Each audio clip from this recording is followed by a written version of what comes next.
Care about Leah her wigs. Ooh, Lord. Hi, everybody. What's up? Today's what, Thursday? Morning's on the road today, child. Oh, my goodness. Come on in, people. Come on in. Today's Thursday. Party.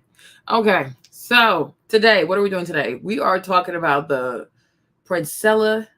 Fumi had sent me a text message about this Princella stuff. I was like, what is this? I didn't click on it, though. I forgot to watch the video. But today's the day. Hey, Kev. Hey, Fumi. Fumi, you sent me a text about this. She said, hold on, I forgot all my other subscriptions. Fumi, you sent me a text about the story. I never clicked on it. I saw the some little thumbnail, but I'm like, this is getting serious. This is getting serious. This is getting serious. So you guys, let me show you something, right? There is this lady. There is this, I guess there's this Black woman named Princella. Okay. So she pretty much, if I'm not mistaken, I don't know much about her. But there are videos popping up all around about her. So it seems like, okay. Got it. All right. So this lady here is named Princella, the Queen Maker. That already knows something is off, okay? The Queen Maker. Like how, like what? So she has the know-how to turn you to make you into a queen. Why do women fall for stuff like this? Why do women fall for stuff like this? This is weird. And then they'll be like, oh, men are narcissists, men are narcissists. Why do you as a regular civilian want to be a queen? Like, why can't you just ask for a peaceful life, a good life, a healthy life, and learn to be the best person that you can be? Why must you be a queen? A queen of what? Queen where? Like, what? So this is how I guess they get finessed. So this lady is called the Queen Maker. Yeah, right. So we already know about to be a scam. All right. So it seems like the majority of her content, I think I had seen her once or twice on TikTok, but I don't turn into this like hateful, misandrous content about men. Like I just don't watch stuff like that. So seems like this is what she does. This is her grift. Teaching Black women or teaching women how to hate men. Men are not good for you. Men are dangerous. Men are harmful. Men are this, men are that, blah, blah, blah, blah, blah, blah, blah, blah, blah. And they love it. Hey, Callie, what's up? They love that stuff. You know what I'm saying? Like, oh, but I'm like, oh, queen without a what? You don't have a kingdom. You don't have servants. You're not rich. I'm like, what? Like, what is this weird ego? Like, is this weird ego stuff? Like, how about you just ask, like, help me become a better version of myself? Right? I'm like, do you even think like Queen Elizabeth, like anybody who's a queen, right? Do you think it's easy for them? It's a lot. If you have to be a queen, you got to make all these decisions, take care of all these people, tax people. I mean, like being a queen is a whole lot. Like, why would I want to be a queen? No, I want a peaceful life. Leave me alone. Okay. All right. So they're egocentrical themselves. Like they are seriously egocentrical.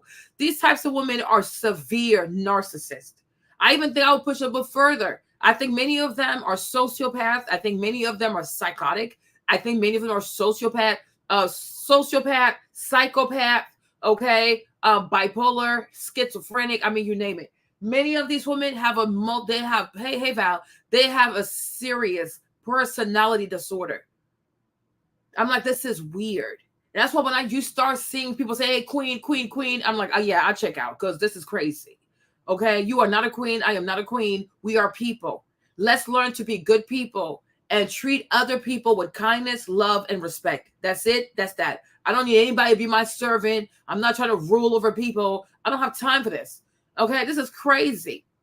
So this is the kind of content she make. You a queen, the queen. Don't scam all these people. So now it seems like, because I was watching this, but I didn't want to watch everything without you guys, right? So now it seems like you have this young woman here who's BTaylor, right? Yeah, the foolishness like that. So BTaylor somehow got caught up in this girl's sickness, okay? And I made up to like an hour, but like fast forwarding it, right? Oh, thank you, Nadia. Okay. Oh, it seems like your skin is glowing too, huh? So it seems like BTaylor got caught up in this girl's toxicity, psychosis, neurosis. Okay. Like the she's a freaking psycho. All right. So BTaylor becomes a captive. Like for real. She's in captivity of this nut job. Right. And then it seems like the girl turned her into a lesbian. You guys, I'm like sitting here confused. Like, what? So it seems like, if I'm hearing this correctly, BTaylor used to be heterosexual. Okay. And this lady turned her into a lesbian. I'm like, what the heck is going on? What the heck is going on? What the heck is going on? And let me also say this before I'm going to say this before we play the video, right? Another group of people I am very, very leery of is these woman empowerment people. Oh, I want to empower women. I want to empower women. No, go empower yourself. It is weird. It is so weird. Like, why do you want to empower people when you have so much to work on? Hey, Liv, and the majority of women who want to empower other women, when you truly study what their movement is, it's about control.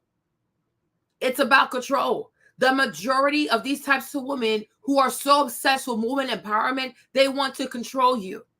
They want you to worship them. They want to know your business. They want to tell you how to think. They want to control you. It is a freaking cult. It is a cult. It seems like it has all these noble promises. Oh, we're just going to come together as women and be against men. I don't need to be against the man. Because when you get to a certain age, you have to understand that people who are against you, people who are against you, people who are most likely to hurt you, they will come in different sizes, different shapes, different colors, different gender, etc., the different faith. Like there is no one avatar for an enemy. So the purpose is, yeah, Vicious, she ruined her life. 504. What's up, Louisiana? What up, New Orleans? Okay. They are so dangerous. I am telling you, it's not normal to want people to worship you. But they're not going to tell you, oh, I want to be like, oh, I want you to worship me. Oh, no, I'm here to help you. I'm here to empower you. I don't need you to empower me. And even if you're going to empower me to have a healthy discernment. You understand? Like, I truly understand. It might not seem like it sometimes, but I promise you, I fully understand that a lot of women are brokenhearted. I get it. I fully understand that many women have been lied to. They've been cheated on. They've been sold a fake bill of goods. I get it. People ain't ish. Okay? There are a lot of men out here who are causing a lot of harm by being lazy, by being dishonest, by not having sexual discipline, by lacking a sense of purpose, by not being connected to God. That's exactly what Pastor Vody was saying. A man who does not know God, he will behave like an animal, and then nobody is safe around him, right? But my thing is, there is a healthy way. There is a healthy way to help another woman to overcome a breakup, to overcome disappointment, to overcome, like feeling like, wow, this man really played me. There is a healthier way. And that way has to have the Spirit of the Lord in it. It does not involve hatred. Because when you allow yourself to become a hateful person, you will become worse. The person you think hurt you, you will become worse. The pressure's getting worse. You will become worse than that person. And when you have hate operating on the inside of you, you are hurting yourself. You are allowing a cancer to grow and grow in your body. How can you thrive? How can you overcome?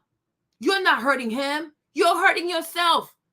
And the more hateful you become, it becomes so much harder for you to receive God's grace, for you to let the Holy Spirit heal you, for you to see that there's going to be a better tomorrow. The Bible says, like, weeping may endure for a night, but joy comes in the morning.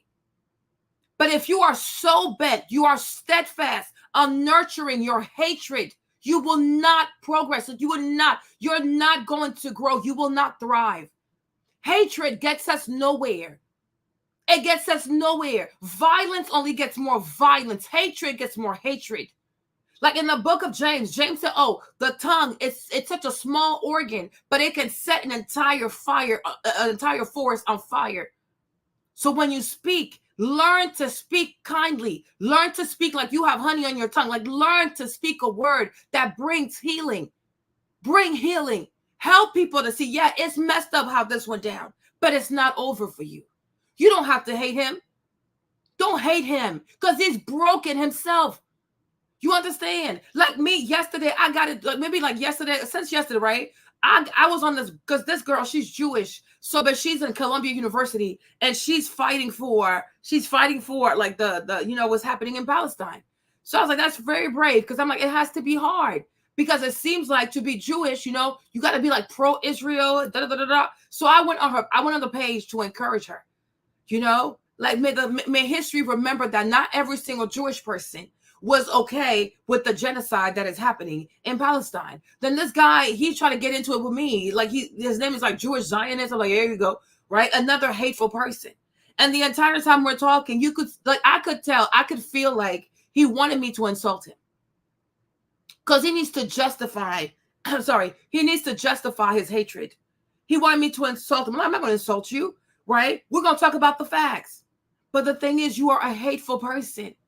And that's why even like on the surface of it, when you look at what's happening between Israel and Palestine, what Israel is doing, what the state of Israel is doing to these Palestinians, right? At first you get really upset. Like, why would they act like this? Why do people who have gone through a Holocaust would do a Holocaust on another people? For what? For what purpose? Like, what do you get by killing 35,000 people? You're looking for your hostages. You have killed 35,000 people and you still have not found your hostages. Are those hostages even real? This is crazy. Chasing these people into Egypt and you're still killing them. Where are these hostages? Like, how do you've blown everything up? You have starved them. You cut off the water. You cut off power. You've cut off access to food. You have killed 35,000 people and you still have not found your hostages. I am seriously inclined to believe that these hostages do not exist. They do not exist. Right? So it's like initially you look at them, you look at these Zionists, it's very easy to have to hate them.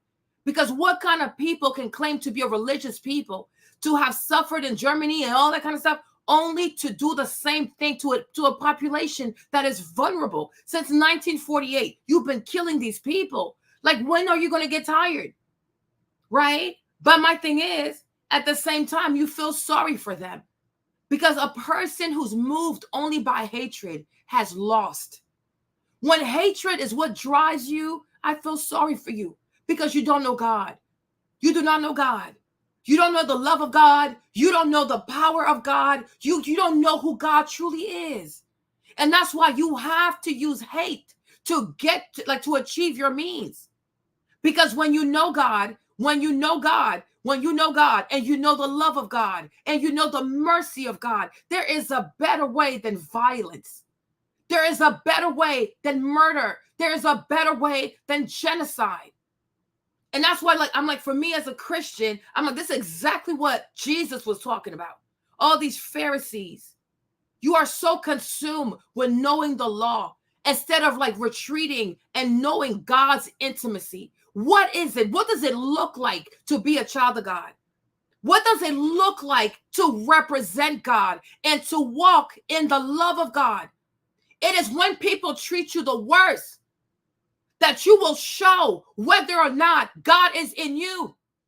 It's easy to say, I love God, when everything is good. It's easy to say, oh, I love my sister, I love my neighbor, when they have not offended you. But you have to be offended. You have to be hurt. You have to understand what to lose something is. And then you have a choice to make. Will I represent God? Will I represent the kingdom of God? Will I represent the ministry of Jesus Christ? Or do I choose to be just like the devil? For if they've hurt me, I got to hurt them 100 times more. If they did something to me, I got to do it 1,000 times more. You are thinking like an animal. You are not thinking like a child of God. You are not representing God, and you are not representing the love of God. Because when you have the love of God, when somebody hurts you, at first you might be shocked. Yeah, you are, because you're human. You are human. Like, you're gonna be hurt. You're gonna be shocked. You're gonna be very angry. But the Bible says, be angry, but sin not. Get yourself together and retreat before God and say, God, my brother hurt me. My sister hurt me. The man that I love, he broke my heart. He left me out here with them kids. Go back to God. And he will show you, this person who hurt you, I promise you, they're probably more broken than you. And that's what Jesus said. How different are you from unbelievers? If you only love the people who love you back. We have to learn to get to a place where we even learn to pray for people we don't like. We have to learn to get to a place where we have pity, we have mercy for people who've hurt us. Because then you're no better than those people. The test that God has for you is not tests that are going to make you happy. God is not going to test you by just bringing people who kiss your butt, who just say things that you want to hear, who constantly give you compliments. God will bring people who will offend you. Because every day we wake up, we offend God. Okay? Every day we wake up, we are offensive to God. The music we listen to, the way we eat, the way we dress ourselves, our conversations, our gossip, we ignore the poor, we ignore the sick, we ignore those who are forsaken. We constantly wake up to offend God. We go to sleep, we offend God. Even our dreams are offensive. How many people are sleeping with people that are not your husband? How many people are having relationships with somebody who's not your wife? How many people are cheating at work, stealing money from here? We are all offensive creatures. Nobody out here is righteous. And every day the sun rises, God has to put up with the disgusting smell of our actions. We are offensive creatures. And we think because we take showers, put deodorant, put lotion, and we wear clean clothes that somehow we're not offensive. We are all offensive. But God forgives, because otherwise he should have destroyed this planet. Because this place out here, it is nothing but filth. It's filth everywhere. This place, like, if I was God, I would blow this thing up. Because the behavior of human beings, it is disgusting. Even animals don't act like this. The way we treat each other, we talk to each other, we neglect each other, we pew each other. We do so many offensive things. But every day, God lets us have a new day to try again and try again and try again. From the people outside to the people in the prison, everybody gets a chance to wake up and try again. But as soon as somebody hurts us, oh my gosh, don't ask me to forgive. Oh, I have to hate him. I have to hate her. Oh, please. Oh, please. Are you righteous in your own eyes? Have you never hurt anybody? You never cheated somebody? You never made a promise and broke a promise? Lord, please, false sense of righteousness. It is fake righteousness. And nobody should ever look at themselves and say, oh yeah, I'm righteous. You're righteous where? You're righteous where? If God was to expose everything you do in the dark and put that on a billboard, you would have no friends. Even your children will denounce you. We are all shameful people. We're all hiding stuff in our closets. We're all hiding things. So who we truly are, we hide that from people. We hide it from our friends. We hide it from our followers. And then we sit here all day, like, oh my gosh, I'm gonna teach you how to hate men and hate this. No. The Bible said, hate the sin, pray for the sinner. Hate the sin, pray for the sinner. Because we're all messed up. But the same way God makes a way and God forgives you, you have to learn forgiveness. You have to learn to forgive. Even the people who hurt you the most, you have to release those people. Release them from your heart. Because before you know it, somebody's going to manipulate that hatred and they're going to play game on you. And you see, that's how BTaylor got.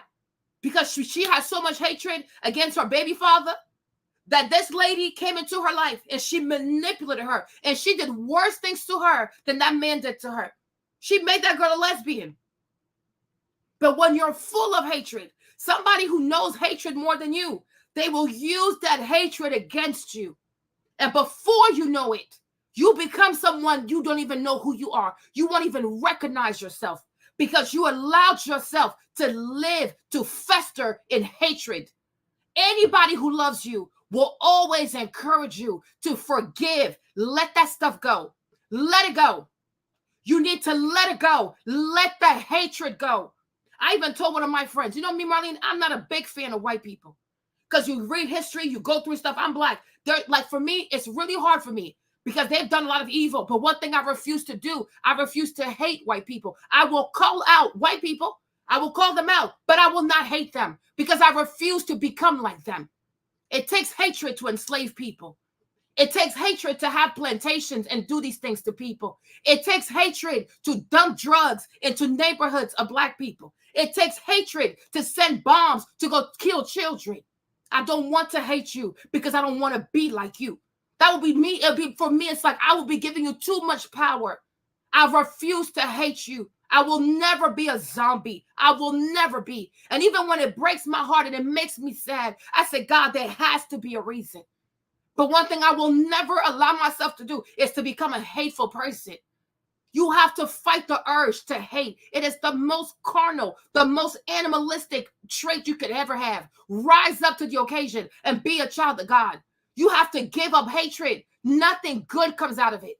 It is so destructive. Neighborhoods are being destroyed. Children are being destroyed. Families are being destroyed. Relationships are being destroyed because nobody wants to say, I forgive you. Not saying that you're right, but I'm saying I understand. You let the devil get to you. And because you let the devil get to you, so you came to hurt me. But you thought you hurt me, but you hurt yourself. And that's what Joseph told his brother. Joseph told, what's his name? Reuben and them. He said, what the devil meant for harm, God turned it around for my good. I don't have to hate you. Because today, I'm the most powerful man in Egypt. And here you are, my older brother, you're begging me for food. Why would I hate you? Why would I hate you? Because everything you've done has put me in a position to understand the love, the power, and the mercy of God. I thank you. I thank you because you have pushed me into the arms of God. And instead of y'all running to God, you run to these weirdos on TikTok. You don't even know these people. But you are seduced because they promised to make you a queen and they promised to teach you how to hate a person. I heard this lady speak. She is a pseudo-intellectual. She's a charlatan. She's a pseudo-intellectual. She has no education. She stands on nothing. She has no proper foundation. But she was able to mix a few words together, seduce your hatred for men, and you allowed this filthy creature to sip into your head and to sip into your bed. And next thing you know, you go from being a straight woman who's about to get married, and now you call off your engagement, and now you over here, you're becoming a lesbian. How in the world? How in the world? There's only one person we worship, and that is God. If someone's going to come out here and empower us, God will empower us. Let the Holy Spirit be your teacher. Let the Holy Spirit give you instruction. In your own house, God can talk to you. In your own house, the Holy Spirit can talk to you. Stop chasing after these quacks, these charlatans, these weird psychics, these weird people on TikTok or on social media. You know nothing about these women. You don't know who they are, where they live, what they got going on. They're a bunch of demons pretending to be prophetess. Prophet of what? Prophet of discord. Their entire ministry is rooted in hatred because they're charlatans. They are charlatans. No, this is ridiculous. This is so ridiculous. And even her, because I was watching her, I said, hold up, this girl looks familiar. This girl looks familiar. BTaylor, because when that boy was going, there was a viral video of some boy, because I see her with Anton Daniels. I was like, oh, I remember her.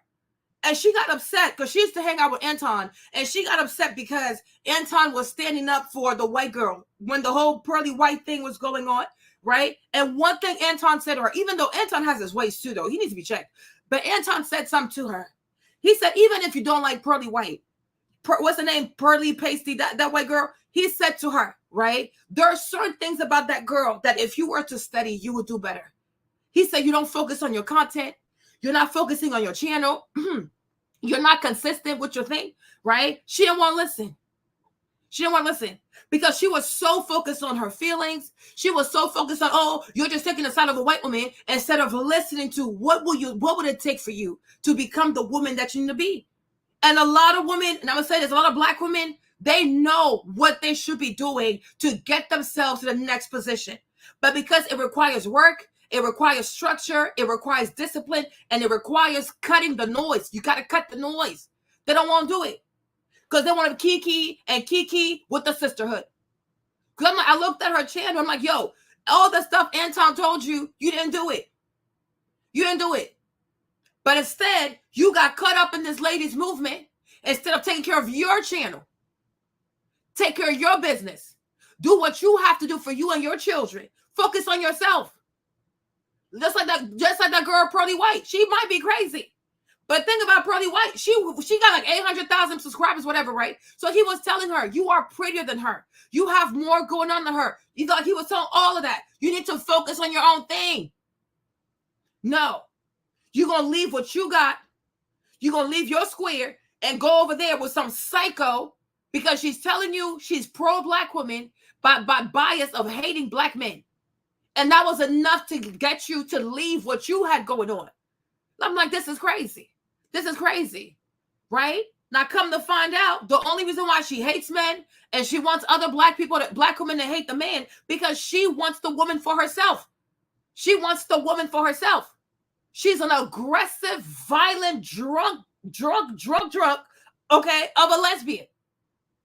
So we're going to play BTaylor's video. I'm like, what the heck? Y'all like, what the heck is this? This is madness. This is madness. This is pure madness. And this is what happens when people just want to hear a message of extremism. You know what I'm saying? No, I don't think you see the thing about Anton. I don't think Anton's a racist. He can be a racist. He's Black. I don't think he's a racist. I don't think he's like, I don't believe that. Right? I do feel like Anton wants to grow his channel. Okay? Anton has been on YouTube for over 12 years. And his videos were not really doing well. You understand? And I do feel like with the whole Kevin Samuel thing being around and Kevin saying the shocking thing and it causes controversy, him seeing how big Kevin was able to get off of that, he wants that same thing. So Anton intentionally wants to say things to be controversial so he can go viral. Because if we're being honest, the cheapest way to go viral, to grow on social media is by shocking people, right? By shocking people. But the thing with Kevin Samuels, Kevin was not intentionally trying to shock people.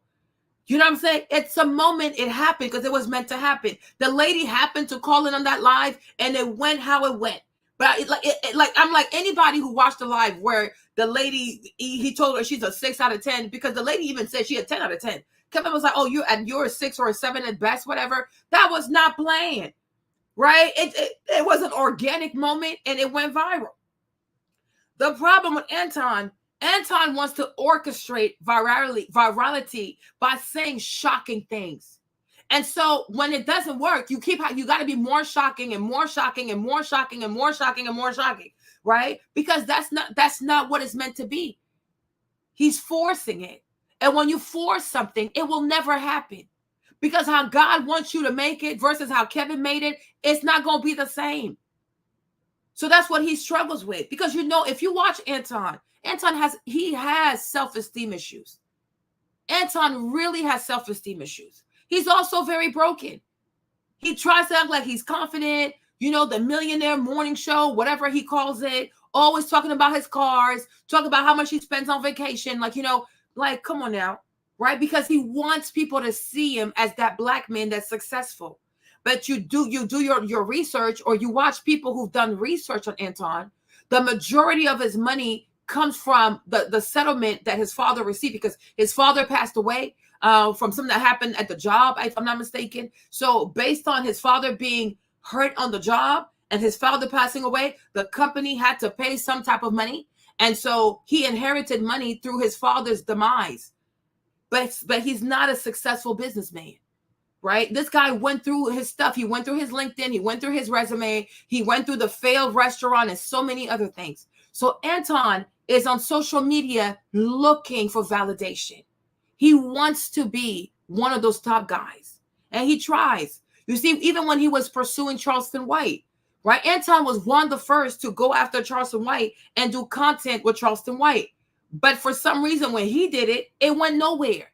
But then when other people, even random people, interview Charleston White, it's like 300,000 views, 1 million views, 500,000 views, right? God doesn't allow him to thrive. Like there's the stuff. I'm like, sometimes he'll be the first, but he'll do it. No one cares. Somebody else goes to interview Charleston White. The views are crazy.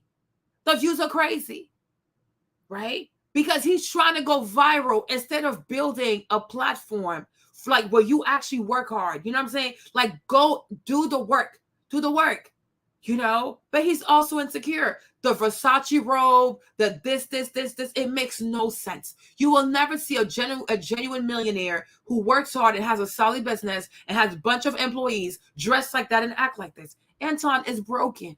He's very broken. And I sometimes I wish sometimes that instead of always reacting to what we see and be like, well, I don't like him, you're this, you're that, right? Because that's everybody does that. Is that I wish people will take a step back and be like, you know what? Why would someone act like this? Because once you start thinking about why are you acting like this, you start to see the soul of the person. And instead of even having hatred or being upset, like, you know what? I feel bad for you. I'm really going to pray for you. Like, you really need God because there's something missing in your soul. That's why you always feel like you have to show off and brag and this, and that, right? Because he wants to convey an image of success, right? But Anton, without his daddy's money, without daddy's inheritance, he's been struggling. He's always been struggling. It took him like 10 years to finish community college. So even that too, it shows you like academically, he struggles, right? So then I also feel like he wants to be this black guy who is like, oh, I'm pro-capitalist, I'm Republican, I'm this and that. So a lot of the stuff he does is just persona. It's just persona, right? Like don't even like, just pray for the guy. Like for real, pray for the guy. A lot of people start YouTube channels because they need validation. They want to be seen because they're hurting. They are seriously hurting. And that's why they try to say shocking things. They try to say divisive things. They try to have the most like hateful rhetoric out there because they are hurting. When you have your life together, when you love your life, you have your life together. God is inside your life. You guys, I swear, you don't need to come on social media and say shocking things because you can just sit there, have a good time with people, have great conversations with people, and people will vibe with you and you're going to grow, right? But unfortunately, a lot of people are hurting. They're hurting and they don't know how to properly heal. They don't know what steps to take to surrender the burden because a broken heart is real. A broken soul is real. It's very heavy. It's very heavy. And that's what Jesus said. Come to me. Let's switch it up. Give me your yoke and you carry mine because I see that you're burdened. A lot of people are burdened. You know what I'm saying? And you have guys too, like when they were in high school, they were in middle school, they were completely invisible. They were a lot of people who are on social media. In high school, they were invisible. In middle school, they were invisible, right? They spent so many of their formative years not being seen, not being acknowledged, not being celebrated. So now that they have access to social media, like, well, let me create a persona. Let me create a persona, right? And through this persona, I will be what I couldn't be when I was in high school. But we have to start recognizing these broken clocks. Like you're just broken. You need God. You know, he goes out of his way to say, oh, these women are hyenas and hyenas. I'm like, child, stop, right? He tries too hard. He tries too hard. And for that, you know, he struggles. He struggles with what proper leadership is. He struggles with his own temper. He struggles with the need of, I need these black guys to see me as this top dog, et cetera, right? So he manufactured a persona. But in all, I'm sure even he's tired, right? So I'm like, when you look at Anton, you got to pray for him. You got to pray for him. You know, like even like those black circles, he wished he was invited. When it comes to like Earn Your Leisure, he wished they had invited him. When it came to his interview with Charleston White, he wished, like you can see, he wants black people to accept him. But because a lot of like black people don't give him the love they would give to a T.I., a Kevin Samuels, he's bitter about that. He's bitter, you know, and I recognize people who are black and bitter. They intentionally say things. It's like, it's one thing to hold someone accountable. It's one thing to say, hey, because I'm Black, I want you to do better, right? But it's one thing to, like, it's another thing to say, well, you're Black, I know your flaws, so I'm gonna use that to keep like poking and poking and poking, which is what Anton does, Candace does, etc., etc., etc. Right? You can hold Black people accountable, and you can still make them feel like, I root for you, I love you, I support you. I'm just not gonna put up with your bad behavior. Those are two different things, right? To know somebody's flaws and to just poke and poke and poke because you know that this right here is a weakness for them, as opposed to, we need to have this conversation because enough is enough. But I believe in you. I root for you. I want the best for you. But somebody has to tell you, you can be so much more than that, right? Like you can tell. One is just trying to shame you. One is trying to say, like, I need to talk to you about it, but I'm here for you also. It's like you can feel it. So it's like me when it comes to Anton, I feel sorry for him. I really do. And I hope that somehow, somewhere, right, he finds the healing that he needs. People are so consumed with being successful and being millionaires. It's not going to be for everybody. Not everybody's going to be a millionaire. You know what I'm saying? Not everybody is. Not everybody's going to be a billionaire. Maybe that's not what you're called to do. You understand? You got to make peace with that. But what we're all called to do is to try our best to be the very best person we can be. The unfortunate thing with social media is everybody and anybody has a voice. You understand? And because Black people at the core are very tribal, we tend to want to associate with people who look like us and act like us and think like us, right? We are not learning to distance ourselves, to have discernment. Like, yeah, your skin might be Black, but your message is hateful, right? Your skin might be Black, but your soul is hurting. And for the time being, I just can't associate with you, right? I'll pray for you, but for the time being, you really are a liability. You understand? Like, you really are. Because the way you look at life, it is very destructive. It is seriously destructive, right? Because if you are a mature and you're a kind-hearted Black person, you should always say, when everything is said and done, how do we forgive and how do we move on? Healthy-minded Black people will be solution-minded. Here's the issue. We have a Black woman, we have a Black man. The relationship, it went left. Now we have children. How do we fix this? How do we fix it? And being hateful, we're not fixing it because there are children in the mix. There are children. Mom hates the dad hates the mom. You don't want to pay child support. She's trying to put you on child. Like, yo, this is just toxic. There are children. And sometimes when I see the banter of Black women and Black men on social media, I really ask myself, like, do you guys see the children? There are children looking at you. There are children listening to you. If you're a Black woman and you listen to these hateful women who tell you, I hate men and nothing, and your boys are playing in the background, what message are you sending to your son? You know what I'm saying? What message are you sending? How can you listen to a woman who hates men and you have boys? You're raising Black boys. So subliminally, subconsciously, what is my mom trying to tell me? Right? People like Cynthia G who tell women, oh, if you find out that you are pregnant with a boy, go have an abortion. My God. My goodness. An innocent child. An innocent child. You've already criminalized them based on his color and his gender. Are you sane? Only for us to find out that she has a child with a man on YouTube who has 15 kids himself, right? You had a child with a deadbeat. You didn't delete your baby. You kept your pregnancy, even though your child will probably never have a steady father. Your child will probably never have a 2-parent household. You had no problem you had no issue keeping your pregnancy, right? You're not married. You don't have a husband. You have a baby out of wedlock. You're a baby mom. And this man got like 10, 15 kids. And all he does is does YouTube videos all day. But you kept your pregnancy because you believe in the destiny of your child. He might not have been conceived in the best thing. He might not be conceived in a marriage. But that does not mean that this baby does not have a promise for his life. So you didn't terminate the pregnancy. But she sits on her channel and she tells other women, if you're pregnant and if you're a Black woman and you find out that you have a Black boy in your belly, go abort the pregnancy. Oh, wow. So when she got exposed by, what's the guy? This other guy from the Manosphere. Uh-huh.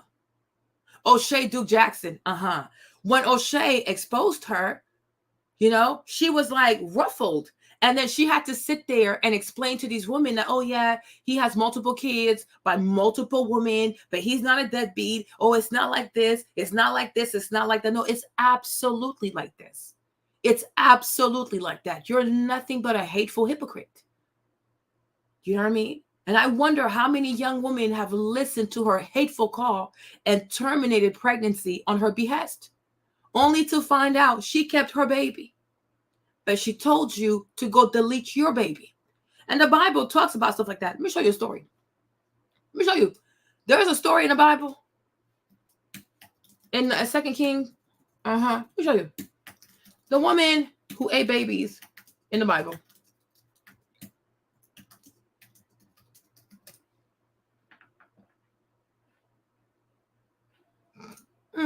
Okay. Here we are. Okay. 2 Kings, chapter 6 to 20, 24 to 30. Okay. Presents an astonishing narrative wherein two Israelites' mother agreed to eat their children. The city of Samaria is under siege and food is scarce. But this hardly lessens the shock of the mother's cannibalism. So one of the moms is what 2 Kings. One of the moms told the other mom, right? Why don't we eat your baby today? Why don't we eat your baby today? And then tomorrow we'll eat my baby. Okay. So the other mom said, okay, no problem. Let's eat my baby. So they killed the baby and they boiled the baby. Y'all, they ate the baby. Okay. All right. So there you go. Right. But then when the next day came, she knocks on the lady's door. She said, okay, time to eat your baby. The lady said, no. She said, what you mean, no? She said, no. She said, what you mean, no? So I guess she pushed her, whatever. She looking for the baby. The baby's nowhere to be found. She said, but where's your baby? You had a baby here yesterday. I don't have the baby. I never had a baby. She said, oh, so you're hiding your baby. She hid her baby. So now the mother goes and she looks, the mom who let her baby be eaten, okay? She runs behind the king. She said, oh, king, I need you to administer justice between me and this woman. He said, oh, what happened? She said, oh, yesterday she came to me because she was hungry and I was hungry. So she said to me, why don't we eat your child? Now, at first I didn't want to, but I was like, you know what? I am kind of hungry though. Okay. So I agreed. We did it. But she told me the next day we can eat her baby. I said, well, sounds like a plan. Let's do it. And now the day has come. I'm looking for her baby because I'm hungry. I go to her house. I don't see a baby. Come to find out, she hid the baby. The king is like, what in the glorious F is going on? So he rips his clothes off, puts ashes on him, and just starts to lose his mind. Like, what has gotten into my people? Right? And I'm like, this is exactly the story of when you think about Cynthia G and what she was out here promoting, that's exactly what it is. Sometime later, Ben had the king of Haram mobilize. Okay, they're talking about how they used to eat like all kinds of crap because it was famine, like donkey's head. They were eating like poop from the birds, like all kinds of nasty stuff, right? As the king of Israel was passing on by the wall, a woman cried to him, help me, my lord the king. The king replied, if the Lord does not help you, where can I get help for you? From the threshing floor? From the wine press? Then he asked her, what's the matter? She answered, this woman said to me, give up your son. You see, a misandrist. Give up your son so we may eat him today, and tomorrow we'll eat my son. So we cooked my son and ate him. The next day, I said to her, give up your son so we may eat him. But she had hidden him. When the king heard the woman's words, he tore his robes and he went along the wall. The people looked and they saw under his robe, he had sackcloth on his body. Right?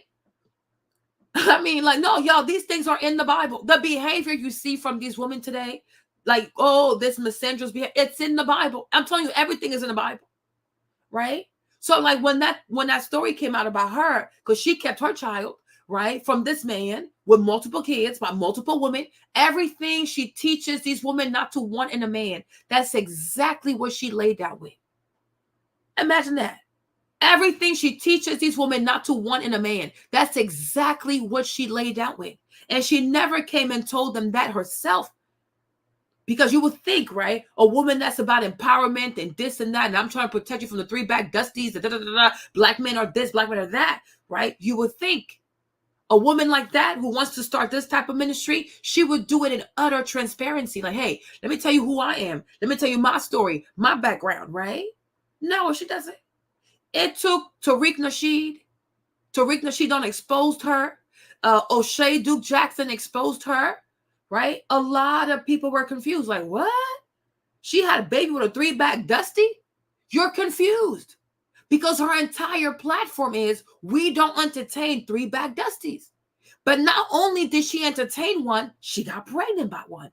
She fell in love with one. And even when she made the video explaining how everything came to be, you could tell that she had great feelings for him. She had great feelings for him. It don't seem like there's any animosity. It seems like she likes him. She says he's a good dad. Like, she had positive things to say about this man. And I was like, oh my gosh. Why weren't you forthcoming with that information? Right? You understand? And that's why I am always so leery of people who have such an extreme message.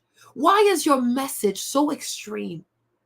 Right? Because a healed person, a person who practices self-awareness, you'll be more in the middle. Because you understand, listen, I might have been hurt, but I've done some shady business too, though. Right? I might want X, Y, and Z, but I put my little finger in the cookie jar. Right? You're more in the middle because, I've done some stuff too. I've messed up at times. I'm not all the way perfect. But when you listen to extreme people who have a very extreme rhetoric, right? They see nothing wrong with them. They've never done anything wrong. Everything's happened to them. Everything is the man's fault. Everything is he lied to me. It's like, come on, boo, right? In any relationship, people have a part to play. You played a part. He played a part. Right? You're not all that innocent, right? And I feel like if you truly want to talk about empowering women, is to also help them see how they played a part in the current situation that they're in. How did you find this man? What was it about him that made you put your guards down? And you see, and many times, the more you keep asking these questions, the ladies will start to say, you know what, Marlene, he did have red flags, but I chose to ignore the red flags. There you go. Then why are you so hateful? Why do you hate him more than you hate your own silliness, right? Because he did this to you because he could. You clearly said, oh, I saw the red flags, but I chose to ignore the red flags. And now you want this man to be the only one responsible for how you feel. No, that's immature. You have to grow up. And part of growing up is we take accountability, real accountability. We don't say, oh, I take accountability, but no, you're not really holding yourself accountable because there's no but. You open the door, you ignore the red flags, you were dismissive, so therefore he had the open space to act the way that he did, right? So moving forward, how do we do better? How do we avoid these types of men? And how do we avoid ignoring the red flags? Even the white girl I played yesterday, right? She said there were a bunch of red flags. She chose to ignore the red flags. So here we are going through a divorce. It's a very expensive divorce because when we ignore things, the bill is coming towards the end. I remember one time, Funky Dineva said something one time. He said, this life, you can either pay up front or you can pay on the back end. People who choose to ignore the red flag, your bill is just coming later, right? People who choose to deal with things head on, they pay up front. And that's why, whether it's like a mortgage, it's a loan, any type of credit, the longer you drag out, hey, Lisa, the longer you drag out the credit, the more interest you pay, right? If you want to buy a car, you want to buy a house, you want to buy anything, the more the time, if you pay up front, you don't pay interest. Or if you pay as soon as possible, you pay the least amount of interest, right? The more you stretch out your loan, the more interest you're going to pay because the initial payments are nothing but interest payments and you make very small payment towards the principal. It's the same thing with relationships. If you choose to ignore the red flags, enjoy the relationship for now. But understand, you are stretching out your payments. And when you're done paying for this stuff, the interest rate is going to be crazy. So it's up to you. But a lot of women have to understand, you have to grow up in your relationships. You have to grow up with the men that you mess with, because when you know you're sensitive, when you know your heart is sensitive, you cannot afford to be like Alice in Wonderland. You're dealing with people. You're dealing with human beings, and most people ain't shit, right? And you cannot control people's actions. You can control your actions. And the more rails you put around you to make sure people don't mess with you, the less likely you are going to have to pay an FT bill once this relationship goes left. Do not ignore the red flags, right? So I'm like, so that's what she was on. That's what she was on. I was like, oh my God, right? And I'm like, this is even before then. But me, I always stay away from people who are extreme in religion, extreme in hate, extreme. Anybody who's extreme, there's a problem. Because when you're older and you become more mature, you go more in the middle. You're more in the middle because you're more balanced. And that's exactly what I think Uncle Shay Shay was trying to tell Amanda Seals, right?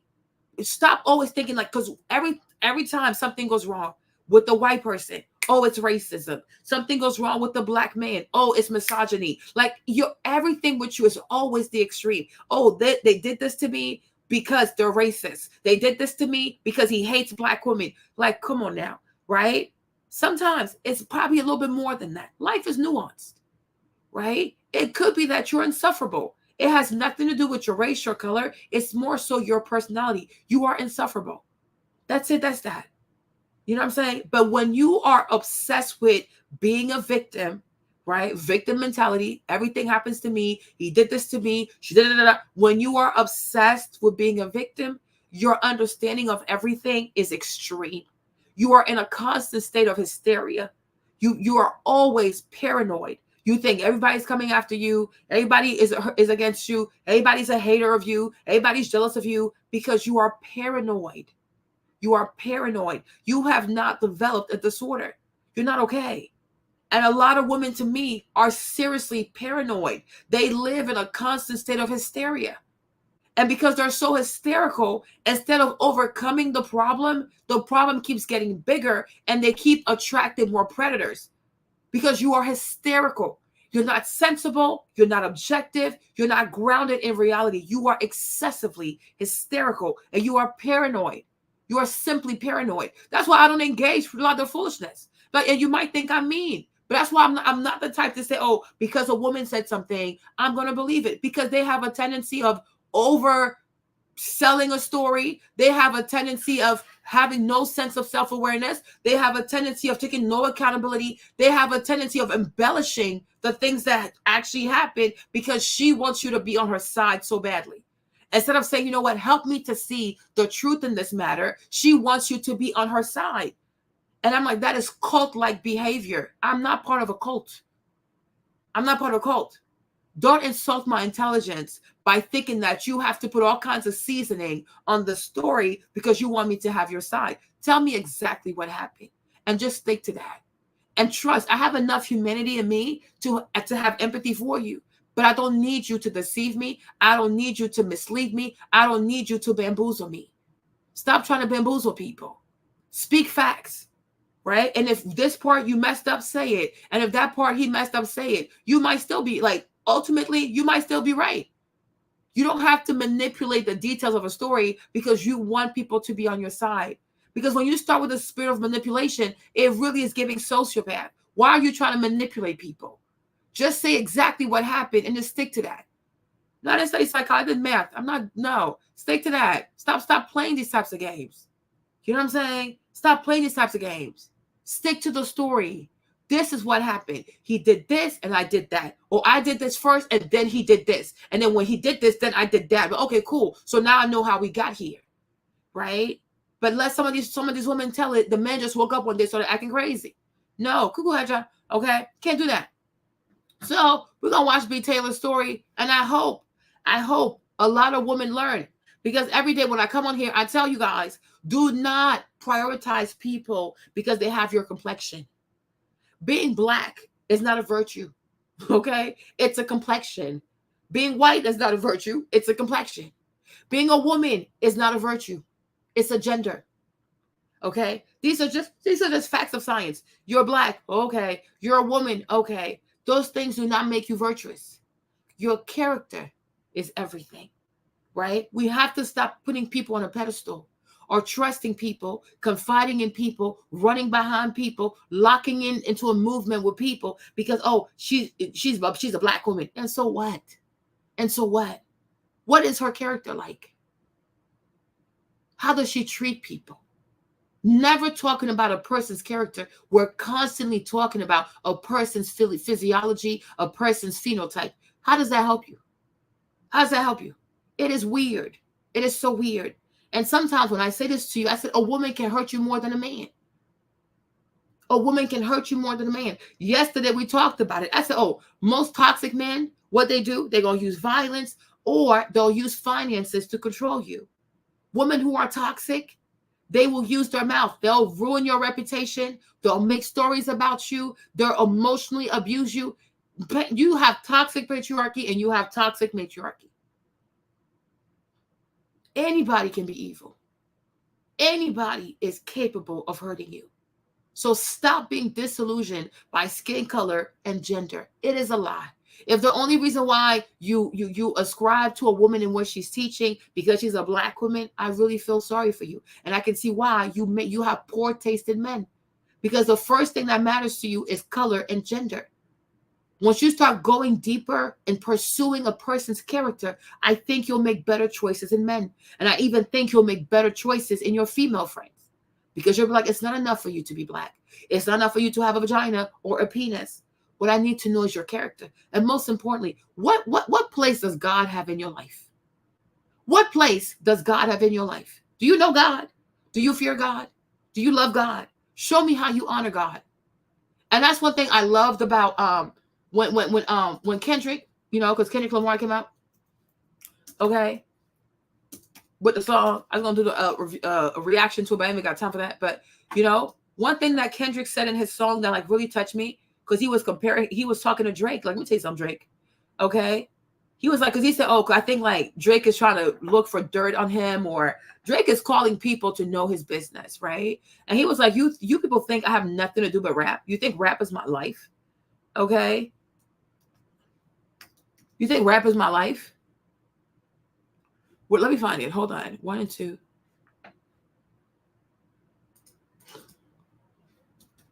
Hold on.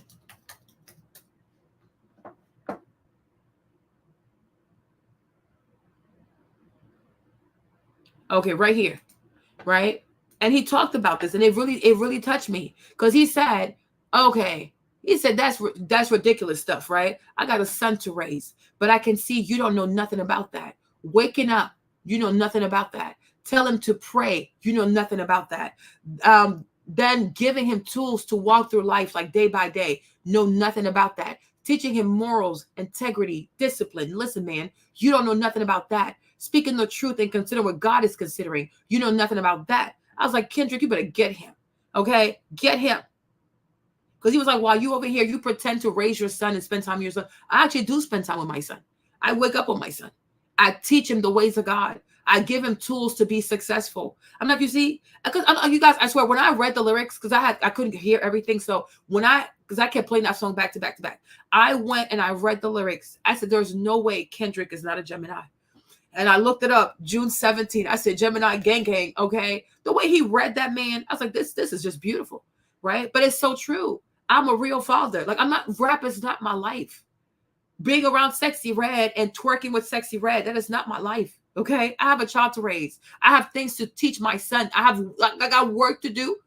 But the part where he says, I have to teach my son about God, to think about God, to know God, to honor God. You know what I'm saying? Drake will never. You know what I mean? So it's like you really have to start thinking like that. When you want to call people your people, or it's called euphoria, okay? When you want to call people your people, oh, that's my brother, that's my sister, you like create a village with people based on their fear of God. These people need to fear God. Like, it's real. Because if you're not, oh, I'm black, she's black, we both hate men, but there's no God in there, y'all gonna turn on each other, and it's gonna be like a bunch of piranhas just eating on each other. And that's what happened to BTaylor. And now she's traumatized. She's traumatized. And I'm listening to her. And I'm like, you see, this woman has done more harm to you than the baby father. Okay? She's done more harm to you. You thought your baby father hurt you? Now look at how far this woman took it. And yet, she's a black woman just like you. The person who promised you, oh, I'm a black woman. I will keep you safe. I'm a black woman. I'm gonna protect you from black men. To lure you in. And once she lured you in, she did all, right? Once she lured you in, then she absolutely tortured you. You don't know what my idea of God is. I didn't tell you. You don't know what my idea of God is, boo-boo. Don't do that. Before you assume what my idea of God is, before you assume where I got my idea of God from, ask me first. Marlene, who is God to you? Ask me first. Then once I reply to you, then you can say, oh, based on your answer, you got that from white people. Do not be emotional like that, brother. Don't be emotional, right? We don't know each other. I said God, right? If you want to know what God I'm talking about, how I know my God, how I will represent my God, you ask me first. You ask me first, who is your God? Then I'll tell you, right? And then if I answer, then you can say, okay, she got it from a white man or she got it from whatever. You understand? But white people are not centripetal to my existence. You understand? All right. Go. White people are not centripetal to my existence. White people are not the only people who teach. White people are not the way of God. Well, who is the God? Who is he? Did you ask me? You're just being emotional, right? So calm down. Don't assume. That's one thing I cannot stand. Don't assume. I'm a very open person. Whenever you're confused, you ask me, Marlene, who is God? Then who is your God? How do you understand God? Right? And then I'll tell you. But if you haven't given me a chance to tell you who my God is, then you cannot tell me, oh, you got it from a white man. I got what from a white man? Like, seriously, what from the white man? What does the white man even give besides confusion? Like, seriously, like what? Anyways, y'all, so let's get back over here. So here is the, here is her video. Cancel. Let's go. Let me close this. Let me play this for you guys. Let's go.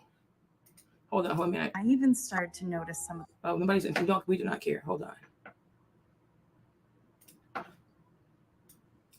Let me know if y'all can hear me. If the sound is good. Can y'all hear me? Can y'all put like a 1 in the chat? Let's go to 2. Yes. Can y'all give this video a thumbs up? I feel like this is not a quote unquote malicious. Now, y'all know why I'm here. Y'all already know. I have a purpose, and my purpose is to not only help the Black women collective, but it's also to protect the Black women collective. And my thing is, God is the Son. God, well, that's your understanding of God. That's your understanding of God. Okay, so you have Yanni here. I was like, how does Yanni get involved in this? But then Yanni says, like, her ministry is to help protect Black women. You see, once again, these, oh my gosh. I'm like, these grandiose promises. Yanni, protect yourself. Protect yourself. You know how many Black women are in this country? You cannot protect them all. Protect yourself. Like, seriously, I don't know why a lot of women don't understand this. Your safety comes first. I'm not trying to be funny, and I get it, like, oh, I'm a Black woman. I want to help other Black women. Sometimes in this life, when you live this life, you really have to act as if you are on a plane. Okay. And you know how when you get on a plane, oh, that's fine. You can hear my mind frame. That's fine. I'm talking. Of course you can hear me. Right. I'm talking. So of course you can hear me. And of course you can hear my mind frame. But that does not discount the fact that you did not ask me. You're assuming, right? You are assuming. Like I said, you are emotional. You understand? You're being emotional. So I say, stop being emotional. If you want to know something, ask me directly. Don't assume. I don't do assumptions. Like, I wouldn't assume. I wouldn't look at you and say, oh, brother, did you go to jail? You know what I'm saying? Are you an inmate? Do you do drugs? I'm not going to do that. If I have a question, I'll ask you. Right? So if you need to know something, ask me first. That's it. Okay? Just ask me. And that's it. But don't assume. Because you wouldn't like it if I assume things about you. You wouldn't like it. So then don't do that to me. Yeah. Don't be emotional. If you need to know something, ask me. But don't come on my live and say, oh, well, your understanding of God is through the white man. What white man? Where? What who? Like, come on now. Do not give these people that much power. Okay, so Yanni's in here, and so she says that, oh, she wants to protect Black women. I'm like, Yanni, that is that's above your reach. You cannot. The only person you can protect is protect yourself. And then what you can do is, based on how you live your life, based on how you conduct yourself, you can inspire them to follow you, right? But you make all these promises. I want to protect Black women. Who asked you to do all of this? And this is how people put themselves in position of harm, because then you go through life looking to help everybody, looking to be there for everybody, looking to do this. And a lot of these people that you're trying to help protect, they are damaged. They are really hurt. You're not a trained psychologist. You are not a trained counselor. You are not a trained therapist. You have no formal education. You have no training in providing mental help or mental assistance to anybody. The best thing you can do in life, if you really want to help people, you want to, empower people, is by taking care of yourself first. I know it sounds selfish, but it's the truth. You take care of yourself. Be the best version of yourself that you can be. And then those who are meant to be part of your movement, I guess, they will be inspired by you and they will walk accordingly. But you cannot say things like, oh, I'm here to protect Black women and protect them. Protect them what? Then what? You cannot protect people from themselves. Because whatever a person wants to do, they're going to do it. And if you stand in the way, even me, I had to learn that. In my tenure as a woman, okay, in my short life as a woman, even I had to learn that, right? Because with women, women are very they're very finicky. Okay, women are very, very finicky, right? And so when it comes to a woman, if you try to tell her not to do something, you will become her enemy. Well, my thing is here, right? You'll become her enemy. You understand? If you have a friend, you have even a sister, a girlfriend, you name it, and you see that she's in a dangerous relationship, or you see that she's with someone she has no business being with, and you tell her that, you will become her enemy. Because a woman wants what she wants. It's only after the fact that she wants you to come and help her hate the man. But initially, you're not even allowed to talk about the man. And I had to learn that, right? I had to learn a whole lot of things when it comes to these women, right? And now I know them a whole lot. I said, oh, okay, fine. What you have to do is give her space, because she's going to do what she wants to do. And she will fight if a relationship can be super toxic, it can be super healthy. Baby, if she wants to fight for 20 years, there's nothing you can do. That's why I said the other day, when it came to Ashanti, if she knew in her heart that she loved Nelly that much, irrespective of all the transgressions and all the cheating, etc., she simply should have called him, because that's what she wants. And there's nothing you can do. What you gonna do? What you gonna say? And you try to save this woman from herself, she will become violent. She will become violent, and she will resent you, and she'll talk bad about you. You understand? Women, a lot of women act like they want help and they want protection. They don't really want it. They don't really want it. Because a person who really wants help, a person who really wants protection, is able to listen. You understand? This notion that so many women have, that protection involves a man putting his life at risk by fighting someone, by putting his hands on someone, by shooting someone, shows you how people are unhinged. And honestly, they don't value life. Because if you value the life of your brother, like let's say you have a brother, if your brother finds out that a man put his hands on you, he's going to want to go out there and fight that man, right? If you love your brother, you're like, you know what? Knowing how my brother is, I need to be very careful who I date. Because if he finds out that this man is not treating me right, he's going to show up. If your brother shows up, something bad could happen. Your brother could kill someone, or your brother could get killed. Right? So when you value the life of the man in your life, you are mindful of the situations that you put yourself in, because the man in your life, they're not going to be okay with you being disrespected. So you say, what do I do to avoid this type of crescendo, right? You try your best to avoid it. But a lot of girls, they throw caution to the wind, right? They date these men, The brothers know nothing about. The dad nobody knows who this man is. You're hiding, doing all kinds of weird crap. Then when this dude goes upside your head, now you want to call your brother. You want to call this dude, call this dude, call this dude. Like, no. And then they go, somebody gets killed. There's a girl who did that recently, right? This white girl. She's married, but she has a boyfriend. But then she's jealous because her boyfriend has a side piece. So I don't know what she told her brother. Her brother came upset. Next thing you know, the boyfriend shot the brother. He killed the brother. He was arrested, but then he was acquitted because it was self-defense. I'm like, you got your brother killed. You got your brother killed. Protection doesn't have to involve a man physically risking his safety, his life, or even his freedom to protect you. You can learn to listen from the jump. Like, how about you listen so we don't even have to get to a place where it gets physical? But no.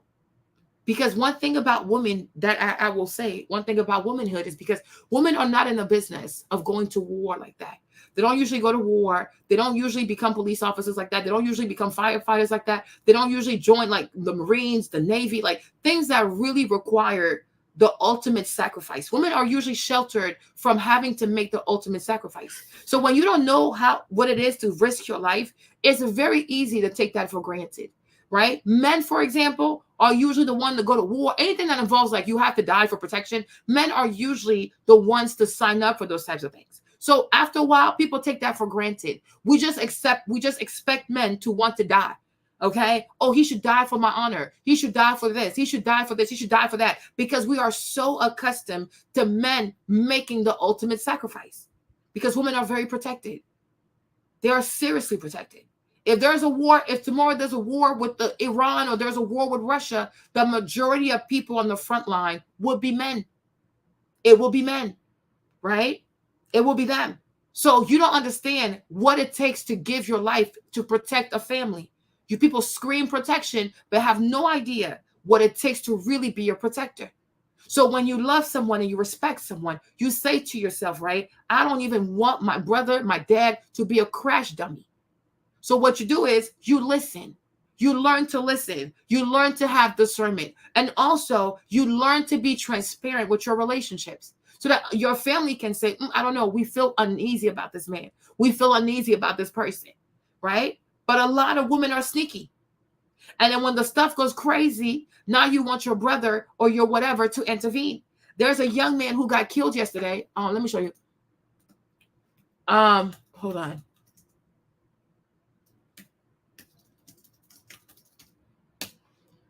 Right? So, no, not like, it was like last month or something like that. Right? But this young man, where are the images, right? Where is it? Okay, there you go. This picture right here. No. Oh. Give me a second, guys. Okay. Boom. Right? So this young man right here, he's 15. This guy right here is 15. He's 15 years old. His mother called his cousin, this guy, who's 31 years old, right? She called the cousin to say, can you please go pick up your cousin? Go pick up your baby cousin, right? Because he's on probation. So he goes to pick up his baby cousin from the party. The 15-year-old ends up shooting and killing him, right? So she knows her son is dangerous. So she calls her nephew to go get her dangerous son. And by him going to pick up his own cousin murdered him. Now he's dead, right? Now he's dead. So I'm like, this mother too. When you care about your family, you care about people, you raise your son right. Don't raise your son right. Now he's a liability to the city, to the courts, to everyone, even to his own family, because now he killed your nephew. So how are you going to face your sister when your son has murdered her son? Your son, hey Keisha, your son has murdered your sister's son. How will you face your sister? Like this family, how are they going to heal from this? Right? So I say, when you love the man in your life, you are mindful of the new man that's coming into your life. And when you want protection, and I'm being really serious, you want to be protected, the first thing you'll learn to do, you will learn to listen. You will learn to listen. If you have men in your family that love you, that trust you, that you've always lived with, you grew up with, Introduce the people that you're dating to the man that's in your life. So they can be like, you know what? I don't like this man. I feel something about this man, right? Don't hide the relationship. Do whatever you want. And then when this man goes upside your head, now you want your brother to fight, your daddy to fight. It's not fair to them. Men are not crash dummies. Men are people too. And the men in your family, you also have to value these men. Protection is not just something that has to be physical. Protection also is giving people advice. If your parents give you advice because they love you, it's to protect you. If your parents also have to discipline you, right, it's because they love you too. But the protection comes in many forms. There's also financial protection, right? But it's like protection comes in many forms. Why is it that for the majority of Black women, the only type of protection they want is when there's blood that's being spilled? That's crazy to me. You know what I'm saying? That's crazy to me. Me, I have a husband. I know who he is. That's why I'm not going to go put myself in certain situations because I know how he would react. So therefore, I'm not going to go there. You know what I'm saying? I have a dad. My dad could defend me too. But do I really want my dad to act out of character? No, I don't. No, I don't. Because I'd rather have my dad do what he does and take care of me than him act out of character because he's upset. My dad's a Libra. He has a temper on him. Like, this man is crazy, right? I have brothers too. I'm not going to go put my brothers in harm's way. For what? For what? When I could have simply listened, I could have simply been more cautious. I could have had more discernment. There's another Black woman. I'm like, what is going on? This man shot her. She was making coffee. She was making coffee. While she's there making a cup of coffee, the man walked up to her and he shot her in the head. Mind you, she's a grandmother. She has children. One of her sons passed away. So she had custody of her grandbaby. You understand? This man don't work, has no job. He's a felon. And on top of that, he was wanted. Other people in the streets were looking for him to unalive him. And I'm like, why would you bring that into your house? There is a reason why people want to unalive this dude. He's not a good person. Okay? Whatever he did, that the people want to unalive him, it goes to show he's not a good person. He probably stole, or he probably did something, or he probably killed someone too. You understand? The lady's making a cup of coffee, y'all. He killed this mother. But you see, she brought him into the house. And yet she meant so much to other people. You have your children. You have your grandbaby. You have your sister. When he unalived the lady, her sister went into a manic depression. She became suicidal, manic depressed. They had to lock her up in the hospital because she was trying to take her life because her sister is everything to her. A man tells you, oh, they trying to kill me. You know, no. Because if they don't get you, they're going to get me. Because that's really dangerous. If he's wanted, you know, a lot of these guys who are wanted, the people, they'll shoot anywhere. They'll shoot at the park. They don't care. They don't care. They don't care. They will shoot. As soon as they see him, no matter who's around him, you can have babies around him. These people are going to start shooting. So he's a liability.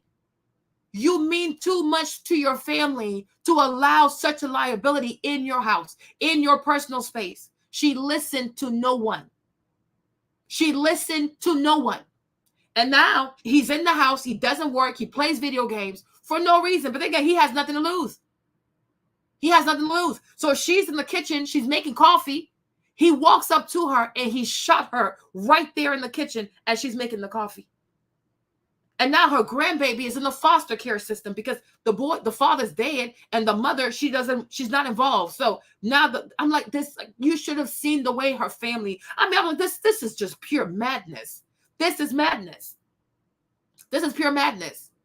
So it's like you have to understand that the most precious form of protection you will ever have is to listen to your family when they give you advice. You have to learn to listen.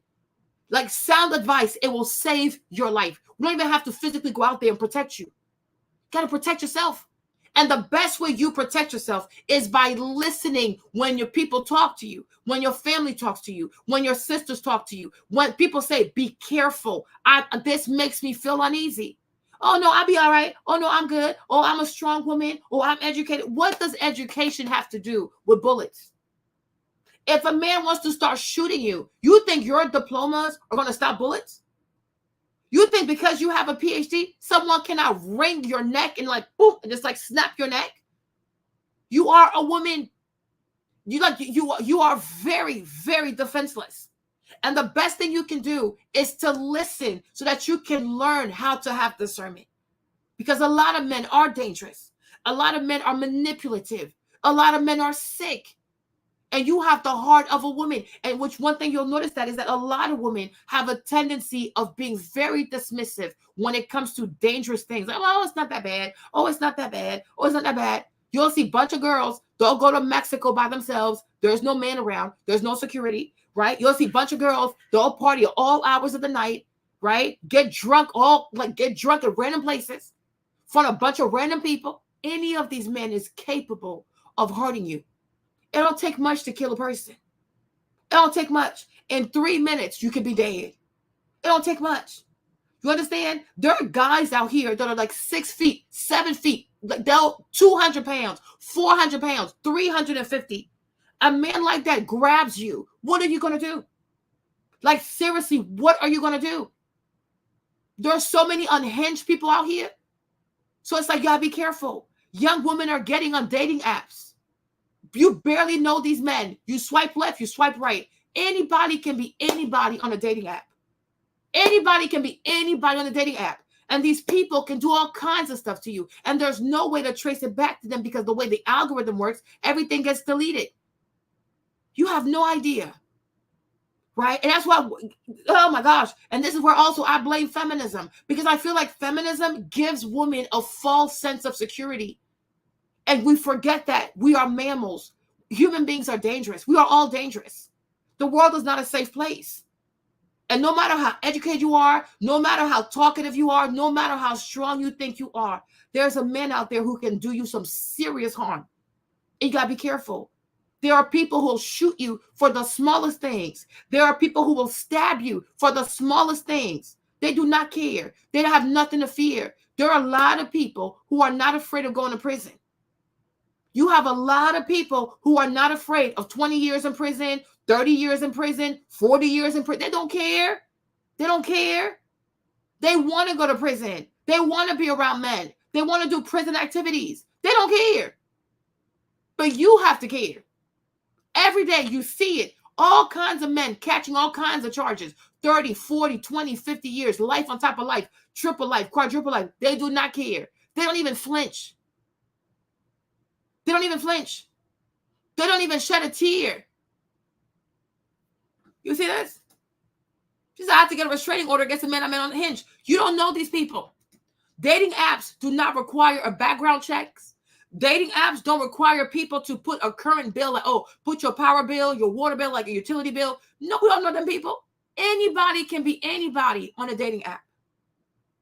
I don't even think that these dating apps have a way of like excluding people who are registered sex offenders. I don't think so. If somebody just came out of prison for assault, sexual assault, rape, you know, like all kinds of stuff, like he wants to open an account and have a dating, like have an account on a dating app. Do the dating app say, oh no, you can't join because you were incarcerated for sexual assault, for battery and things like that? No, they don't care. All they want is your money. They just want you to pay your membership. And then anybody can join that app. Swipe left, swipe right. Okay, fine. I'll meet you tomorrow at 5. Who is this person? And you go all by yourself, right? And that's what happened to what's the baby girl's name? Is that her name? This is what happened to her. You okay? Somebody she met on a dating app. A 33-year-old weirdo ass white boy. Okay, 19 years old. False sense of security. This is what feminism does to women. It gives you a false sense of security. Make, oh, I'm good. I can take care of myself. I can fight for myself. Want. No, you cannot. No, you cannot. The whole time, you guys, I promise you, this man, he has done this before. Because as they were looking for her, like they were looking and they started finding her body parts, they were finding other people's body parts. And most likely they're women. This is not the first time he did this. He has done this before. The fact that he knew how to do it, like he didn't even flinch to cut her up. He threw her body all across the city. And then he went to a black neighborhood and then he set the car on fire because he's trying to get rid of DNA. Trying to get rid of DNA. burned the car. I think even threw her phone in there, right? Like, this is crazy. This is not his first time doing this. This is not his first time doing this. This man is 33 years old, y'all. She's 19. And when the guy came, he came to the date on a bus. He rode the bus to the date. And this 19-year-old didn't even say to herself, like, this is weird. A white man with no privilege. A poor white man with no privilege. She was, oh, it's okay. Then he's 33, you're 19. You have a 13 age difference. He has nothing to offer you. They don't even have a car. And I promise, if we go in there and we check, maybe she paid for the date. A false sense of security, a false sense of safety. Because, oh, you know what? And she's tiny. She's very small. Why would you hang with someone like this? You see this man get out the car. You see him get out the bus. You see what he looks like. Why don't you run for your life? Why don't you even send a picture to the family? Like, oh, uncle, what'd you think about this? Look at how he looks. About, this man looks weird. This man looks weird. I'll come get you. I will come get you. The twins who got stabbed in New York also, 18 years old. They're outside by themselves at 3 o'clock, 4 o'clock in the morning. And they're tiny. I'm like, these girls are so tiny. 18 years old. You're outside by yourself with your sister at 4 or 5 o'clock in the morning. If these dudes want to start acting a fool, what can you do? You cannot fight these boys. What 18-year-old can get into a fight one-on-one with a 21-year-old boy full of testosterone? What you gonna do? You go, you party. Before you leave the party, you either get in an Uber or you wait for your dad to come pick you up. Call your dad. Call your cousins, your male cousins, whatever. Call somebody.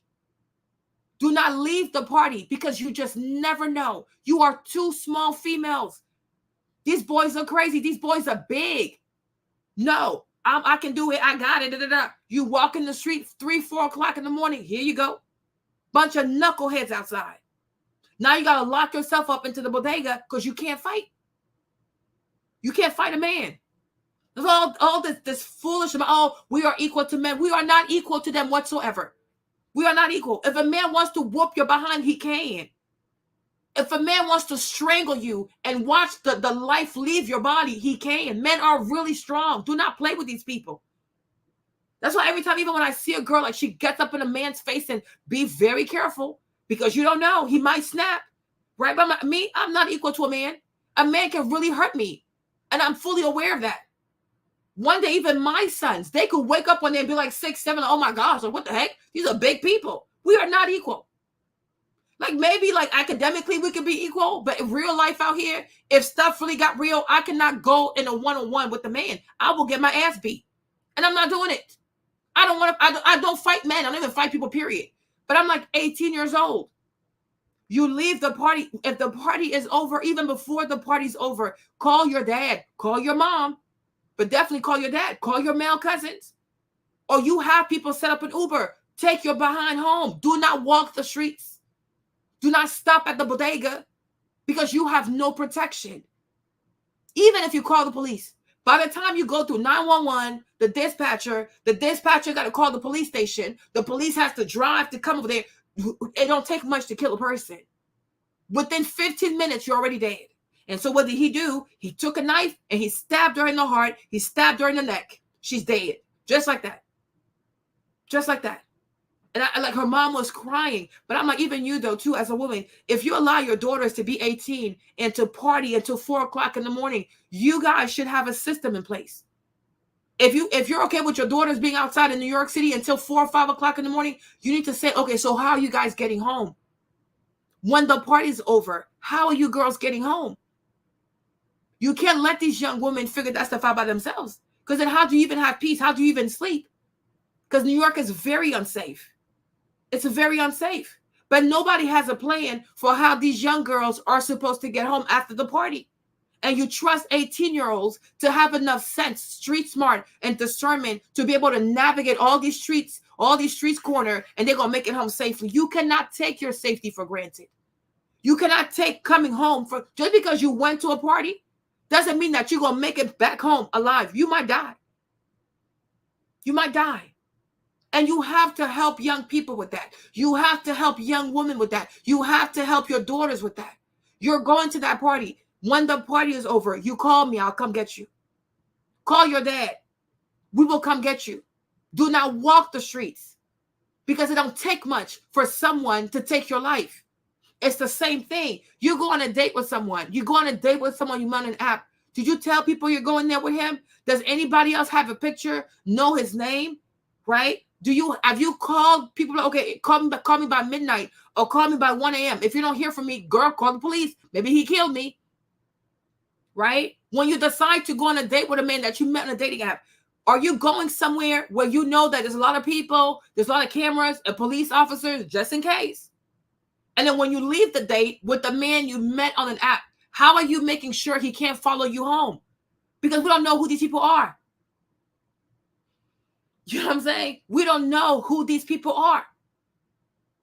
We have a culture today too where we encourage young women to have casual hookups, to sleep with men, to try to charge for money, to be sugar babies. All of that, you are putting yourself at risk. You are putting yourself at risk. There's a young woman. She was trying to sell her kitty cat, and the guy said he would pay $500. So he sent her an Uber. She got in the Uber. She got into the man's house. The dude had a machete waiting for her. Let me see if I can find it. You guys, hold on.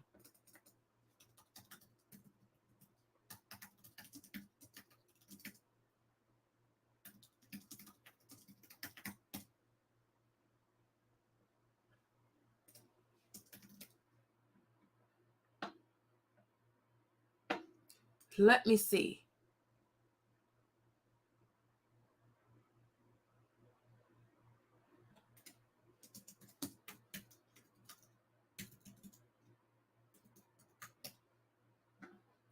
He promised her $500.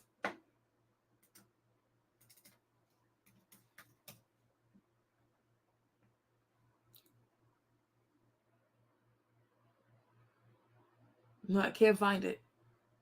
But it was sad. And I was like, you know what? I really hope, even though it's kind of sad, I was like, whoa, I really hope that he killed her before he used the machete. Because imagine you step into a house and there's somebody holding a machete over your head. I mean, imagine that, right? So he killed the girl, $500. A lot of people sit here, they make content, sprinkle, oh, be an escort, just go with men for money, just go behind the man for the money. But how do you know that he's not using this money to lure you into a pit of hell? This white boy, he had a sex dungeon. He had a sex dungeon. So that means like he takes you there and he tortures you sexually. Like what the heck? But when you engage in like city girl activity, casual hookup activity, or I need to be a sugar baby activity. But my thing is, how do you know that this person is not using money to lure you into a trap? And once you get there, only God knows what's waiting for you. Somebody could have a machete. Somebody could have a gun. Somebody could have a bunch of men trying to like run a train on you. They could torture you. You could be human trafficked.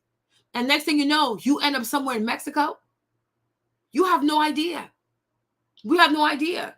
But today it's like a lot of women have a false sense of security and they have a false sense of safety. Oh, I can take care of myself. I can take there's evil out here in this world that you can't even comprehend. There are people who have sick minds out here that you will never understand. There are people who wake up just to do evil. There are people who, like, there are men out here, even women out here, right? Who are, they wake up to prey on people. This is what they do. And it turns them on to hurt people. It excites them to shoot people. It excites them to cut people up. We have real evil in this world, serious evil. So my thing is, you should never live your life and think, oh, as a woman, I got this, I can take care of myself. No, boo-boo. Never be that type of arrogant. Humble yourself. You know, you might think you can take care of yourself. Even if you know, let's say you have a gun. Let's say a person has a pew-pew, and you say, oh, Marty, I have a gun. I shoot at the range. Da, da, da. That's all cute and well, right? It's one thing to have a gun when everything is calm. It's one thing to go to the range and shoot. Do you know how to shoot under stress?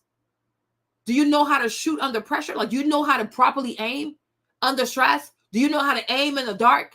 Do you know how to aim while you're fighting for your life? So it's like, it's very easy to hold a gun, and even whatever gun you think you have, whatever aim you think you have, somebody can have a better aim. Someone could snatch the gun, your own gun, out your hand and shoot you with your own gun. So it's like, don't overestimate how you can protect yourself, how you can defend yourself, etc. No, that's why from the jump, it's so much easier to play it safe and to say, you know what, let me humble myself, okay? Humble yourself and understand that the best form of protection too is to be careful, is to have wisdom, is to listen. You have to learn to listen. Don't wait until it goes completely left and then expect other people to jump in to save you, because at that time, it might be too late. Or there might not be anybody around who wants to do it. People, like a lot of people do not owe you their bodies as a shield. You're going to be on your own. Then your family's going to be out here crying.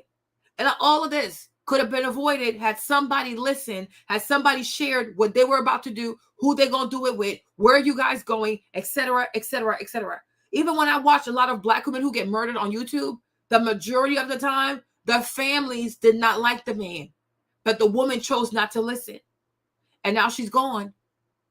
And I said, I'm like, oh, you see, the best type of protection is to listen to people, listen to your family, listen to your loved ones. Because when you're in love, or you think you're in love, you're not going to see the red flags. Because you want to see what you want to see. But your family, your people, they're not in love with this person. So they're more likely going to see the person exactly for what they are. They can see what you can't see, because like they said, you are blinded by love, or whatever you think is love, right? Because he's showing you something in order to keep you around so he can hurt you. So I'm like, you gotta be careful. That I advocate for every day, every week. And I'm just here to do my part. And a scam is a scam. We just gonna call it what a scam is a scam. We just gonna call it what it is. But I've just been guided here to sit with her, and she's just gonna speak her truth. I'm not gonna add too much to it outside of Black women. It's you versus everybody. And I just hope that you understand what that means. You're going to have to be discerning against everybody. And I'm sorry that that is the hand that you've been dealt as a Black woman, but it's truly something that you need to start accepting. It's not about race. It's not about gender. It's not about lifestyles. It's truly about energy, vibrations, and aligning yourself with the right people. And the only way you can truly do that is by working on yourself and healing your wounds that you have, that you may still be carrying. So align yourself with high vibrational people, and then that's going to get you closer to your higher self. But you can't do that if you're being misled by people that don't really want to help you. They just want something from you. And you have to be careful with that. And it doesn't matter what race they are, what gender they are, what lifestyle they are. It doesn't, none of that matters. It doesn't matter. So I'm just here to support. I'm not going to be staying. I'm just here to support. I'm not going to be saying too much, but I just want y'all to know that that's why I'm here. And like I said, it's Black women versus everybody. And the sooner you come to that realization, the sooner you will start. And I'm going to say this too. This is where I disagree. We got to stop with this foolishness. It's not Black women versus everybody. Because in this story, it's a Black woman versus a Black woman. No. What we're facing right now is intelligence versus stupidity.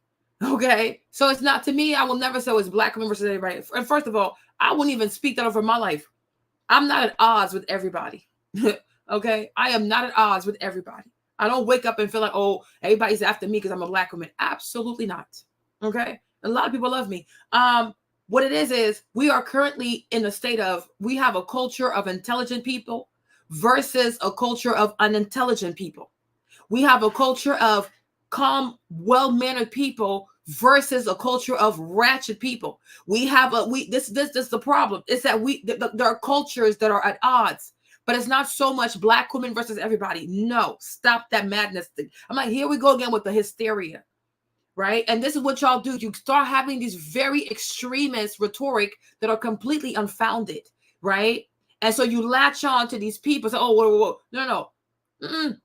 It's not Black women versus everybody. That is very toxic. It's very unhealthy. It's not real.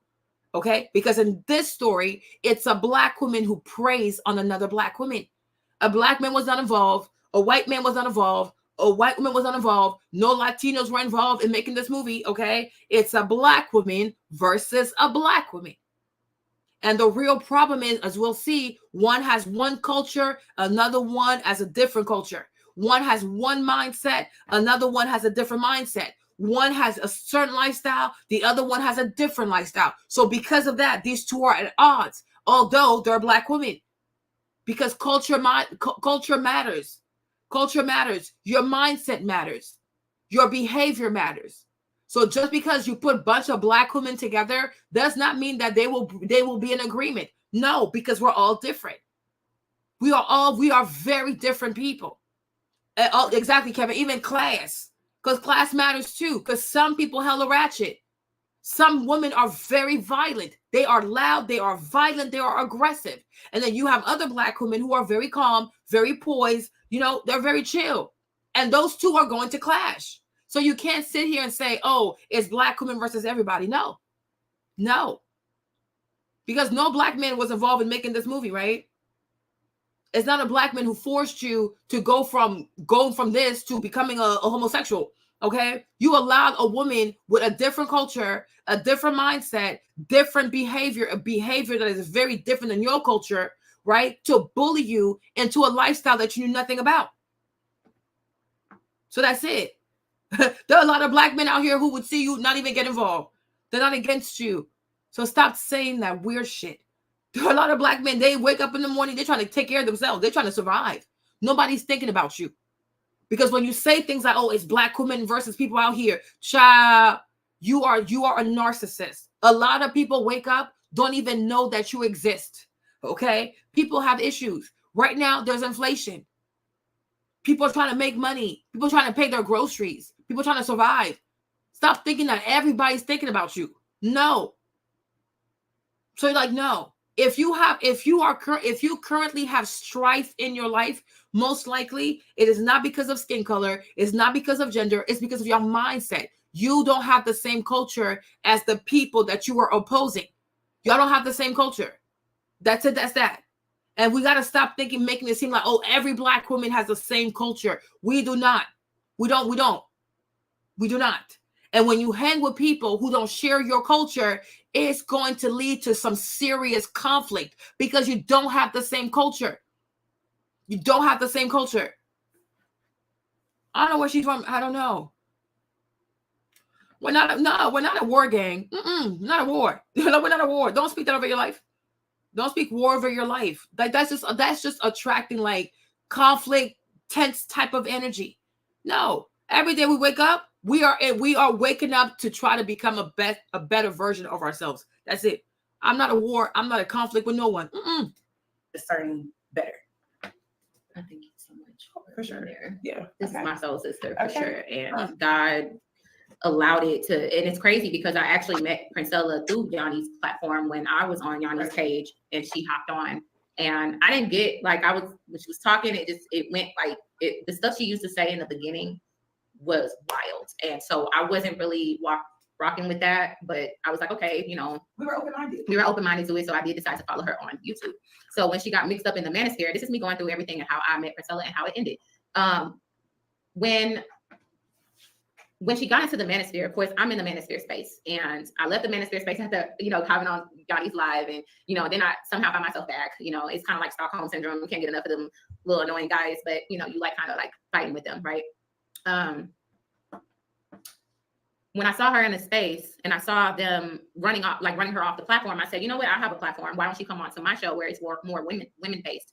So I reached out to her. So listen to this. You heard what she said, right? So the lady the first time she heard the lady, the things that were coming out of her mouth were completely wild. Instead of saying, you know what, this is too much for me, she said, oh, let me be open-minded. You see? Once again, this is giving the story of like Little Red Riding Hood, where she willingly opens the door for the wolf and then he eats her up. Okay. So you see that someone is crazy. Like the stuff that's coming out their mouth is completely wild. And so, even though it sounds like hella crazy, I'm gonna be open-minded. Okay, no problem. So you sit there, you continue to consume her content. Eventually you get convinced by her content, right? Then you say, oh, I was part of the manosphere. I left it. But these boys, we can't get enough of them. But then these are the girls who will make content and say, oh, men don't matter. We don't need men, blah, blah, blah. We don't need black men ain't ish. But they're constantly trying to be in these people's company. I don't get it. You don't like black men. Black men ain't ish. Leave them alone. Right? You'll never see boys be like, oh, you know, the woman's fear. Let's go troll these girls over there. They're not, they do their own thing. These girls intentionally say they don't care for men, but they're constantly trying to be around men, have conversations with men, have confrontation with men. Okay, cool. Then you notice that this lady, first, she's wild. She goes and does her wilderness business in the manosphere. The men say this girl is toxic. We got to kick her out of there. You say, oh my gosh, no, let me welcome her in. Let me embrace her. Hey, Rose, let her come to my channel. Why? She's crazy. She's crazy. But this is the problem when you have the mindset of Captain Save or whatever. It's my job to save every single Black woman. Why? Some people belong in a crazy house. Some people truly belong in a crazy house. Like, you know, sometimes I truly wish a lot of times that Black people, not gangs gonna get on me for this one, but because I'm gonna talk about white people, but I truly wish that sometimes Black people would learn to be as ruthless as white people.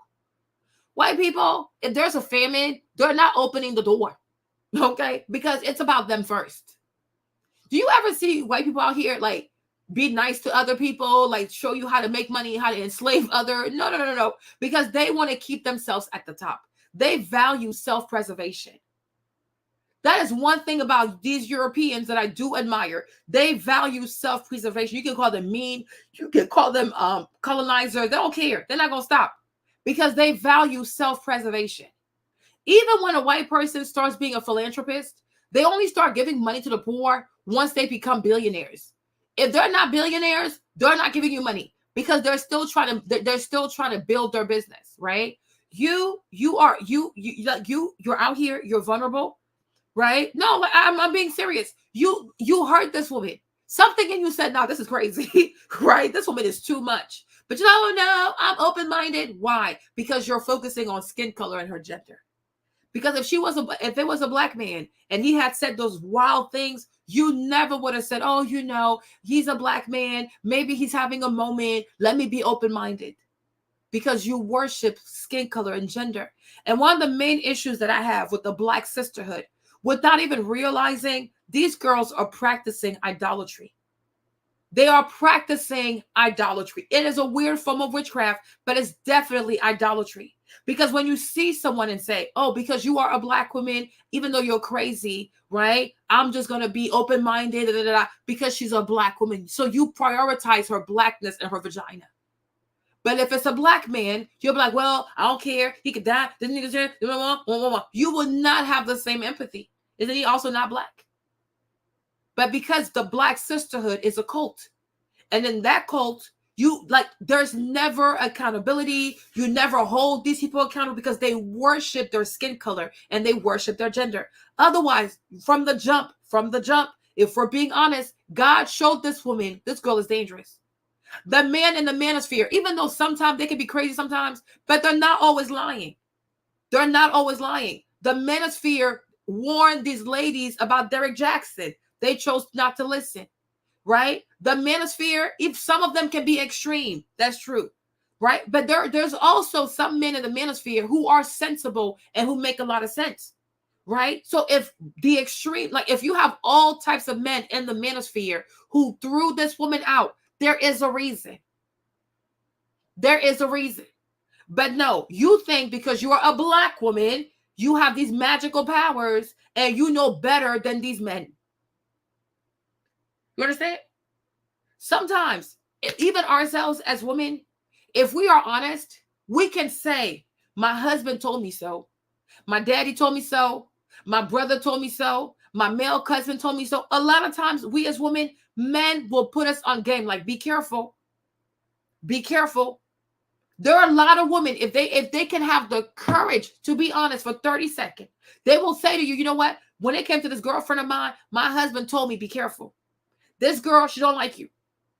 My brother told me, be careful. That friend you hang with, she's jealous of you, right? A lot of women do not like to give the men in their life credit for the things that they have warned you of. Even me, I can say it. There are things that I could definitely say, my husband saved me from myself.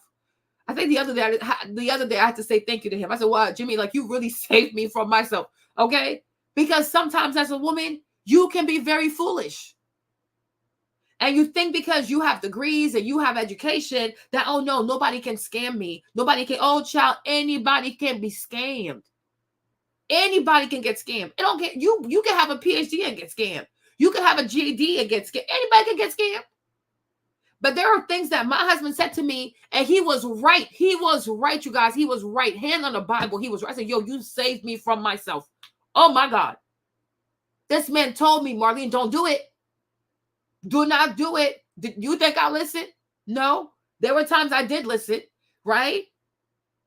But I'm telling you, like, sometimes if you're honest with yourself, you can say, my brother told me, my father told me, my husband told me, this girl right here, be careful. She don't have a good spirit. But once again, you ignore the red flags. You throw caution to the wind. You say to yourself, oh, she's a Black woman. How harmful can she be? It has nothing to do with her complexion. It has nothing to do with her gender. If she's a psychopath, she can hurt you. If she's a sociopath, you have no idea the kind of rumors she can spread about you. I am telling you, listen to me. This the mind that is sick. The skin color, the gender, that's the least of your worries. Your biggest worry when you deal with people is their psychology. If someone is mentally ill, you have no idea what you signed up for. You guys, you can think that you're best friends with someone. And the whole time, the entire friendship, she is spreading lies about you. She is spreading rumors about you. She's making stuff about you. She's going around and planting seeds against you. And people are going to believe it because, well, I see her with you all the time. Right? Because when she's with you, she acts like she's your best friend. She acts like she's doing your hair. She acts like she cries with you. She'll be like, friend, if anything happens to you, it's you and me against the world. Wump, wump, wump, wump. So you're thinking like, oh yeah, that's real. Like, that's my friend. Like, that's my person. The whole time, boo. The whole time, she is setting you up. The entire time, she is setting you up. I want you to hear me. Be very careful. Like, there's evil that men can do, but there's evil that women can do. A woman can be so dangerous. And I can tell you all this. The one thing a woman knows she can do to you to harm you, and you will never get up, is to ruin your reputation. It's to destroy your reputation. Trust me. Like, sometimes you might think, oh, Marnie's being harsh. No, I know my gender very well. And because we are very emotional, because the way God made us, we are more prone to be mentally ill. As women, we are more prone for mental disorders. As women, we are more predisposed for personality disorders because we live we are very delusional. We are always encouraged to be delusional. We grow up being called princesses and all that weird stuff. We grow up watching fairy tale Disney movies. This is how you train people to be dangerous. This is how you train people to not walk in reality, right? You don't see them making movies and cartoons for little boys. Oh, you're a prince. No. Usually when they have the cartoons for the little boys, they're soldiers, they're police officers, they're warriors, they're military people, right? But when it comes to us, when they make content for us, a little girl, it's always delusion. Delulu, you're a princess, you are in a castle, and then a prince gonna come save you. You're gonna hit the needle one day. You're gonna sleep for 18 years. Who sleeps for 18 years? Aurora.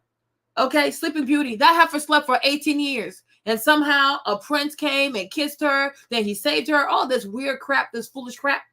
Right? We have so many movies where women are always shopping, getting makeovers, meeting a rich man. We are predisposed to be cuckoo.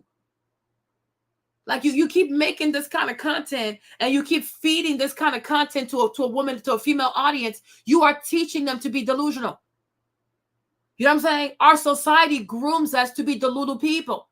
So when you are dealing with women, you got to be very careful. Because it's not her skin color you have to fear. It's not her gender you have to fear. It's her psychology. If you find yourself befriending someone that is mentally ill, she can throw your whole life upside down. And you'll see as the video keeps playing, you'll see her fall apart because she dealt with someone who's mentally ill.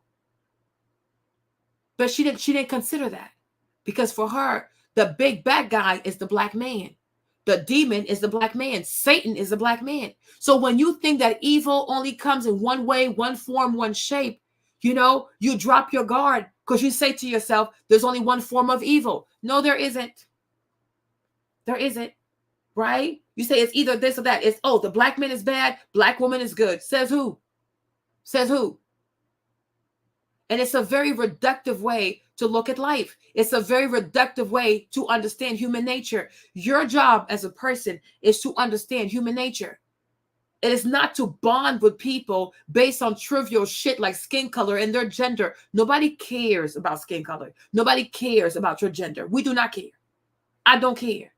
I will never be oh my gosh, that's a black woman. I don't care. I don't know that girl. I don't know her. Because she could have a pew-pew and she could shoot me. Okay? Or she could be really nice. I don't know. Only time will tell. But I will never say, oh, because you're black and you're a woman, therefore I'm safe. Safe where? Safe how? What are we talking about? They have female prisons for a reason. They have female prisons for a reason. Because women can be dangerous. Sometimes the crime these women commit, who get convicted, it's worse than a man. A woman can kill her child. You have women who kill their children. You have women who kill their babies.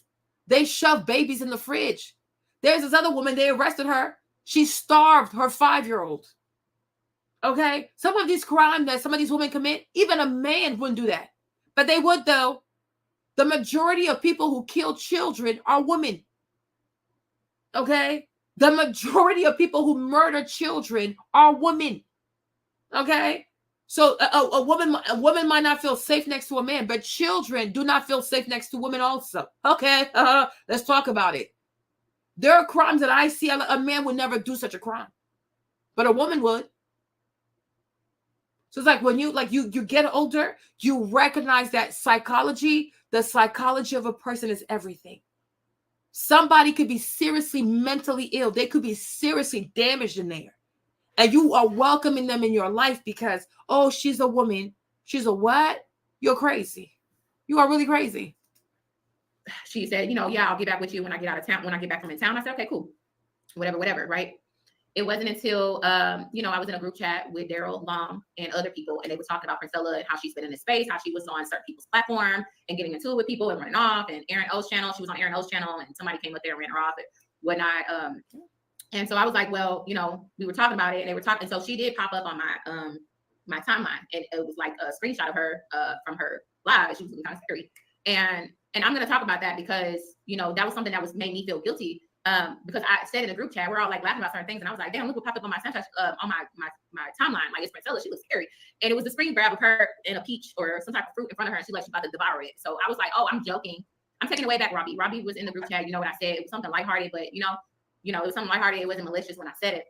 So that was something that was end up being pulled back up when Daryl got mad at her and he wanted to weaponize that and pull that back up. So I'm only telling y'all that because I'm telling y'all the timeline of everything. So Princella comes on to my channel, and it was on my birthday. I met her on my 32nd birthday.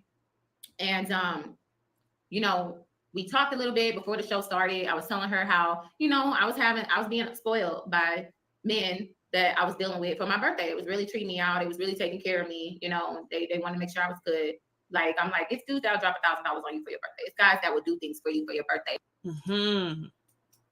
Do y'all see where the jealousy is going to start happening? Do you see where the jealousy is going to start? And you know, the problem is, you know what, y'all, this is going to be a long video, huh? We're going to be here for a minute. Y'all better get some food, get some snacks, get some water, go pee-pee, okay? But do you see where the jealousy is going to start happening? Because the thing about BTaylor, she's very pretty. If you compare BTaylor to, this is BTaylor, right? And look at Priscilla. Where's this girl? You know, what's her name? Princella. Okay. If we're being honest, people are like, oh no, you shouldn't rate the woman child, please. Okay. Let's be honest about it, right? Let's be honest. Look at this is this Princella lady, right? All right. This is Princella, right? Look at her. You know, I don't think this is a woman that a lot of men are running behind, or I don't think she's that's just me. I really don't. Okay, look at her. Okay, all right. Now look at someone like BTaylor. Right? Look at BTaylor. Very pretty, very feminine. Right? She's the type of girl that guys would like. I can see a lot of guys being attracted to her. So when you're the pretty girl. When you are the pretty girl that guys always want, like you are the traditional pretty, you got pretty girl privilege. Is that how y'all call it? You got pretty girl privilege, you know what I'm saying? And you tell a girl like Princella, whatever her name is, that I don't think a lot of men want. I really don't. You can be mad, you can be whatever. I don't care. I tell the truth, right? You start telling her about how guys are into you. Men are giving you $1,000 for your birthday. People are spoiling you for your birthday. You're triggering her. You're triggering her. And if you notice carefully, the type of girls who always make content about, I don't like men, I hate men, man and ish, they're always the type that men don't even want. Do you ever see? No, I don't think so. No, I don't think so. I really don't think so. I do not think so. I really don't think so. Right? Okay. BTaylor, everywhere she goes, people kick her out. Men don't like her. I've noticed, you can say what you want, whatever. But my thing is, what I've noticed, the people who always have conversation about hating men, the bitter, festering type, they're usually unattractive. They're usually older, they're usually, I don't know, they look a certain way. I know, but I don't want to say it. They look a certain way, right? And they're very masculine. Now, the girls like BTaylor, the pretty girls, very cute, very feminine, like even their body type is very feminine and stuff like that. These type of girl, men like even if they might have disagreement with guys, but it never gets like really serious, they usually they get along with guys because guys want to be around them because they're very pretty, right? So it's always the unwanted girl, right? Of course you're gonna call her pick-me-shit because she's very pretty. That's exactly my point. That's exactly my point. Of course you will call her a pick-me-shit because guys like to be around her. And that triggers a lot of women who don't know how to be feminine. That's exactly the point.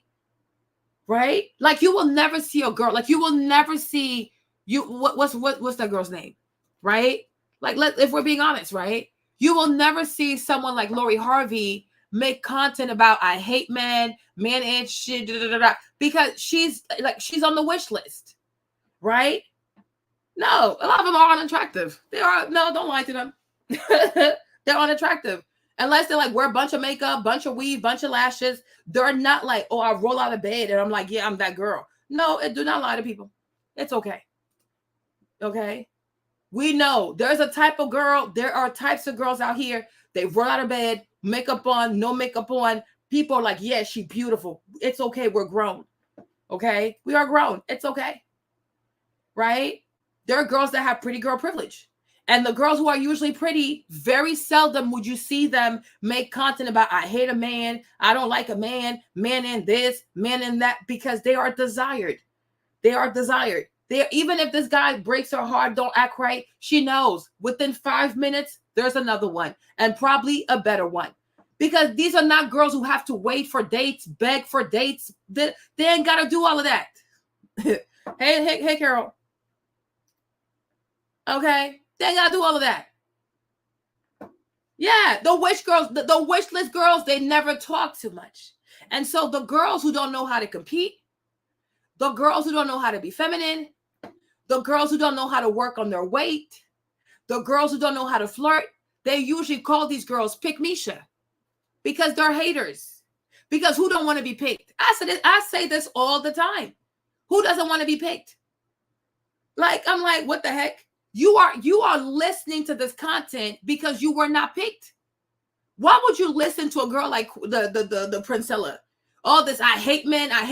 For someone who doesn't really care about men, go to the gym, work out, work on your business, clean your house. I mean, go to yoga, they're like, go hiking, go on a walk. You are watching this content because you are part of the frustrated heifer. You are frustrated. You're bitter. You're not picked. Like being picked does not come naturally to you. But who doesn't want to be picked? The beauty industry is $1 trillion business. from makeup, nails, hair, plastic surgery, Botox, waxing, clothes. I mean, you name it. Trillions of dollars are being spent every year for women to be beautiful. Who don't want to be picked? Like, seriously, who does not want to be picked? Hello? So it's like, that's how you know you are dealing with a woman who is jealous. Anytime you hear a woman call another woman a pick-misha, because she's bitter. Because if she was picked, if she had the husband she wanted, the ring she wanted, the house she wanted, the commitment she wanted, she wouldn't say nothing. It's the ones who never get picked who have the most to say about men, because they don't understand man. They don't know how to get the man to commit. They don't know how to get it. But you will never see someone like a Lori Harvey come out here and make, oh, I hate the man and I hate the man. She don't have to, because they run after her. They run after her. Okay? If this one leaves, then she gonna get this one. If this one leaves, she gonna get somebody else. Either way, they're all up in her orbit. Like, for real. I'm like I've noticed that. I'm like, y'all gotta stop this. It's always a type. And that's why sometimes, because they're so frustrated, they become lesbians. But they really want men. And then when these frustrated lesbians get together, they put hands on each other. Because that's not what they truly want. That's what they settle for.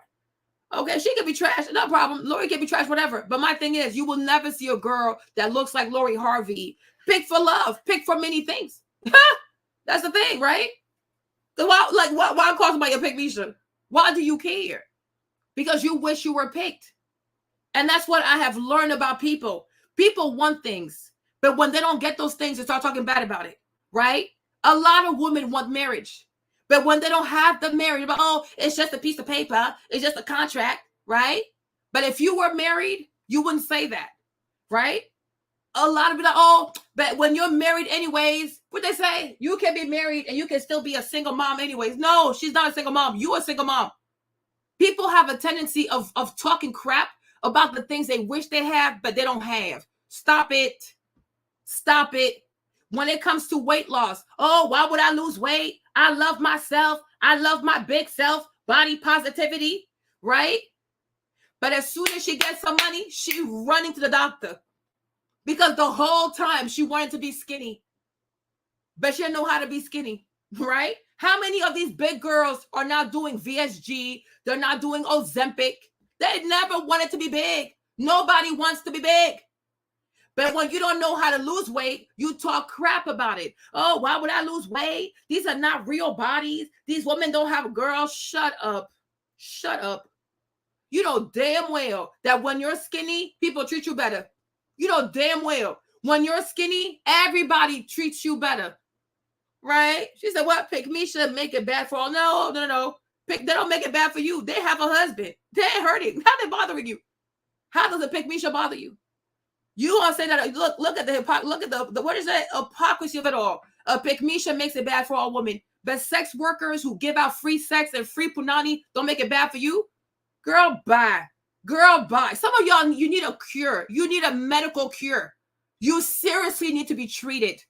You have an issue with a pick-misha, but you will clap for a sex worker. Make it make sense. They are hateful. So many Black women are jealous. I just wish they would confess to it. You are jealous. You are so jealous. How can a pick-misha who wants to be picked by a man for a monogamous relationship make it bad for women? But when you have all these strippers out here, these sex workers out here, all these girls who are on OnlyFans, who are bastardizing the worth of a woman, a man can have access to so much vagina for free. That is not bad for womanhood, right? But a woman who wants to be picked by a man and be in a relationship, no, she's making it bad for you. Stop the madness. If you have a man out there who didn't pick you, you know what I'm saying? I feel bad for you, sis. For the next one, be ready. That's it. Stop it. Stop it. In this area, in this age where a lot of men are addicted to pornography, this a day and age when the majority of men are addicted to pornography, men are more committed to pornography than even trying to step up to a woman, right? To court her, to take her on a date and to be a husband. because they are inundated with cheap sex. But you will never call out a sex worker because you are a coward. You are a coward. It's a lot easier to pick on a pick-misha because she's so feminine. She's not going to stand up to you because you know how to bully. You know who to call a pick-misha. You know who to call a pick-misha because most of these so-called pick-mishas, they are very feminine. That they're not really aggressive. So y'all just go ahead and bully these girls, right? But you would never go up to a sex worker and tell that sex worker that when she's selling sex for $5, when she's selling a blowjob for $2, when she's selling anal sex for $50, that she's making it bad for women. You're not going to tell that, right? Because you know she's violent. That's why she's a degenerate. That's why she's selling sex. How can you sell a blowjob for $10? How can you sell anal sex for $50? These girls sell everything. You can even have sex in her ear. She'll be okay with it. Bunch of girls out here selling blowjobs, anal sex. I mean, you name it, right? But y'all don't have an issue with sex work. But the majority of men are addicted to pornography and they are addicted to sex workers. They're not addicted to pick-mishas. A pick-misha, all she wants is to have a man love her and build a family with her. How does that make it bad for you? But you don't have the courage to call that out. And that's where I resent the Black sisterhood, because it's nothing but jealousy and hatred and bullying. It's witchcraft over there. It's a cult. It's a cult. So these girls like that, they're so like, they're very like, oh my gosh. So you know, if you call her pick-misha, she's going to retreat because you're a bully and you know she's a bully and you know she's not going to fight back. You know she's not going to fight back.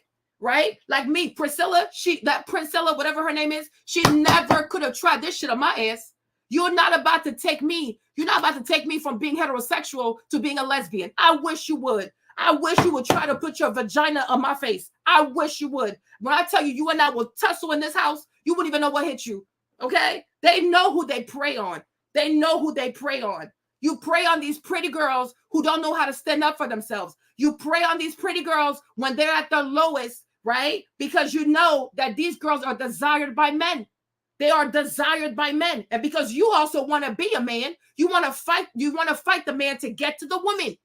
Be honest with your intention. Undercover lesbian, violent ass lesbians.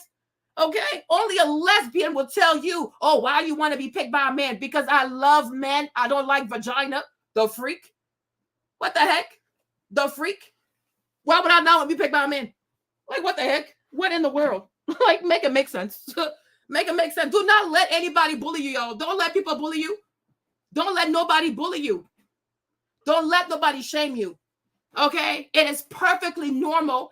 They out here giving advice on how to be a hoe. They will give you advice on how to be a sugar baby, a prostitute, an escort, a sex worker. They will tell you how to open an OnlyFans. But when it comes to you saying, you know what, I want to be committed to a man. I do want a man to pick me, and I want to pick him too. Y'all act like a woman has no say-so. Just because a man says he wants to be with a woman, she has the right to say, I don't want to be with him. So we're both picking each other. Tell the truth. You think, oh, a man will be like, oh, yeah, it's like fishing. Like, oh, I'm going to throw my rod and be like, oh, yeah, let me bring this woman in. She's like, okay, you have picked me. You have picked me. You have picked me. I will be your wife. I will be your wife. I will be your wife. That's not how it goes. We pick each other. A man can pick a woman and the woman can say, I don't want to. A woman can pick a man. The man can say, I don't want to. So even if you are a pick me, you also get to pick him as well. We have picked each other. We have picked each other. But it's perfectly normal. It is perfectly normal. It has been this way for millennia, right? For a woman to want to be loved by a man. All the greatest movies in the world, all the greatest songs in the world, they all talk about one thing. It is love. It is love. The majority of people who make money because they sing about love, they have made movies about love, they have written books about love. It is a natural desire to want to be loved. It is natural. Only a lesbian, a frustrated, angry lesbian who is dishonest is going to come and tell you, oh, why do you want a man to pick you? Because I love men, okay? I am not a lesbian. I am not a lesbian. Make it make sense. Like, make it make sense. Yeah, because she's a lesbian. She wants women. She wants to be with the woman. She wants the pretty girls that the men are into. And she lacks the courage to just come out and say it. Instead, she pretends like she has this ministry for empowerment, and the whole time she's trying to get you in her bed, in her dirty ass kitchen, and her dirty ass bathroom. Okay? Put your vagina on my face. See what happens. I'll beat the shit out of you. Put your vagina on my lips. Try that stuff. Try it. I'm not the one. So I should not be picked by a man, but I should be picked by you and your dirty house, your dirty bedroom, your dirty sheets, your dirty everything. These filthy ass women who can't even change their tampons every 3 hours want to tell you not to want to be picked by a man. I wish you would. I wish you would. I wish you would. Go change your tampon. Go change your pad, okay? Go change your sanitary napkins, all right? And they want to shove their dirty vaginas in your face. When was the last time you douched? When was the last time you put vinegar all the way over there and flushed it out?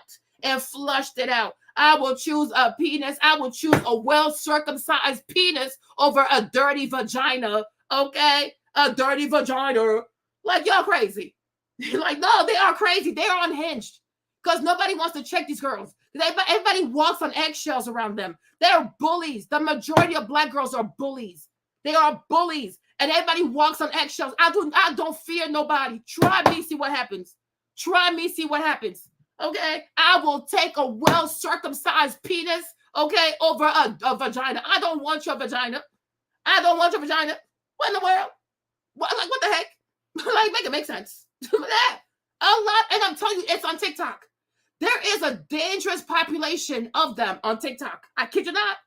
And they put their hands on each other. They beat each other. They financially exploit each other. You have no idea. It is, y'all, I'm not even trying to be funny. And I've told you this before. I said a lot of the Black lesbian community is so toxic. A lot of these girls who are in the Black lesbian community, they are abusive. They are mean. They are toxic. And many of them are predatory. But because they're women, people don't want to pay attention to it. A lot of girls who are in lesbian relationships are being abused. They are being abused. They are treated worse than if they were with a man. I am telling you, listen to me. Listen to me. Just because you have same-sex attraction, just because you are with someone, just because you are a woman dating a woman, does not mean that you're safe. Because a psycho is a psycho no matter what. I have seen them break cars. They break windows. They break walls. I'm like, what the heck? I have seen them do financial abuse. A lot of these lesbians, if they are financially abusive, they are emotionally abusive. They will throw their children on you. They will make you raise their kids for them. They're so mean. They are so mean. And there's like a whole universe on TikTok. I have seen it with my own eyes. I'm like, this right here is nothing but abuse. This is so toxic. There's so much unhealed trauma. And they prey on top of each other. They prey on top of each other. They are abusive. You will have like they call them like a rose or a femme, like the pretty one, very feminine. Like, you know, some girls are lesbian, they're like very, very feminine. And then you'll have like the stud, like they'll be so aggressive. I'm like, why are you so aggressive, girl? Why are you so aggressive? Because you know, when you're not a man and you want to be a man, you're gonna overcompensate. A lot of these studs, they be overcompensating because they're not men. They will never be men. So all they're doing is they're guessing how a man will act. And if you notice, especially in the Black community, the majority of Black studs, like the Black female, male, lesbian, like the one who acts like the man, they always look like little ninjas. They never look like a man that has a job, a career. No, the majority of them look like ninjas. I'm telling you, right? You will never see a stud that she's wearing a suit. She's like, you know, like, she got a real career, like, or like a nice shirt, like, you know what I'm saying? No, it's like, nah, nah, you know what I mean? They got the cornrow doing nah. They walk all day with a strap on. It is so bizarre. I'm like, what is this bizarre behavior? Like, what the heck? You know, at least like when you talk about I'm serious. When you talk about a Black man, they come in very various form. You have the thuggish Black boy. You got the ninja Black boy. You understand? Like, you know what I'm saying? You got the felon Black boy. But then you also have the sophisticated Black man, right? Like, we know, you know, if you're being honest, okay, if you're being honest, if you're Black in America, right? there's a ninja and there's a black man. These are two different species. You know, a ninja is a real thing. A black man is also a real thing. When you know what a ninja is, okay? Right? There's a ninja and there's a black man. But like, at least like there's diversity, right? But when it comes to black female studs, they're mostly ninja looking. They got the dreads, the this, the that. I'm saying like, yep. I'm like, girl, what are you doing? Why don't y'all have like soft studs, like classy studs who wear suit? Have you ever seen a stud in a suit? No.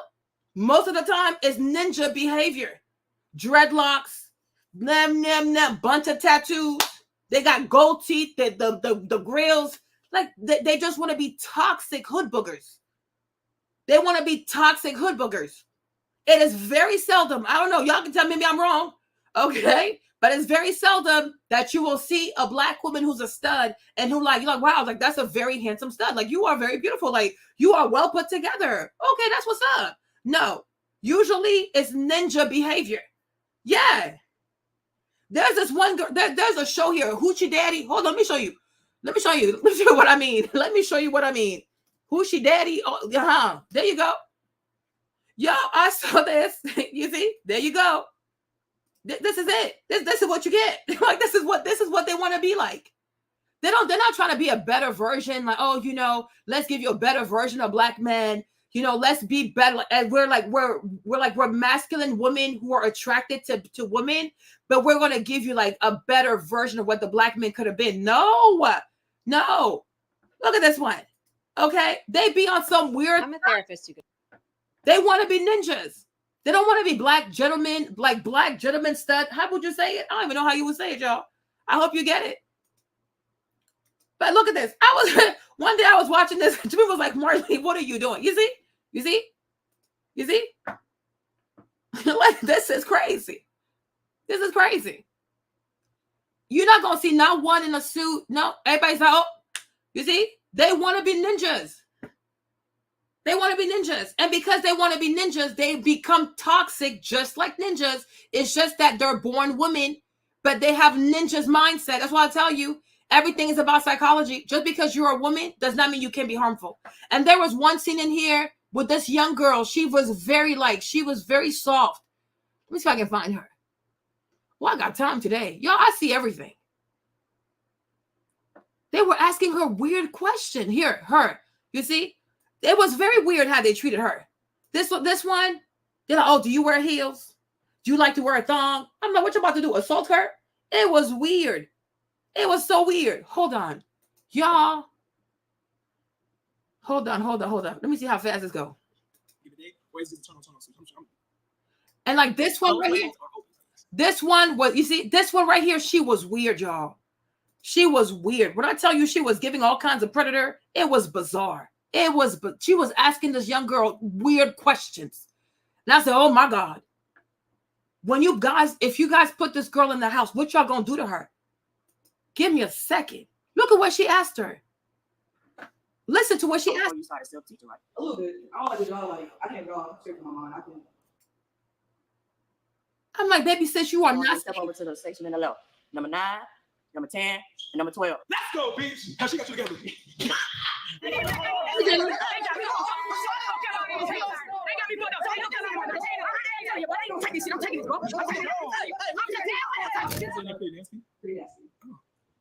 Self-talk.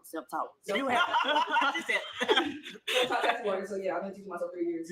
Like, what, did you already know how to draw before? You knew how to draw before you started self-teaching, right? A little bit. I don't like to draw, like, I can't draw straight from my mind. I can. You can trace? Yeah. You're a tracer. Never that. How do you learn about dimensions and saturation then? Say that again? How do you learn about your dimensions and your saturation? Art classes. Not that big ass face. When you're an erotic dancer, when you perform, do you take everything home? Why would you ask her that? But you see, because they're women, you see the thing is, because they're both women and because they're a lesbian, you know, there's a lot of you don't have to believe me, huh? Okay. But I do feel like LGBTQ people, they get a lot of passes for bad behavior, for bad sexual behavior. Because you see, in this instance, you have two women, you know? So, oh, it's okay. You have two black women, oh, it's okay. But it's not okay. Because this is a show. We are here to audition. These girls are trying to audition to be in the house, right? And these people are deciding who gets to be in the house. You understand? So then she asked the young woman, because the girl, she's talking about tattoo. Okay, that's what she's into. She likes to draw. That's a great question. Because it shows you like, okay, what kind of hobbies she's into, what kind of career she's into. She likes the art. She likes the tattoo. So the other girl asked her, okay, how do you learn about your dimension and your saturation? Because, you know, you got to do it as a tattoo artist. That's what's up. The other one, she goes from the girl asking her about tattooing and art to, okay, as an erotic dancer. So when you dance, do you take everything off? Do you not? Do you open your legs? Do you close your legs? And I'm like, what? What the freak?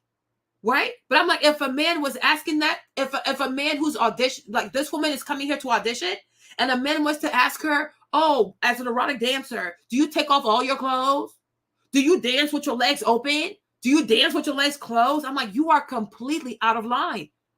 And nobody checks her because she's a woman, she's a stud. But I'm like, no. Because anybody is capable of predatory behavior. Anybody is capable of sexual assault. Anybody can do something to people out here, right? But I'm like, I don't feel like this one, the light-skinned one, I don't feel safe for her. She started, and you know, and this one, she's very small. She's very petite. And you could tell that she was becoming like intimidated. They were asking, well, y'all, let me play this for you. I was like, what the freak is this? And I was like, baby girl, do not go into that house. Do not go. And then all of them started looking at her like she was some kind of meat. They started licking their lips, doing all kinds of weird things. I started to feel very unsafe for her. I'm like, you see this? Because it's about the psychology. You guys, I swear, listen to me. It's about the psychology. So if you are a man and if you are a woman and you decide to become a stud and your blueprint is toxic black man, you are just as harmful. Because that's your blueprint. That is what you're trying to copy. You're not trying to be a black man or a gentleman. You are trying to be a ninja. So these are a bunch of women who are attracted to women who act like ninjas.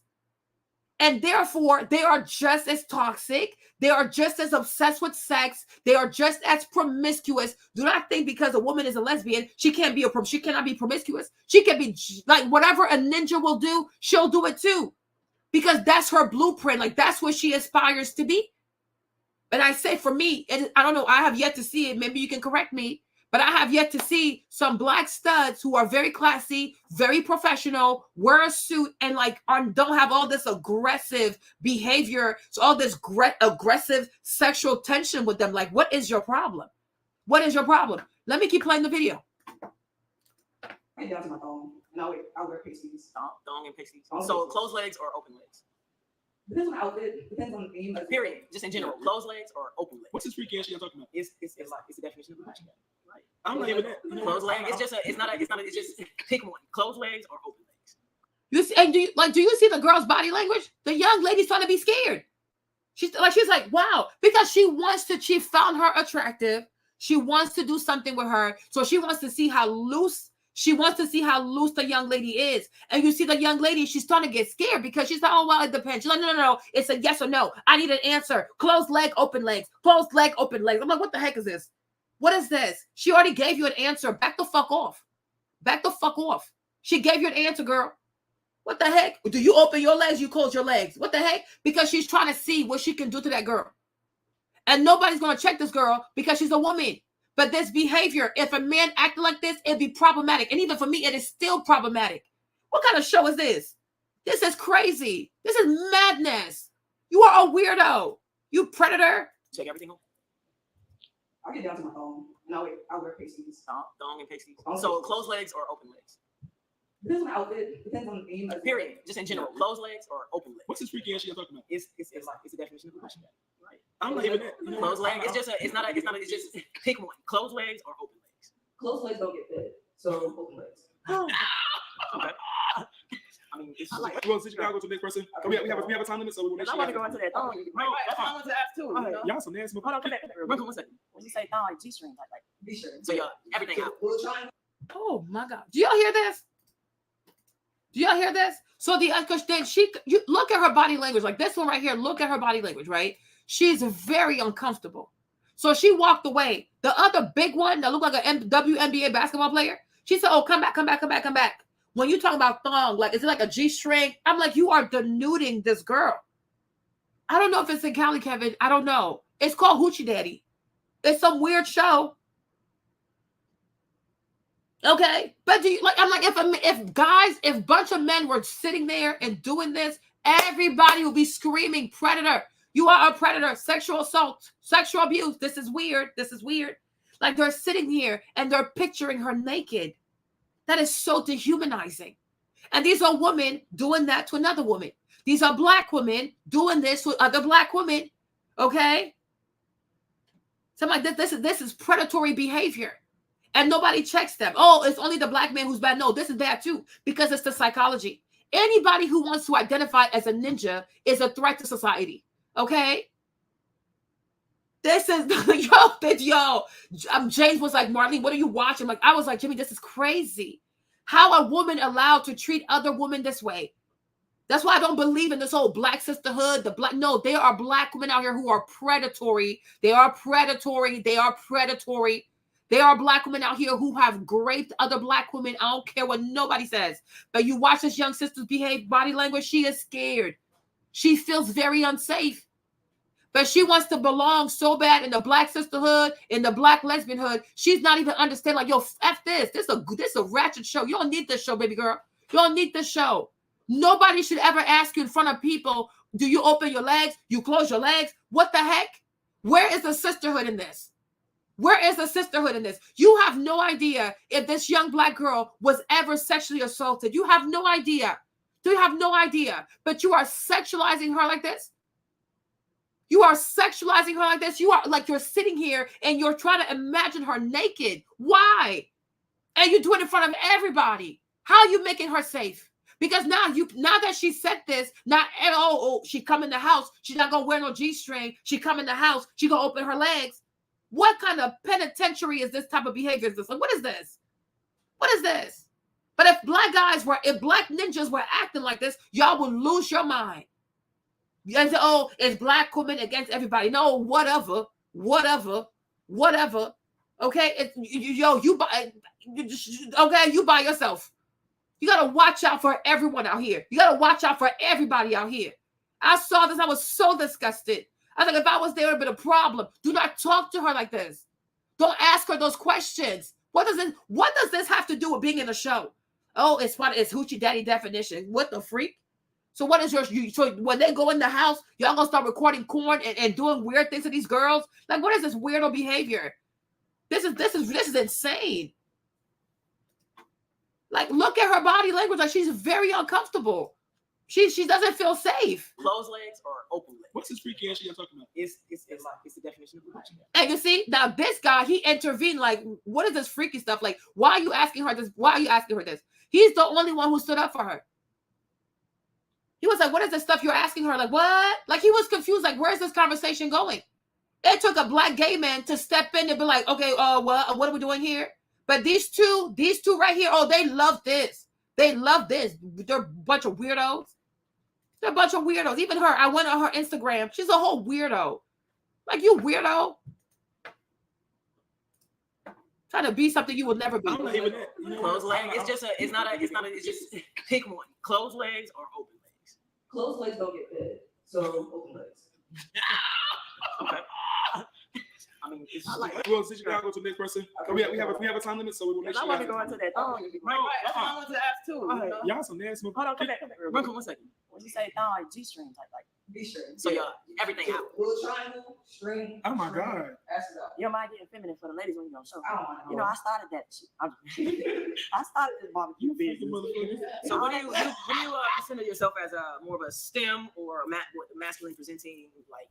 I would say I'm a STEM, but more masculine presenting. Although I still am feminine on my inside, I'm very soft. I'm very gentle but I know like how to turn on my daughter's side. I know when to be masculine. So may I say something? I want you. The determination of masculine and femininity is not based on just your insights, right? So you're still a woman at the end of the day. So you still have those tendencies. But do you naturally present yourself as a masculine presenting woman on any given day, or is this a turn on switch? I'm make sure I answer your question. I don't know how to do it. Good question. I'm not a stud. I'm learning, so I'm asking. I'm learning as I go. I'm asking. So is it your everyday thing? Do you turn it off when it's time for like your dance sessions, or how does that work for you?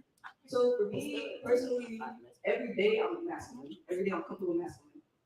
I turn on my feminine side when I know it's towards the end of my performance, and also when I want to go out look cute with the heels and everything. You know, social occasions. You wear heels? But definitely with heels, especially. You wear heels? You don't even stand on heels on my side. Oh, Big booty. right. What the fuck? Hell no. And that's I love that. You have a good bit of versatility. I love diversity of the person because you can still be masculine presenting and still have those moments where you still dress up as that woman. And just for the record, I'm not ignorant to the term studs or what the dynamic of a stud is. It's really more so how you are as a person. This is the best thing I want to know is your personality. I try to take the stud word. I try to use masculine to identify woman because when we label ourselves as stud, y'all, they automatically put us in the box. Right. And I don't want nobody to think they're good enough, not good enough to take out the trash, especially if I'm so busy and it's piling up and you just no, like if you see something, get it. But for the most part, we gonna get it because we boyish, but don't get besides yourself. Right. Now we both women, you know what I'm saying? So and you was wrong. Hoochie daddies, legs out, not open. Legs out, not open. Y'all stupid. Okay, all right. That's why I asked the question. So that's her definition of. I'm still confused on what that means, but What do you mean? Hoochie daddy, legs out, not open. Listen, we got time. Thank you, baby. Right. Next person. What's your name? Where you from? What you doing? So I'm Serena. I'm from Broward County, Florida. I'm a musician. I am an artist. So you said you're an artist. What kind of artist are you? Mostly R&B and hip hop. So what can you And you see, and if you notice carefully, me, Marlene, I ain't got time for this. This one right here, because she identifies, she a stud, like she masculine identifying, right? She can read energy. The other baby girl who came up front, even though she thinks she presents masculine, she gives off a girl. Like, you know that's a girl, right? If I was to throw her in a female penitentiary, she wouldn't make it. She would be somebody's girlfriend, okay? She would not make it. All these girls right here, they all read her energy. They know she's pretending to be something she's not because her energy is very feminine. It's not masculine. Her, you cannot doubt that she has masculine energy. This one right here, oh hell, you definitely can't doubt it, right? And so when this other girl gets up, she also recognized masculine energy. So she doesn't ask her, do you wear a thong? She's like, oh, you're an artist? What do? You see this? When she identifies someone that had the same masculine energy as her, like that ninja energy, she respected that. Right? She respected it. She's not going to ask her, what do you wear underneath? Do you open your legs? You close your legs? You wear a string? You don't wear a string? Because she sees her as a man. She sees her with like stud too. So she's a stud. She's a stud. She's not attracted to her. You not like because they have the same energy. But the other little baby girl, that girl, that's her type. That's her type. So because that's her type, she proceeds to ask her, leg open, leg closed. No. There's no but if though. You got to give me an answer. Do you open your legs? You close your leg, right? You understand? This one say, oh, when you talk about the thong, like it's like a G string and you know what I'm saying? Because she's very different than she's different than all the other girls who are there. She has a very feminine energy. She said, oh, I wear heels sometimes. Oh, you wear heels? What? Okay. They were all salivating behind this girl. And I'm like, this is very unsafe. Like, do not go in the house with them type of people. Okay? These are weirdos. They are weird. They are seriously weird. And the thing is, when you are a Black woman who has an attraction to women and the way you want to, and your understanding of manhood is by being a ninja, you are going to be probably even more toxic because everything you do, you're trying to overcompensate. You want more tattoos. You want to be more aggressive. You want to have a bigger strap. You want to wear a strap with the penis is like, like, I don't know how many inches long. Ooh, y'all need to see this casting call. You will be shocked. I'm like, even me, I'm married to a man. He's not even that aggressive. Like, if I don't know, people who, if you're around, like I said, because you have ninjas and you have Black men. If you are around a Black man, they're not even that type of aggressive. Like, they're not that type of aggressive. These girls are extremely aggressive. They are extremely aggressive. And nobody talks about it because if you say anything about the gay community, child, the LGBTQ, you're homophobic, child. So nobody talks about it. Nobody wants to be called homophobic. But there's a lot of unhealthy behavior. There's a lot of predatory behavior. that goes on amongst Black lesbians. And I have seen it. I've seen it on YouTube, I've seen it on Instagram, and I have seen it on TikTok. And it throws this notion away that, oh, as women, if we come together, we're all safe. No. You can be with a man and have an unhealthy relationship. You can also be with the woman and have a very unhealthy relationship. Okay? Because it's about the person and not so much the gender. I have seen a Black man be abusive, emotionally abusive, financially abusive, physically abusive. I have seen it. And then on social media too, I have seen Black women who are in lesbian relationship be abusive, y'all. Abusive. Like, I'm talking like they breaking stuff. They breaking doors. They are knocking into walls. Like, you're like, oh my gosh, how can a woman act like this? Like, it's just like, this is crazy. Right? But nobody wants to talk about these issues because they want to paint this beautiful rainbow color, LGBTQ, the rainbow flags, and the gay pride. And, you know, we're so much better. We are so much this. No, people will be people. Okay? People will be people. And no matter where you are, heterosexual, homosexual, if you are dealing with a toxic person, you will be harmed. Financial abuse can happen with a heterosexual relationship. It can happen also with a homosexual relationship. Being preyed upon, it can happen with a heterosexual. It can happen with a homosexual. Sexual assault. You can be a woman and be sexually assaulted by another woman. Okay? You can be a woman and be sexually assaulted also by a man. Because it's about the person and not so much the gender. And what feminism, Black sisterhood wants to do is to convince you, deceive you into thinking that, no, it's only a man who can hurt you emotionally, financially, physically. No, no, no, no, no, and no, and no, and no.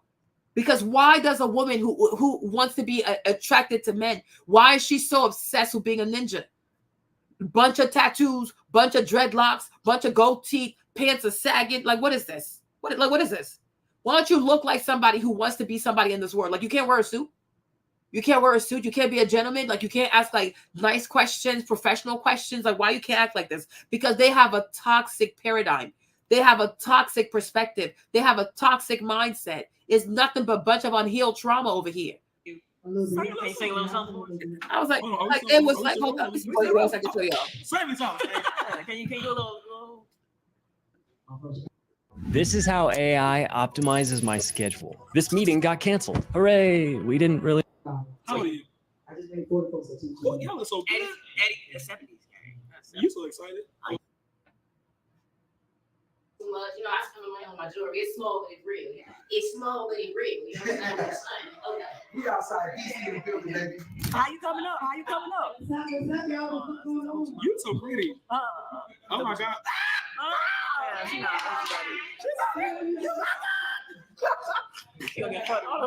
Well, here you go. No, look at this. Look at this, y'all. Look at this. Y'all, they'd be just as toxic. They have a lot of pain. They have a lot of pain. This is nothing but pain right here. Pain, disappointment, abandonment. It's really sad. It really is sad. Hold on. Y'all some freaky ass bitches.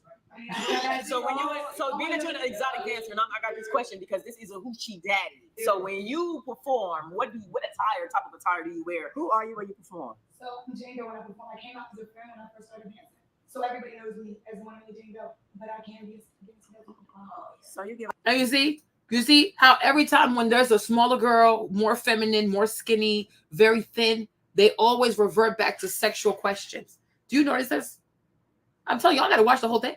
Okay. Every time they see a smaller girl, like she's very small, smaller frame, more like meek, you know, like more feminine, really, they ask her right about sex. How do you dance? How do you open your leg? How you close? But when they see a person that presents like them, they show respect. But when you are more feminine, they treat you like a piece of meat. And wait until you see what they do to her. This one, wait until you see what they do to her. Let me show you. I'm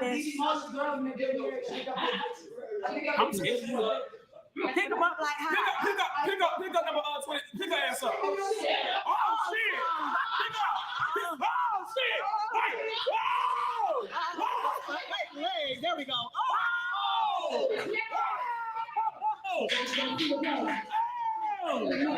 my God! Lord! Oh my God! What's that? You got a masculine in it. I live that. She's on masculine. She trying. I think if she was to go in the house, everybody try to fuck. Right, definitely. She a little thin, but I think everybody try to fuck. If she, they gonna try to test you. They gonna. Well, we did right.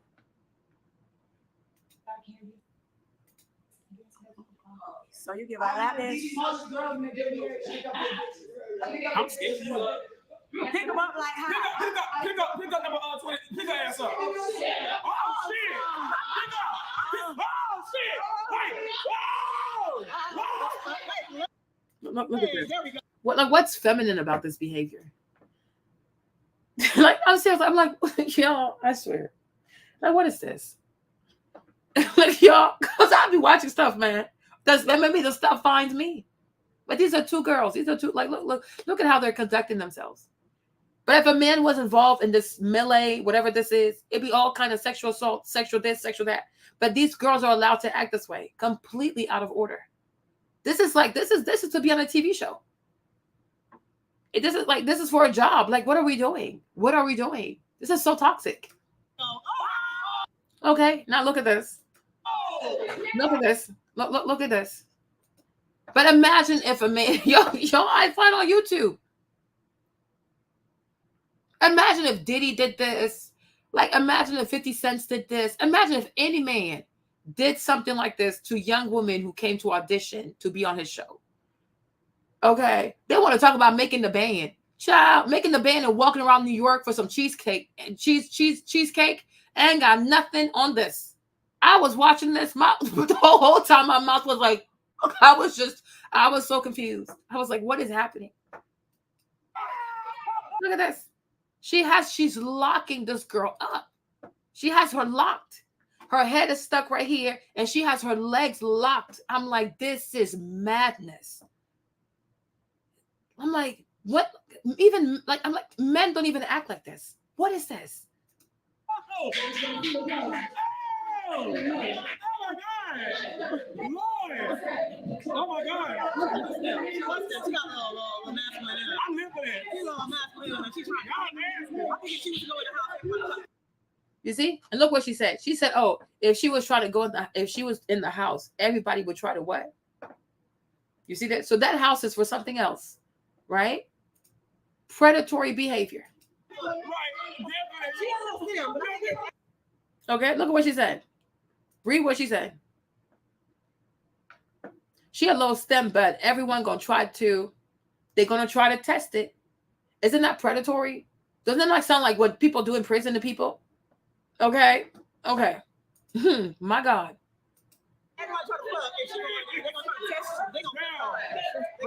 They're gonna test you. They're gonna test you. But these are supposed to be women, right? But because they want to be ninjas, they're gonna be toxic little hood boogers. So she's telling her, if we put you in the house, you're gonna be tested. So you know, like when a man goes to prison, he have to protect his butthole. If you go in there, you got to protect your vagina, because these girls will try to grape you. They don't know how to conduct themselves. My Lord. Well, we did right. Everybody was so intrigued. Everybody was so intrigued by what? I live for your energy. With the you. I love your energy. I'm scared. I see both. I see like a stem. She the masculine. A feminine. But I see the femininity as well. I feel like if you did get in the house, I think all the hoochie daddies gonna try to fuck you. You see? So there's no boundaries. I'm like, she's just talking about sexual assault like it's normal. Like that, I'm like, that's sexual assault. Like what you're, I'm like, this is sexual assault. Yeah. Oh, if you go in the house, they're all gonna try. Why do you try? There's nothing to try. But imagine if a man said that to her, oh, if you go in the house, all these men gonna try to sleep with you. Oh my gosh, the black man. Like, what the freak? But because they're a woman, it's okay for them to cross those lines. And to make like that, I'm like, this is a threat. Like, what the heck? Like, try what? Why would you try anything? You weirdos. But they're gonna test you. I feel like they're gonna try to test you. You see? They're gonna test you. They're gonna test you. I'm like, is she like going to prison? What is happening? It don't matter. She said she got a wife at home. They said, oh, but don't matter. It don't matter. Like, even if you got a wife at home, we still gonna try to take it. We're gonna take it. I'm like, what the freak? What the freak? That's the great thing. You Gemini, see? They think we ain't loyal. But when it goes, I'm just a dominant man, I can take a bitch or more. Ooh, see, they ain't gonna fuck with you. Child, toxic AF. So this is called Hoochie Daddy's casting, the casting show, the Hoochie Daddy. Yeah, it's a lot. I watched the whole thing, but it's a lot. So I'm like, no. That's why I'm not. So I'm like, oh no, if you're a woman, you're safe around other women. You just see these people threaten her with sexual assault. These are a bunch of women who are threatening her with sexual assault. That if you join our show, if we put you in our house, you'll most likely be sexually assaulted. Are you okay with that? Are you okay with that? Yeah, right. The sisterhood. My behind the sisterhood. A whole scam. So I felt like when I was telling her these things, she saw value in me, that men were actually pouring money into me, that men were treating me to spa days and getting my hair done and stuff like that. These are things I don't brag about, but I was just kind of telling her in a way like, you know, I know you feel like all men are bad, but these men were definitely treating me and, you know, treating me to certain things and certain lifestyles. Like I say that we should all be treated like princesses, you know. Sorry, I wasn't looking at the camera. And this is why, another thing too, if you have a man who treats you right, if you have people who treat you right, do not share. Because when you think you're just like, oh, you're just having a conversation, she's thinking you're trying to flex. Okay. And it will trigger her because a lot of women are jealous. It's in our nature. It's in our nature. It takes a lot of self-awareness for a woman to truly celebrate another woman. That's why, like, remember there was a time like 2016 when all these Black girls were having their empowerment brunches, and the majority of Black women who would attend these brunches, they were abused. They were abused because these girls don't care about you. They want you to pay all the money to come to the brunch, to see them, see their bags, see their shoes, see their hair. They're going to brag and tell you, oh, I made $1 million in 2 minutes. Okay. They don't care about your soul. They don't. They're a bunch of meanies. And if you notice, the Black sisterhood is mean girl behavior. It is seriously mean girl behavior. It's never like, oh, you know what? Maybe this girl wants to be married. I don't want to be married, but I'm happy for her. Oh, you know, I'm happy for you. They never respect everybody's choices. Okay? They don't respect your choice. If you are the type to want to be with a man, you enjoy being a man, you're a pick-me-sha. You're this. There's no respect, right? You understand? If you say you hate men, then they like, oh wow, like now they prioritize you. The more hateful the more you hate men, they like you grow in the rank. You become a soldier, a infantry soldier, a general, a colonel, a lieutenant. I mean, you name it, right? But if you're a woman and you say you're a Black woman and you say, oh no, I want to be married, I want to have children, you are at the bottom. You will be shamed, insulted, called a pick-me-sha, called a man-me-sha, all kinds of slur, right? They don't respect what you want. You have to do what they want you to do. You know what I'm saying? Then they respect you. It's not a thing of like, you know, everybody should be empowered to do what's right for them.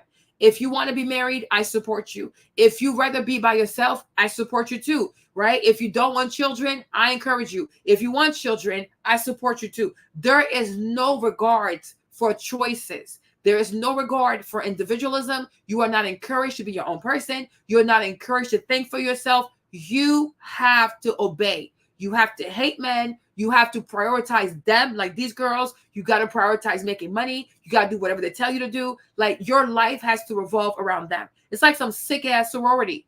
Okay. They're weird. They are seriously weird. Do not join the Black sisterhood. When we did the live, I was wanting to bring her on as an interview because I wanted to know what her end goal was. And this is serious, y'all. This is serious. This is very serious what her end goal is. So after the live ended, we were in the back chat. And, you know, y'all saw she was flirting with me the whole time. You know, and then even in the back chat, she asked me, do you like oysters? It's such a lesbian thing to say because it's like, okay, well, first of all, I already had oysters today. Like, that's crazy that you asked me that. But I did post on my stories that I had oysters. So it's just ironic that she wanted to go get oysters. But it was just the way she was like, yeah, let me, like, you know, we live in the same city. Let's go get oysters together. So during my birthday dinner that weekend, you know, I was like, okay, yeah, and I was unsure. I went to my birthday dinner and I was asking my sister and friends, like, should I go on this thing? And everybody warned me not to get involved with this woman. And they were like, don't get involved. So like I told you earlier too, most women, you cannot protect them because they're going to do what they want to do. Okay. So this one too, she's very stubborn. She's very stubborn. Okay, she has an ego about herself. She's not innocent. Also, like, let's be serious. She's not innocent. So even with Yanni, I would say, Yanni, be careful, because she over here too, she's a liability. This girl's a liability. She ignores red flags from her own gut, from her own intuition. She ignores them. Number two, she has friends, she has families, people who tell her, people she's known for years, who pour into her, right? She has no regards for their point of view. She has no regards for their concern. I don't know if she's a lesbian or not, but to me, it's like, if you're heterosexual and you feel like eating oyster is a lesbian thing to do, why are you going? Because you're not stupid, right? She was inviting you on a date. You understood, like, when she said, want to eat oyster, do you like oyster? You know exactly what she meant, right? But you don't have boundaries. You want like a little gray area, right? Because that's very bizarre to me. I'm not lesbian. So if you ask me to eat oysters, I'm like, no, thank you, I'm good. Because I'm like, I know what you're doing, right? You're not a child. You understood that she was hitting on you, and you understood that this was a sexual innuendo. And your family said, no, don't go. But you went anyways, because you were looking for what? Curiosity killed the cat. So are you, like, what are you? A lesbian? Like, are you bisexual? Like, what the heck? You went on a date. You knew it was a date, right? Maybe it's your greed because it's your birthday dinner. It's your birthday weekend. So you want to take as many gifts, as many dinners as possible. Stop acting like you ain't got no home training. And stop acting like a beggar too. That's going to help a lot of y'all. Okay? Well, take me out. I wasn't going to. Do you not have food at home? Do you not have food at home? What's the problem? Because that is weird to me. And that's why I say, when it comes to a lot of these ladies, I just don't entertain them. Because they're childish AF. Grow up. Yeah, she's bisexual. Because she knew what it was. She was not stupid. If you're not familiar, like the fact that she knew that oysters were this, then she knew the girl was asking her out on a date. She knew. So if she's heterosexual, why is she going? She don't have food at home. So the fact that she went, she knew what time it was. Don't act stupid. Don't act blonde. Okay? You knew what it was. And you wanted this girl to hit on you because maybe you want to feel special. I don't know. But you need to address your own greed. You ain't that stupid. But you're definitely that greedy. She's greedy. This girl right here, she's greedy. She's very greedy.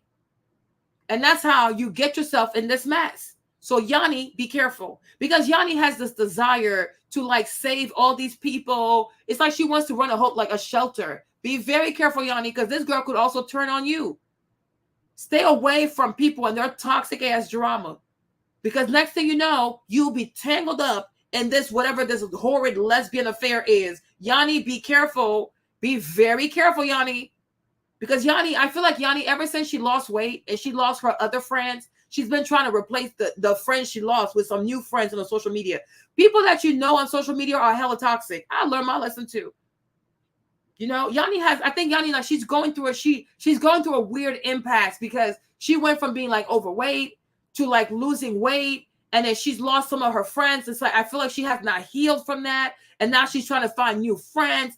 So she's out here just picking out these stray cats and their weird issues. Yanni, you better stop. You better stop, Yanni.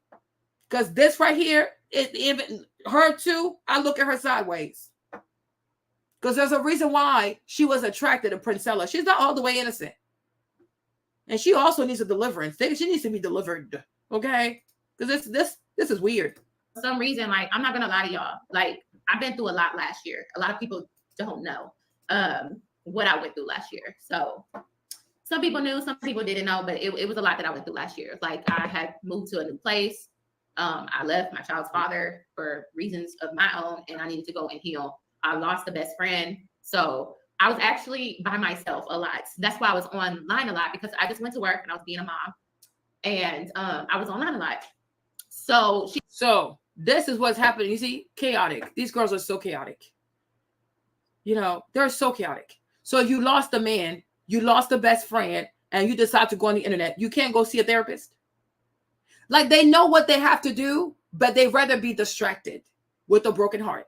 And then this is how you find yourself with bad people, right? Oh, I want to be on the internet. Why? I want to heal. So you find healing on TikTok. Please tell me how part of the healing process involves TikTok. How'd you end up on TikTok if you were on a healing journey? When you're on a healing journey, should you not delete all social media? I'm so confused, right? Right? But But this is how they want you to feel sorry for them. Oh, I lost this. Oh, I lost that. Da, da, da. Girl, you are still a grown woman. Why are you on TikTok? Do you have a therapist on TikTok? No. TikTok is very toxic. Social media is toxic. It's a bunch of quacks. It's a bunch of charlatans. It's a bunch of pseudo-intellectuals on that app. Just yappity, yappity, yappity, yappity, yappity. They don't have no degree to talk about these things, okay? Why are you there? Because you like mess. You like mess. I want a lot of people to be like, you know what? I like messy stuff. I like mess. I like complicated stuff. I like to go find myself in some mess. There's no way you go through all this in your life and you're on TikTok. You like to be messy. You love mess. You like to be in some mess. But now you found mess that supersedes you and now you're crying. But you like mess. Because why are you on TikTok? You're going through all these serious life issues and you go on TikTok. And my thing is, if everybody in your life is walking away from you, are you the problem? I'm asking a question. The man left you. Your best friend left you. They're all leaving you. What is wrong, sis? Are you a messy person? We are trying to find out. So I'm like, I also look at you sideways. No, it's weird. All them people left her at the same time. Y'all, we have to learn to listen to what people say. And we also have to learn to listen to what people don't say. In one season, she loses all these people. You guys, it's suspicious. You can lose one person, but you lost everybody that you had a close bond with. They walked out on you. Girl, what is you not telling? And then instead of like doing self-reflection, you go on TikTok. On the TikTok, she passed. Okay, if she passed away, then that's that. But if she walked out of her, I'm like that. But even my thing is, if her friend passed, why is she on TikTok? TikTok is toxic, y'all. It's a toxic place. It is a toxic place. You might be a sweetheart. By the time you spend 20 hours on TikTok, you will be demonic. These people will radicalize you. It's like joining the hitchhog. Okay. Like, I'm just like, no, me, I listen. I listen closely what you say and what you're not saying. Because there's a reason why, too, you and Priscilla connected. It's not random. Your spirit and her spirit connected. There is a reason. And whatever that reason is, we need to get that out of you. You need a deliverance. Because it's not all Priscilla's fault. Priscilla is toxic. We know this. But there's something about you. There's something in you. There's something about your spirit that connected. Like you both connected. You both connected. And you connected for a reason. And that reason, we have to know what that is. So we can save you and save Yanni. Because Yanni needs to be careful. She needs to be careful. Because I'm like, this right here, this girl too, she has a lot of drama in her. And not me, I fear that. She caught me in a very vulnerable place because it seemed like maybe this could be a new friend. And that's how I looked at it always, like a new friend. I hate talking about last year because it gets me emotional because it was just a lot going on. It was a transition for me. Okay. But this is not to say that I'm a victim because I'm a grown-ass woman at the end of the day. And I can take accountability for that in the part that I played because I could have been a little bit smarter. I could have been wiser. And I take accountability in that, I don't make the best decisions. I'm human, but I will learn from them. I hope so. Let me take your time. You got this. Yeah, because last year was sensitive. So sorry, I'm getting choked up on that. Because I was actually supposed to be getting married this year. So last year was tough. It was tough. But I was going through this transition and she came in at the right time, to say the least. Because, even the guys that I kind of was talking to, like, it was a lot. It just wasn't, that is what it is. I don't want to go into that. But when I met up with her, we met up to go get oysters. She was touchy-feely on me. She was grabbing my legs. She had her arm around me in a chair. She was trying to seduce me. And she had her daughter with her. And I was like, I felt uncomfortable at that time because I was like, I only came here to have oysters with you as a friend. See, this is the shit I don't like. This is the stuff I do not like. I hate, oh my gosh. I hate this level of dishonesty, right? You knew dang well she was a lesbian. And you knew dang well she was inviting you on a date and you chose to go. Now you want to act like, I don't know what's going on. Don't do that. We grown. Don't do that.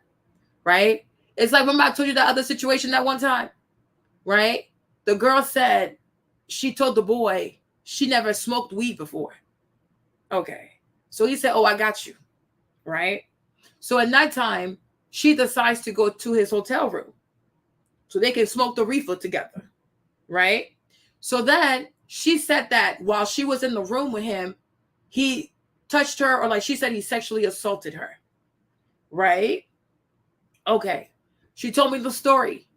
So I said, okay, let me talk to him and see what happened. Because honestly, I can see both sides. I can see both sides, you guys, right? Because if you tell a man, I never smoke weed, but tonight I'm coming to your room, we're going to smoke weed together. I can see how in a man's head, he's thinking that y'all going to hook up because it's a hotel room.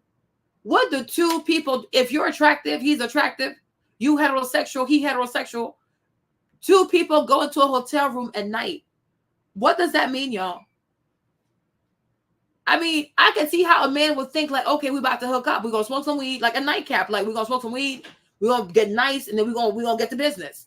You know what I'm saying? I can see the side. Now, you say, oh, you just went into his hotel room, like, just to have weed. Like, just, oh, let's go smoke weed, whatever. Like, what are the odds of you going to a man's room? He's not your best friend. He's not your family. He's not your brother, right? You don't know this man, right? Why would you ever think that if you go to his hotel room at 1 o'clock at night, 12 o'clock at night, the whatever, that he's thinking that this is just an innocent moment for you to smoke weed? Y'all could have smoked weed downstairs. You could have smoked weed outside, right? But a hotel room is very intimate. Midnight, like after hours inside a hotel room, I can see how a man would think you were like trying to say to him, like, okay, like, yeah, I'm coming to do this, but you don't want to be open, like, yeah, let's have sex, because it might be a little bit crass. I can see both sides. Then the person got upset at me. Now, why are you upset at me? Why are you mad at me? Because, like I said, I can see both sides. I'm not saying that what you felt was wrong, but I can see how he would think that you were down for that type of stuff, right? So for years, I guess you're trying to be mean to me. They bullied me, whatever, sure. But me, I'm like, I see both sides. Y'all not gonna bully me, right? Eventually, the person decides to go on TikTok after all these years, right? The person decides to go on TikTok and make a video and say, so-and-so sexually assaulted me. And it went nowhere. She made her video. He made his video. It went nowhere. Because I'm like, you see, I'm sure the majority of people could see the way I could see it. But when I said it, I was a bad person, right? But that's my issue. It's like you're an adult. Don't stop acting like you're ditzy. You're not blonde. She's like, oh, but I thought he was gay. I'm like, what you mean you thought he was gay? Did you ask him if he was gay? Because for me, when you go on his page, you see that he has children. You see that he's had different girlfriends. Why would you assume that he's gay? And even if he's gay, what makes you think he doesn't sleep with women? What makes you think that when a man says he's gay, it means that he's never had relationship with women? Once in a while, he does not sleep with a woman. Ultimately, he has a penis. He has a penis. Even people like Saucy Santana. What makes you think that Saucy Santana never had sex with a woman? Right? There are people who are gay, but they just prefer, like, they'll sleep with women, but they prefer to sleep with men. But it's not that they've never had a vagina. So for me, it's like a man is a man regardless. Like, whether he's gay or not, he has a penis. And so for me, that's a weapon. So if you go into a room with the man because you assume he's gay, why would you assume? You need to ask him. But you don't ask him. You say, oh, he's gay, so I'm safe around him. What makes you think that? So you both didn't properly communicate, and now here we are, right? So I was like, yo, I can see both sides. And so when she went on TikTok, right? Yeah, a lot of them have. Even when the guy who does hair, what's his name? The guy that does Ari's hair, he does Nicki Minaj's hair, right? I don't think he's fully like gay like that. Cause I'm like, but a lot of guys who claim to be gay, they've had sex with women before. Sometimes they'll still have sex with the women. But arrogant Tay. I don't feel like Tay is like all the way gay. I think he's bi, right? But I'm like, you can't just assume because a man does hair or because a man does makeup that he's a purist and he's all the way gay and he's not attracted to women. You can't assume that because he has a penis. If it has a penis, it's a weapon, right? So you go into his room assuming, oh, he's gay, so I'll just smoke weed with him. Girl. Now he's thinking like, oh, well, she's very pretty. She's coming to my room at midnight or 1 o'clock at night to smoke. So maybe after that, we'll get it popping. I can see both sides. Right? So it's like, for me, I'm like, I don't appreciate this level of dishonesty because she knew. If you don't know that oysters are for lesbians, it's one thing. But from the moment they were on the live on YouTube, she knew that the girl was a lesbian. She knew that when the girl asked her, hey, do you want to go eat oysters? She knew the girl was trying to see, like, okay, are you into that kind of stuff? Are you into women? You decide to show up.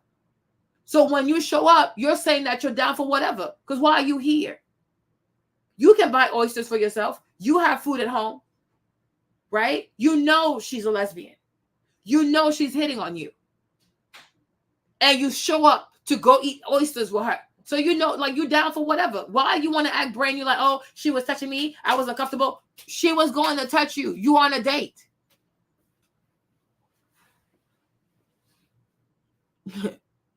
Like, what in the world? Like, this is weird. If you don't know nothing about the lesbian world and you like, oh yeah, sure, let's go eat. Like, somebody starts to touch you, I can see why you'd be like, what the heck is happening? Like, what? Whoa. I'm not into that kind of stuff, right? But when you know oysters is for lesbian, like, it's a code word. When you know that, like, you know, it's a way of asking you without like if you know, you know. If you don't, you don't. Like me, I wouldn't have known. Right? Like, because New Orleans, I used to love like char grilled oysters, you know, because they're really good. Like, they put like the Parmesan on it, whatever. So I would not know that oysters is a code word for like lesbians, right? So maybe it's like, I guess it's like, if you're part of that community, if you know, you know. So, but you knew.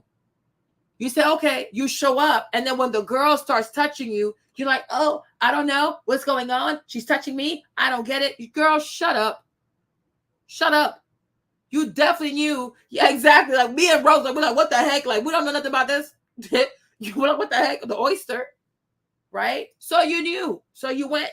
So when you show up and this young woman is touching you, you can't act like you're confused because you know she's a lesbian. You didn't have to show up. You could have simply said, no, thank you. I'd rather eat burgers. You could have said, I'd rather have a hot dog. I mean, let her know you like some meat. Okay? So if somebody says, if you know that oysters is for lesbian and you know you heterosexual, I'm like, oh, you know, oysters, like, you know, I don't really like oysters. I'd rather have a burger. I'd rather have filet mignon. I'd rather have a hot dog. A wiener.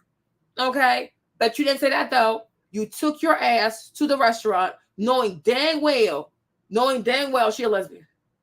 Now, you might have been shocked that she's an aggressive lesbian. You can say, oh, she was kind of aggressive and that shocked me. I get that part because she ain't got to be all aggressive like that.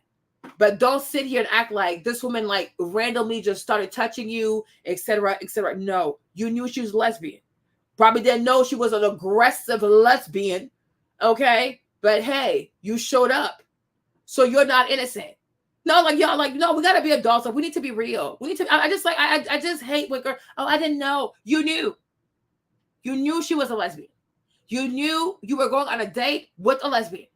Now, you didn't know she was an aggressive lesbian, but you knew she was into girls. And she liked to slurp, okay, on the vagina. You knew that. Don't play with me because oysters, when you eat oysters raw, it's icky, like a vajayjay. Okay, char grilled oyster, it's like they cook the oyster, so it's a little harder. It's meaty. It's giving meat. Okay, Lacey. Kima is dying. Like Kima is just rolling. But Kima is real, Kima. If you know that you like a man and somebody say, come eat the oyster, girl, I want a wiener. I want a burger. Give me some Oscar Mayer, okay, with some mayo. No. I'm not. Okay. All right. Give me some Italian sausage with some spaghetti. Okay. No. Super Mario. I don't think so. Like on some like content creator, like get to know you outside of YouTube because I realized that it was a persona that she puts on YouTube. But it's like she bought Pimp and P with her, you know, because she was touching on my legs, she was trying to massage my feet, you know, in public, and I'm like, she got on her knees and started massaging my toes, and I'm like, get the hell up and ran for your life. You stayed like, girl, you liked it. Go sit down somewhere. Like, girl, what you doing? Like, what are you doing? You know. And you liked it. You were just like because she was doing it publicly. Because you probably a covert. She probably like Portia. You remember I told y'all Remember how I told y'all Candy said Portia is an aggressive lesbian? But Portia be gay behind the cameras. But once the cameras turn on, Portia act like she heterosexual. So it's like, it could be the case that, you know, she felt some type of way because it's like, oh, like, don't do this in front of people because she wants people to feel like she's straight. But if the girl had done this at the apartment, she wouldn't have had an issue. Because why is she touching you? You still sitting there. Go home, Roger. Make it make sense. Like, please. You know, I ended up calling like Rob B to talk to her, you know, so they could end their little squash and beef. And you know, so then the manosphere was still talking about Princella's live and all this other stuff. And then it was this guy named Red Supreme that did a video about me. And I was on the live and I sent her the live. I was like, oh Lord, this dude's going in on me or whatever like that. So she hopped in the live like, oh, and she just saw how men were always talking about me and like talking ish and coming at me. So she was like, you know, and I was telling her some things that I was going through, living on my own, how my maintenance man was, you know, he made me feel uncomfortable. I can't even just come in and get stuff done without men trying to hit on me, you know? And she was like talking like, oh yeah, like you need to get you know, a pow, a pew pew. We need to go to the gun range together. And like, you know, she was kind of like coming in like she was really helping me, like kind of like, you know, I know you on your own, you a mama too, you know, and you know, I'm gonna teach you some things, kind of like, you know, on some game type of shit, you know. But I didn't look at it like that because my guard was down because she was a woman, and I take accountability in that. I now.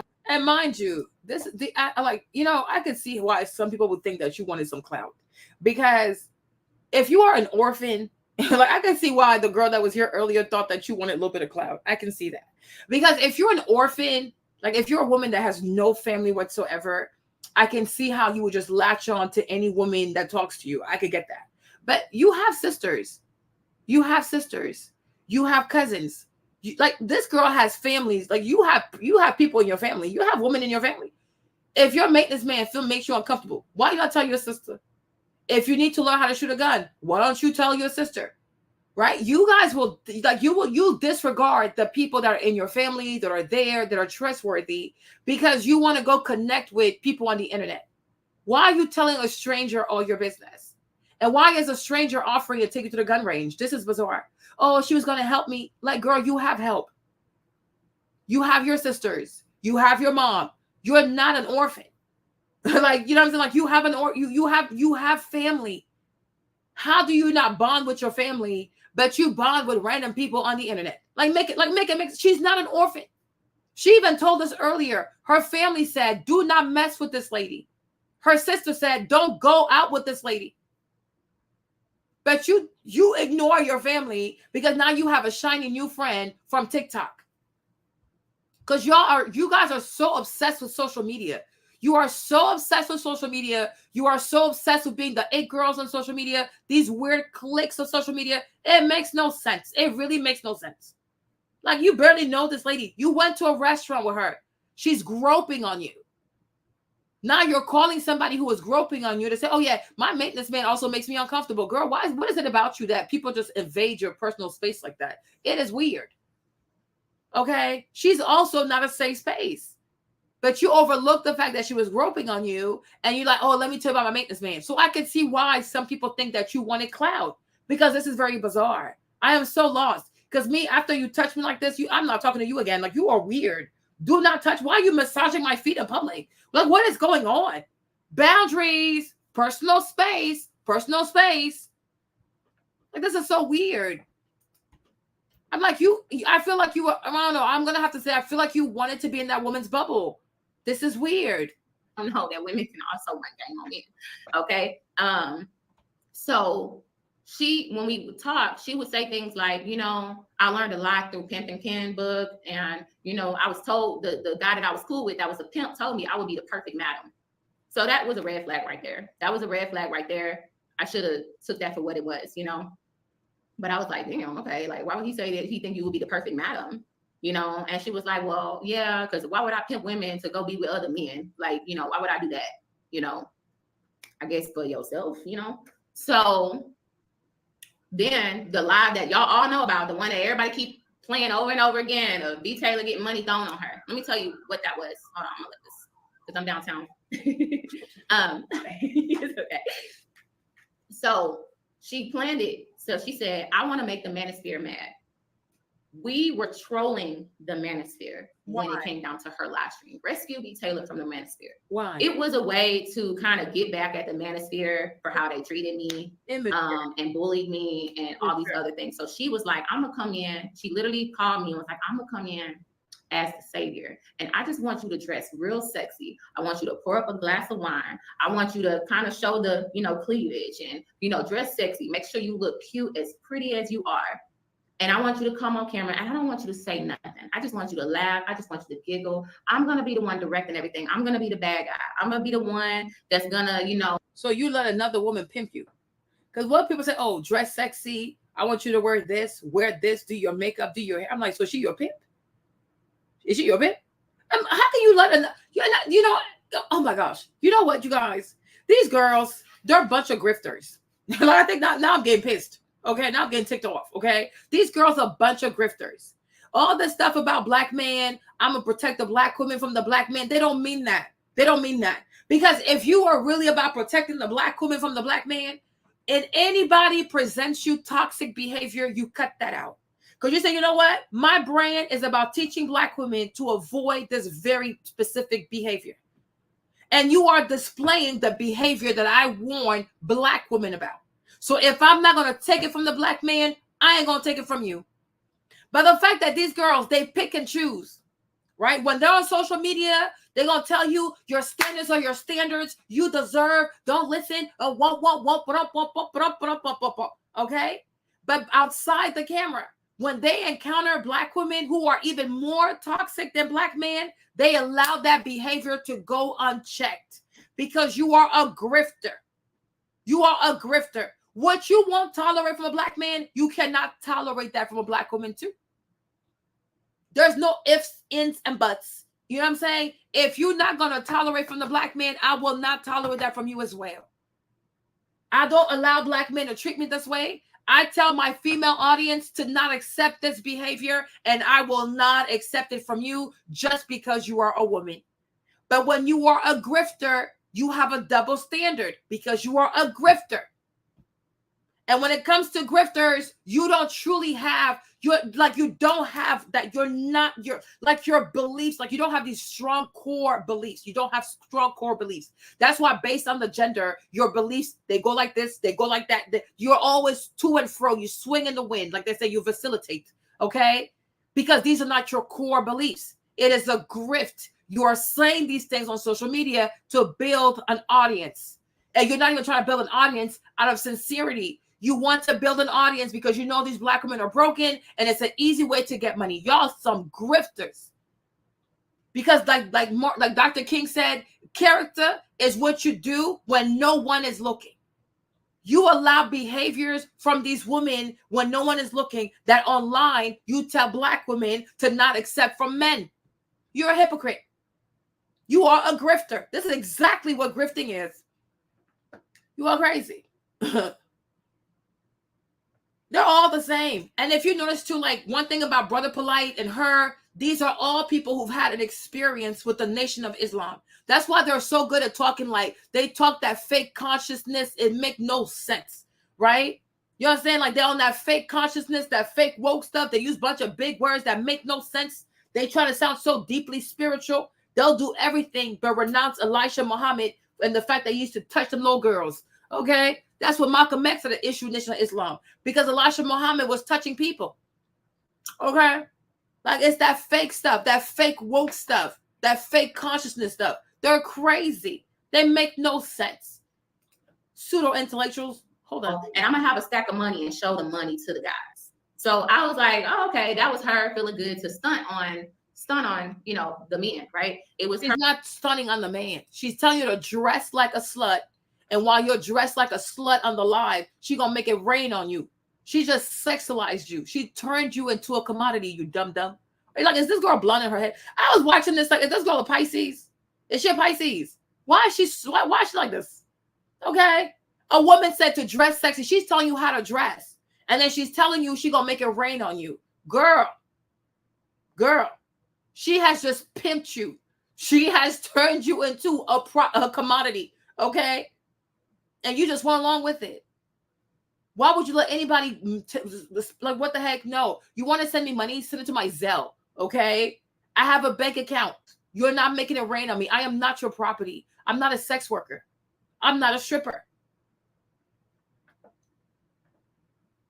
Like, this is weird. Like, this is so bizarre. Like, who know? Her way of stunting on them.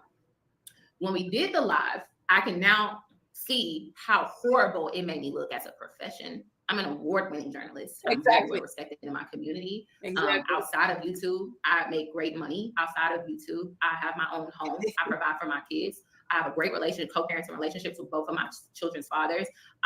People don't know me as that. When men want to spoil me, it's because they actually want to spoil me. Okay. They actually want to do things for me because they see what type of woman I am. I don't have to give anything in return for that. So when she was on there, I started to feel uncomfortable. That's why you saw me laughing a lot, smiling a lot. I didn't know what to say. And I was not expecting her to throw the money at me. That's not what it was. She just told me, stand up and show them, yo, like how cute you are, you know? And I took it as like, oh yeah, you know, y'all trying to play me. Like, you know, I'm cute. It was supposed to be a way of like her hyping me up. But when she threw the money on me, y'all can see, that's why I sat down like, oh, okay, like the money. Like, girl, shut up. You went on a date with her. The first time you went on a date with her, she was touching you in public. She was fondling you in public. She massaged your hands, your feet in public.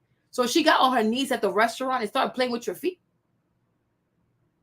But you are shocked that she threw money at you. Girl, that's even less intrusive. She was all up in the first time you go on a date with her, she's all up in your space. Girl, what? But then on social media, on live, she threw money at you. And that's where you were like, oh my gosh, I feel so uncomfortable. Girl, is you a Pisces or what? Like, I don't know. Like what? Like who? Like, I'm like, y'all need to go find out her birthday. Because I need to know when she was born. I want her birthday. Because there ain't no way. Ain't no way. Ain't no way. You a grown ass woman. Another woman gonna call you and tell you, I want you to dress like this, do this, do this, do this, do this, do this. And okay, sure, I'll do it. Then you see her with money in her hand, and like, I didn't know she was gonna spend that money on me like that. I didn't know she was gonna do that to me.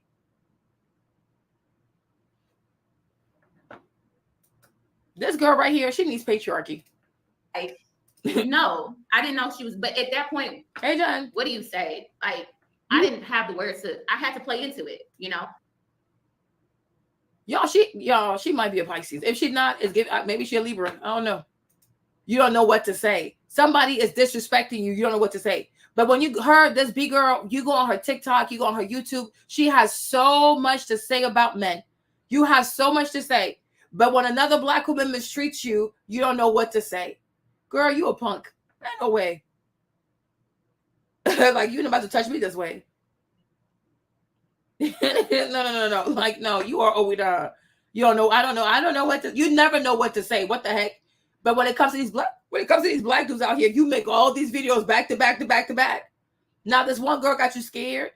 Y'all are so easy to be. Y'all get bullied so easily. You are crazy. Tell her not to do that. Like, don't do that. Don't freak. What I look like? I didn't have to. I shouldn't have to.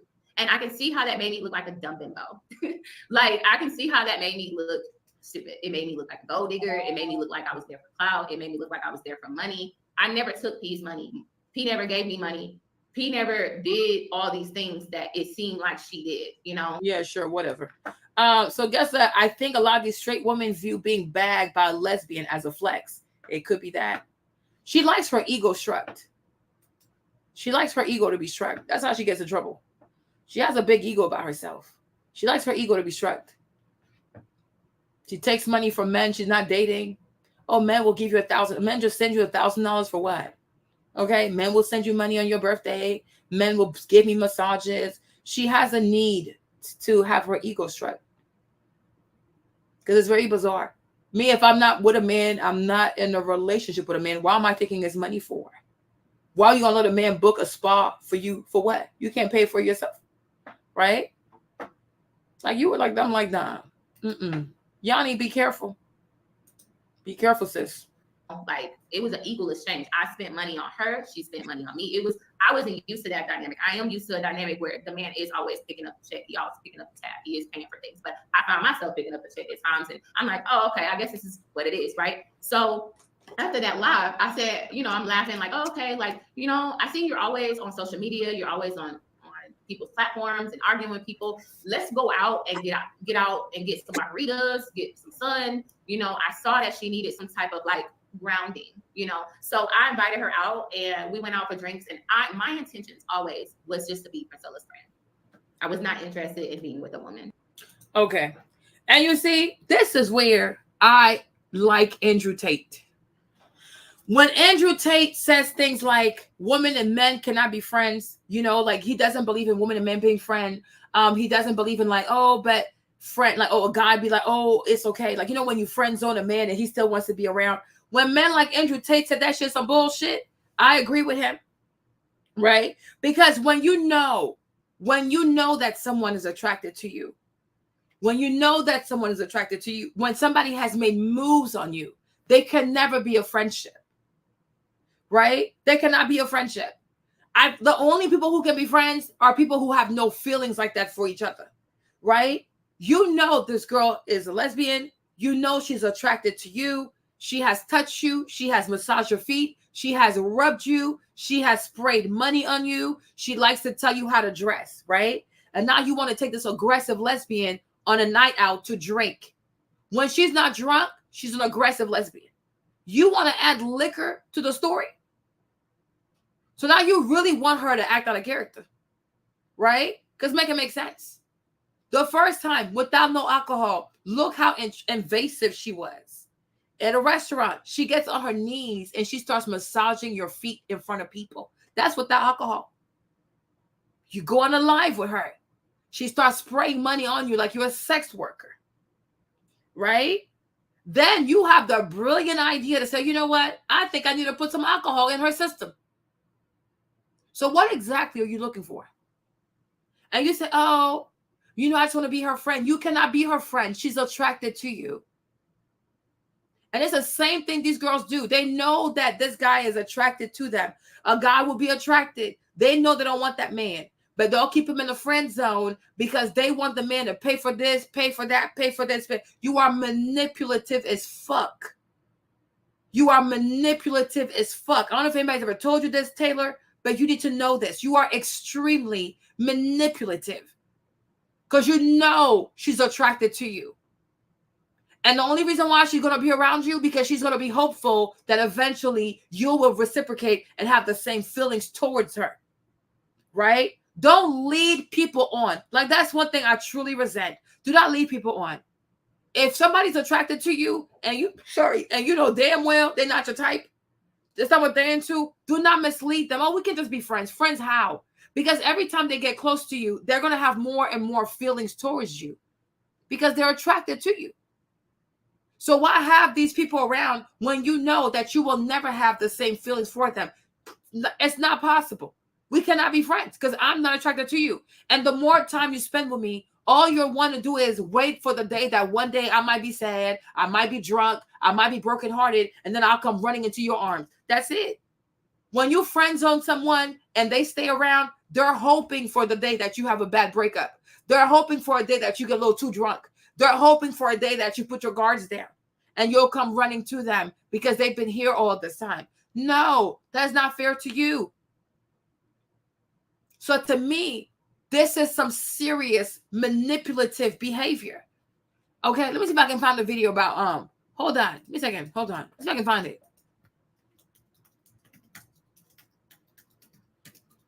Because I completely agree with him.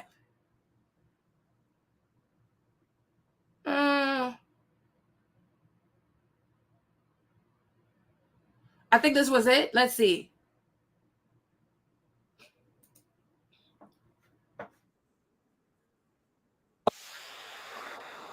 Because I'm like, not everything Andrew Tate says is crazy. Because I listen to him also.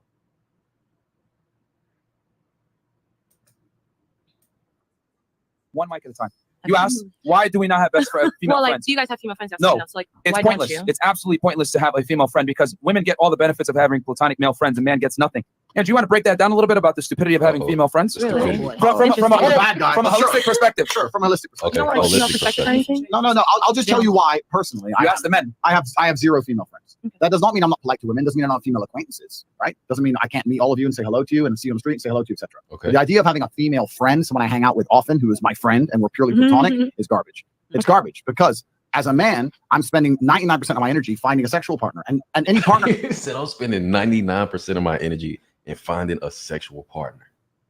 That's what your purpose is in life, bro. But anyway, in the comments, let me know, dudes out there, is having a female friend pointless?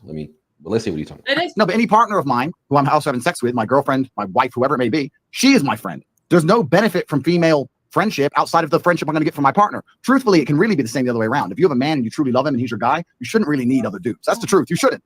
But Myron said it perfectly. There is a massive amount of liability to me being friends with a chick. Let's say she's my friend, right? We've been friends. We talk spiritually. Right?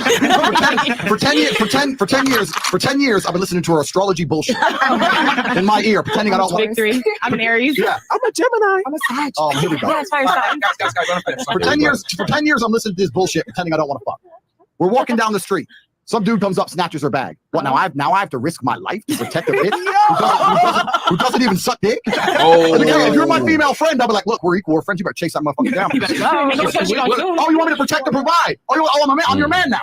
I'm your man now. This is the exact point, right? All these what women do, and it's very, very smart. She said it herself. Shorty right here is not feeling that. She is not feeling that at all. Look at her face. Chase that motherfucker down. Oh, you want me to protect and provide? I'm your man now. I'm your man now. This is the exact point, right? All these what women do, and it's very, very smart. She said it herself, and I feel like we're picking on you a little bit, and we're not. I don't feel picked on. Perfect. You're good. Perfect. But she said it herself. That sounds good. Great deal to me. I'll take that. I'll take that. It absolutely is, because it's exploitation. Now, any man who allows himself to get exploited, any man who allows himself to get exploited deserves it. He deserves it. If you're stupid enough to sit there and go, yeah, it's Taurus rising today. Maybe I could see some titty, man. It's been 4 years. Please, if you're stupid enough to get exploited, then you deserve to be exploited. But I am. Let me tell you another thing, right? There's a difference between these terms are thrown around a lot, alpha male and beta male. Yeah. But if I meet a girl, let's say I were to come up to you on the street and I were to talk to you, I would be talking to you with a pure intention. And my intention is pure. My intention is to try and take you on a date. I would say, you're absolutely beautiful. Really nice to meet you. I'd like to take you on a date. If you said, oh, I've got a man, I would say, okay, cool. You got a man. Nice to meet you. Goodbye. My intention is pure. It's not deceiving. 99% of these dudes who are your friends are deceiving with their intentions. Facts. And it's beta male bullshit. I'd rather accept a no off a chick and move on than sit there and go, well, if I pretend I'm her friend long enough and I jerk off over her Insta for long enough, I might pull it off when she's drunk. Because that's what they're fucking doing. Nah, that's corny as hell. That's corny as hell. That's not cool at all. It's coward beta male bullshit. It's for weak men who ain't got the balls to sit there. If you're dudes, whoever they are, they should sit with you and say, look, we need to fuck. And not in that. Okay, let me rephrase that.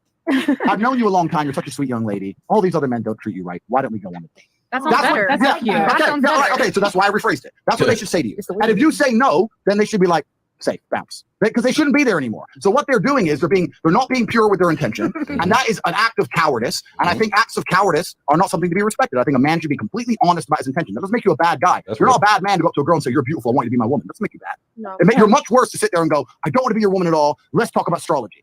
That's garbage. It's fucking lie. That's a nice guy. Do you have So that's the gist of what he was saying. Like, yeah, I agree. Because the only person who will agree to be in a friend zone is a desperate person. But they're hoping you'll have a bad breakup, you'll lose your job, you'll be sad one day, you'll get super drunk one day, and then they'll be right there and they'll hold you tight. And I'm like, that's some coward stuff. So this girl cannot be your friend because you know she's attracted to you. She has made it very, very, very well known that she's attracted to you. So you can't be her friend. Because every time she's around you, her feelings for you will get stronger. Right? And you know she finds you like, I guess she's sexually attracted to you. And you know you're gonna dress funny around her, you're gonna do funny things around her, all that to turn her on. And now you want to put liquor in her body, knowing damn well she is sexually attracted to you. So what do you want her to become, a predator? Make it make sense. So she's a Libra. You see, I told y'all. I said, if it's not Pisces, it's Libra. If it's not Libra, it's Scorpio. Right? Did I write this? There you go. Because this is like, I'm like, Libra, they have a problem. And I can see why she's a Libra. Because she's manipulative. Like Pisces, they are very foolish, but they mean it from the heart. Like they're really clueless. This girl is not clueless. She knows what's happening, right? She knows what's happening, and she's manipulative. Okay, so I can see the Libra part because the manipulation, yeah, is giving air sign. There you go. Okay, let's go. Let's keep going. Where were we at again? We're right here.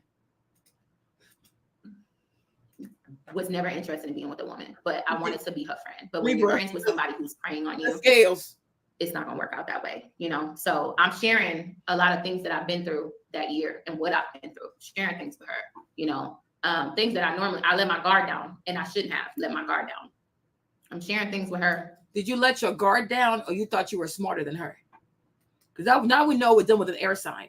Okay, Libra, the scales. Okay, it's manipulation. Okay. Did you put your guards down, or you thought you were smarter? You thought you could handle her? He said, I hate that we have to claim her. No, I think the thing about Pisces, like Pisces is like forever, like a hopeless romantic. Like it's a sign that's very optimistic. So when you're too optimistic, sometimes you can get God, but they're not doing their hopeless romantic stuff from a place of like, oh, I got to manipulate you. I got to get something out of you. No, they end up giving more than they actually receive. You know what I mean? But when it comes to Libra can be men crazy. They can be crazy in love too, but there's that manipulation side because Libra is an air sign. So they will try to be smarter. I can see that. I really can. It's an air sign. And then we have a good day. So much to the point where she's like, what are you doing tomorrow? Let's go and hang out at Dave and Buster's. So I'm like, okay. So then we went to Dave and Buster's the next day because she had so much fun with me. We went and had fun at Dave and Buster's. We went to it was some game place. I can't think where you find clues and stuff like that. We had so much fun, right? This is where I'm not gonna say grooming begins, but this is where it gets a little real per se. I don't appreciate her calling the lady groomer. I don't, because now she wants to imply that Priscilla groomed her. No, you were a willing participant. You knew exactly, like you can't say grooming. Because first and foremost, the age gap. How much is the age gap? How many years do you have between you and her? How much is it? Like if you don't have like 10 years, 20 years, 40 years, yeah. Grooming how? The money between you and her. Who, like, is there like such a big difference in like who's making that kind of money? Like, oh, she makes so much money. No, you knew dang well the lady was a lesbian. Okay, yeah, exactly. You're not about to call this girl a groomer. She was toxic. She was aggressive. You can say that, yeah, she was toxic. She was aggressive. You can say that maybe she assaulted you and things like that. But you cannot you're not about to call this woman a groomer. Groomer, no, that's excessive. You're not like it's not she don't work for you. You don't work for her. No. You willingly were around this woman. You knew she was a lesbian. You entertained her. You knew she was a lesbian. You kept going out with her. You knew she was a lesbian. You allowed her to tell you how to dress and put money on you. You knew she was a lesbian. You put her in your life every day. You're outside with her. You're outside with her. You're outside with her. She did not groom you. She's aggressive. That's the word here. Like Priscilla is aggressive. She's dominant. She has a very dominant personality. She has a very aggressive personality. But she didn't groom you. You're not a child. Exactly. You are a willing participant. You can say Priscilla is aggressive. Yes. Priscilla is dominant. Yes. She's like, wow, like she has a bigger personality than you. Like she's more imposing than you. Yes. But you right here, you were not groomed. You were not groomed. You knew she liked to slurp on vagina and you kept entertaining this lady. Okay. So don't do that. I'm just saying, like, we're not going to play these games because it's like to be groomed is something very specific. You know, there are certain things, like there are certain requirements that have to be met to say you were groomed, right? Like a child, an adult, like, yeah, you can see like the age difference. There's a money difference. There's a difference of like experience, intelligence, you know, there, like you have certain requirements to be like, yeah, I can see that this is grooming. But if you're 32, she's 34. If you make 60,000, she makes 70,000. If you have 20,000 followers, she got 100. I mean, y'all, you're pretty much the same here, right? So grooming you how? Grooming how? When were you ever sequestered, held against your will? When did Priscilla say, if you don't do this, I will go kill your mom. I'm going to go kill your daddy. If you ever call the police, I'm going to go do this. Now I'm like, okay, I can see how a child can be groomed because they're like, there's so much they don't know. You can easily tell a child, if I abuse you and you tell your mom, I'm going to unalive your entire family. And the child will believe that because that's a child, right? Hey, B, right? But y'all have the same age. You make the same amount of money. You have the same followers on social media. You know what I'm saying? Like, you are free to go. She is free to go. Nobody was held against their will. But you were not groomed. Priscilla is aggressive. She is aggressive. She is dominant. She is domineering. Yes, but you were not groomed. You're not a child. You have 2 children, right? So it's like, stop. Yeah. Like, girl. You know what I'm saying? Yeah, but I'm like, you knew? So how were you groomed? People who are groomed also, they don't know what's going on. That's another requirement of saying, okay, this is a case of grooming, right? People who are groomed, they don't know they're being groomed. They have no idea. It's not until after the fact, you're like, oh my gosh, I was groomed. Like the children and Nickelodeon and all these, you don't even know. You don't understand what's happening because the person is so good. The person is just so dangerous. Okay. You know, that's another thing. Most cases of grooming, the victim doesn't even realize they're being groomed.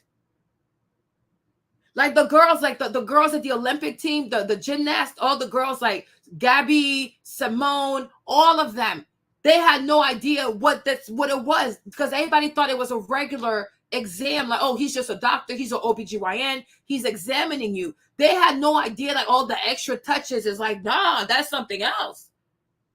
You know, the girls didn't know. So I'm like, that's another part of grooming too. People who are groomed don't even know what's going on. Because that's how good the groomer is at making you feel like this is normal. It's not until after the fact you're like, oh my gosh, I think this doctor is doing more than being a doctor. But look how long he got away with it. Because nobody really knows like this behavior is not okay. Because the victims usually don't even know what's happening. But you knew exactly what was happening. You knew she was a lesbian. You knew she was an aggressive lesbian. You knew she was attracted to you. You knew she wanted to sleep with you, and you kept being her friend. You kept going out with her. You kept giving her alcohol. You kept being around her, etc., etc., etc. You were not groomed. The girl is just aggressive. She's aggressive, and she's very dominant. Stop the foolishness. You're not about to use this word. It gets a little PG-13, a little rated R, I guess. I don't know. So we hung out that entire day, and I was like, you know, when I was like, oh, let's go get boba tea or something like that. I wanted her to try that. So as we're there, I grab her like, oh no, this way. And she grabs my hand and just holds my hand and won't let go. And after a while, I'm like, oh, we're holding hands. Like, we holding hands. Okay, cool. We holding hands. I should have stood up for myself. I should have been like, nah, but I'm not gonna lie. I was kind of getting a little like curious. I'm like, well, you know, exactly. Okay, we can hold hands. Like, exactly. Then I'm telling her I have to go. She was mad. You were upset. You were brokenhearted. You were bitter. You hated men. So you were kind of open to the idea of maybe I should be with a woman. Because a lot of y'all, because let me also say this, right? People like BTaylor remind me of these bi-curious type of women. Okay? They are traditionally heterosexual, right? But when they have a bad breakup with their man, their baby daddy, their whatever, right? They decide to prey on girls who are traditionally lesbians, right? And that's what they usually do. They will know that this girl is a stud or this girl is into a woman, but they don't really want to be with the woman. But since they're hurt, they're like, well, I'll just try being with the woman to see what it's like, right? But the problem is, the other girl who's a lesbian, she really is a lesbian. She's not playing no game. Like, she really is committed to that lifestyle. You are truly not part of that lifestyle. You are not committed to that lifestyle. You are trying to use her to overcome your broken heart. Until one day you realize, like, you know what? I really miss my baby daddy. I want to make it work. And it happens all the time. So many of these studs get left by people like her who are bi-curious, who decide to go back to baby daddy. Because all along, they were never going to give up their taste for the wiener. Okay? And I'm like, and this is something that I don't like. I think that's a romance scam. It's a scam. It's a romantic scam. You were open to it because you were hurt. Like, it's okay to sit down. You know, Priscilla might be a bad person. You don't have to go above and beyond to try to even make her even more of a bad person. It's okay. You were open to being in a relationship with a stud because this man broke your heart, or two men broke your heart. You were open to it.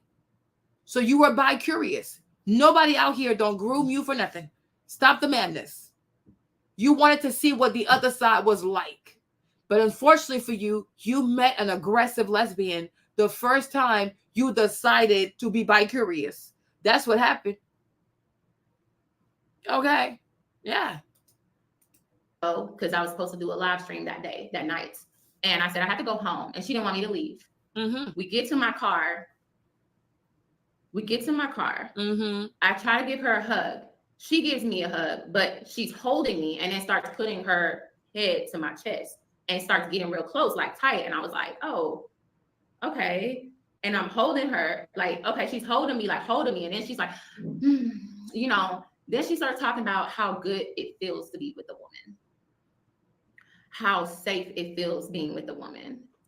And I was like, it made me feel uncomfortable. But then she's like, this feels so amazing. This feels so good hugging you like this. Okay. Then she pulls out her phone and she starts playing female porn and introduced me to what tribbing is. I don't know if I'm allowed to say that on YouTube. What the hell is that? Look it up on porn. It's called what? Tribbing. Look it up. That's what lesbians do. And she starts telling me how good and amazing that feels. And if you never tried that, you should. And I'm not gonna lie, like at that point, I'm like, okay. Did you feel like she was grooming you? Yeah, I did. But I'm a grown ass woman, so I can't say that I was groomed as a grown woman. Like, I gotta take accountability in that. I should have had, you know, I should have recognized that like, imagine a man pulling out porn and showing you things that you can do. No, bro, that is not grooming. She showed her content. She showed her sexually explicit content. And she's like, ooh, I like that. Because she a freak. She herself is a freak. I am telling you, if we are just sitting here and somebody just shows you female porn, you're going to scream. Like, what the fuck? She's like, ooh. Because she's a freak.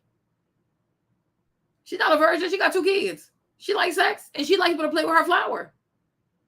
Right? And she cannot tell me that deep down inside, when the girl talked about oyster, she wasn't thinking like, yeah, she eats vagina. Like, those girls will eat my vagina.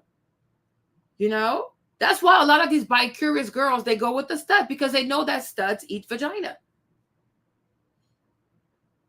Like, please. Me, like, anybody. It's like, I said, like, no, it wasn't. She didn't scream. She told y'all. She said, ooh.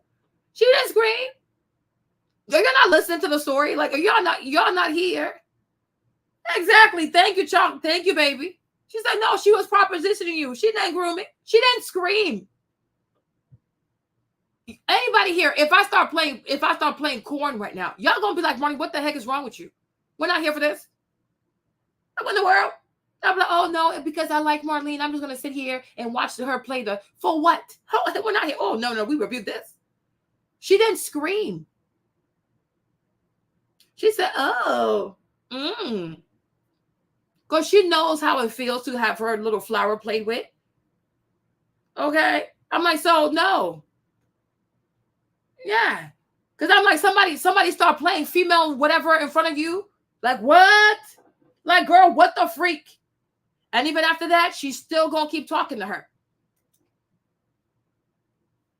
Here's that Libra part I see in her. Manipulation, right? The first time you talk to her on the what's it called? And even that, maybe even before you knew, like you actually had to talk to her the first time, just seeing where's she at? Okay. Like looking at her too. I ain't trying to be funny, y'all. Okay. But it's like she gives off, there's a possibility that she's into women. So it's like, maybe even just by looking at her before you even ever spoke to her, you had to have an idea that she could be into girls because she's very masculine. Okay.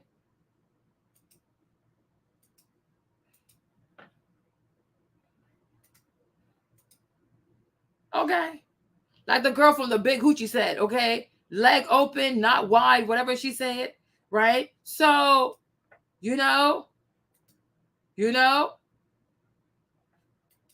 I don't know. I could see like, okay, she might be a stud. Okay, so maybe that's the reason why you also reached out to her, because you thought, like, okay, she's into girls, like, because it's given that. It really is given that. Okay, then you have her on your live, and in the back room, she's asking you, do you want to go eat oysters? You tell us you knew exactly what oysters was about. It's code word for, are you into girls? You show up for the date to eat oysters. Then you tell us she starts touching you, rubbing you. She gets on her knees and she massaging your feet at the restaurant. Okay. Then you tell us she called you and told you how to dress and then proceeded to make it rain on you in front of people. Then you tell us that you took her out for drinks. And then she started holding your hand and she wouldn't let go. Then you said you wanted to give her a hug, but she gave you a closer hug, and then she put her head on your bosom. And she said, it feels so good to be around you. Right? Then you tell us she started playing female corn. And then you tell us you were like, ooh. BTaylor, girl, stop. Like, girl, we tired. Okay? You were curious. It's okay. You like what you saw. Let nobody groom you, sis. You like what you saw. Because first of all, I don't even know about the oysters, so I don't know. But I don't know about the oysters. So even if I did show up for the oysters, if you start touching me like this, I am like, girl, don't. What the heck? No. I'm not into women. It's a wrap. There's not going to be another date, and you keep going out on dates with this girl, and you want to sit here and pretend that you don't know that you're on dates with this girl. She's obviously on a date. She's courting you. You are courting each other. Why do you keep showing up? And my thing is, who's watching your kids? I don't know what she is, but it's like, I don't know. But to me, it's like you cannot see him. But, oh yeah, you were groomed by who? Girl, stop. Because look, let's right here. Let's go. We get to my car. Mm-hmm. We get to my car. Mm-hmm. I try to give her a hug. Mm-hmm. She gives me a hug, but she's holding me and then starts putting her head to my chest. Okay. And starts getting real close, like tight. And I was like, oh, okay. Mm-hmm. And I'm holding her, like, okay, she's holding me. And then she's like, then she starts talking about how good it feels to be with a woman. And right now, you're not stopping her. She doesn't stop her. Yet again, she don't want to stop her. Right? Like, it's nice to be with a woman. How? Like, what? Like, what is happening? How? What do you mean? Okay. How safe it feels being with a woman. What? Okay. So at this point, you definitely know she's a lesbian. Like, this is crazy. All right, let's go. And I was like, it made me feel uncomfortable, but then she's like, this feels so amazing. This feels so good hugging you like this. Okay. Then she pulls out her phone. Okay. And she starts playing female porn. Okay. And introduced me to what tribbing is. Okay. I don't know if I'm allowed to say that on YouTube. What the hell is that? Look it up on porn. It's called what? Tribbing. Okay. Look it up. That's what lesbians do. And you see how she's laughing like it's funny? That's what lesbians do. This girl, no, you're not scared. Let's go. And she starts telling me how good and amazing that feels. Okay. So she tells her if it feels good, it feels amazing. Okay. And if you never tried that, you should. Okay. And she doesn't say, but I'm not interested. Thank you. You're crazy. And I'm not gonna lie. Like, oh, you see, I'm not gonna lie. You see, she was interested. She was interested. She wanted to. She knows the girl slurps on oysters, and she wanted that girl to slurp on her oyster. She has all these men who are calling her, all these men who sent her $1,000 for her birthday, all these men who are booking trips for her, booking spa visits for her. Why is she not on dates with those men? Why is she here with Priscilla? Because she was interested. She was interested. Do not do this. You have all these guys. You're just saying like Priscilla gave you no money. Then why Priscilla gives you money, but you have men out here who are giving you $1,000 for your birthday. You are allegedly heterosexual. Why are you not spending time with these guys? They see you're into men, they're men, you like money, they give you money. Why are you going with the woman who's a lesbian and who has no money? Why? Make it make sense. So are you lying when you say that these men are giving you money? Because I don't know. If you have all these guys they're buying you $1,000, giving $1,000, they're booking spas, they're flying you out, they're taking you out to eat. Why are you not spending your time entertaining the man who are giving you the lifestyle that you want, given that you are heterosexual, who's hypergamous? Why are you with Priscilla, who ain't got no money, who makes you pay, and who's an aggressive lesbian? Because you wanted somebody to play with your clitoris. You wanted somebody to play with your clitoris. You wanted somebody to play with your clitoris. Stop playing with us. We're not doing this. Don't play with me. My time is very important. Do not play with me. You're crazy. Okay, she said, I'm not gonna lie. You see, that's what I'm telling you guys. She wanted it. She was curious. And I will not be surprised. Let me say this too, right? Be serious. I will not be surprised if she tries to sleep with Yanni. I will not be surprised because it's in her. I will not be surprised if she tries to introduce Yanni to lesbianism. Because you see, she just told Yanni, oh, go look it up. So that when her eyes see it, she gonna desire it. Right? This is very suggestive behavior. I don't got time for this. Right? But I will not be surprised if she tries to introduce lesbianism to Yanni. This is what they do. Okay? Because she's very manipulative. And now she just put this thing in Yanni's head. Now Yanni gonna be, oh, let me go see what trimming is. And because she's sad, Yanni's sad, right? Because Yanni she lost her friends. She's also on her stuff. These two are trauma bonding.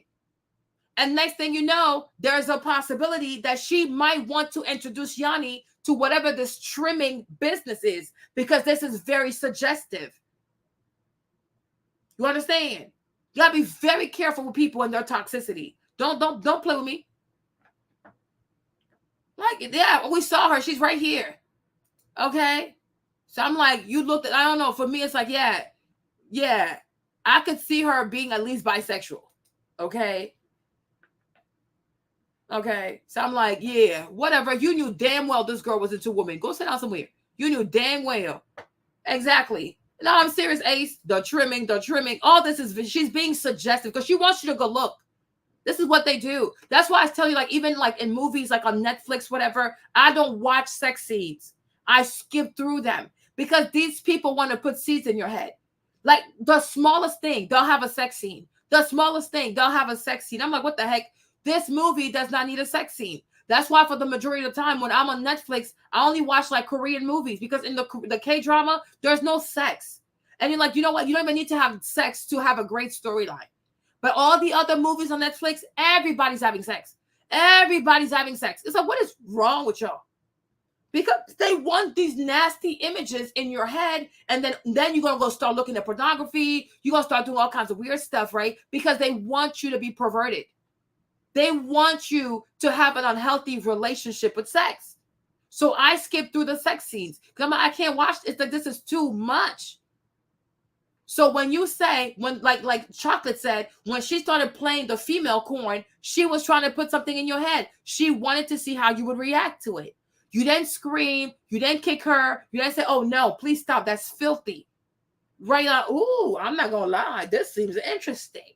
And now here you are. You're telling Yanni to go look it up. And right now you are at her house. On some, oh, I'm sad. That's my soul sister. That's my wump, wump, wump, wump, wump, wump. But who's to know that you're also not going to do to Yanni what was done to you? Because if you were groomed, then you can also be a groomer. And that what happened with the guy who plays basketball. What's his name? Who lies about his sexuality? The tall one. The what's her name? Bernice, the girl from Basketball Wives. Dwight Howard, right? Because Dwight Howard is funny. His son is also funny. So his son started touching his friends. And then the girl got in trouble. Like, this is ridiculous. Okay? So like, no. Don't bring that into Yanni's house. I rebuke you. You weirdo. At that point, I'm like, okay. Yeah, I did. But I'm a grown ass woman, so I can't say that I was groomed as a grown woman. Like, I gotta take accountability in that. I should have had. She did not. You know, I should have recognized that. Like, imagine a man pulling out porn and showing you things that you can do intimately. But it would spike my interest. It has been. I've been celibate for like a year, so it was like, you know. So you were horny. Exactly. You were horny, and you probably thought to yourself, maybe a woman can give me better head than a man. Yeah, say it. Be honest. You probably thought, oh, if I let a woman eat my vagina out, she probably eat me out better than a man because she also got a clitoris. So she probably understand better. And I even feel like that's why sometimes even dudes are like bisexual because they feel like a man probably sucked their thing better than a woman because a man also got a penis. So he probably know how it feel good. Like, you know what I'm saying? Because I got a clitoris. So you got a clitoris. So you know what we're looking for. You know what kind of we're looking for. So maybe you thought to yourself, well, since she's a woman, I'm a woman. She does this more. You know what I mean? So she probably knows how to slurp on my oyster. Okay? A lot better than a man would. Because it's true. I ain't gonna lie to you. Sometimes some men will bite you and like rough you up like, oh, look, slow down. It's a clitoris. It's very sensitive. Okay? So maybe that's what you thought. That a woman could do a better job. Okay, well, the truth shall set us free. Okay, tell the truth, shame the devil, because this is crazy. You know, okay, girl. And we talk later on, and it's just like I left very confused. I left very confused. You left horny. You were not confused. You were horny. You were. And then we kept talking, and you see, we was talking every day. You see that first. I would say the girl showed her female corn, and the girl said, if you've never tried it, you should really try it in your life, right? You leave that place and you keep calling her. So that means you want her to do it, but you don't want it to come out of your mouth because you don't want to be open. You don't want to admit that you are bisexual, right? Exactly. Just like Portia. You don't want to be an official bisexual. So you want to play coy. You want to play shy. You want her to do it to you without you having to say anything. Because why are you still talking to her? It's like you were not groomed. You keep going back to her because you wanted it. It's okay. Slurp on my oyster like a, what's it called? Cob on the knob. Okay. It's okay. Tell the truth. After that experience, I would say the first week or two of me talking to Pete, he told me she loves me. She deadass was on the phone. We was vibing to music, and she deadass looked at me and was like, "I love you." So she knows this girl slurps on oysters. The girl hugs her. The girl has a bunch of female corn on her phone, and she has the girl on the phone. They vibe into music. Like, y'all romantic. Like, this is a romance. You guys are seducing each other. Like, girl, if you don't stop, let's go. Let's crazy. You're funny. And she was like, I really feel like that love bombing shit. Like, I really feel like, you know, we're a good match together. Like, I looked at our zodiac signs. The thing that she's doing now with her new girlfriend, like, oh, we a match. I talked to some psychics. He talks to psychics on a hotline. She basically has a app for psychics, and she calls and pays $200 to talk to a fucking psychic because she can't hear what God tells her, but she's so connected to divine. But why do you rely? Like, I understand you get readings and stuff like that. That's understandable, but you spend so much money getting readings, and you're telling me that no, it's a match. And no, this is what it's supposed to be. We're supposed to be together. And I'm like, well, damn, like maybe we are. Like, yeah, it seemed like we get along. Like, it seemed like we match. It seemed like we mesh together. It just love bombing shit, you know. Like, it's like she mirrored me, and it's like she mirrored me. And so when we were talking, it was kind of like First of all, I've never been with a woman, never been interested in being with a woman, and nothing like that. So until you saw what she could do to your vagina. BTaylor, you are so dishonest with yourself. It's so sad. For me, that's a lot. That's a lot. And that is not a lot. When she was working with Daryl, she would always tell me how much she was using Daryl, but Daryl was also using her, you know. And she would say, yeah, I'm using Daryl to get back at the manosphere because she was so determined to get back at the manosphere. She used Daryl as in like, you know, I'm going to use him as an example. Like, you got to whip these men into shape and they'll do what you say. But if Daryl messes up, I'm going to cut him at the legs. And we all publicly saw that happen as she cut Daryl long at the legs. He lost his support. He lost his followers because he was acting up, you know. And when you witness something like that and somebody having that much power and pull on social media, that shit is actually kind of scary because at this point, I haven't been really posting on my channel. I haven't been building my own brand. I left the manosphere and now I'm over here with her.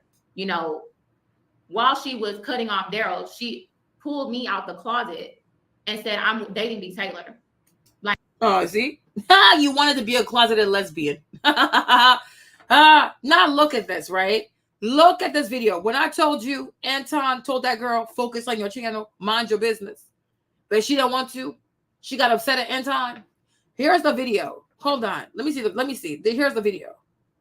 But hold on, because it's Anton. You know, sometimes Anton be in his feelings and he be doing like copyright strikes on people.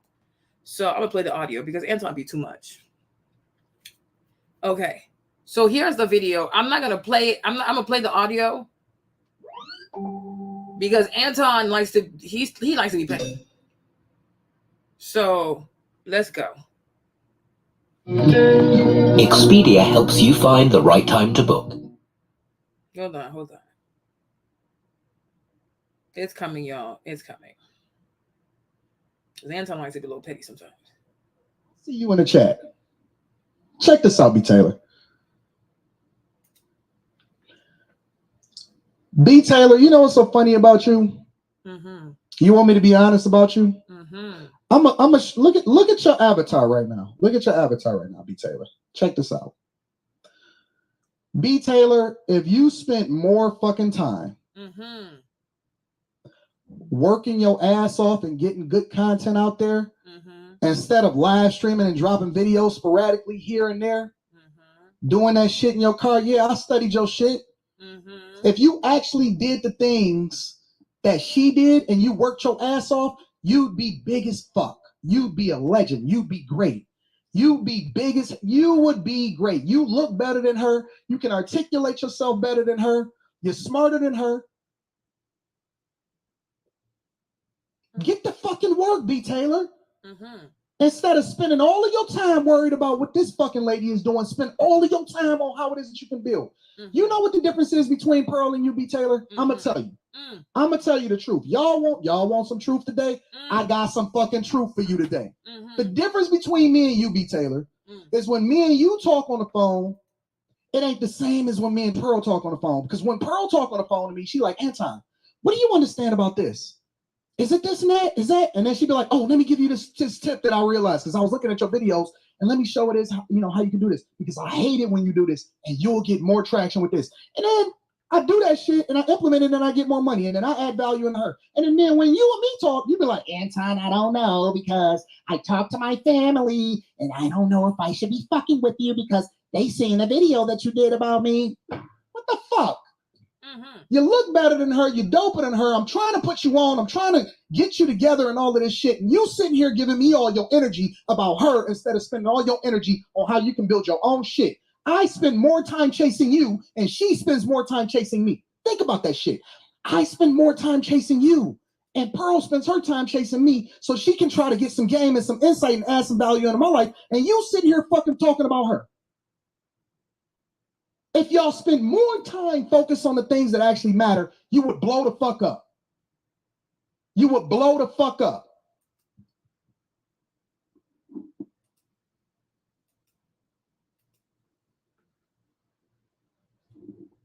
What part of this that I'm telling that's not true? No, don't get sad. Don't. Let's be real. If you spent more time dropping fucking videos, BTaylor, look at Pearl's Stop looking at what she says and look at her channel. Look at how often she drops. Look at the time that she drops. Look at her thumbnails. Understand her algorithm. Understand how it is that we can teach you the whole fucking game, but y'all so busy being distracted on things that don't matter. Anton is right. What are we talking about? Hold on. Anton might be extra, but this day he was right, y'all. Even a broken clock is right twice a day. This day he told her the truth. And she even said it herself.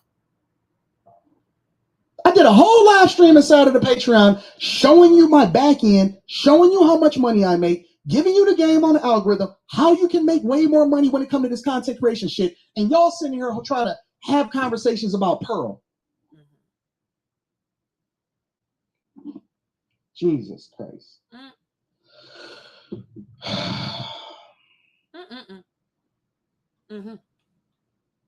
But let me guess, I'm a coon, right? I hire y'all, I put money in y'all pocket. Pearl pay to come and see me. Funny, you know what the weirdest thing is about this whole thing is? And this is I'm gonna leave y'all with this. You know what the funniest thing about this shit is?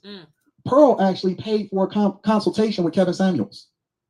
Pearl paid for a conversation. She pays to get consulted by the people that she studies and she's trying to understand so that she can capitalize off of it and win this shit. She paid to get a consultation from Kevin Samuels. She paid to get a consultation from the roommates. She literally puts herself in the spaces to try to understand and capitalize off this shit. And y'all sitting here saying same old shit that y'all been doing for the last 50 fucking years. And you wonder why you're behind.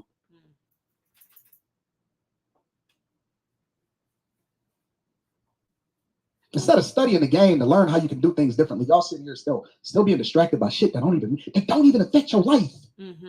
It don't affect you one way or the other. And you sitting here whining about a woman that can't even see or touch you and don't even look as good as you. Really? That's what we doing? My God.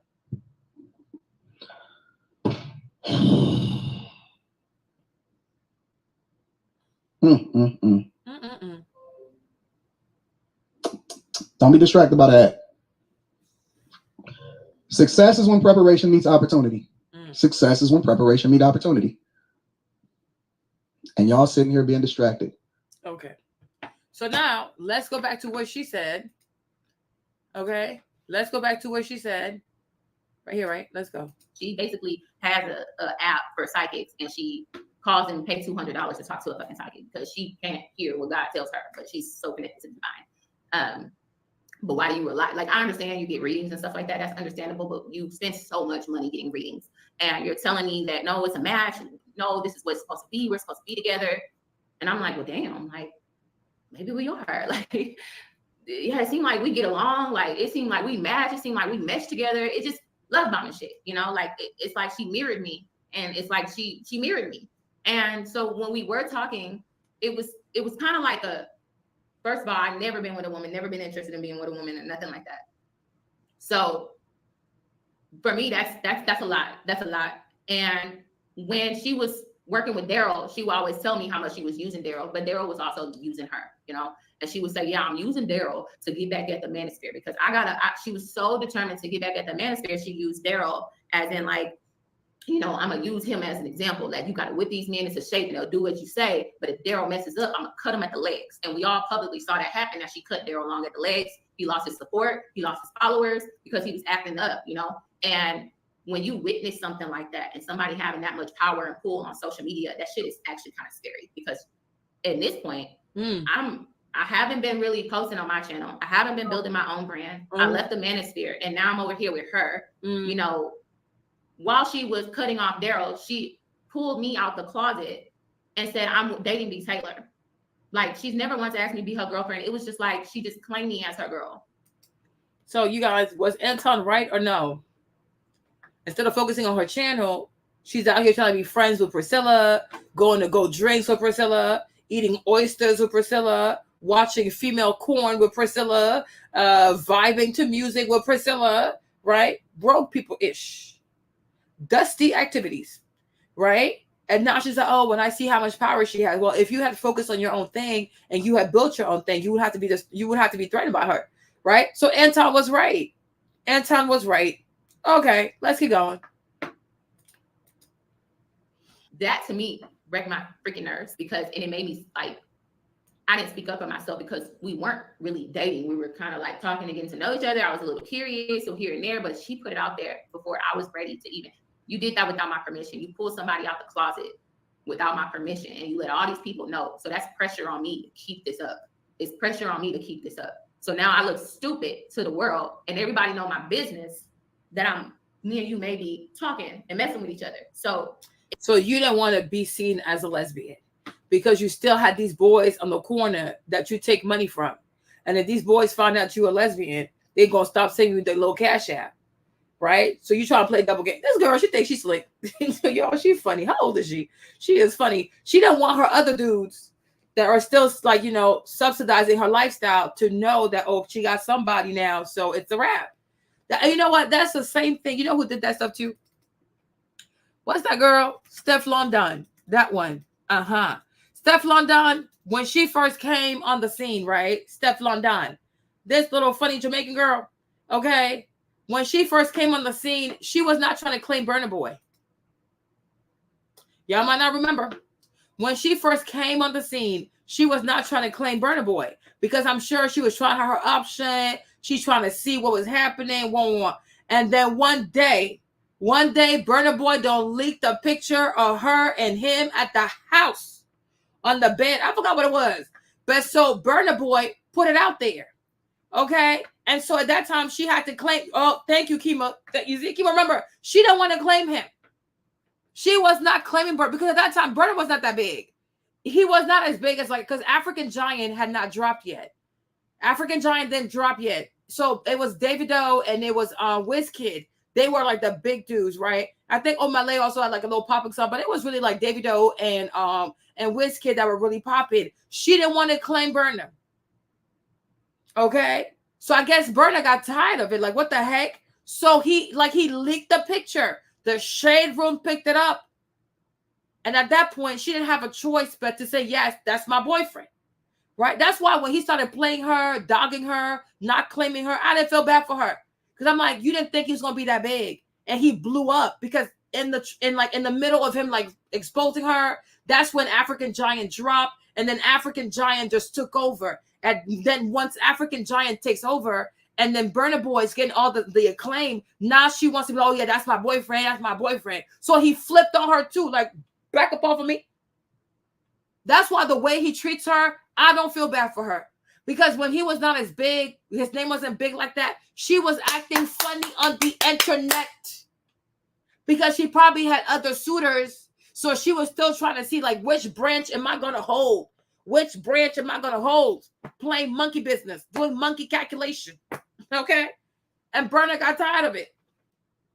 So I feel like when it comes to BTaylor, she was entertaining multiple people. Because if she really has guys that were sending her money, imagine if a man's sending you money and he finds out that you're in a relationship. He gonna cut that stuff out. Gonna cut it out. Because what job she do?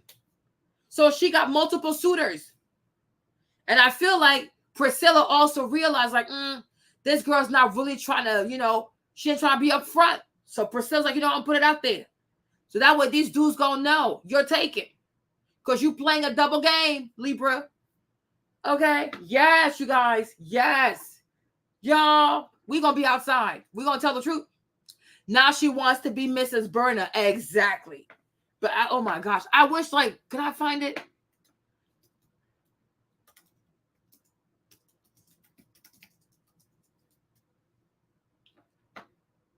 There you go. There you go. I think it was something like this. It was either this picture. It was something, but it was very intimate. And she didn't have a choice. Or was it this one? He leaked something. And she didn't have a choice. Then she had to really be like, okay, that's my boyfriend. But initially, she's trying to be like, oh, I'm single. I ain't got no man. My career. Because she didn't think he was going to be this big. Oh, there you see? So he did it first. See, Burna Boy shares loved the video in bed with British rapper Steph London, and she confirmed he's bae. Because for the longest, she was trying to hide it. When was this written? Hold on, let me see. You see? You see? So that's like, yeah, December 2nd, 2019. You see? So at that point, African Giant had not dropped yet. Because African Giant's like, what, 2020? Yes, 2020. 2020, 2021. That's when we get African Giant and stuff like that. So, and then once African Giant starts blowing like crazy, she's like, oh no, he my man, he my husband. Now she wants to talk to his mom on the phone. She's posting when she has his mom on FaceTime. Womp, womp, womp. But initially, she wasn't doing that. She wasn't doing that because she was seeing multiple people. And I'm sure she didn't want to claim an African man. Okay? But when the African man became the African Giant, now she wants to start making Afrobeat. She forgot she was Jamaican. She forgot she was Jamaican. She forgot she was in the yard. Pun the yard, okay? She forgot all about the yard. Now she wants to be in the banana plantation, okay, in the Abuja, okay? She want to go straight up to Lagos, okay? And dance in the fields of plantains and what is it called? Okay, and yam. Girl, bye. Then she's like, oh, making Afrobeat music, jollof rice. Now she learned how to make jollof rice. Girl, bye. Girl, bye. We are tired of you. Okay, all right. So I can see, yes. Hey, Samantha, what's up, babe? Okay. She was in the Punda yard, Mia Yadi, okay, Punda yard, booyaga. Okay, exactly. Then when he started blowing up, all of a sudden she out here making jollof rice. She's out here wearing gilets. She out here talking to his mom. She called, oh, mommy, I miss you. I said, oh, girl. She doing Afro beats without the shoes on. She bare feet in the music videos. and Gary, exactly. Oh, Kevin knows about it with Gary and water. Girl. Okay. Girl. You don't want to claim this man. Don't play. So now when Burna be playing with her, I'm like, that's what you get. That's what you get. Okay? You met a real Yoruba demon. He gonna make you cry. He's gonna make you cry. You bumbleclot. Do not feel bad for her. Okay? You guys, I see everything. I just choose not to be messy, but now I'm in my messy season, so it is what it is. Okay? So I do feel like when it comes to BTaylor she had multiple people, y'all, and she was finessing all of them. So, okay. Okay. So she didn't want the girl to expose her because if you do, the other guys, they're going to stop sending her money. So she's playing a game. Y'all, I'm a woman. I've been outside.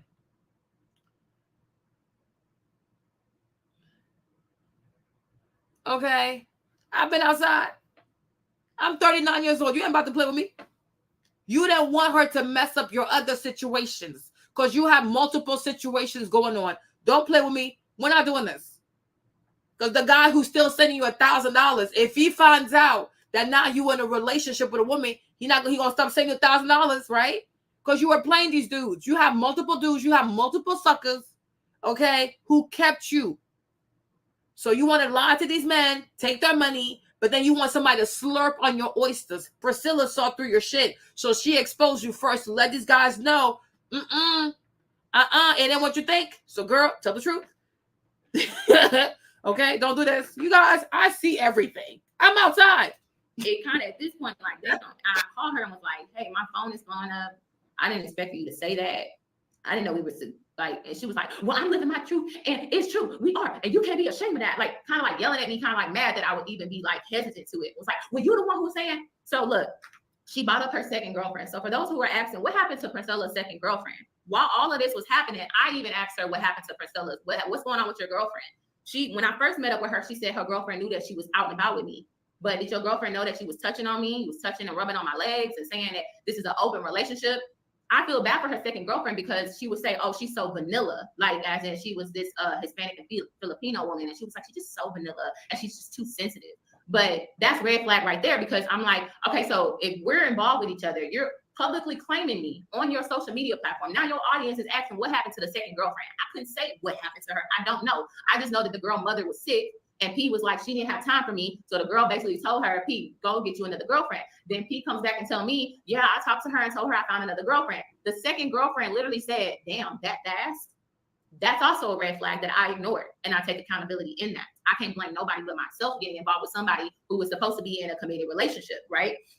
So, and how fast she moves on, right? And so then I don't know what happened, because anytime I would ask questions about the second girlfriend, or are y'all still talking? Are y'all still involved? Because now you publicly pull me out the closet as in we're talking. I'll be damned if I be anybody's second girlfriend to, you know, a situation like that. Like you just pull me out there. We weren't official. We weren't nothing. And you pull me out there knowing you still had a whole second girlfriend. And I don't know what happened to that girl. I just know that she hit me up and said, yeah, I think we pretty much broke up without saying anything. So you basically played that girl. You basically play her. So what's happening with P having another girlfriend right after me? That's the energy that I accept, because I got involved when she had the second girlfriend. But I don't fault the new girl that she's with, because you know how she presented the situation to me. It didn't seem like, you know, she's just manipulating women who are in a vulnerable place, to say the least. So I always kept bringing up the second girlfriend because that just did not sit right with my spirit. And she would get mad at me and be like, oh, you're just being jealous. Why are you worried about what's going on over here? And I'm like, because I don't want to be involved. We don't have to. And then the whole her being married thing, I'm like, bro, I didn't know you were still married. Like, and then you pull me out of the closet, like you pull me out in the public like that, knowing you're still married to your husband. Need to refile your divorce papers. Then you got a second girlfriend. Like, I look stupid as fuck. And I understand that. I do. And I take accountability now. All I can do is blame myself for that. All I can do is blame myself, you know, and move forward. You know, so mods, please do your thing. Yeah, okay. I just saw somebody, one of my moderators. But yeah, like, so then, I don't want to lose focus. So yeah, so that was part of our arguments. That was a part of a lot of our arguments, right? And she started to say like, oh, you're being insecure, like trying to gaslight me to that I'm insecure. So you are both gaslighting each other. It's like you were trying to have a fling with this girl and you wanted to stay on the low, right? So that you can keep taking money from these mans, okay? And then this girl, she was looking for love. She wanted a real relationship. So she's like, why are we playing games? I'm going to just tell the world, girl, don't play with us. We are tired. This is crazy. My first experience with P's anger, we were in a car on the way to go eat, and the music was playing. She was on her phone playing something, and the seatbelt thing was going off. And I was like, oh my gosh, I'm looking at something. I'm just saying, oh my gosh. This sounds like normal sounds for me. And P snaps on me. She's like, stop. She just like yelled at me out of nowhere. And I'm like, but you know what though? Hey, Meeks, I owe you a small apology. I owe you an apology, Meeks, because when you came in with the word pick Misha, I thought you were trying to be like one of those mean girls on TikTok. So I need to apologize to you for that. Like, I kind of understand what you meant by pick Misha. She plays a double game. Maybe like if you had said that, I would have received it better, right? But you like you were kind of right. She's not all the way innocent. She plays a double game. She wants men to give her money over here. She wants a woman to slurp her oyster over here, right? It's like she's very insecure and she needs this constant validation. Like, it's like she likes attention. She just likes attention. She likes attention, you know, to the point like she'll even put herself in dangerous situations and not say anything because it strokes her ego, which is really weird. It's just like the word pick Misha was like, oh, here we go with that word pick Misha. But now I kind of get what you were saying. So I do owe you an apology. So my apologies. Okay. Yeah. She's playing a double game. She's playing a double game.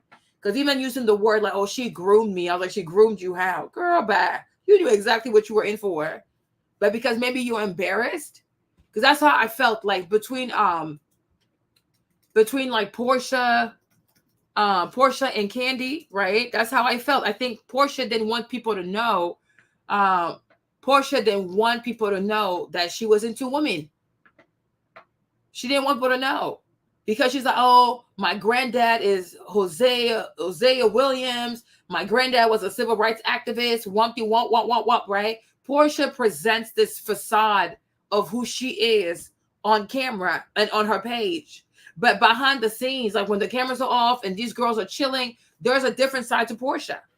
right? She'd be kissing the girls, getting drunk with the girls, doing weird things with the girls. But then when she gets on camera, she makes it seem like, oh, everything was coming from Candy. Candy's the one trying to give her pills. Candy's the one who wants to drag her to the dungeon, right? And Candy said, Portia, when you're drunk, you are an aggressive lesbian. Okay? And then so she's like, oh, who said that? Who said that? Okay? But when they had the whole thing with Bolo, is that Bolo? Okay? When they had the whole situation with Bolo, right? You saw Portia go in the room with Bolo and Tanya. So Tanya was involved too, right? She was in there with Bolo and Tanya. So did she also do something to Tanya? Most likely. Because after that, Tanya ran. She ran from the show. She ran from social media, right? So I'm like, I feel like for the longest, Portia didn't want people to know that she's also into girls.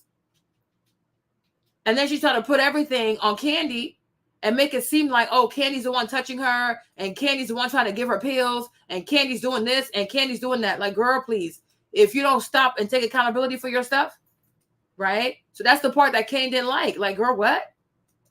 We are all into this. It's Atlanta. We all be slurping oysters and slurping on the wieners, okay? Don't do that. So I feel like that's what she's into. Like she wants to have these private, like, freak-offs, but in public, she wants to make it seem like she's a heterosexual. And maybe she don't want her mom to know. She don't want her sisters to know. So she was embarrassed that it came out that, you know, she be eating, she eats, you know, she slurps on oysters too. So she was embarrassed. But did she actually regret having sexual interaction with that girl? Most likely not. Most likely she had the time of her life. But don't want to stand on business. Okay? Like, stop. What the hell? Like, and she just like yelling, like, and I was like, I didn't know how to react to that because I didn't see that side of her where she just yelled at me like to the top of her lungs about like, damn, like, oh, turn it off, shit. And I'm like, okay. So she's like, put your seatbelt on. Put your seatbelt on. So I put my seatbelt on because I'm like, okay, I'm in the car with her on the passenger side. I get real silent and I just sit there like, I don't know what the fuck just happened. She see I'm quiet. I'm literally about to shed a tear because it just took me off guard that she yelled at me like that. And then she goes to say, are you mad at me? And I said, yeah, I am. I actually want to go home. And she was like, I mean, I understand that, but you know, I get irritated with noise easily. Like overstimulation with noise irritates me and it makes me freak out. So I end up looking on the phone and seeing that she has a noise sensitivity. Maybe that's what it is. I'm just trying to self-diagnose her, and she apologizes, which was surprising because she don't barely apologize for nothing. So she kind of like apologized, but it was more so like making an excuse to why she would yell and snapped on me like that. And I just, okay. Maybe it's misophonia. Maybe she's diagnosed with misophonia. You know, I do now know that P is on the spectrum, has to be, because of how she reacts to things. Little did I know that wasn't going to be the last time that she was going to snap on me. Now, a lot of y'all know that we went out of town to Dallas. We went to Dallas, and on the way, a lot of y'all saw how we took a road trip and how she was talking to me. You know, it was like, you know, I wanted to use the bathroom at Chick-fil-A. But she wanted to go to the gas station. She was like, no, you're going to go use the bathroom at the gas station. I said, I've never used the bathroom at no gas station. I don't feel comfortable doing that. I feel comfortable going to Chick-fil-A. That's just what I feel comfortable with. She passes up Chick-fil-A. She's right there. She could have just turned, but she passed it up and said, no, you're going to use the gas station bathroom. And her excuse was, I'm a woman too. I could use the bathroom as well. How can you fight somebody on that? You used to date men. A man would have turned to Chick-fil-A. A man would have took you to Chick-fil-A. She took me to the gas station. Somebody, if the bathrooms are clean, I didn't want to use that. So now you realize a man would have taken you to Chick-fil-A, but a woman took you to the gas station. Oh, wow. You don't say. These people are funny. You could at least respected that. Then when we in there, you know, she's like, and make sure you don't drink nothing either because I don't got time to be stopping at all these bathroom stops. I'm like, oh, okay. Like, can I get a Starbucks drink? And she's like, no, because I'm not stopping until we get to Buc-ee's. And that's in like 2 hours. But so I didn't even get in a drink. I just got a snack. We get in the car, we drive. Next thing you know, I'm taking a nap. We're stopping because she has to use the bathroom. And I'm looking at her like. Chocolate says she found out this lady was still married and possibly had a second girlfriend, but she kept pushing. These people are hilarious. Covered this on my show last night, but could only do an hour of lying. Yeah, it's a lot. She's not forthcoming. She's not forthcoming. And she's hurt and she's bitter. And she wants to like smear her career. She wants to smear that girl's reputation also. She wants to smear her reputation also. So she's trying really hard to be a victim. Because this is America, y'all. And if she had me, I'm being serious. Like, you know, people who stay in abusive relationships, usually they don't have money. Okay. But I'm like, if you have dudes who are sending you $1,000 for your birthday, if wherever you are in Dallas, if you felt like, okay, enough is enough, I gotta get out of here. One of these guys could have paid for a flight. Okay. And plus you have family. You're like, okay, you guys, I'm in some trouble. I gotta get out of here. But if a man can send you $1,000 for your birthday, if you are in dire situation, you send him a text message, he has money to fly you out of there. Okay. You don't have to put up with none of this mess. But I do feel like maybe because the girl has like a little bit more followers and stuff like that, she wanted to have followers too. They were trying to build a movement of fake ass woman empowerment bullshit. That's why she puts up with this. Okay. Trying to build a brain. Okay. Because I'm like, this is just ridiculous. Girl, bye. Like, so you could stop to use the bathroom for yourself, but you told me that I can't get a drink because you don't have time to be making all these stops. So I felt like that was inconsiderate and selfish. She gets back in the car, we get to Buc-ee's, we eat, whatever, we drop again. She stopped. Anytime we kept stopping, it was because she had to use the bathroom. So when we was telling the story in Dallas about, we was in the car kind of like joking about it at this point, about her not going to Chick-fil-A. And she accidentally took a sip of one of my drinks and was like, oh, why is your drink in the front? Like, you know, the cup holders, my drink is in the front, her drink's behind me. But she got mad that my drink was in the front. And she was like, why is your drink in the front like that? And da-da-da-da. And kind of was like fussing at me. And I don't know if any of y'all believe that.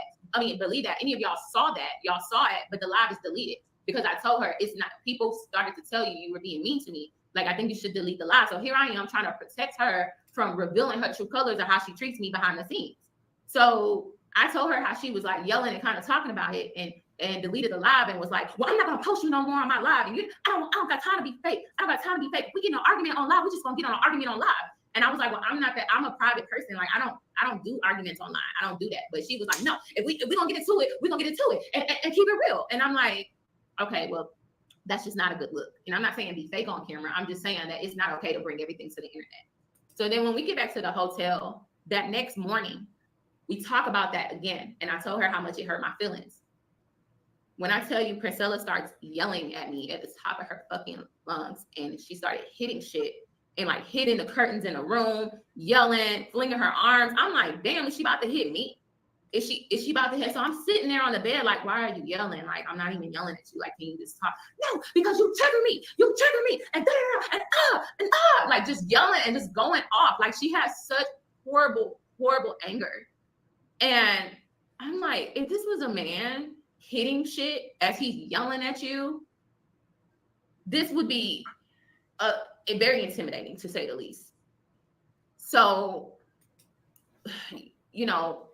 So you're telling Black women to be careful with Black men, don't be with Black men, hate the Black man, revenge of the manosphere. But now you found a woman that's even more dangerous than a man, and you take that crap from her? I tell you, these girls are grifters. Like, seriously, I'd rather be a guy. Because she said, oh, at least a man will take you to Chick-fil-A to use the bathroom. Right? This woman is taking you straight to like a gas station toilet. Right? She's breaking stuff. She's busting stuff. She's yelling. She's screaming. And you're still there. Where are your kids? How you have children that need you, and you on these weird road trips with this weird woman when you have babies at home? Like, where are your priorities? That's why I told you Anton was right. Like, it feels like Anton was absolutely right. She could have been at home, taking care of her kids and focusing on her brand and posting her content. And he told her, you and these random lives you do. Okay? Like, see, Anton was right. Masculine energy, the patriarchy. We end up leaving. We was kind of in an argument about that. There has been other incidents where I triggered her. Oh, because she was upset with me about something. So I triggered her, and she would hit things. She would hit the table. She would hit the steering wheel. She would yell to the point spit flying out her mouth. And I realized I fucked up. I was like, what have I got myself into? Oh, wow. But when she fell out with Daryl, why would I want to go against somebody like that? Okay. Why would I be brave enough to speak out and tell my truth? I was scared to say what or walk away from her, but I did call a friend. And even before that, let me rewind back for Thanksgiving. I did bring her to my family house to meet my family. And everybody got weird energy from her in person. Everybody, nobody was like, where did she come from and who is she? My sisters were saying, I don't like her energy for you. I don't like her energy. It's something about her. And my oldest sister deadass told me, I think she's preying on you because you're at a vulnerable place in your life. You lost a best friend and you broke off a lot of people say engagement, but it broke off my relationship with my son's father. And so you're in a vulnerable place right now. And I feel like she's preying on that.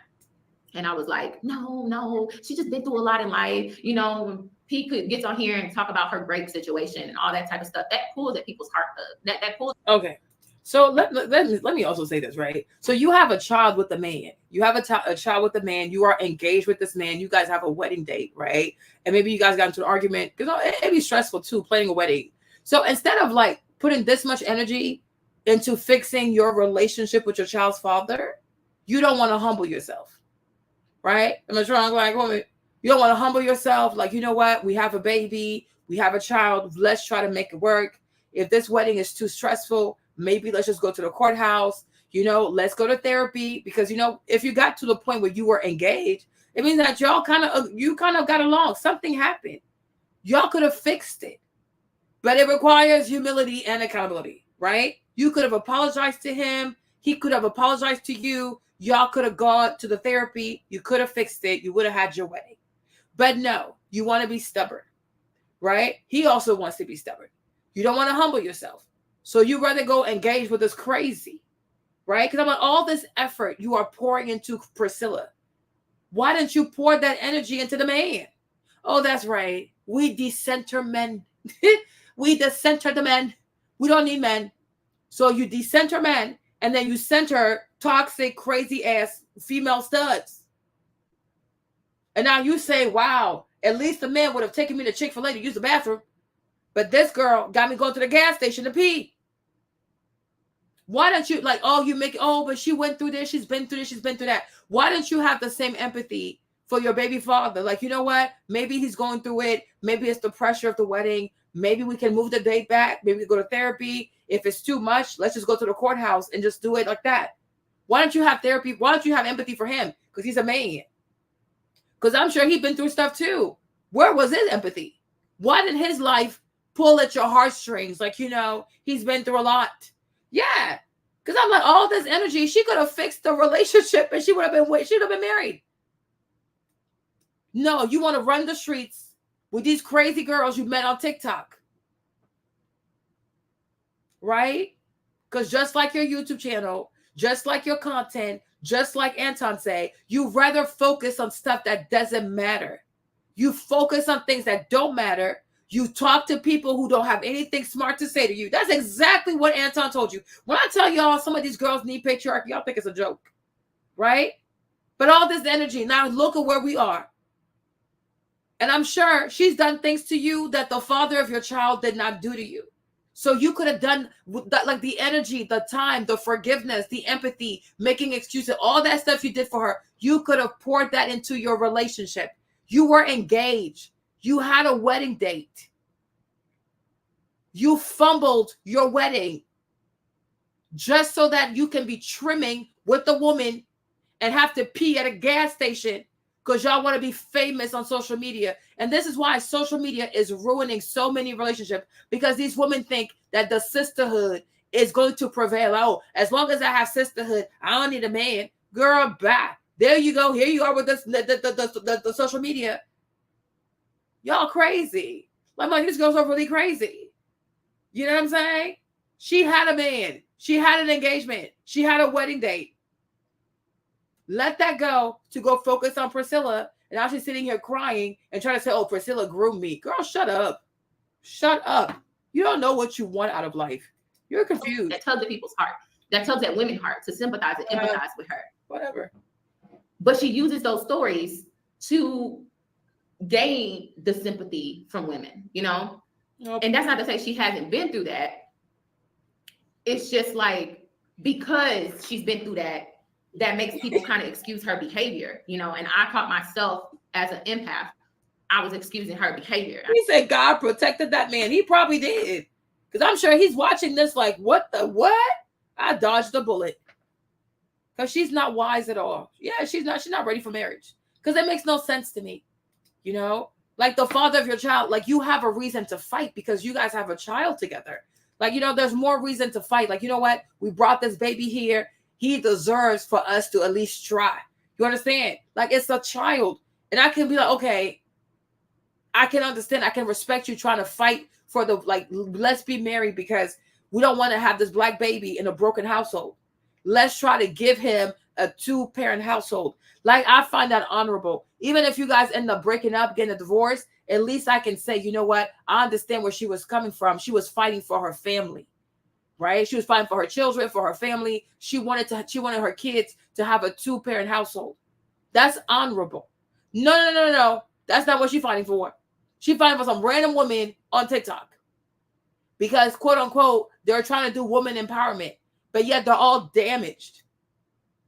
These people are so damaged. They are so lost. They're so broken. They have low self-esteem. They have nothing going on for themselves, right? But they want to empower people. Empower people how? You're not even where you're supposed to be in life. Who can you empower? And then the majority of your followers, they have jobs. These women have careers. They have jobs. They have 401ks. They have things going on for themselves. Y'all the one on social media waiting for Cash App, Zelle, super chats, donation, flowers, roses, lion, universe on TikTok. Y'all panhandling on social media. Y'all the one who have to sell courses. You have to sell brunches. Like you're always doing hustles. But the women that you're trying to empower, they have careers. They have jobs. Okay? They know how much money's coming in every 2 weeks. They don't have to be on the internet panhandling. Okay? Waiting for roses. Oh, hit the likes up. Hit the likes up. Hit the likes up. Shut up. Go get your job. How can you empower people that are doing better in life than you? Like, make it make sense. You need to go empower yourself. That's why I'm always so leery of these empowerment people. They be the most broken, the most damaged, the most dirty, the most messy, the most controversial. They need help, but they want to empower someone. Go empower yourself. You need help. You're not going to empower me. I kept making excuses for it. So I found myself not being able to call anybody to tell them about P without it feeling, because every time I would call somebody about her, it's like they would be like, I told you. Yeah. Get away from her. Yeah. I started even talking to a coworker about it, and she was a previous lesbian, and she was like, I'm telling you, BTaylor, this is not normal. She sounds emotionally abusive. This is not normal. Mm-hmm. And I was just like, no, but I did do. I'm like making excuses of what this is what I did though. I did say this to make her upset, and I did tell her about my feelings. Every time I brought up my feelings and how I felt, it was a burden. It was anger. It was met with anger and like dismissiveness. And she told me, I'll never forget, she told me when I told her, like, can you stop yelling at me? Because that makes me feel small inside. And she verbatim told me, like, well, don't trigger me to yell at you. Okay. Don't trigger me to yell at you. So imagine if this was an opposite relationship and that person said, don't do this to make me yell at you or hit things and yell. She made it seem like we got in an argument about her coming to my place because she got on her live and said, I only spent the night at her place one time. No, I have not. I spent the night at her house multiple times. The reason why I didn't like to go to her house because she did not live like a woman. She lived, and I'm not going to say she lived like a man because I know plenty of men who take care of their home. Oh. And I told her about her mattress. I'm like, your mattress it got pee stains, it got holes in it. Like, why are you sleeping on a mattress like this? Like, go get you a nice mattress. Go get you a mattress like mine or something. So her and her child sleeps on that mattress. So, I also felt obligated as a mother to step in and help her out with her daughter. And when I bring up her daughter, this is not to. So she was having relations with a dirty lesbian? So she sleeps on a dirty mattress? And you lay down on a dirty mattress? Y'all sleep on dirty mattresses and you come on social media and call black men dusties. These people are not serious. Oh my God. These girls be so loud on the internet calling these black boys all kind of dusty, you broke dusty, you can't afford me. And the whole time you are sleeping on a mattress with pee stains. You got a dirty mattress and you got the audacity to fix your lips and tell these dudes that you people are crazy. This is crazy. I don't even know, Lacey. We are confused. This is crazy. This is crazy. Come on, this is just madness. This is pure madness. This is insanity. I'm like, this is insane. Go low. This is not to make her a villain, but this is to tell my truth.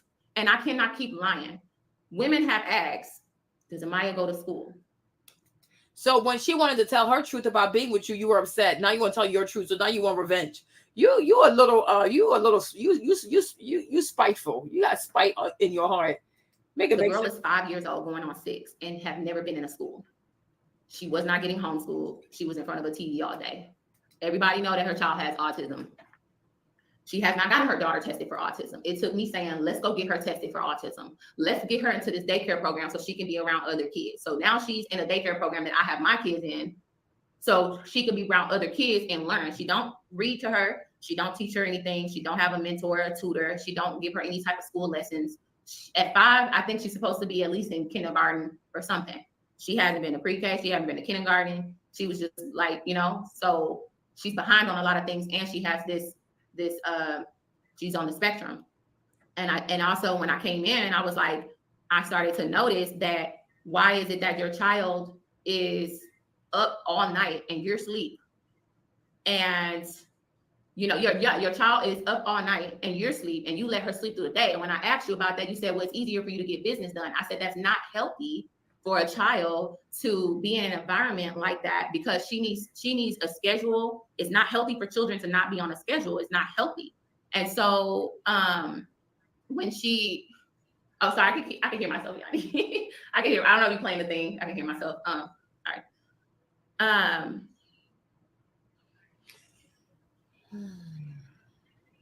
Sorry. Okay, it's good. I was just like, I could just hear myself echo. It's telling y'all, sorry. So I was like, let's get her on a schedule. She yelled at me about that. She was like, I don't got time to be on schedule. I didn't even want to be a mother. I was forced into this. And I'm like, okay, I understand that. She's like, no, you don't understand. I don't got support. I don't got help. And I'm like, okay, I'm here to help. I'm here to help. I'm a mother as well. Like, I got 2 kids, like I got you. I understand. But these kids need a schedule. They need discipline. They need, they need a schedule. It's healthy for them to have some type of schedule. And she yelled at me about that because she was like, you only care about what Amaya wants and not about what matters to me. I don't like schedules. And I said, yeah, but when you have a child, you got to get on a schedule. So when they started coming it's diabolical. I thought lesbians were clean. Anybody can be dirty.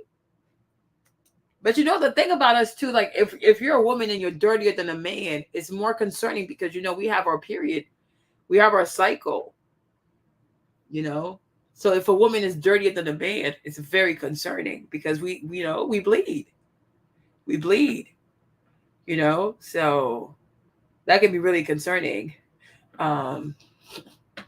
But me, like, what blew my mind, like when I heard this, like what blew my mind is that your house is dirty, your mattress is dirty, your baby's not on a schedule, baby is not even going to school, she's 6 years old, she's not in school. Like there's so much that needs to be done and you're not taking care of business, but you're on social media all day making content about these men. When you have a child that's autistic and that needs extra, like she needs extra support, and you're not taking care of that, you're going to neglect your baby because you want to go back and forth with these dudes on social media that you will never meet in real life. That's crazy. That is really crazy. Like these weirdos on social media, why do they matter so much that you have to respond to everything, make content about everything? Like you don't have to.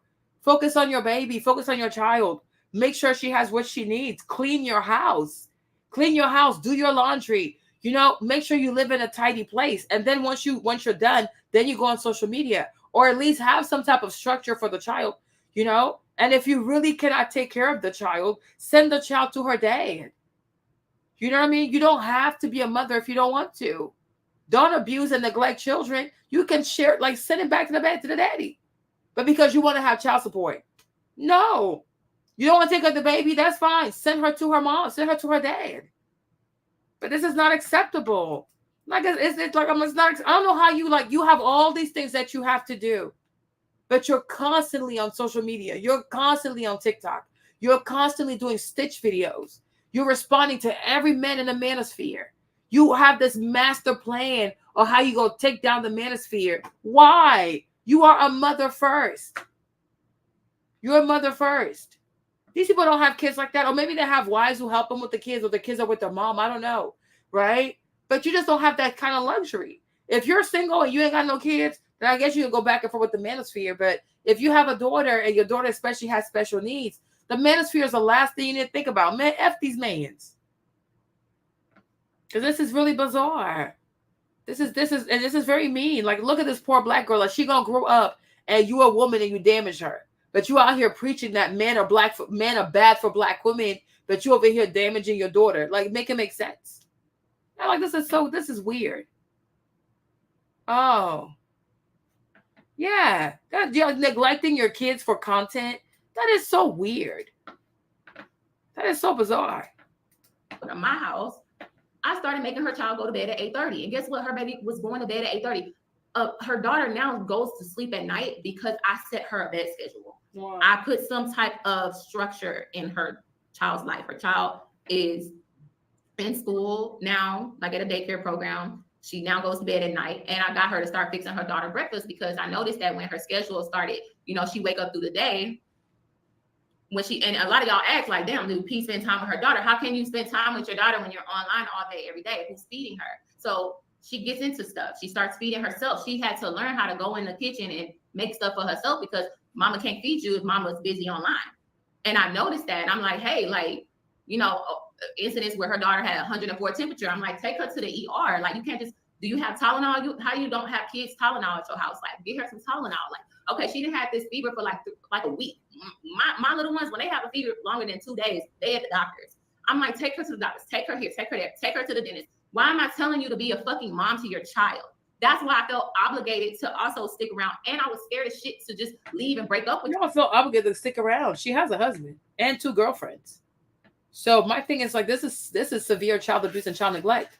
You call CPS. I'm calling CPS. You got me messed up. I'm calling the police on you. I am calling the police on you, girl. You are crazy. Yeah. And you see, and they like to shelter bad mothers. I have noticed that too. Like when it comes to the Black Sisterhood, they like to shelter bad mothers. They like to protect them. They like to cover them up. They like to make excuses for them, right? But if it was a man doing this to a girl, they'd be out here all kinds of exposing. Okay? They like to protect bad mothers. Like when it came to the girl who had the baby naked at Walmart, they were all protecting her. They were all protecting her. Like it was not that many women. Okay? Okay? It was not that many women who were like, like standing up for the girl. Like, so many Black women were defending her. Oh, you should have walked up to her. Oh, why are you recording her? You should have asked her how she's doing. You should have offered her some help. You should have. And it's like the child didn't even matter because these Black girls are so obsessed with protecting unfit mothers. You guys, when I tell you there are so many Black women who abuse children, like they sit there and talk so bad about these men. If you saw the way the majority of them treat their babies, you will be utterly disgusted. The number one abuser of Black children are Black women. I tell you this all the time. They are abusive. You will never see, I don't care how many Dusty or 3-bag Dusty, you will never see a Black man, okay? Even a ninja. You will never see any type of Black person, any type of Black man, okay? Go into a store and he's fully clothed and his child is naked. You will never see that. You will never see it. Even when you see a Black man who abuses Black children, the mother was there. The mother was there. The mother co-signed it. The majority of the time, when you see a Black man who abuses Black children, the Black mother was there. She was co-signing it. Right? When you see, like, you will never go outside and see a Black man with the baby and the baby's baby. He's trying to do all kinds of liquor around the baby. No. The people who abuse Black children the most are Black mothers. They are abusive. And what the Black Sisterhood does is cover up their bad behavior. How often do you see Black women make content talk about, as a Black mom, this is what you should do. This is how you will become a good mother. They will never make content teaching each other how to be better mothers, how to talk better to their kids, how to dress the kids, how to feed the kids. Don't give the kids too much sugar. Don't give the Black child too much processed food. They will never do that. But they will sit on they will sit on the internet talking about these dudes back and forth, berate these men, call these men all kinds of names, womp, womp, womp, womp. But in their own motherhood, they are lacking in motherhood. They have no empathy for these kids. They talk to their kids like they're talking to even a dog you wouldn't talk to like this. They are very mean. They are seriously mean. Because I'm like, this is severe child neglect. And you keep it hush-hush. You don't call CPS. You don't get this stuff documented. You abuse children. I cannot be your friend if you abuse children. I cannot. I will call the police on you. You are sick. Because they're very vulnerable. If you can abuse, people who abuse old people and people who abuse children, you are sick to me. I'm calling the police. If I see you abusing an old person, I am calling the police. I don't care how long I've known you. You're a psychopath. It's not normal. You're a criminal. Okay? You take advantage of people who can't defend themselves. You are sick. You are truly sick. You are truly sick. They abuse the elderly. They abuse children. You're like, you don't take care of your kids. You do not take care of your babies. You don't love your babies. You punish them because the father left you. You punish them because the father don't talk to you. He moved on. So you punish the babies. You are being mean to these babies. But you want to talk about woman empowerment. Go somewhere. Go somewhere. How can a woman who neglects her child empower me? You are insane. You are sick. You are sick. Even today, like my son, he didn't get a good grade. So I was like, what the heck? First thing I did this morning, 6:30 in the morning, I emailed the teacher. That's why I was responding, because she emailed me back. Your children are your priority. Then once they're taken care of, then you can come and sit on social media. But if things have to be handled, they have to be handled. Like, this is real. They didn't ask to be born. They asked to be born. How can you abuse people who can defend themselves? They're vulnerable. They're defenseless. But you're going to go to Walmart and that it was so cold. The whole state was so cold. She had the baby like this. And he was freezing. He was shivering. Right? And so like the Black girl who called the police on her, so many Black women attacked her. Like, oh, you're just looking for clout. Oh, blah, blah, blah. Shut up. She's grown and she's fully clothed. She's fine. Why is the baby naked? Crazy behind. This is so mean. Crazy self. You, because if you got mad, it was going to hit the internet. I tried to avoid all of this right here. All of this right here, I tried to avoid. Well, and I knew if I broke up with you, and I have witnesses where I called them up crying and saying, I messed up getting involved with her and I don't know how to get out of it. I don't know how to break up with her without retaliation. You know, she didn't introduce me to her followers. I now am involved with her child. I feel hurt that this is actually who she is. You preach about men being dirty and messy and they house nasty, but you live the same way. You talk about mothers not pouring into their daughters over their sons, but you don't even pour to the ones that the one that's right there next to you, that's begging for your attention, that's asking, mama, please play with me. Mommy, please play with me. Like, it got to the point the little girl was saying, like, mommy doesn't like. And finally, when she got in front of me, she just snapped and said, mommy doesn't like me.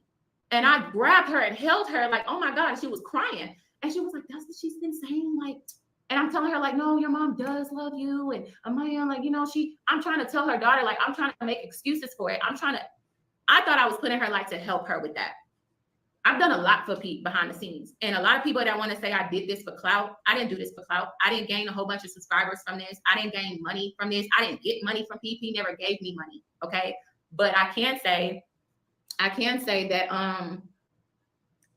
I got her on the news twice because of my connections. I took her to a media gala ball where congressmen, the next mayor, like a lot of prominent people were at that gala. And I bought her there because I wanted to see her win. I wanted to see her elevate. But my thing is, you sound like a damn idiot. You BTaylor, you sound like a freaking idiot. Okay? You people, you sorceress. Like, you people are witches. You are witches. You are sorceress of deception. So this woman is dirty. She has a filthy house, a filthy mattress, a filthy kitchen. She does not take care of her child. The child does not sleep through the night. So she's asleep. The baby's by herself wandering the house. Anything can happen. Then when the baby sleeps during the day, then she's working. She does not feed the baby. She won't stop at the bathroom for you. She screams. She breaks things, right? But you want her to be in a position of visibility. Like, why? She's a danger to society. But you want to work with her, right? Into helping her become a public persona. And then you take her to the galas, you take her to TV. For what reason? For what reason? And then you say, oh no, you're not looking for clout. You are definitely looking for clout. Because when you see a person like this, she's not deserving of these opportunities.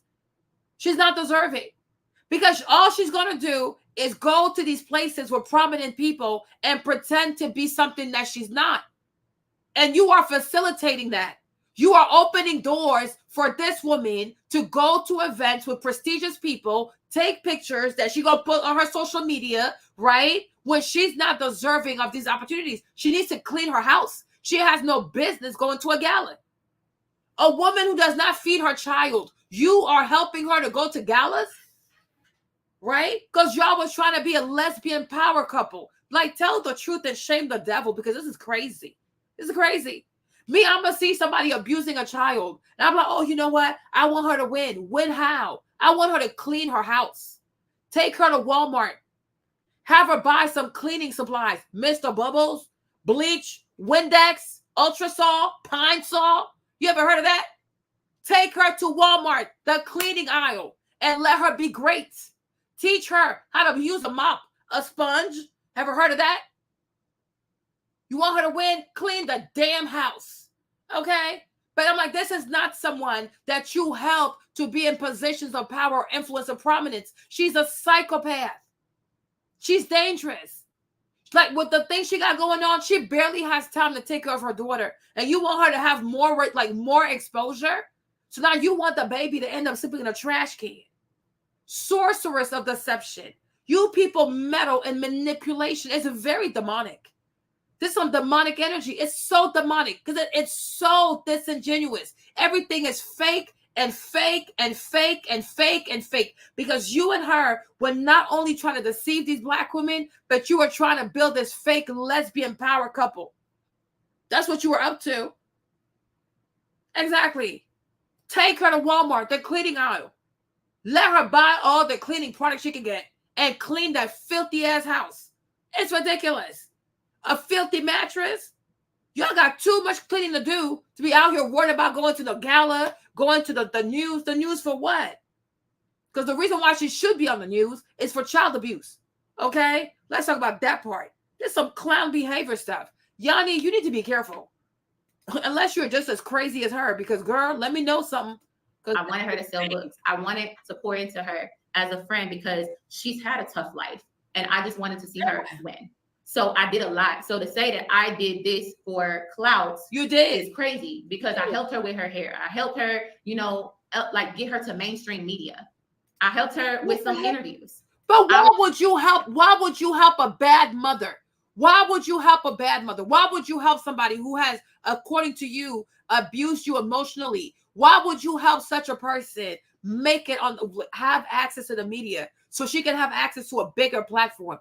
Why would you help someone want to reach a wider audience? Why? Because you also stood to gain from that. You stood to gain from that. I cannot stand this stuff, right? Because what person will say, this woman is a bad mother. This woman, she lives the opposite of everything she preaches. She's a hypocrite. She's a grifter. She's a bad mom. She's a bad friend. She's gonna play female porn without your permission, right? But you're like, you know what? I'm going to help her deceive even more people. I'm going to help her to sell herself as something she's not, to the media, to the gala, to this. Like, no, you yourself, you are a sorceress. You are a sorceress of manipulation. You practice witchcraft because this is insanity. This is what witchcraft looks like. I'm being serious, you guys. Anybody who tries to play with how people see things, you try to play with people's perception. Something is evil, but you want to help. You want to manipulate people into seeing good in it, right? That is witchcraft. That is sorcery. You need to repent for that stuff. You talk about being groomed, but yet you were willing to help other people be deceived. Something is wrong with you. Seriously. This is it. I'm like, this is pure madness. Like, what are we listening to? What are we listening to? It was her little person that encouraged her to keep going, you know, and she speaks about codependency. But P was calling me day and night, all day. She just wanted to be on the phone with me all day and suck up all of my energy. But it became too much. It became too much. She would stay on the phone with me day and night until she fall asleep. And I'm like, damn, like, why am I so irritated? Because I feel like I can't breathe. I feel like I can't break up with her. So this is before Christmas, around Christmas time, we started arguing. And for those that saying like, Priscilla pumped and dumped, first of all, Priscilla doesn't have a Peter Whacker to pump me with, nor was she using any type of object or plastic objects to do anything with me. So I don't see how you can be a pump and dump when you were a munch. No shade, just saying. Like that, and a lot of that wasn't even going on. A lot of. So you're saying like, so she's saying should Priscilla did not use the strap with her? Is that what she's saying? Oh, for y'all, I think I'm a trend because some of y'all you're not in the lesbian world. So I think what she's saying was the girl, she said the pump and dump, I guess like the strap, like, you know, they use the fake penises. Yes. So she's saying that the girl never used a fake penis on her. So she was a munch, meaning she was an eater. So she was eating her stuff. And then she's saying that she didn't eat her out enough. Or like, I guess that's the translation. Because I ain't no lesbian, so I don't know, but that's what it's giving. Okay. like this is just crazy. Okay. What is this? And while you're so invested in her business and her child, who's raising your children? Make it make sense. That was not even going on. I was genuinely there as a friend because I've grown to love and care about her and her daughter. Be quiet. And this doesn't bring me joy talking about this, but I feel like collectively women need to know that she is hurt. She do need a lot of work and help. She has anger issues. She doesn't really like women. A lot of things that I found out how she moves and how she's very, very codependent. She cannot be alone. That's why she's online all day, every day. And if she's not online all day, every day, guess who she was calling me? But now with this new girlfriend, that's what she's going to be on the phone with. Now at this point, I don't know what she's going to be doing with her YouTube because she basically said, if you're not paying me money every month, I'm not talking to you. Okay. You know, so there's a lot that I'm skipping over, but because there was a lot that happened, but people who knew before we officially broke up. We broke up, I would say, end of January or somewhere in January. We broke up then because we would get into it about the littlest thing. If I said this, she started snapping on me, getting mad. All I did was, like, you know, I got frustrated about we were late to the gala, and I was like, oh my God. And she was like, well, what do you want me to? Like, she started yelling at me about it. Like, and then she would say I triggered her by being emotional, you know. And then she would get online and talk about me on her TikTok. Oh, I can't stand emotional people. When I'm just going to, like, she was like making fun of me. That video that everybody's using to match up, as in Priscilla breaking up with me video. No, that was Priscilla making fun of me video. That was Priscilla talking about my business. And I never brought it to the internet. I never spoke up for myself. She would get online and throw subliminal shades at me when she was mad at me. She cannot take a lot of stress. And that's what she kept saying. She literally cannot take a lot of stress. So she would get on she would do things like, I remember the first time we got in a real argument, she was at the bar drinking. And I was like, we talked about therapy. I've been in therapy for 2 years, but she was like, oh, I don't believe in therapy. I healed myself. I'm healed myself. I know you're not healed at all. Not healed at all. And this is not to discredit some of the things that she said, because I think that a lot of things that she say do stand. Savisha, you are asking a great question. She said, so women aren't supposed to build up men, but they can build up women they're in a relationship with. Exactly. And you see why these girls are conspiring to destroy other women? Because they'll tell you, oh, don't help a man. Don't do this. Don't forgive him. Men are against you. But look at what they're willing to put up with. This is so toxic. I'm sitting here, I'm confused. I'm like, this is insanity. This is pure madness, right? That's why I said earlier, you had an engagement. You were engaged to the father of your child. You had set a wedding date, right? Whatever transpired between the two of y'all, the fact that you have a child together, right? That is reason enough to really try to work it out. And if you feel like planning for the wedding is very stressful, y'all could just say, you know what? Let's just go to the courthouse, make it easy, right? Y'all could have gone to therapy. You could have fixed this. But no, you throw away your relationship, however many years y'all been together, you throw away the engagement, you throw away the wedding date to go pursue crazy Priscilla. Now you want to feel bad for her. You want to help her with her career. You want her to win. You want her to be at the gala. You want her to be on TV. You want to help her child go to school. You want to clean her house. You want to go on the tour. You want to go on the road trip. Girl, why didn't you put this much energy into a relationship that was more solid with less crazy and the crazy, the madness? You even said to yourself, if I was with a man right now, he would have stopped at Chick-fil-A for me to go to the bathroom. Like, I don't get it. This is just like, she's not innocent. She oh my gosh, she really is self-destructive. Okay, thank you, Robin. Thank you. I'm like, this is crazy. A girl is completely filthy. She is dirty. And I know, like, that's why she's like, if you see, like, the more she's talking, she's comparing like the Priscilla with her baby daddy. Like, you know what? This is crazy. Because even a man would have stopped at Chick-fil-A. Even a man would not be doing this. Even a man would not be doing this. Even a man would not be doing this. And never do you come on your channel and say, you know what, ladies? I have to apologize to you. Because when I was making my content, I was brokenhearted. I was bitter. I was hateful. But after everything I've been through, I must say, not all men are bad. Just like not all women are good. Instead, you want to sit here and talk about the Princella, right? The real video you should have made was a video of real accountability and apology to all the women that you've misled with your bitterness, with your lies, with your anger, with the lie, all the stuff. You should come in and say, you know what? I've learned a lesson. You know what I mean? I've truly learned a lesson. Not all men are bad. And if you have a relationship with a man, of course he's not going to be perfect, but try to work it out. Try to go to therapy. Try forgiveness. Because don't think that the grass is greener on the other side. Because I'm sure even your baby daddy is looking like, what the heck is this? Because even he didn't put you through that. And I'm sure you didn't have this kind of mercy for him.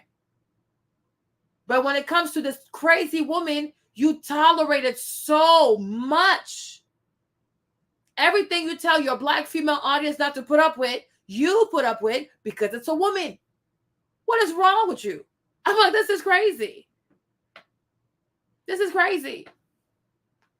You know what I mean? This is pure madness. That's why I tell you, a lot of these girls who make this man content, oh, hate the man, they're just bitter. They're just bitter and they're broken in their man. Do not listen to them. Because in their private life, it's a hot mess. They have no place to give anybody any type of advice. Yeah, the grass is not greener. Because I don't even think her baby daddy put her through any of this type of stuff, right? Because this got her really shook. Like, then why didn't you try to make it work with that guy? Y'all could have gone to therapy. Y'all could have made the wedding less stressful, you know? Like, this is very, very confusing. Oh, I'm like, this is pure madness. Now you're crying like, oh, I would have been married by now. Oh, yes, you would have. And that's the same thing Anton told you. You focus on things that don't matter. Because being in this sisterhood, having rank in the sisterhood, having clout in the sisterhood, it matters so much to you. Instead of what's really, like, what really matters. Family truly matters. Social media is fugazi. Sometimes it's fun, whatever, but it's like social media is not a real place. It's not a real place. If you have the opportunity to build a family with your man, raise your children, to build generational wealth, You should focus on that. Family matters. Family is your greatest source of wealth. Family is your greatest accomplishment. Family matters. You know, family is everything. Social media is ridiculous. People that you meet on the internet are not real people. They're all pretending to be something that they're not. They lie about how much money they have. They lie about how successful. Do not trust these people. They're full of crap. Sometimes I wish a lot of so-called followers and subscribers would actually realize you are so much better off than the people you see on the internet. But y'all don't understand that.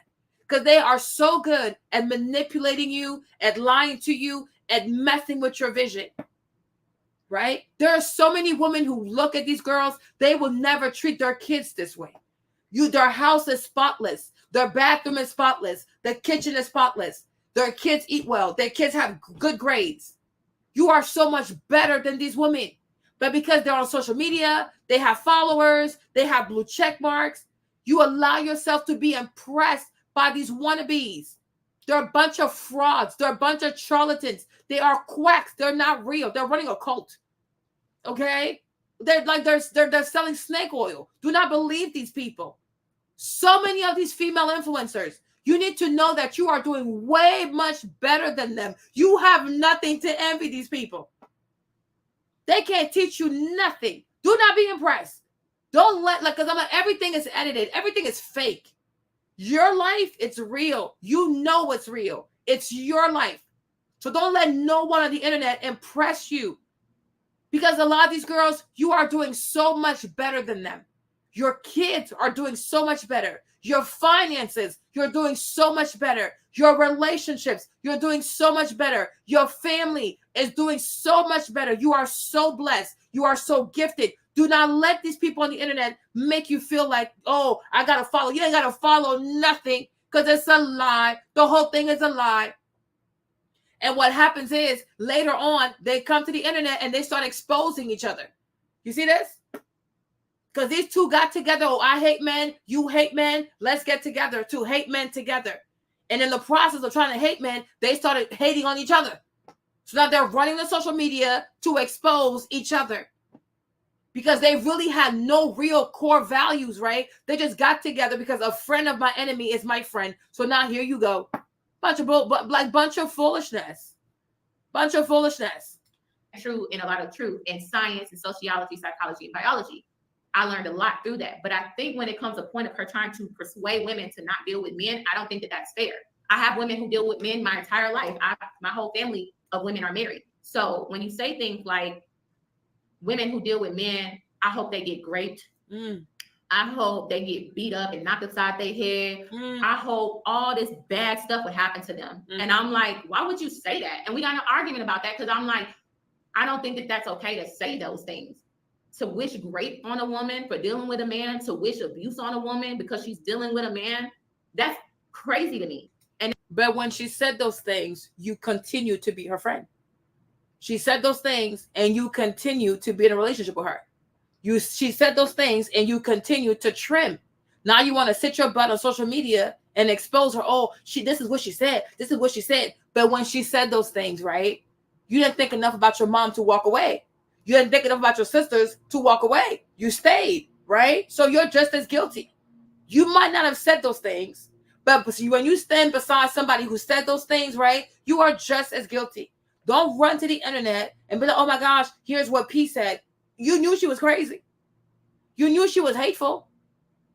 You knew she was hateful. You knew her content was hateful, right? But you thought, oh, she's just going to hate the man. No, she's a hateful person, period. And now that she put that energy on you, you're like, oh, but I thought I was shielded because I'm a woman. You should have what? She's a hateful person, period.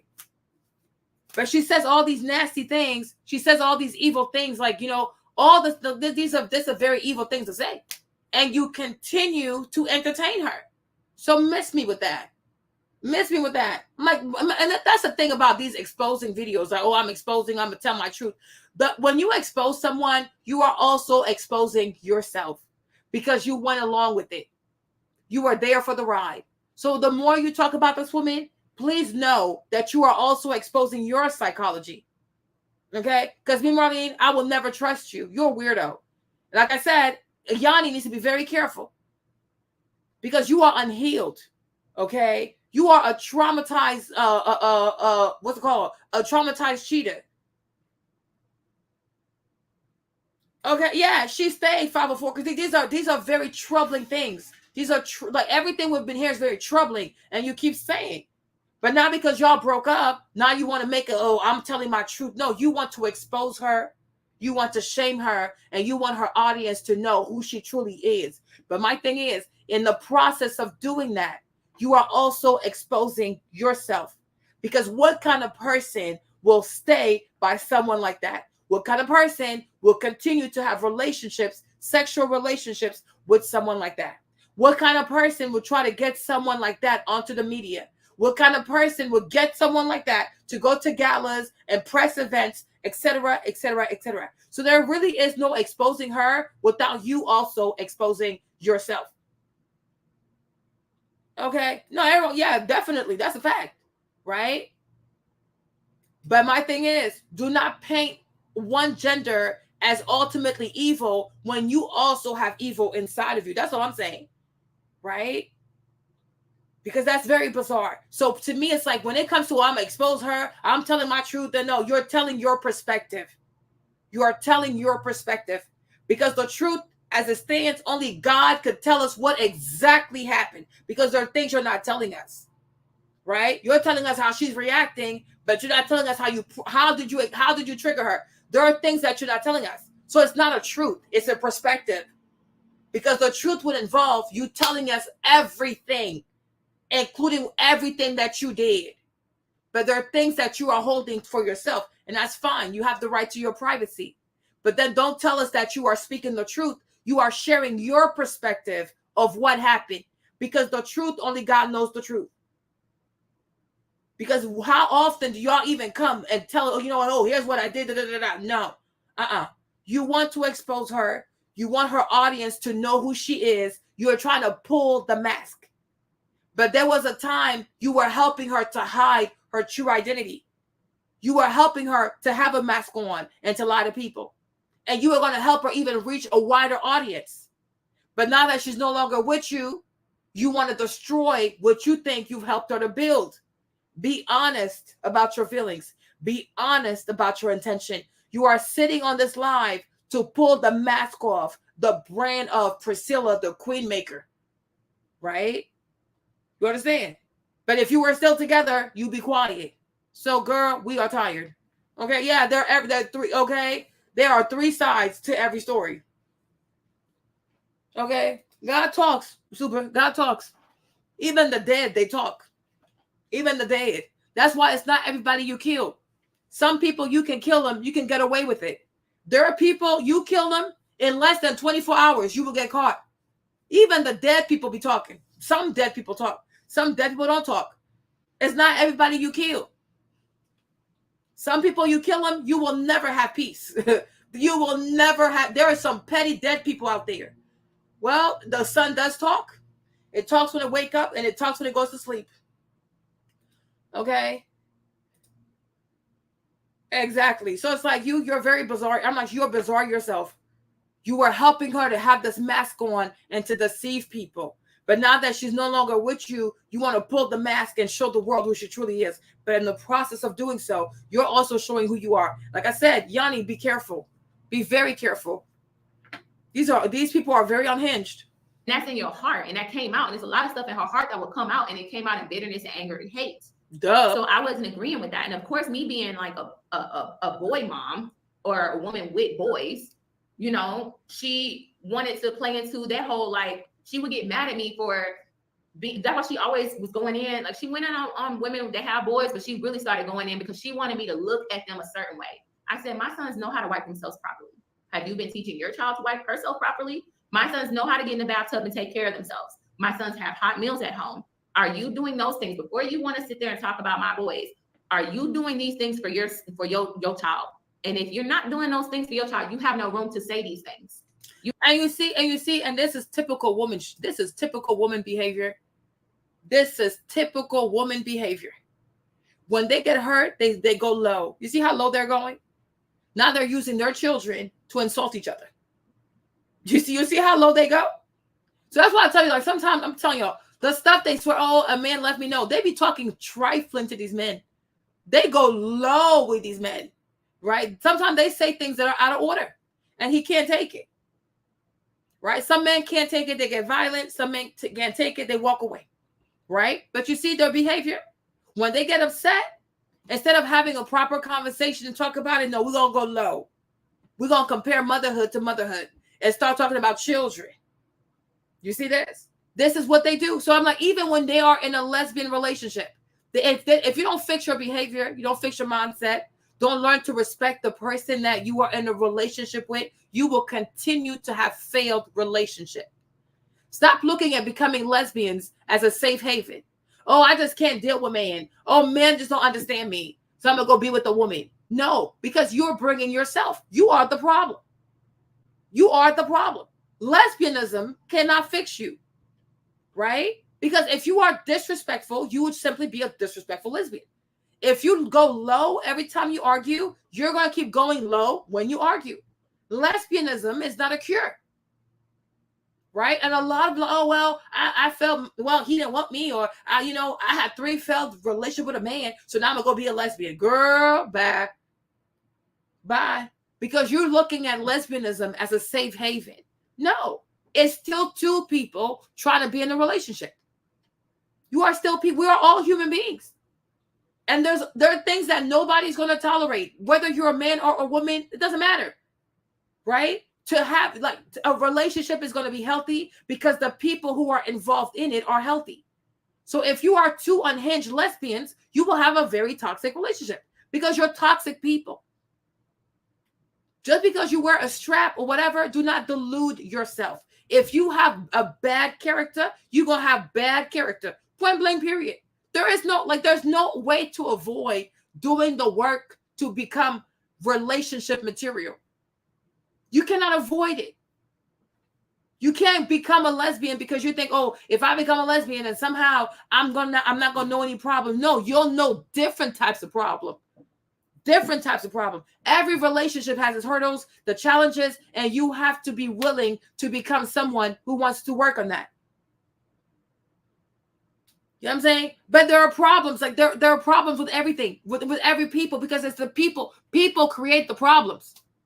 So it's not the title. You could be heterosexual. You could be a lesbian. It does not matter. The title does not matter. If you are toxic, you will create a toxic relationship. If you are loving, if you are kind, you are forgiving, if you have great communication skills, you know how to say how you feel without being disrespectful, without over talking the other person, without demeaning the other person, you will have a thriving relationship. Because it takes skill sets to make a relationship work. You got to have great skills if you want to have a great relationship. A man can have great vitamin D, good, and the relationship will fail because that is not a skill that holds a relationship together, right? You need to have people skills, human skills, communication skills, right? It has nothing to do with how long, short, thick, wide, curved, hooked the penis is. No one cares. There are men who have great vitamin D and they cannot keep a woman because that's not enough. Right? You can be a lesbian. You can have a great strap. You can have great munch game. No problem. And you're going to have bunch of, okay, you're going to have bunch of failed relationships because munching does not keep people around. And I think like people don't understand the most important thing in a relationship is how you talk to a person. You can't talk to people crazy. You know what I'm saying? If you want to have a healthy relationship, you got to be mindful when you talk to a person. Don't talk to people the way you would not want to be talked to. You got to have empathy. Empathy, right? Don't do to people what you would not want someone to do to you. If you don't appreciate somebody yelling at you, do not yell at him. Do not yell at her. Okay? You don't appreciate somebody wasting your money. Do not waste their money. Have empathy. Have kindness, be loving, learn to hear what the other person is saying. Receive, be open to feedback. Be open to, okay, maybe you know what, maybe you are right. lower your ego, increase your humility. Okay? That's what you have to do. But whether you are a heterosexual, a bisexual, a lesbian, it does not matter. If you are toxic, you will make the relationship toxic because that's what you are. That's what you bring. You bring toxicity. And so many women are thinking that, oh, I tried being with the man, it didn't work, so I'm gonna go be with a lesbian. Girl, it's still you. What work have you done on yourself? So you're gonna go from being a toxic heterosexual to being a toxic lesbian. Because your thinking is, oh, I just gotta change the body parts. If I change a penis for a vagina, I'm gonna get great results. What? This is not the slot machine. Okay? We're human beings. You cannot just say, oh, well, if I trade a penis for a vagina. No, and no, and no. You got to want to change. So it doesn't matter where you go. If you continue to have the same behavior, the same attitude, the same craziness, you will continue to have the same results, no matter the body part of the person that you're dating. Stop deluding yourself. That's crazy to me. You know, like, that's crazy. You have no room to say these things. I never came on here to be perfect. I'm not. I'm perfectly imperfect. I think my YouTube channel says a lot of what I've been through in my life and what I've learned in my life. But I don't come on here as a savior complex. And I think a lot of women who are hurt collectively, a lot of Black women especially, we are hurting. But you got to protect your spirit and energy and what you're allowing in your life and what you're listening to. Because when I asked her, what's the end goal? Well, first of all, when I asked her, what inspires you to write the 41 Shades of Men? She said, I lost my job and I needed some money, quick. Grifter. What? I was thinking as a writer, I'm thinking this is like an inspirational story. I'm thinking this is a story that, you know, okay, I want to write this because I love women and I want to help women. And I just put it out there because, you know, whatever. She literally said, I lost my job, I got fired from my job and I needed quick money. She was a car salesman back in her day. Okay. She hung around him. She's been in the Black Islamic Nation of Islam community. She's been in the pro-Black community. She's been around preachers, pastors. She's been mentored her entire life by men. Okay. She moves like a man. She does not move like a woman. Okay. She's been taught how to speak and manipulate her words like these men that she resents now. Okay. Any public fallout, she's fell out with everybody in her life. Okay. Everybody. Okay. But one thing y'all not catching and noticing, she never talks about what she's done. She's never talked about what she has done. Even now, she's blaming me for why we ended. I said, no, I started speaking up and finding my voice. That's what happened. Okay. And you could not control me anymore. You couldn't silence me to not speak up against you anymore. So what do you do with a person like that you can't control? You got to get rid of them.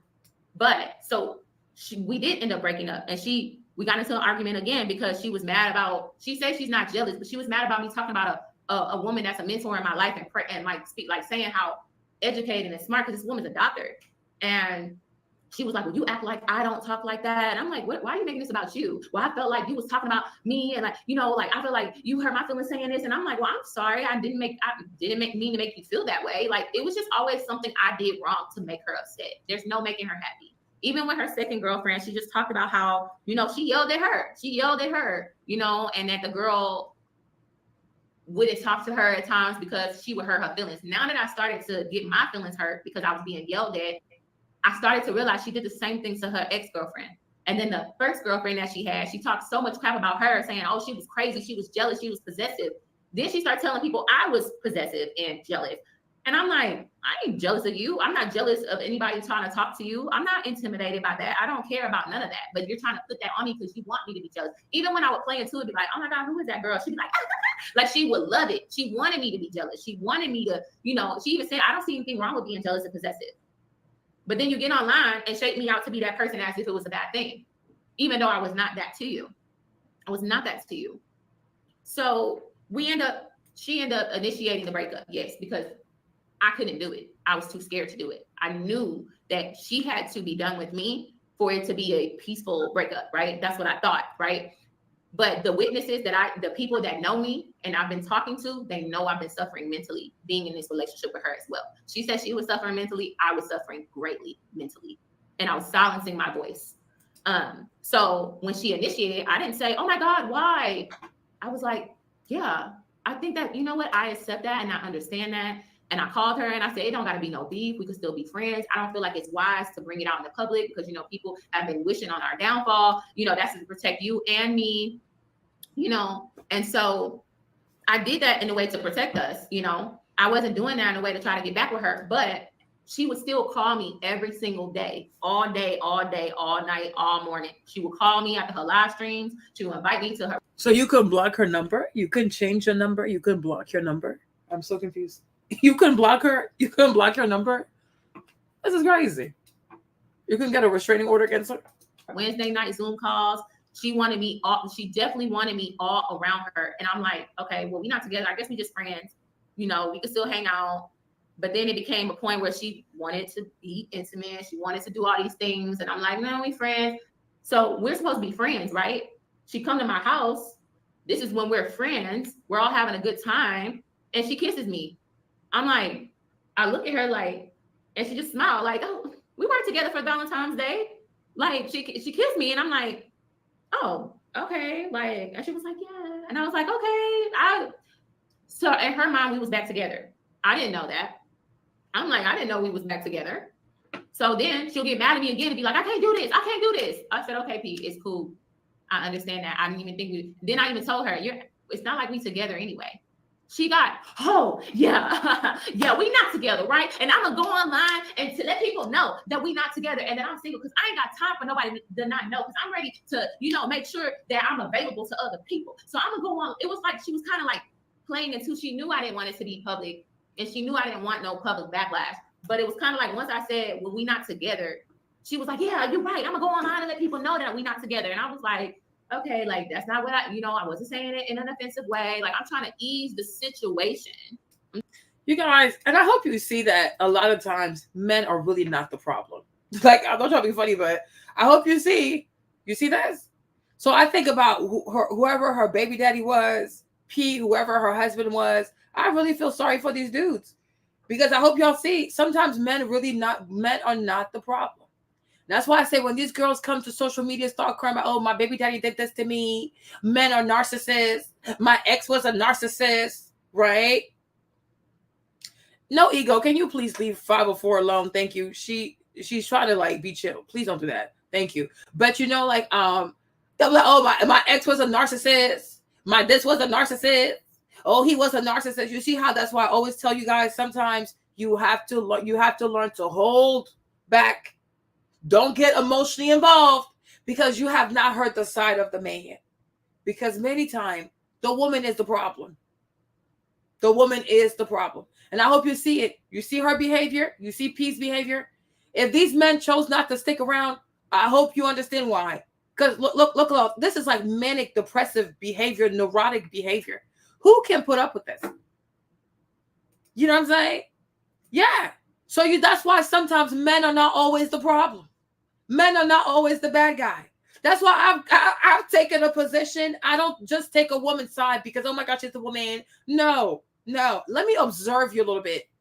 Let me see how you talk. Let me listen to you. I need to observe your behavior. Because sometimes these men are tired. They're just fed up. Like this woman she's just a mess.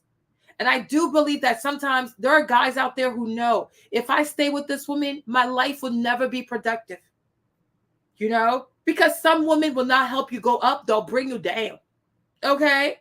They'll bring you down. And I think sometimes men become aware, like, I can't stay with her. Because when I'm with her, I can't focus on work. I can't focus on making money. I can't focus on you cannot thrive. Because the relationship is chaotic. It is so chaotic. You know what I mean? So it's like, oh, and they'll say things like, oh, you can't make a man stay. I can make a man stay. No, you can. You can definitely make a man stay by creating a warm environment. Who doesn't want to be loved? Like, who does not want to be loved? Who doesn't want to come home to a nice woman, a friendly woman, a peaceful woman, a God-fearing woman? Oh, she's really quiet, right? A lot of these women are chaotic. The person they show you on social media, that's not who they are in their relationship. Sometimes that's what Dennis was looking at Portia like, girl, you so fake, right? Sometimes these guys are confused. Who these girls pretend to be on social media and who they are, the man is like, this girl's a liar. Like, this is not who she is.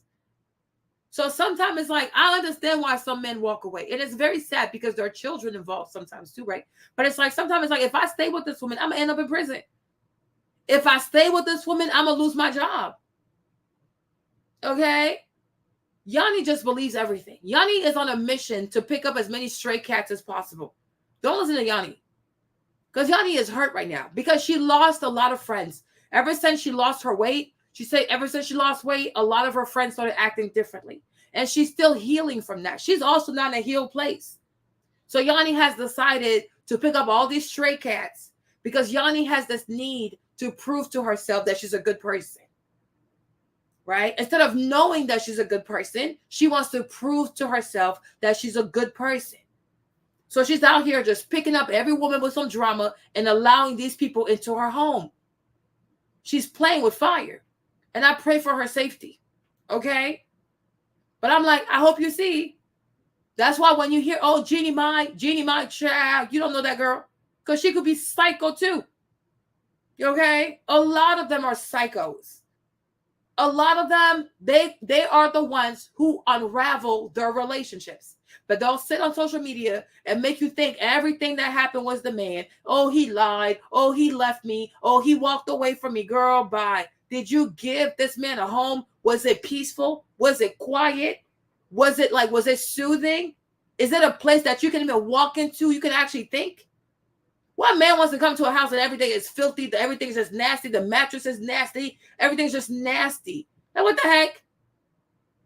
So it's like, please. Like, go somewhere. Like sometimes it's not these dudes' fault. I'm like, even me, I'm like, yo, you're too much. You are seriously too much. And now here we go. They're both unhinged. And I can see why those men left these girls because they're crazy. Even me, I would have walked away. Like, you people you're unstable. Yeah. Like, they're very unstable. These girls are seriously chaotic. And she's 32 years old and her life is a mess like that at 32. That's crazy. That's crazy. With 2 kids. And she's on the internet talking about her lesbian lover and the trimming. Like, she has boys. Like, it's unbelievable. Like, you have bigger priorities. You got bigger fish to fry. You got bigger priorities. Okay? She got 2 boys. And her kids going to grow up and they're going to see this content. Mama being a lesbian for play. Like, what the heck? What is wrong with y'all? Like, what is wrong with y'all? I'm trying to ease the situation. We weren't together, but it was like a back and forth. She gets on her TikTok and say, oh, BTaylor just mad because she wanted to be with me and she didn't want us to break up. And never, that's not the case. That's a lie. Okay. And that's not the truth. She wants to play like I'm this hurt, bitter person that's mad because I was dumped and broken up with, but you paid $700 to fly me to LA with you. Okay. You pay for everything in LA. And she, even before LA, mind you. But if you remember earlier in the video, she said that, oh, she didn't get no money from P. She didn't get no money from P. P didn't pay for nothing. P didn't pay. Now you're saying P paid for a flight, $700? That P paid for everything in LA? Girl, there are so many inconsistencies in your story. It's a lot. Like, which one is it? Because initially you said P paid for nothing. She gave you no money. She don't have money like that. She a munch. Okay. Now you're saying, oh, but you paid $700 for me to fly to LA. You were paying for everything in LA, right? Girl, which one is it? We are lost. I'm actually lost. That's the problem. That's the problem with lying. When you lie, you forget your lies because lies are hard to keep up with. Okay? Lies are hard to keep up with. That's why I said you're not telling your truth. You are telling your perspective. I just want to tell my truth. No, you want to tell your perspective. AKA, you want to tell your side of the story. But that does not make it the truth. Right? That's very pretentious. It is not the truth. It is your perspective of what happened. Right? And it's very inconsistent. Because 1 minute the girl paid for nothing. Now you saying she paying for flights, she paying for food, she paying for the oysters. Like, you know what I'm saying? Yeah, she said that's why I don't like the helper persona, because when it's time to get petty, they'll weaponize it. It really will be. Okay. I don't even know why Yanni's getting involved in this. I don't know. Because they're going to fight. Her and Yanni are going to get into it. Her and Yanni are going to get into it. You'll see. And then she'll sit there. She'll do a 3-hour video. She'll sit there and do a 3-hour live, talk about Yanni and how her and Yanni were trimming. Watch. This was last month. And so this is for the people who she got on live and said, I'm mad and bitter. Okay, I'm mad and bitter, right? I'm mad and bitter that you don't want me anymore and that you keeping me around because I want to be friends with you, right? But what is this? Hold on. This right here, what I'm about to show y'all, was just last month. Show us. This was just last month before we went to LA. Why are you making songs for me? Very talented woman. But she literally sent me this video and said, this is our song.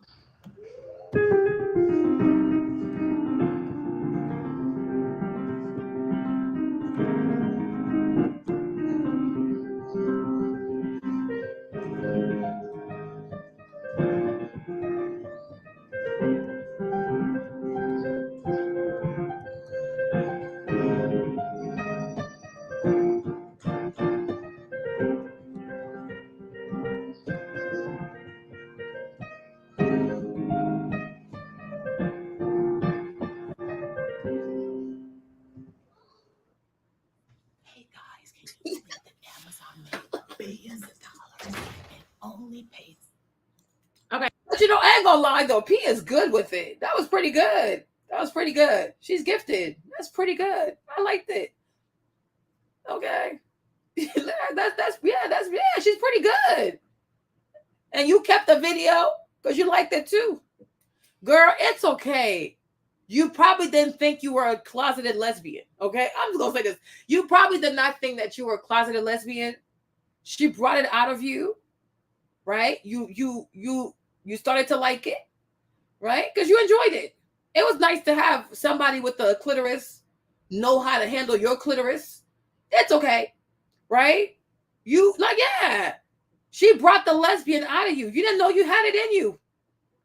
She brought something out of you because she has a clitoris. You have a clitoris. She took care of your clitoris. You enjoyed it. She made songs for you. She, like, you know what I mean? You liked it. Of course, nobody's perfect. She has some crazy style. She's very aggressive. But you had feelings for her. And it's okay to say, yes, I'm bitter because I didn't think I could fall in love with the woman. Yes, she broke your heart. It's okay. You can be, I mean, like, things like, I mean, you know what I'm saying? No, but it's true. She liked her. Because, I mean, someone you don't like, you're going to save her singing the music? Like, what the heck? Who is she? Metro Boomin? Want some more? London on the track? Like, what's happening here? Like, what's up with all this instrumental? Like, what is going on? Metro Boomin, want some more? Like, what is going on? Right? You break up with her, but you still want to be friends with her. You liked her, like you really had strong feelings for her. You did not know that you were a lesbian. Like, she brought the lesbian out of you. Okay? She really did. Girl, it happens, girl. That's why you don't try certain things. Because when you open certain doors of the freakiness, it's hard to go back. You know what I'm saying? Metro Boomin wants some more. Like, I mean, what the heck? Like, what is happening here, right? But you mad? No, but she mad because now she has a taste for that kind of stuff. She likes to munch. And I told you, some men be biting and being a little extra. I feel like if a woman does it because she also has a clitoris, so she's probably gonna be more careful. Or she's not gonna bite you and all that kind of stuff, right? So it's like Metro Boomin wants some more. So it's like, yeah, now you have a taste for this. She brought the lesbian out of you.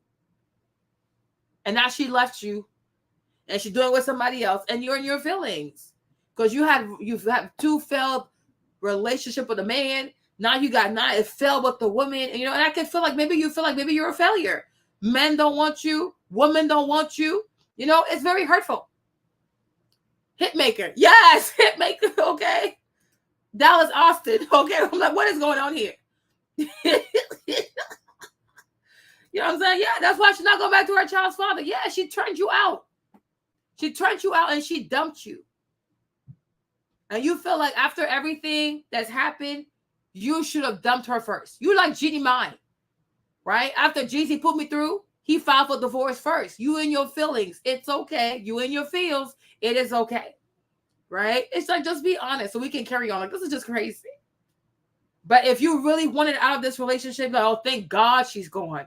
You block her, you change your number, you delete everything, girl, you move. But you keep your number, you keep picking up her calls, you invite her to your house, you let her kiss you, right? You want to see how much she missed you. But then you recognize that P, she really is like, in the words of Gunner. What Gunner and Kendrick said, talk about pushing P, push a T, okay? So it's like, yeah, you were trying to push P, and P ended up pushing a B, okay? Child, I got bars, okay? Talk about pushing. He said, talk about pushing P's, push a T. I said, oh, Kendrick, go Kendrick, go Kendrick, okay?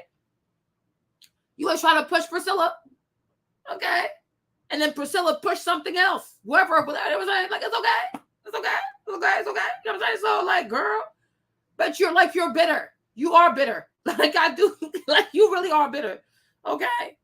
It's okay. Pushing P's. Pushing Priscilla, whatever her name is, child. What the heck?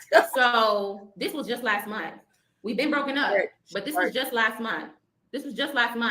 You made that song when I was on the phone with you. You was excited about making that song. And the thing is, she's not just hurt. She wants the new girl to know that she's still talking to her. I'm a woman. I know the kind of goofy games we play.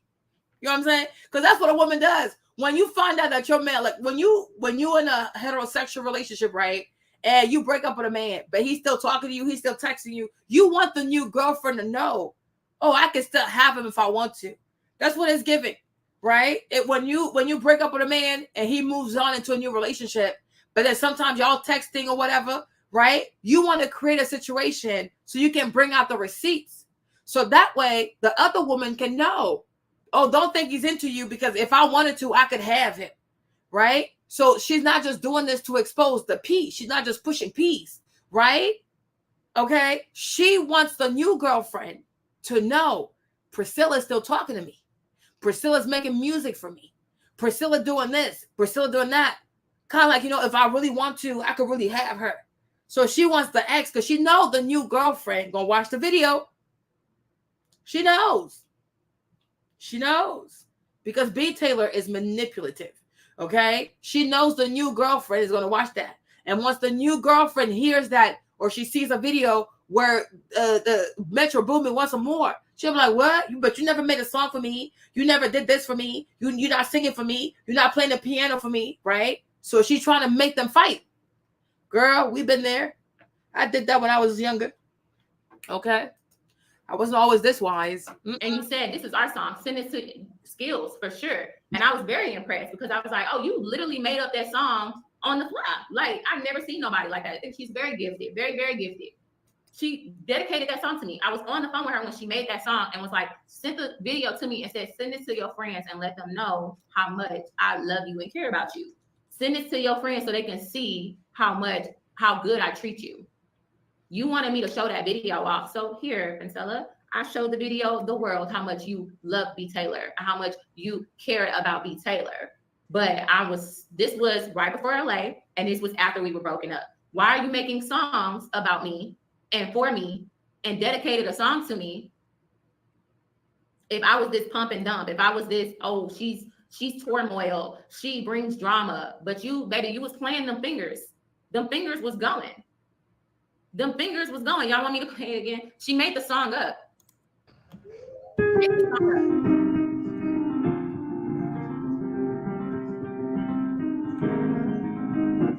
Oh, she's so hurt.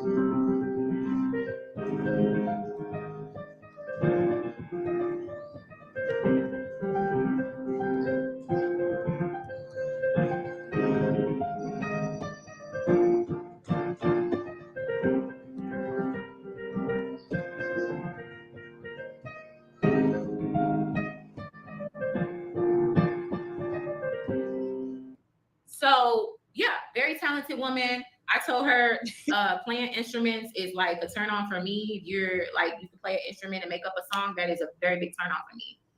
So that whole time she's trying to seduce me. When can you munch? Again, I'm like, whatever. Then we get into it. a week after that, we get into it. What happened? Yeah, we get into it a week after on her TikTok, and y'all saw, a lot of y'all didn't see because it wasn't recorded, but a lot of y'all saw us getting into it and her yelling and going off, and she stayed up until 5 o'clock in the morning convincing people that I was such a horrible person. She didn't even hear what, she didn't even know I was listening to her live. I said I was going to bed and I wasn't going to argue with her. She stayed up all night. I told her, stop yelling. The kids are asleep. I got your baby girl in the bed asleep. I got my kids asleep. Like, why are you yelling? Why are you doing too much? But she stayed up all night talking mess about me, saying like, oh, BTaylor this, BTaylor that, BTaylor that. And even then after, she still paid. She paid the money, and then she upgraded our seats. So the tickets in total was like $700, I think, per seat or whatever. So we not really getting along. I don't even really want to go on this trip, but she paid all this money. At this point, I'm about to refund her the $700 because I'm like, this is just so toxic. I'm not about to be away from my family. This was Easter weekend, y'all, April 1st, the weekend of April 1st. Okay. I ended up coming over there. She wanted me to come. She was saying like, the plan was for me to come over there and spend the night. I didn't. I don't like to spend the night over there. So when I'm trying to think, starting losing contact. So when we went to LA, I'm gonna talk about LA. When we get to the airport, she's yelling at me at the airport. One eye is bigger than the other. She is yelling at me at the airport because we're getting into it, because I told her like, I don't want to go on the plane with you if you're gonna be treating me like shit. And she's like, it's already paid for. So I'm crying at the airport looking like a dummy. And she yelling at me, and then she's like, oh, I don't like seeing you cry, and like, you know, whoopty whoopty whoop. And I said, look, I ain't gotta never talk to you again. I ain't gotta never talk to you again after this. Let's just go to LA and have fun, and I'll make sure to get out your hair, and I will never talk to you again. And she looked at me like she wanted to cry when I said that. But I'm like, bro, you say so much negative things about me. You say so much negative things about me. Why would I not just say, hey, you ain't gotta worry about me no more. I will remove myself from your life after this. You ain't gotta ever worry about me being in turmoil. Okay, go to LA. She want to tell people that, oh, BTaylor was mad I turned her down in LA. Let me tell you about LA. Let me tell you about LA. We in the same room, we in the same bed together. Okay. And it's night, and you start playing Korn out loud on the phone, and you start messing with yourself while I'm laying right next to you, and you're moaning loud. Why are you doing that? Why would you do that? But I was all on her, right? So I'm like, well, girl, I'm like, well, shit, what you want to know? Like, you know, and she was like, no, I'm good. And I was like, okay, that's fine. Like, and I'm joking about it the next day, like, girl, I ain't never got turned down. Like, you know, I'm laughing, we joking about it. But I was like, you ain't gotta worry about me, it's cool. So then the next day, we go out and get breakfast, and we drink it, and I'm like, oh, I want to go back and take a nap because I'm tired. I take a nap, she's playing Korn again and playing with herself and moaning really loud next to me. Like, it ain't two separate beds. We in the same bed together, and you're doing this. Why are you doing that if you're not trying to seduce somebody? Why are you doing that if you're not trying to seduce somebody? Then the next day she do it again, but this time, you know, we kind of like playing around or whatever like that. You know, we had a moment or whatever. And she was like, no, I want to fully experience you again. Like, when can I munch? You know, I'm keeping it PG-13, but it was basically like, when can I munch on you? Blah, blah, blah, blah, blah. And I'm like, oh, like, I'm kind of like, I just wasn't interested. Wasn't too interested in that. And, so while she want to sit there and say, oh, I turned her down, she's mad I turned her down, baby, no, you was trying to munch for a show. Then this fallout happened, and we get into it where we get into it. This is this fallout that some of y'all got on the recording, right? And so this is when she's like, oh, we're done. She sent this text message, like basically saying we're done. But I'm like, girl, what are you talking about? We're not even together. But then, you know, when we came back from LA, I spent the night at her house or whatever like that. And she's cuddling, we cuddling or whatever like that. We cuddle, like all of that stuff, but we weren't like, you know, you feel this way about me, you know? Hey, Queen Sheba, you feel all this way about me, right? And then when I leave to go get her daughter breakfast, because I know she wasn't gonna get her daughter no breakfast. She was gonna sit on her book club and not feed her daughter in the morning. So I went and got her daughter and her some breakfast. And she was like, oh, can you give me a kiss before you leave? Like, so I was on you, I was pressing on you, but you was wanting to kiss and lick up on me. I'm sorry, what? You wanted too much, but I was the one that was all on you? Baby girl, stop lying. Stop lying. You was leading it on as if you still wanted a relationship until we got into it again. And you said that this was a lot for you. This was a lot for you to handle, right? And I didn't text you back. That was the first time I ever not text you back. If you confused, baby, it's because you got a confused spirit. I'm not gonna, and I'm not reading the comments, by the way. I need to start reading the comments. But we got into it probably a few days or a week after LA or whatever like that. This is where it all blew up on TikTok and stuff like that. Yeah, all blew up on TikTok. Where she sent me that text message saying like, you know, we done. Then I didn't text her back. Then she texted me when that tornado hit my area. She texted me, I hope you and the boys okay. Did not text her back. I ignore her. She's not used to me ignoring her. She's not used to me not saying nothing to her. So then now she's online. Yeah, I'm single. This is what's gonna take to be my girlfriend. This is what I want, a girlfriend. I don't need nobody emotional. I don't need, like, you're insinuating out there that I'm like this, I'm that, and this is what you need in a relationship because you're not about to deal with this. Obviously, we're in a public relationship because you bought it out there. You the one who put it out there. So now it's okay, we in this public relationship. So I'm letting y'all know I'm single. I'm like, okay, cool. Didn't say nothing. Then she started talking about Libras, knowing I'm a Libra. Didn't say nothing. Then when everybody kept asking, where's BTaylor? BTaylor over there. Like, you speaking for me, talking about BTaylor going through some stuff right now. Girl, how dare you speak on me? How dare you speak about what anything is going on with me? If anybody needs to speak, it needs to be me. So Monday comes, right? Because a whole week passed by. I did not talk to her. She broke up. She sent that text message on a Monday. Then the following Monday, she went ahead and I went live on TikTok to kind of just talk about, you know, hey, I am single, and, you know, it was women in the chat kind of shooting their shot, women that follow her. I guess she saw that and she felt some type of way about it, that they were shooting their shot at me.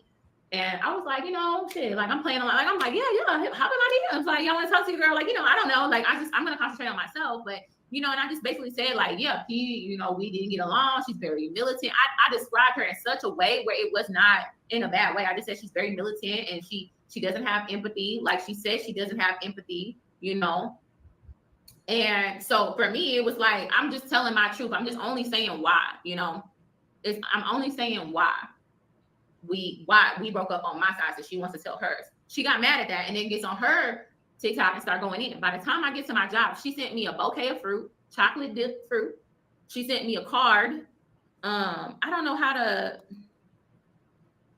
if I want to add like a photo, how do I do that? I think I can add it like this. Hold on.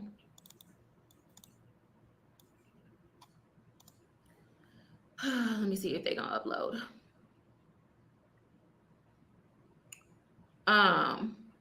No, I don't think I took a photo of it, but she sent me a bouquet of fruit and a card with our picture on it. And I'm like, you want to tell the world that you sent a card that looked like this, but I was tripping on you. I didn't want to end things with you, but you send a card with our picture on it. And then you send a note saying, it is not my desire to have you feeling without love. I love you. I loved you and still would love you. I pray that you become a master over your gifts and your soft spots. Please continue to find ways to smile. I want no negative energy or bad blood between us. Love, Priscilla. You can literally see that. I love you, and still will love you. She didn't want to break the connection. She was mad that I was ignoring her, so she sent me fruit to get my attention. She was trying to get me to call her, but by that time, it was too late. I already spoke on social media. Now she's pissed because I spoke up for myself. So now she's put this narrative out there that I was just mad and bitter. I was mad and bitter about the breakup, but that doesn't sound like mad and bitter. You're the one who's reaching out to me. I'm not reaching out to you. I'm taking time for myself. So all of this transpired. The shit goes down online. I'm like, hey, I don't want this to hit YouTube. I'll go ahead and call her. And let her know there's no beef. This is an olive branch. I want to let you know I still love you. I care about you. I don't want to see you going through this. Even though I feel like you dragged me through the mud, I don't want to go through this with you. So we talk, and then I'm like thinking like, okay, this is the last time we may talk, like, you know, whatever. No, she calls me. Then she do her live stream last Friday. She calls me. She tells me about this healing retreat that these ladies invited her on. These ladies from her book club. So she ended up going to the retreat. She's calling me the entire time on the retreat saying, oh, I don't know. I don't like being around all these people. And I don't know, like, I need some friends or something like that. I don't know what happened, but they all just wasn't getting along or something, you know. Come to find out, one of the ladies on the trip was plotting on Pete. She wanted to be the next BTaylor or something. She wanted to be the next girl. It's so funny how women move. It's kind of sad that women will kind of underhand and go under, like, take a vulnerable situation that somebody's going through to hop on and say, hey, I'm here for you. I have a shoulder for you to cry on. Basically what Pete did to me. So some type of fallout happened where Pete calls me and was like, oh my God, all this drama is happening and da-da-da-da. And I'm like, actually, the girl that you're talking to, which I had a dream about, I had a dream that you were talking to somebody. Are you talking to somebody? And she goes, well, somebody has my interest. And I'm like, you calling me every day, and this was a really hurtful situation for me personally, and you hop on the next girl like that. But I should have known better. And maybe that's my karma for getting involved with you when you had a second girlfriend. So I can't even get mad at that. That's how you move. You showed me how you move. You hop from one chick to the next chick, to the next chick, to the next chick, because you can't be alone. You don't like being alone. So hold on. When she first got with the Priscilla girl, Priscilla had a husband and a girlfriend. So she was the second girlfriend. Is that what she's saying? This is wild. Oh, is that what she's saying? Because she was like, oh, I knew you had another girlfriend. So she was the second girlfriend?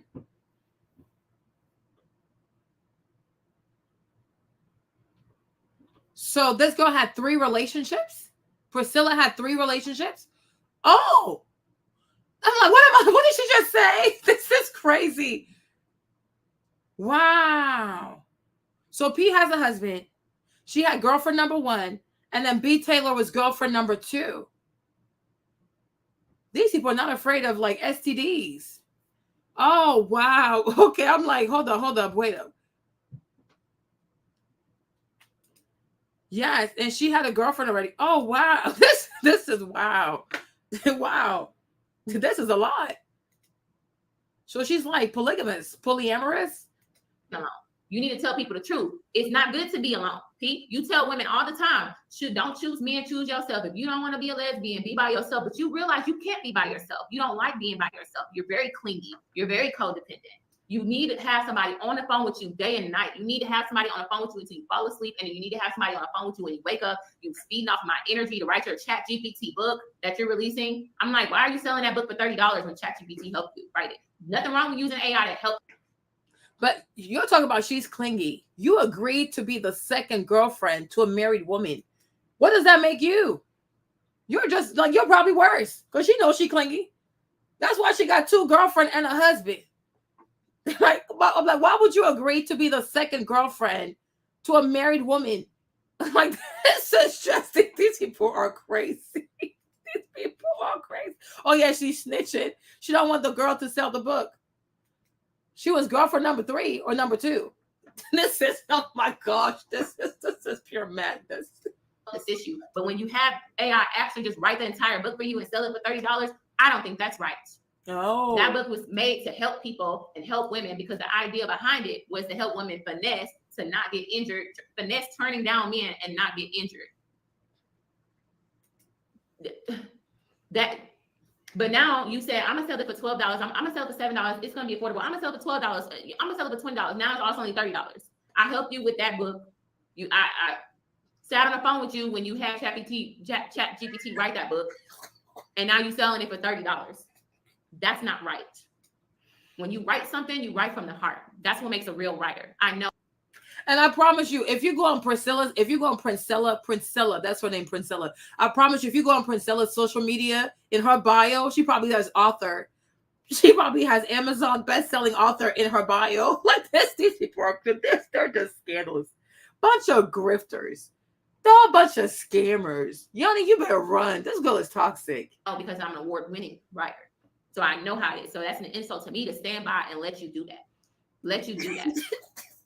It's one thing to have an assistance, but when you have ChatGPT write something for you and then sell that for, it's giving hustle.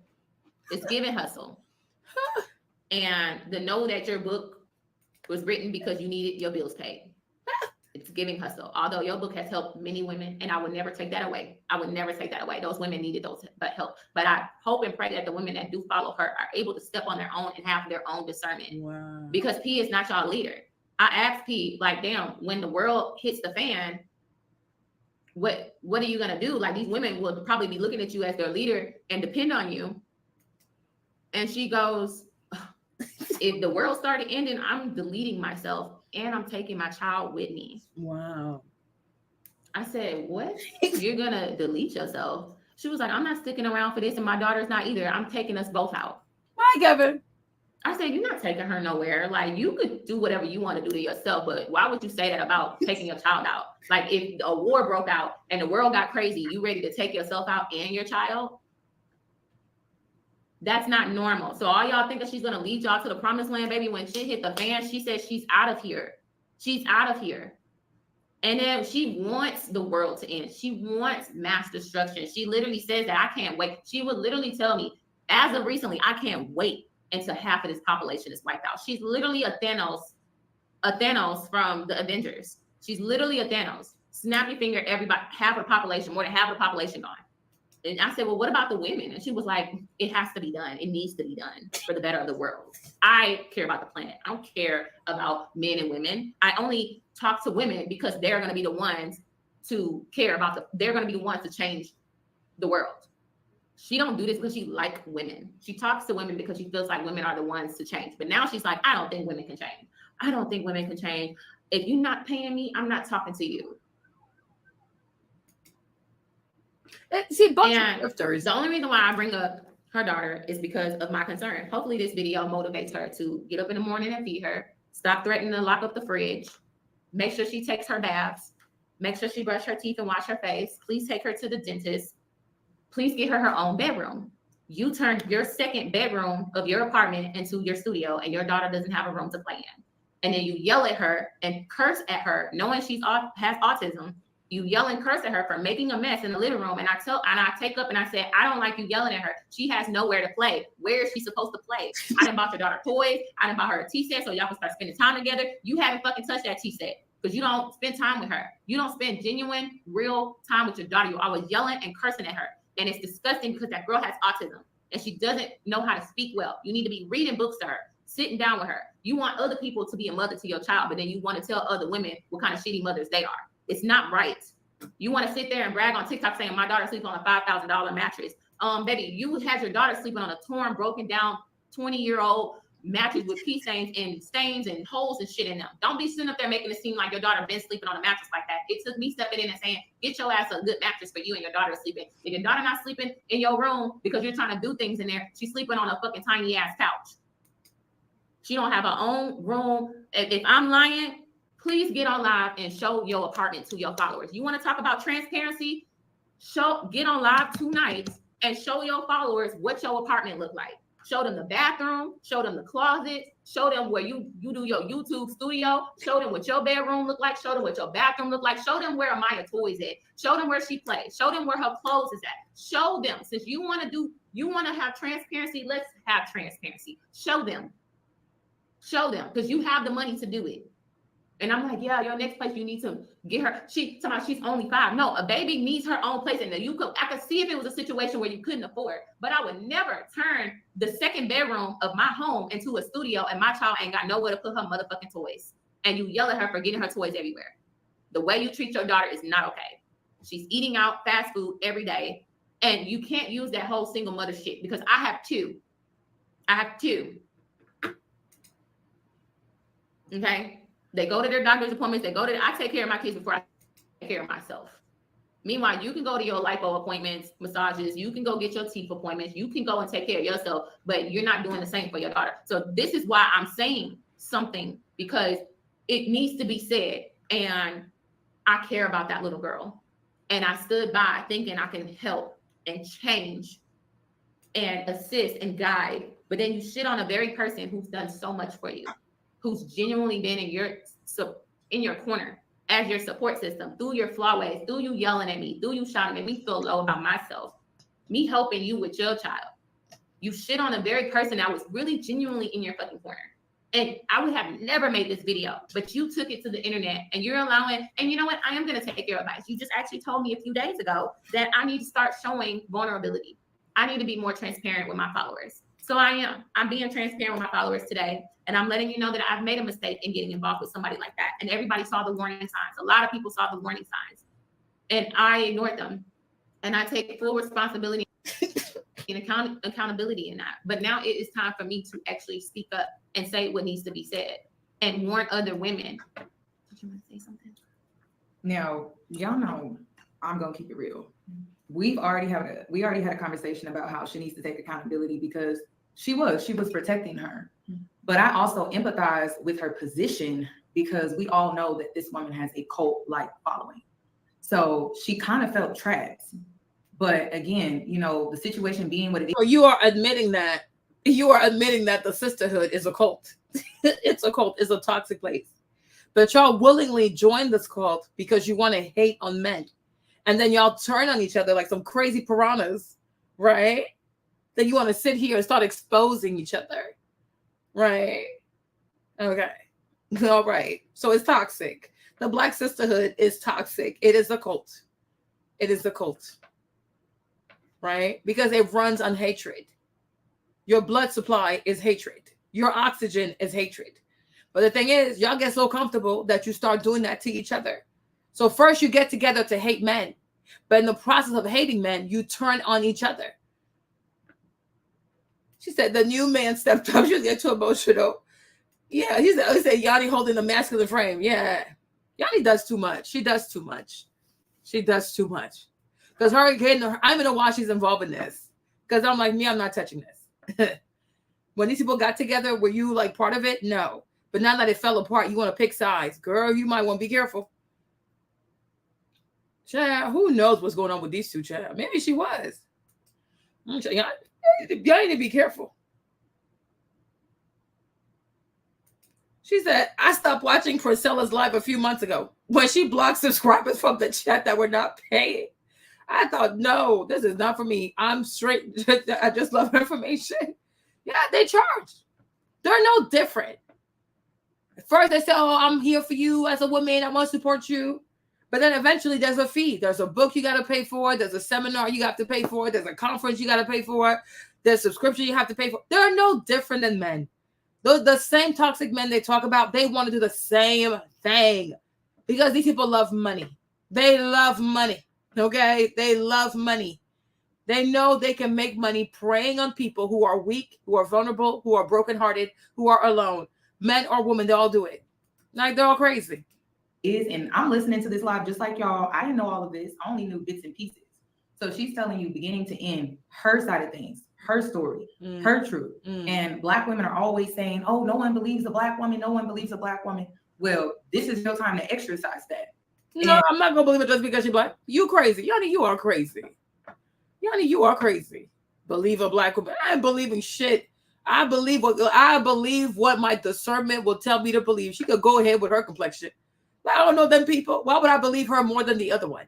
Why would I believe the other one more than the other? These are two Black women who are going at it. So if we use this frame of mind of, oh, you have to believe a Black woman, there are two Black women at odds. So now, like, okay, if it's a white woman versus a Black woman, okay, fine, believe the Black woman. But when you have two Black women who are fighting, who do you believe? Because they're both Black. So then it's no longer a reasonable metric to use Blackness and vagina because they're both Black women. I believe none of them. I don't believe none of them. They're all crazy. Okay? I believe none of them. They are crazy. They're both grifters who turn on each other. All right? And now they're coming to social media to hurt each other, expose each other, shame each other, ruin their businesses, ruin their brand. Like they're being messy. They're being super messy. She said she's doing a $700 conference. Yeah.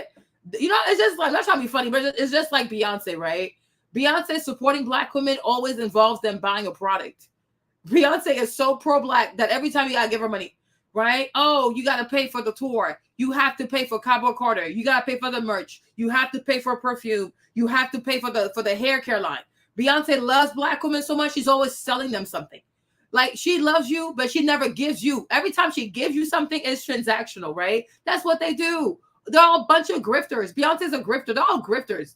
Okay, all these Black women, I'm for the Black women as the first Black woman, as a Black woman doing country music, as a Black woman in the Grammys, as a Black woman, and it always costs money. Their empowerment is never free.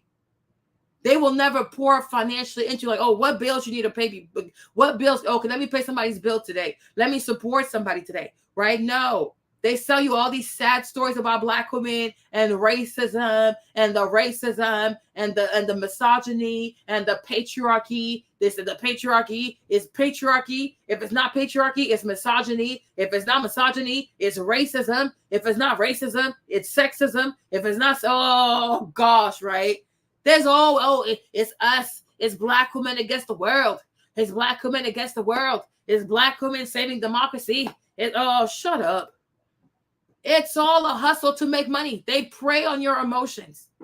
They sell you this BS sisterhood, and then they sell you a product. Then you go sit down somewhere. They're a bunch of criminals. They're charlatans.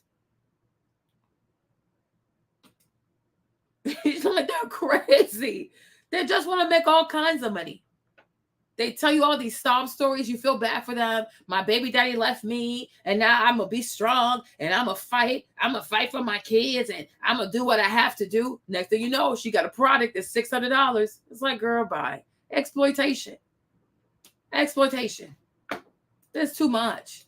And it's really not to persuade you. It's for you to use your own judgment. Yeah, we're not here to convince you of anything. It's for you to discern moving forward. It's up to you. Amen. She just came on here to speak her truth, and the accountability really starts with her protecting her to the point where she was overlooking things that jeopardized her integrity and was also taking a hit at her character, because we all know this makes her look bad too, because she went along with things. Yeah. You know, so we're not here to convince y'all. We're not here to persuade you in any type of way. Use your discernment moving forward. Amen. That's it. Yeah. Amen. That is it. Amen. And this is to say that I'm going low. No. You are. I'm finding my voice to speak up. And your voice is low. I do care about women. I do love women. I get along when me and P would go out. She verbatim said when it was just me and other women talking, she was like talking to the men. And she verbatim told me, like, I don't really like talking to women like that. I like talking to men. She's like one of the guys. So she's not even in touch with her feminine side. And I do feel used. I feel like I was used as a trophy. I feel like she used my vulnerability. And it's hurtful because I know a lot of women have healed through her, and she's helped a lot of women, but she is very much flawed, and she's very emotionally abusive to women as well. The way she talks to y'all, when she was getting on to y'all, and that big fallout she had with y'all, when she was going off on y'all, calling y'all stupid, calling y'all dumb, saying y'all are EU, saying she's up here and y'all are down here. Imagine how that shit was behind closed doors. I had to hear about how intelligent I am, even though I went to school, got my degree, worked hard for myself. Like, I'm in my career. Like, I have a full-blown real career in media. It's not easy being a Black woman doing what I do and being an award-winning journalist. I've had many opportunities to do a lot of great things, and I have not been able to share that with y'all. I got a promotion title and everything. I've been so prided with myself because I'm trying to protect myself, right?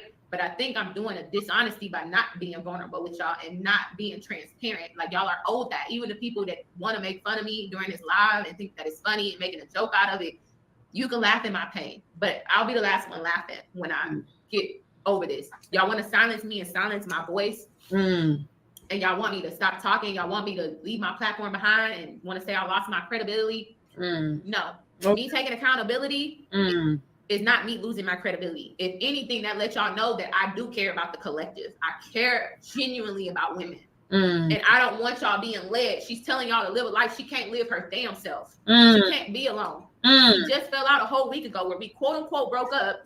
And a few days later, she got a whole new girlfriend, a woman that she met a whole fucking week ago. And she took her daughter out there to be around a bunch of women she's never met before. and she left her daughter with women that she doesn't know. So she does not protect her daughter. And I would not stand by. If something happened to that little girl, I don't want to be responsible for not speaking up. Then call CPS. Like, what are you telling us for? What are you telling us for? You were there. You saw it. You should have taken pictures. You should have recorded things. You should have called CPS, but you didn't. You want to come to YouTube and tell us, what am I supposed to do? Oh, Priscilla abuses her daughter. Oh, Priscilla is dirty. Priscilla does not feed the baby. What can I do? I'm a civilian. And to this day, you still have not called CPS and filed a complaint against her, right? Like, y'all need to do things the right way. Oh, I'm a tell social media. What do you want us to do? What are we supposed to do? I'm like the girl Amaya. Okay, baby Amaya, she's 6 years old. I don't know her address. Like, what city she's in, what state she's in. How, like, if I call CPS, what do I say? Like, you make no sense. You make no sense. Be an adult. Be a responsible adult. You witnessed child abuse. You witnessed child neglect.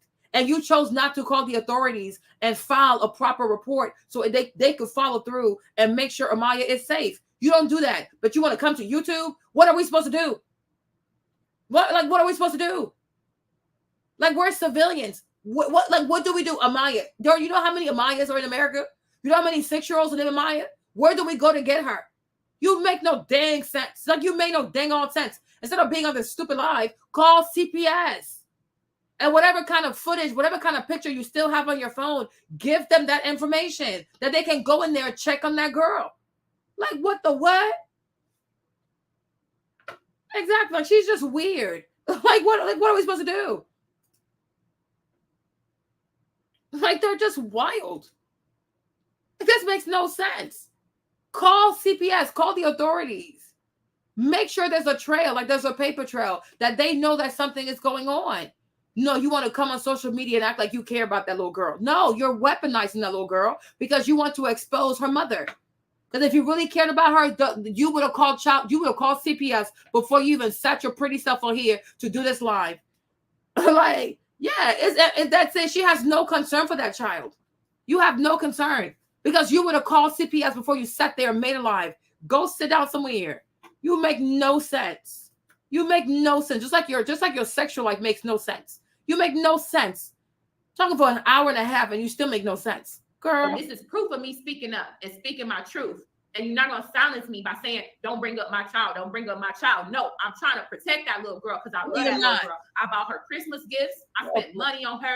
I bought her Valentine's Day gifts because you don't. The child does not need the gifts. She needs authorities. Okay? You just said she has nowhere to play. So why would you buy her gifts when she has nowhere to play? Okay? You want to help her? Do not buy her gifts. Call CPS. Call CPS and get someone to come protect this baby. Makes no sense. She's abused, but she sleeps on a dirty mattress, but I bought her a gift. I bought her a Christmas gift. And she still had to go sleep on a dirty mattress. So don't wump with your stupid gift. You could have kept your gift and called the people. Call CPS. Do none of that shit for her. You don't celebrate holidays, nothing. You don't do nothing. You don't even buy her nothing for Christmas. Girl, shut up. But I made sure she had a gift under my fucking tree. Ooh. She had a gift with my tree. She opened up presents with my children. Ooh. And you want to sit here and make it seem like I'm just this dishonest person. I love children. I don't play about kids. I don't play about my kids. And I didn't play about your child. Yeah, right. I don't like how you don't feed her. I don't like how you give her fast food every fucking day. But you let her kiss you. I don't like how you take care of yourself and make sure you get a bath. She ain't got no bath for you. But you let her kiss you. She's wearing the same thing over and over again because she ain't had no bath. But you're not training her, you're not teaching her, you're not instilling inside of her, and it's wrong. If you want to shame boy mothers and boy moms loving their sons over their daughters, but you loving social media over yours. Oh, Lord. You love the clout and money over your own child. Because if you was really pouring into, you would live the life that you live. Y'all know. And for the one that's in denial right now, think back on any time she was on live and it was late at night. You heard that girl playing. Every time she came in, she was begging for her mama's attention. And she, go on now. Then she realized, like, people looking, and play with her and be like, okay, get on my face. That girl has autism. She needs to be in programs. He is lying when she say, any mother who has children of autism can say that it's not hard getting your child diagnosed. All you got to do is be consistent. It doesn't take years for you to get your child diagnosed. It took you years to get your child diagnosed because that wasn't a priority for you. taking your child to the doctor was not a priority for you. Getting her the help that she needed so she wouldn't be so delayed in her speech was not a priority for you. Can I ask you now, do you even have her in a program? Because since I've been talking to you, I haven't heard not one thing about that child getting the help that she needs so she won't be so behind in life. Stop doing her like that. I'm speaking up for the voiceless. I'm speaking up for the voiceless, and I'm speaking up for her. I'm not doing this to be low. I'm doing this because I was there helping you. And I know people are going to sit back and not do nothing, just like they've been doing. They saw that girl Love asking for pizza when we first got into it. You know, what's Maya's favorite food? Pizza, pancakes, eggs, bacon. You know why? Because I found out that she loves pancakes, eggs, and bacon. And I said, why don't you get up in the morning? Your daughter's been begging you to cook for her. Why don't you get up in the morning and make sure you fix her some breakfast in the morning so she can at least eat? Then the little girl is so independent. She's so smart. You know, she goes in there and feed herself and she'll eat stuff. And then P get off alive and start yelling at her, why did you eat all my watermelon? Why did you? I'm like, well, what did she eat today? She ate earlier. Earlier, what time? It's midnight. What time did she eat? The little girl is feeding herself. That's neglectful. It's neglectful. Stop neglecting your child for social media. It ain't worth it because that little girl's going to grow up and resent you. She's already got an attitude with you now, but she has such a pure soul, a pure spirit. She's going to smile and she loves you and you know she loves you, but you don't play with her. You don't spend time with her. You don't do enough for that child. So you can't come and pour into women and you're not pouring into the little girl that you're raising into a woman. And for those who want to, and then she just lie. Like she do have the capabilities of lying because when she was on live smoking and said it was CBD and all y'all was, it was CBD, it was CBD. I was in her house. That was not no CBD. That was not CBD. It was exactly what everybody thought it was. And even her own father was like, it smelled like weed in here. Like when he came to go pick her up, the little girl was losing weight because she was not eating properly. She was always getting sick with fevers. And all you would do is just have her in the bed, be asleep. I genuinely do think Princella do love her daughter. I just don't think she knows how to parent her daughter. And all I thought was all she needed was a helping hand to help her out. So you could call this, oh, she's mad because I moved. Baby, you did the same thing. What you're doing to me, you did to the previous girlfriend. And what you did to the previous girlfriend, you did to the first girlfriend you had. You've been in 4 fucking relationships in a year. And y'all want to say I'm the problem? I've been in a long-term relationship and I left that. You've been in 4 different relationships a whole week ago, and now you in this whole new relationship with this other girl saying y'all are soulmates. Huh? Sounds very familiar. Sounds very familiar.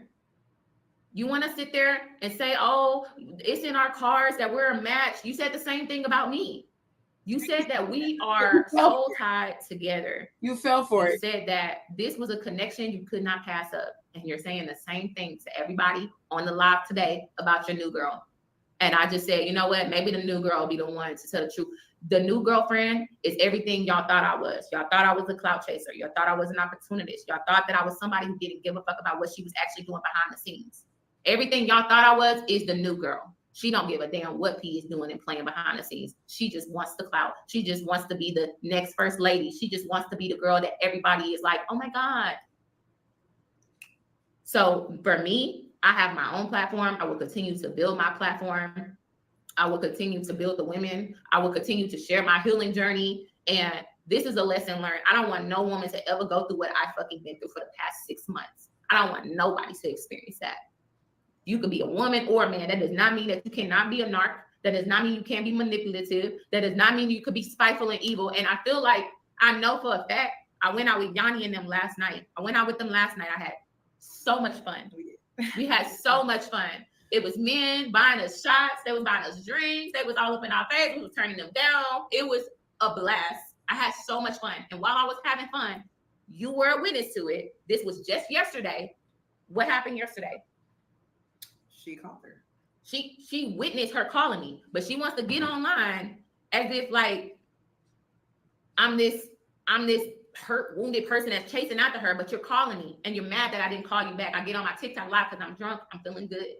Men were sending me cash apps. They pay for our drinks around the drinks. They was sending me cash apps. We was all having fun.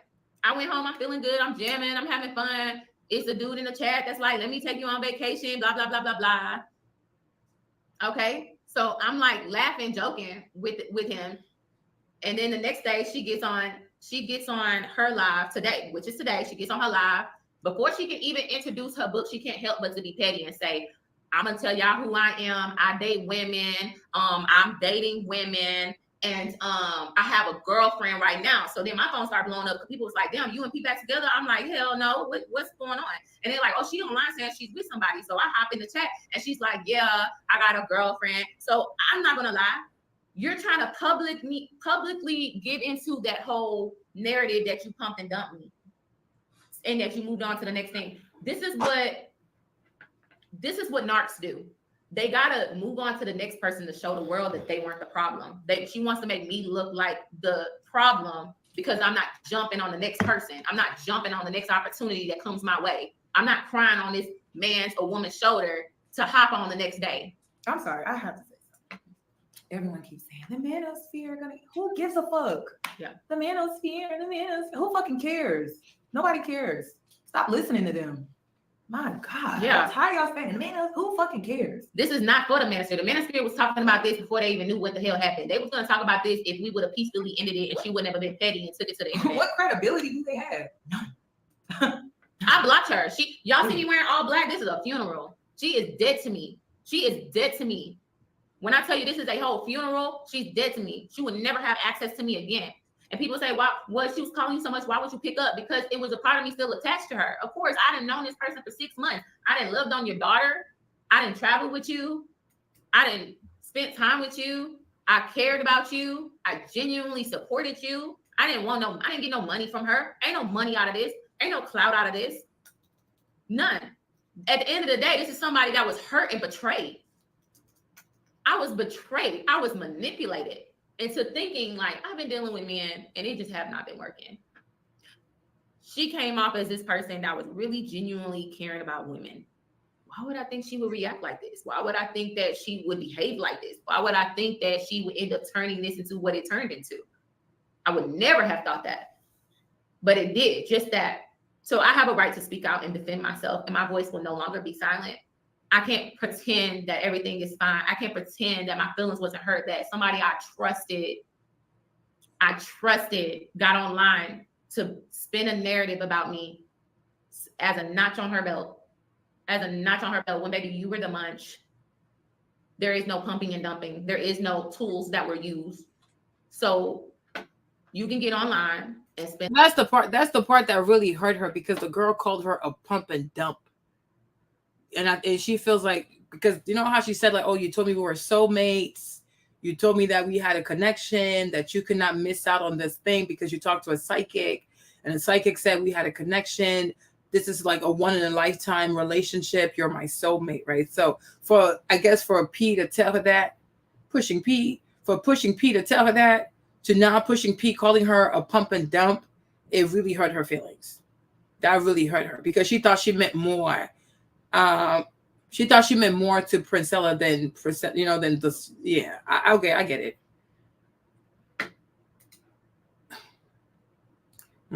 So that really hurt her feelings. The woman in purple, that's Yanni. You know.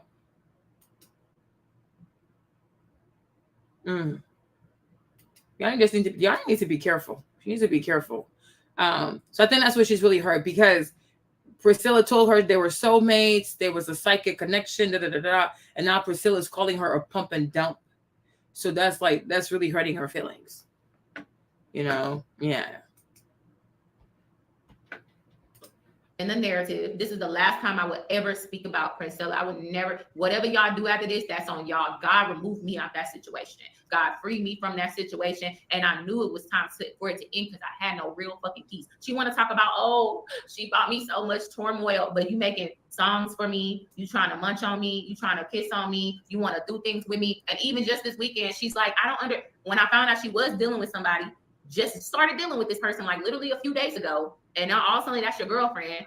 The dysfunction, the codependency, me. She is dead to me. When I tell you this is a whole funeral, she's dead to me. She would never have access to me again. And people say, why? Well, she was calling you so much. Why would you pick up? Because it was a part of me still attached to her. Of course, I didn't know this person for 6 months. I didn't loved on your daughter. All of this happened in 6 months? Girl, what? I thought it was like a year or two. All of this happened in 6 months. Y'all move fast. Child, y'all. Wow. You caught so many feelings in 6 months? Whoa. Whoa. You need patriarchy, sis. I didn't travel with you.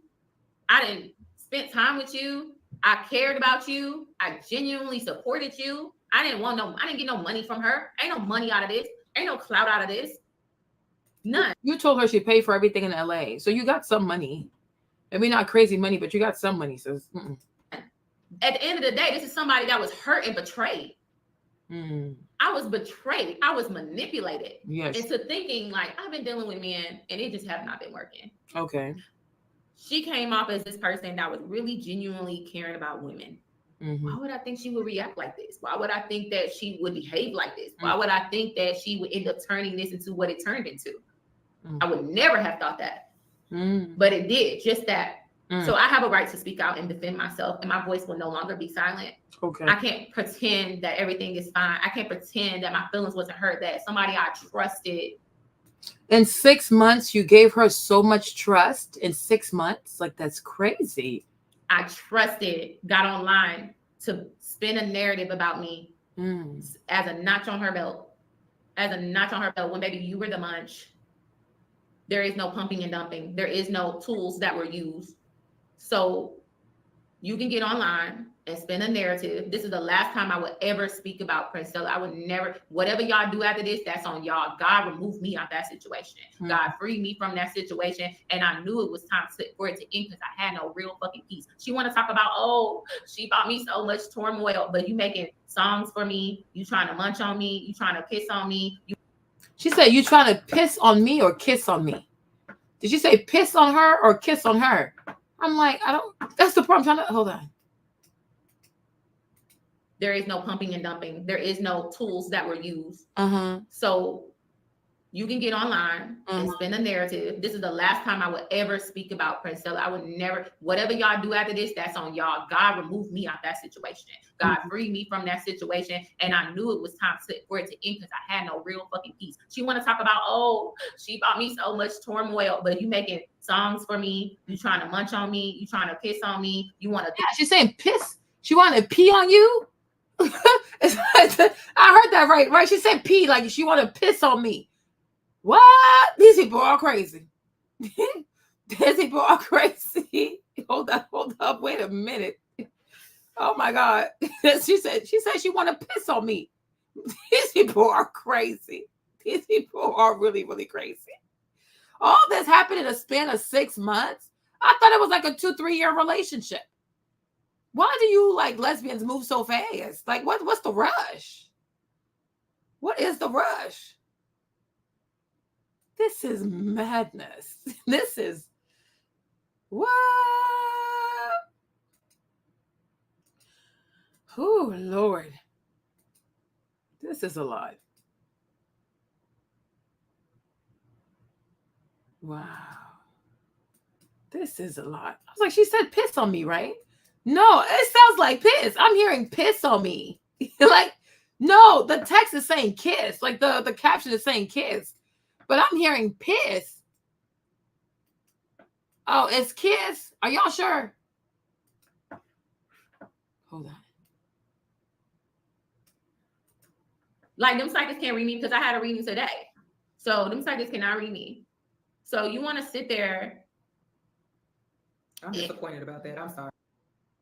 Princella, I would never, whatever y'all do after this, that's on y'all. God removed me out that situation. God freed me from that situation. And I knew it was time for it to end because I had no real fucking peace. She want to talk about, oh, she bought me so much turmoil, but you making songs for me. You trying to munch on me. You trying to kiss on me. You want to do things with me. Yes. And even just this weekend, she's like, when I found out she said kiss. So I thought I heard piss. Child, I'm sorry. I thought I heard with somebody.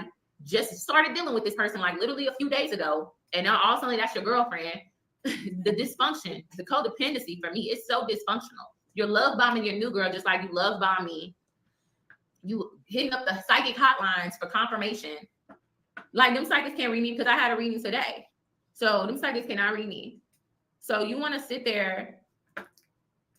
And have you not noticed that all these black girls who mess with psychics on TikTok are all crazy? Right? Y'all saw the other girl who was a psychic and she like killed her family. Right?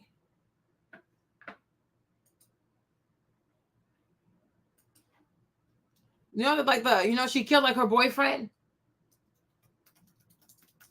and her children. Where's that girl?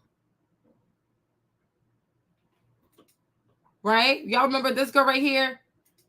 She was a psychic on TikTok. Yeah, them girls that would mess with these black girls who mess with psychics on TikTok, it never ends well. And she stabbed her partner. Johnson was an astrology influencer and peddler of spiritual remedies. They call her a peddler. Had recently taken to social media to warn her extensive following of an impending apocalypse ahead of the solar eclipse, which swept across North America and around the world later on Monday. Right? She said, wake up, the apocalypse is here. Everyone who has ears, listen. Your time to choose what you believe is now. If you believe the new world is possible for the people now. There is power in choice. There is power in choice. Repost, make the choice for the collective, right? And she went on to kill her children. Okay? There is something about all these black girls and psychics, whatever, in astrology on TikTok. It always ends, it always becomes like deadly. Like, so this is crazy. This is crazy. A psychic. Y'all crazy. Y'all need to find God for real. Disappointed about that. I'm sorry. The psychic hotline. Come on now. They be taking your money. Yeah. Not the psychic hotline. Yeah. What happened to Dana B? Dana orchestrated the trip with her new girlfriend, Jasmine, who's a new girlfriend named Jasmine, just Jazz, something like that. She's not like an influencer, so nobody would know who she is. But I just know that her name is Jasmine. And apparently something happened with Dana, but Dana is saying no, Jasmine was also a part of this.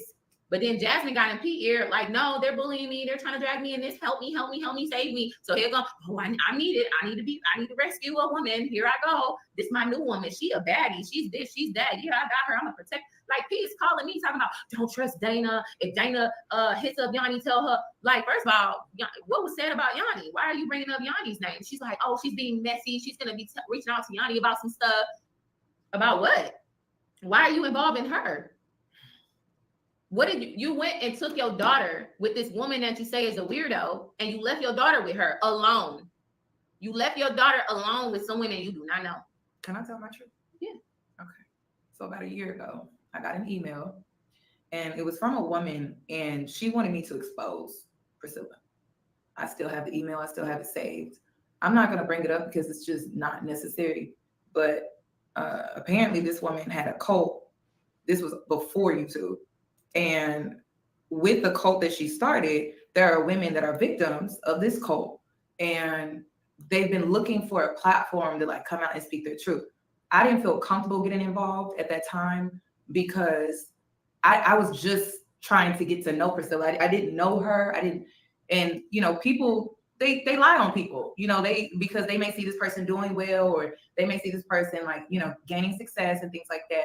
And I did not want to get involved. Y'all know that when it comes to my platform, I don't expose people. And this information was not on the internet yet. And so since it wasn't on the internet, I just didn't feel comfortable being the one to put that information out here. But then BTaylor's telling me her story, and I read the email. There are several other victims. She is not the only one. And I know y'all don't want to see her as a victim. Don't. But there's a trail of situations here. And I'm pretty sure after this, you're going to see some more women coming out speaking their truth. Yeah. And don't dismiss them, because there's a few women out here that have a similar story. So I'm just here to put that out here, which is why I'm involved, because I have a duty to protect my followers. I have a duty to protect Black women, the ones that are willing to take it. But yeah, like, this is bigger than just BTaylor and what she experienced. This is just her side of the story. This is just what she witnessed. This is just what she went through. But there are some other women out here. So be prepared for that, because this is just the beginning. To be honest, you're gonna see some other women come out and speak their truth as well. So yeah, it's been some women where it's like when people meet her, I noticed that when they work with her, they always end up falling out with her. She falls out with every single fucking person she works with. Every person she works with, and it's never her fault. The way she dogs and trash her first girlfriend, saying she was crazy. And I've heard, for some reason, I think her ex-girlfriend accidentally called her son accidentally called her, and he called her back on the phone, like, yeah, like playing this role, like trying to big up herself. And I was like, you was on the phone with your ex acting like that? Like, why was you acting like that? She was like, no, because you got to talk to her that time. You got to talk to her a certain way. You got to talk to her a certain way. You know, I guess her first girlfriend kind of like played her, you know, because she was like the munch in that relationship, and so she had some resentment to her.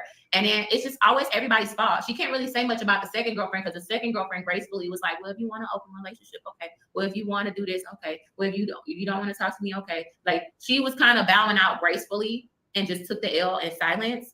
And she didn't live in the same state.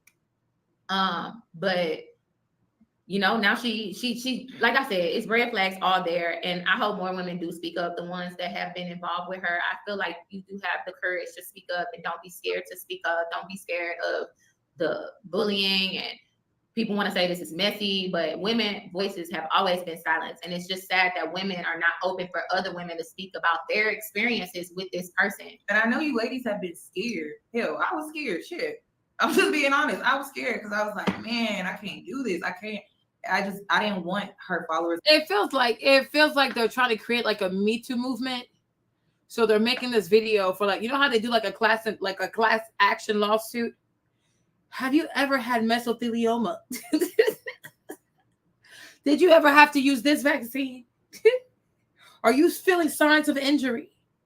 If you are, call 1-800-LAWYERS now, right? It's like they're trying to like do a Me Too movement thing. So this is like a way to like try to get as many victims to come together. That's really what it's giving. It's like they're trying to do a Me Too movement on this girl, but they need more people. They need more women to come forward.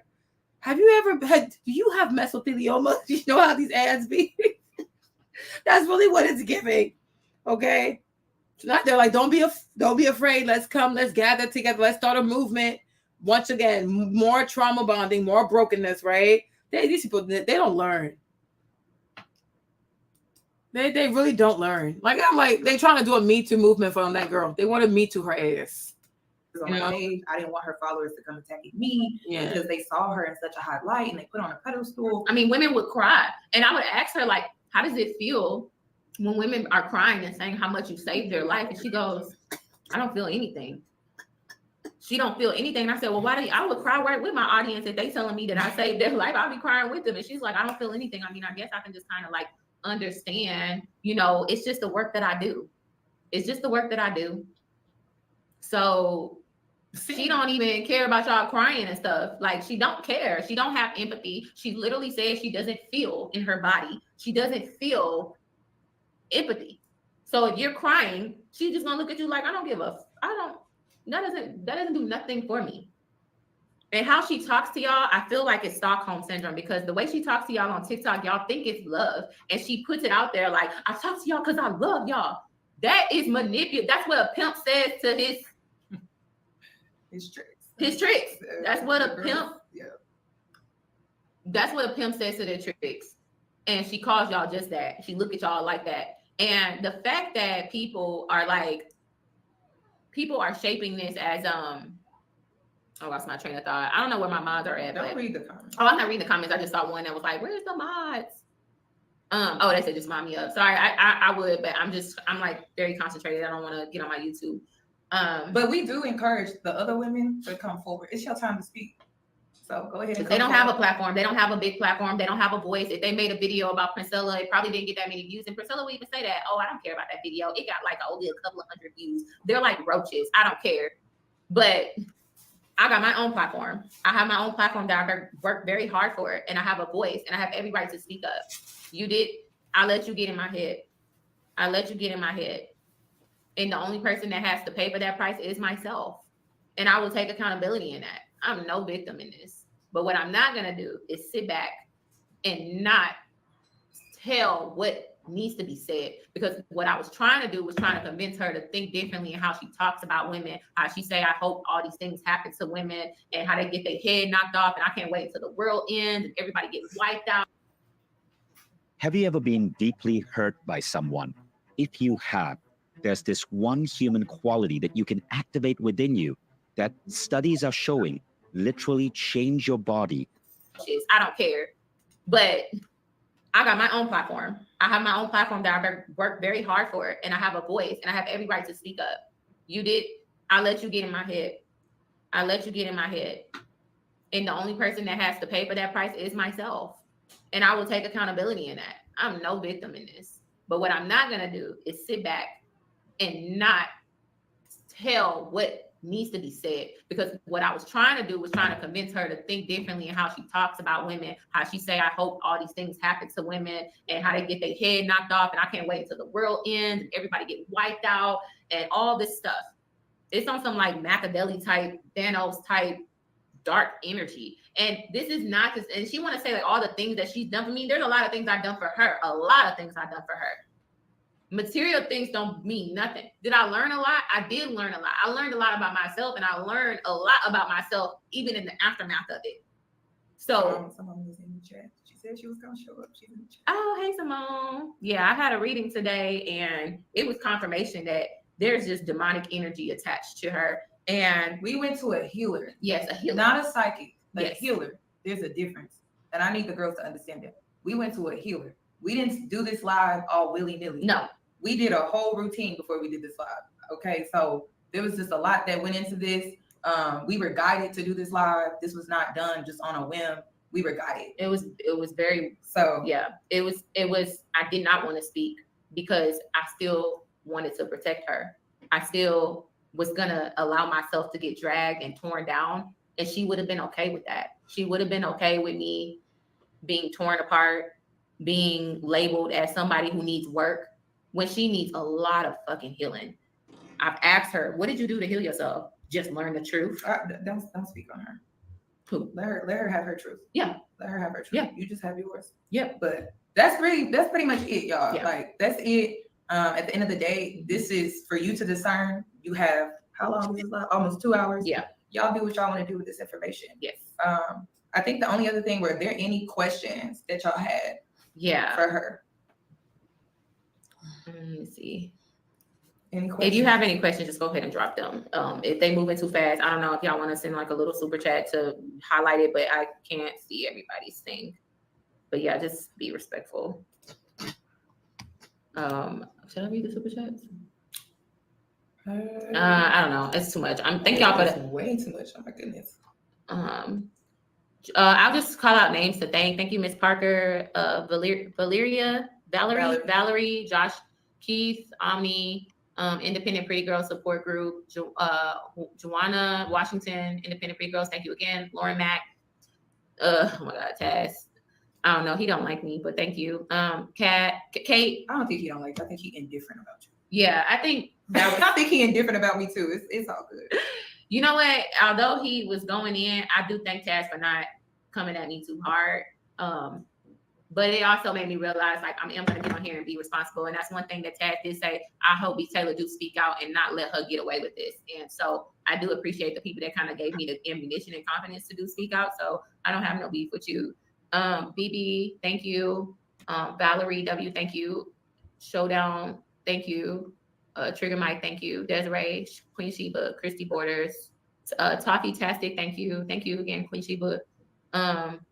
Soft Era Jag, thank you. Thank you for Queen Sheba's in the house. Yeah, that's my girl. Yeah, the dating pool roast reactions, Lorianne, the super maid. I'm like, of course she's gonna. I saw that the comments were turned off, but I'm like, of course she turned off the comments because she doesn't want to read what people think. Like, you know, that's what they do. That's what these girls do. Like, they always want you to be on their side. Don't hold them accountable. Don't tell. If you held yourself accountable, because that's how you know she's full of shit. If you really held yourself accountable, you already have self-awareness. So whatever people write in the comments, it wouldn't bother you because you're like, yeah, that's true. If I should have done this better, right? But to say, oh, I hold myself accountable, but I don't want to read things from people who don't agree with me. It's like, no, that's the whole point of YouTube. right? That's the point of YouTube. Y'all want to hold these black men accountable. You all got to hold my man accountable. You make these videos to hold these dudes accountable, right? They don't block the comment section, right? So it's like, okay, if you hold yourself accountable, then open the comment section. Like, that's the whole thing of YouTube. Like, why would you block comments on YouTube? Unless it's not your truth, it's a narrative. Yeah, that's the whole dynamic of YouTube. Like, everybody gives their opinion. Why would you block the comments? Because you're not really ready to take accountability. So there are certain things she doesn't want to see because she's still in denial about those things. But I'm like, this happened in 6 months? Like, all of this happened in 6 months? Y'all crazy. Y'all are crazy. You are really crazy. Like, you are like, I thought this was like a 2-year relationship or something.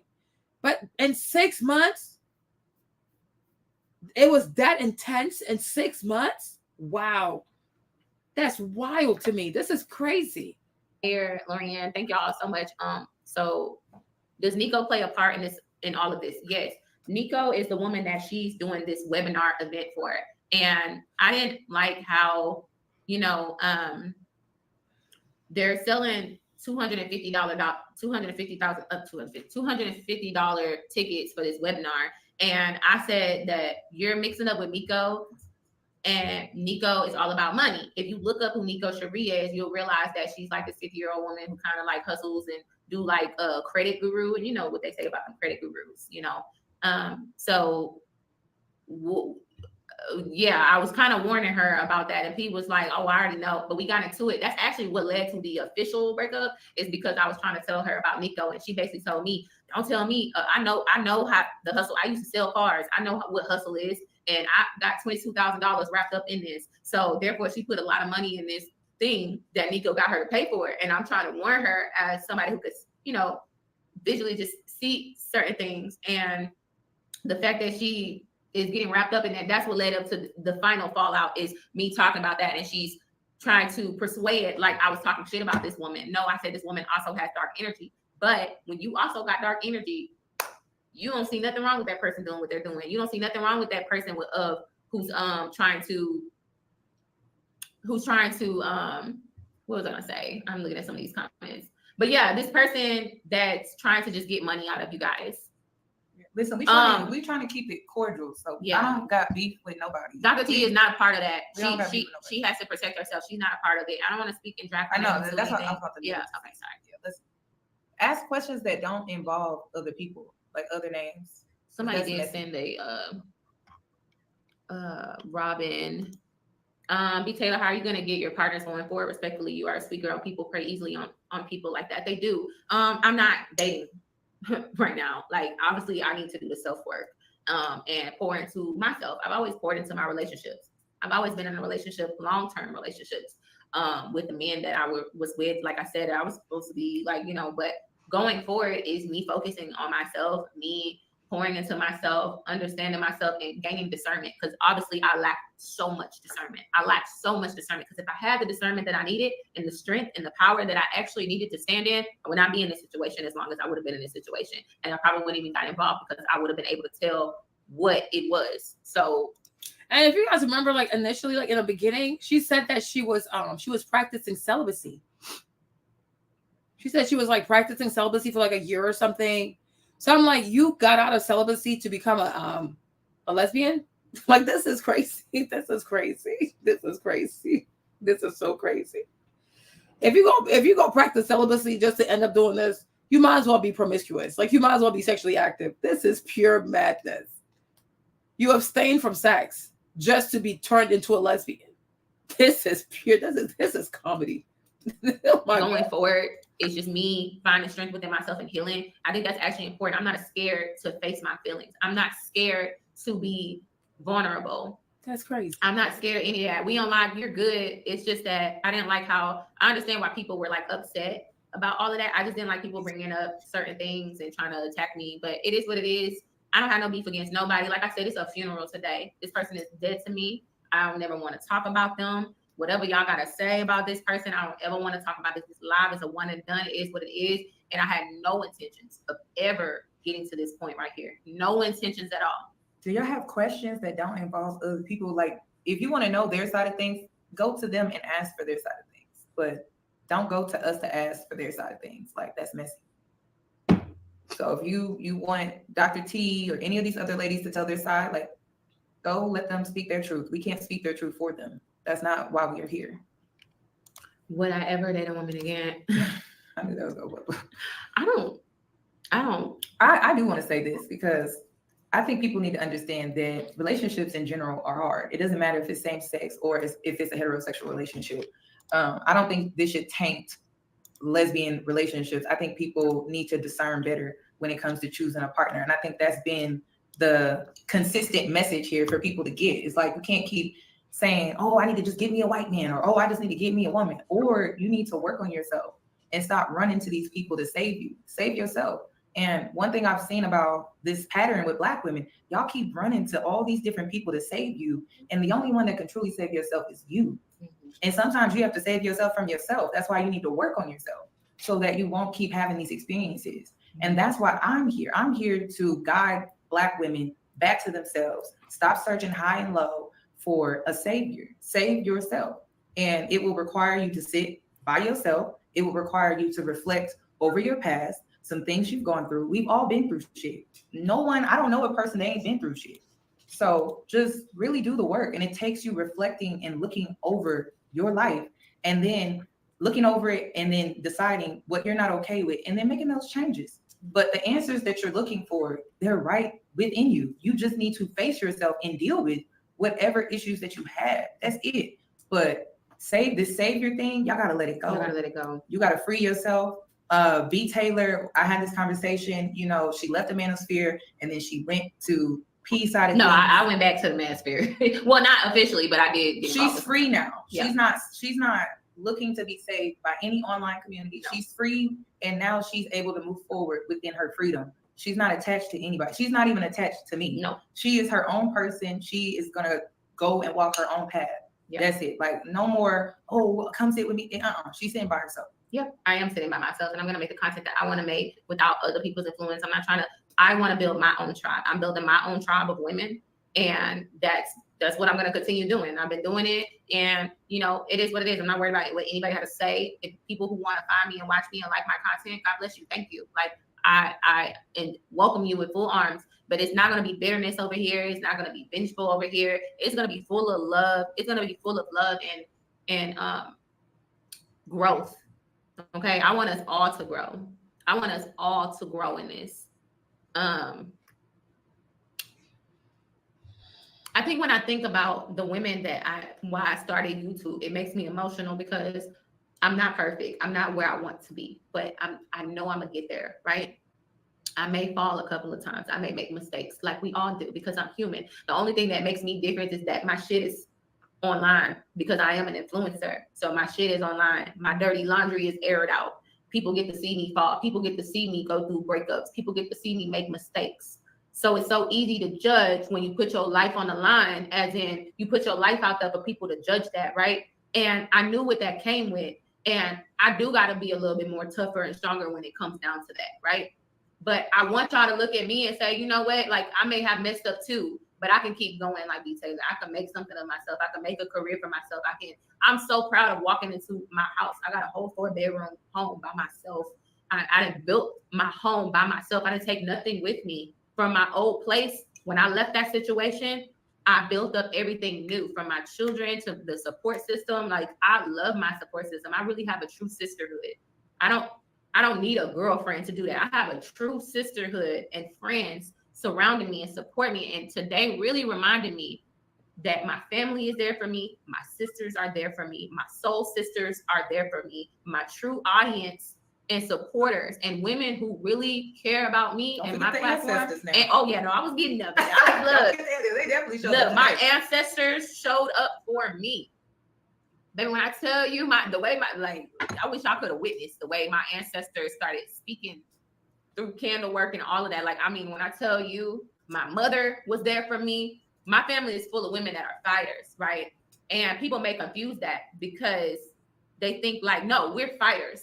We're fighters, and we use our voice to stand up for ourselves. So I'm not somebody, you ain't gonna never catch me. You can't look up nothing of me getting into it with an ex, getting into it with a personal friend in my life, having big fallouts. You're not gonna find nothing like that.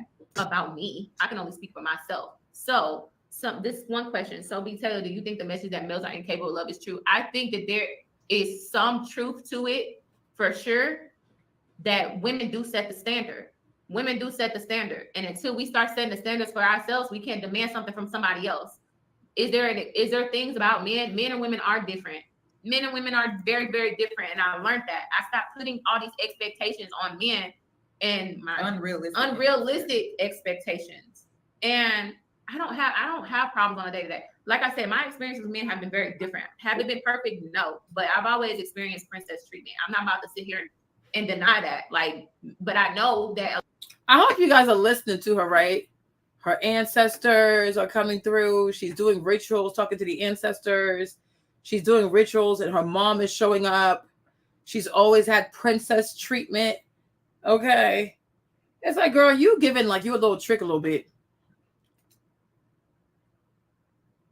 Yeah. Princess treatment. So these girls, I feel like they just want to be with someone that takes care of them. Like they want to be with someone who pays the bills. So whether you're a man or a woman, if you can subsidize their lifestyle, they will turn gay for pay. That's really what it's giving. I've always had princess treatment. This is the same stuff you hear on TikTok. Princess treatment, pour into me. I'm telling my truth. They're so cliche. Like, it's just crazy. They're really crazy.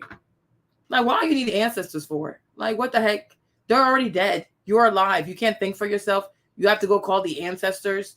Like, this is all of this. Like, this is that weird stuff is like, instead of like learning how to think for yourself and be mature and knowing how to have discernment, you want to use this like weird ass spirituality crap to make people think that you're like on this like spiritual frequency. No, you're not. Okay. You are a simpleton.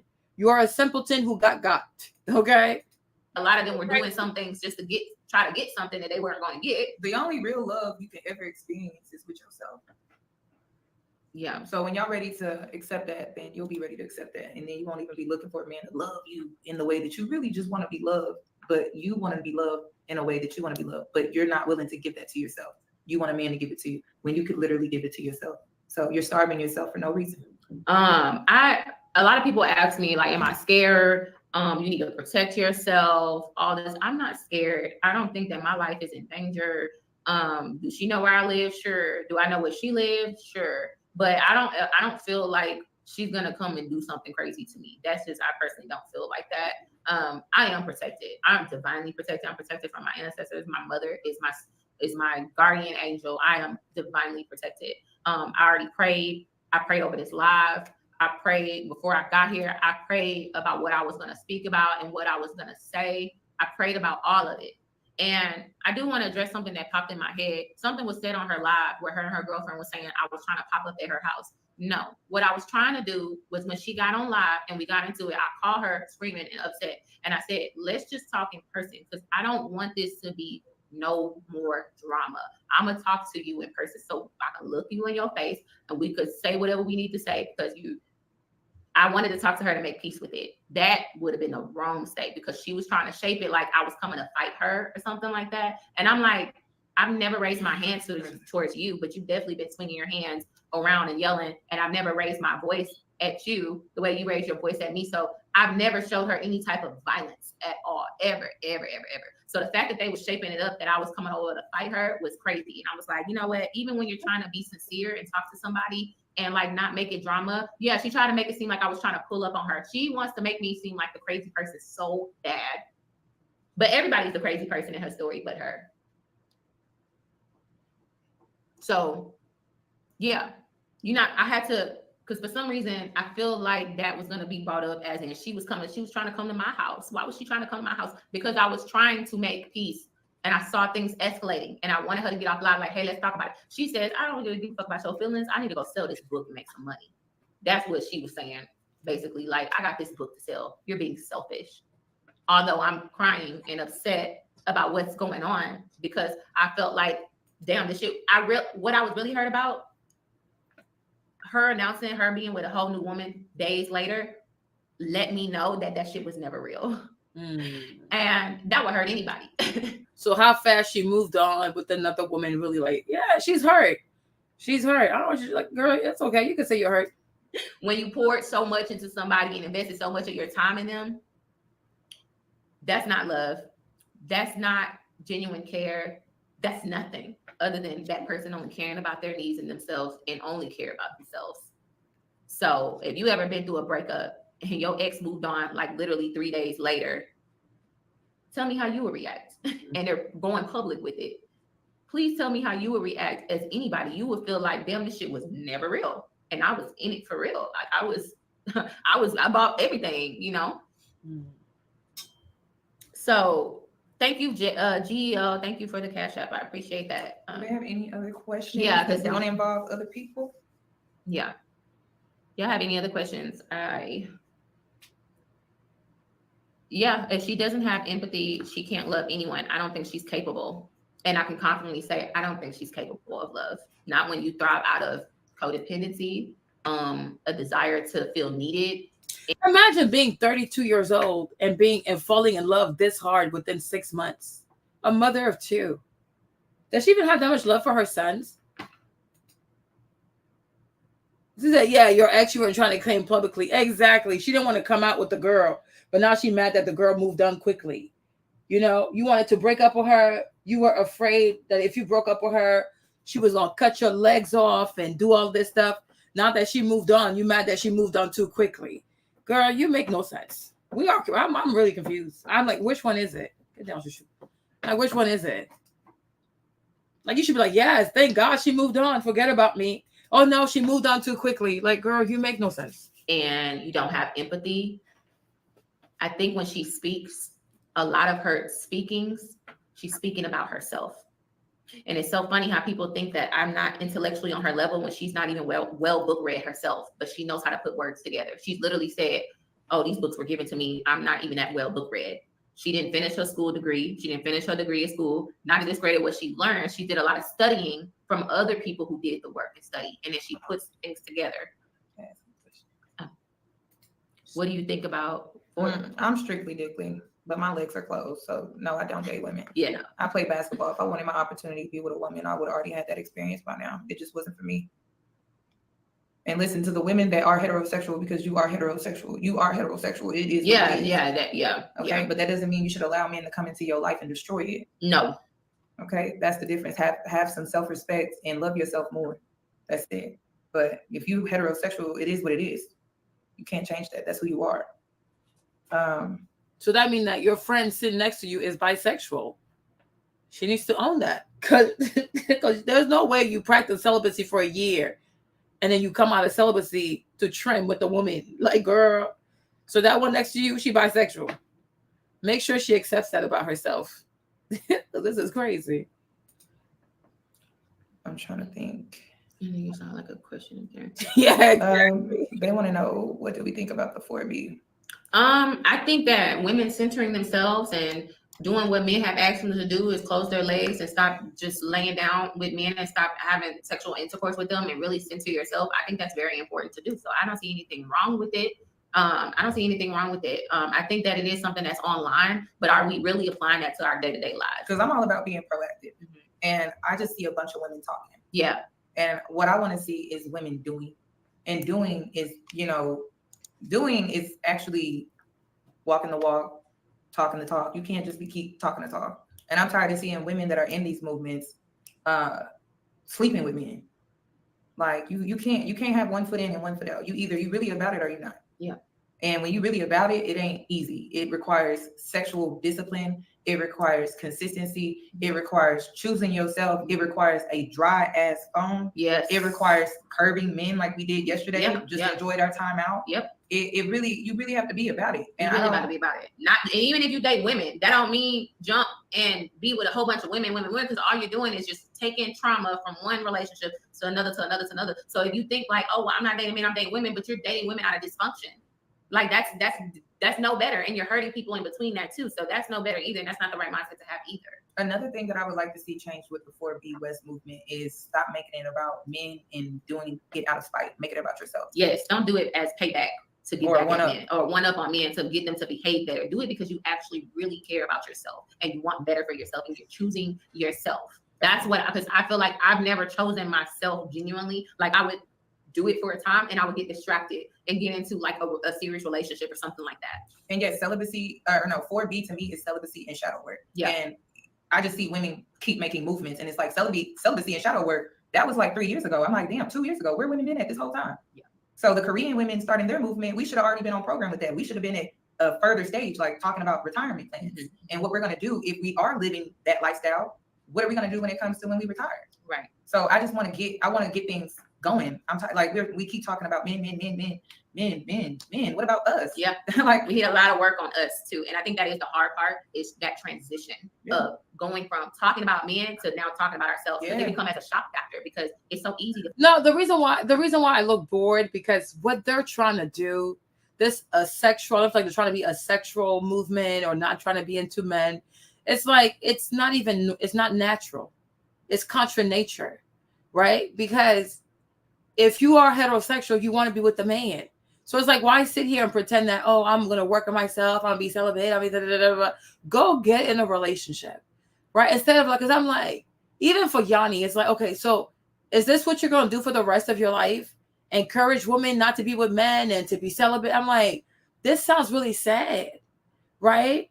Like, instead of trying to empower women and make sure they're sleeping with someone, not sleeping with someone, being worried about what these women are doing with their legs and whatever, because you can't control that. Focus on you. Go out on dates. I'm like, does Yanni go out the house? Like, go on date. Go meet healthy men, right? So you spend years talking about the toxic men. Okay, now show us what a healthy man looks like. Like, things have you have to evolve. But like for the next 10 years, is this the kind of content you're going to make? Because then everybody's going to get married. You won't be left behind. But it's contra nature. You're heterosexual. You like men. Now, you might not like toxic men, but you devote your time to finding a healthy man and build with him, right? Like, go build your family. Like do what adults do, like adulting, right? But, I need to be here so I can empower. I need to watch out. I need to give advice. Nobody's asking you for all of this. Like, what the heck? Why do you put such a burden on yourself? Like, it is so bizarre. You're young. Go live your life. Go find your husband. Go have your kids. Build your life. You know what I mean? Like, trying to rescue all these girls and their drama, and you put yourself in the mix. It's like, how does this help your life? Like, I'm saying, like, why is Yanni involved in this?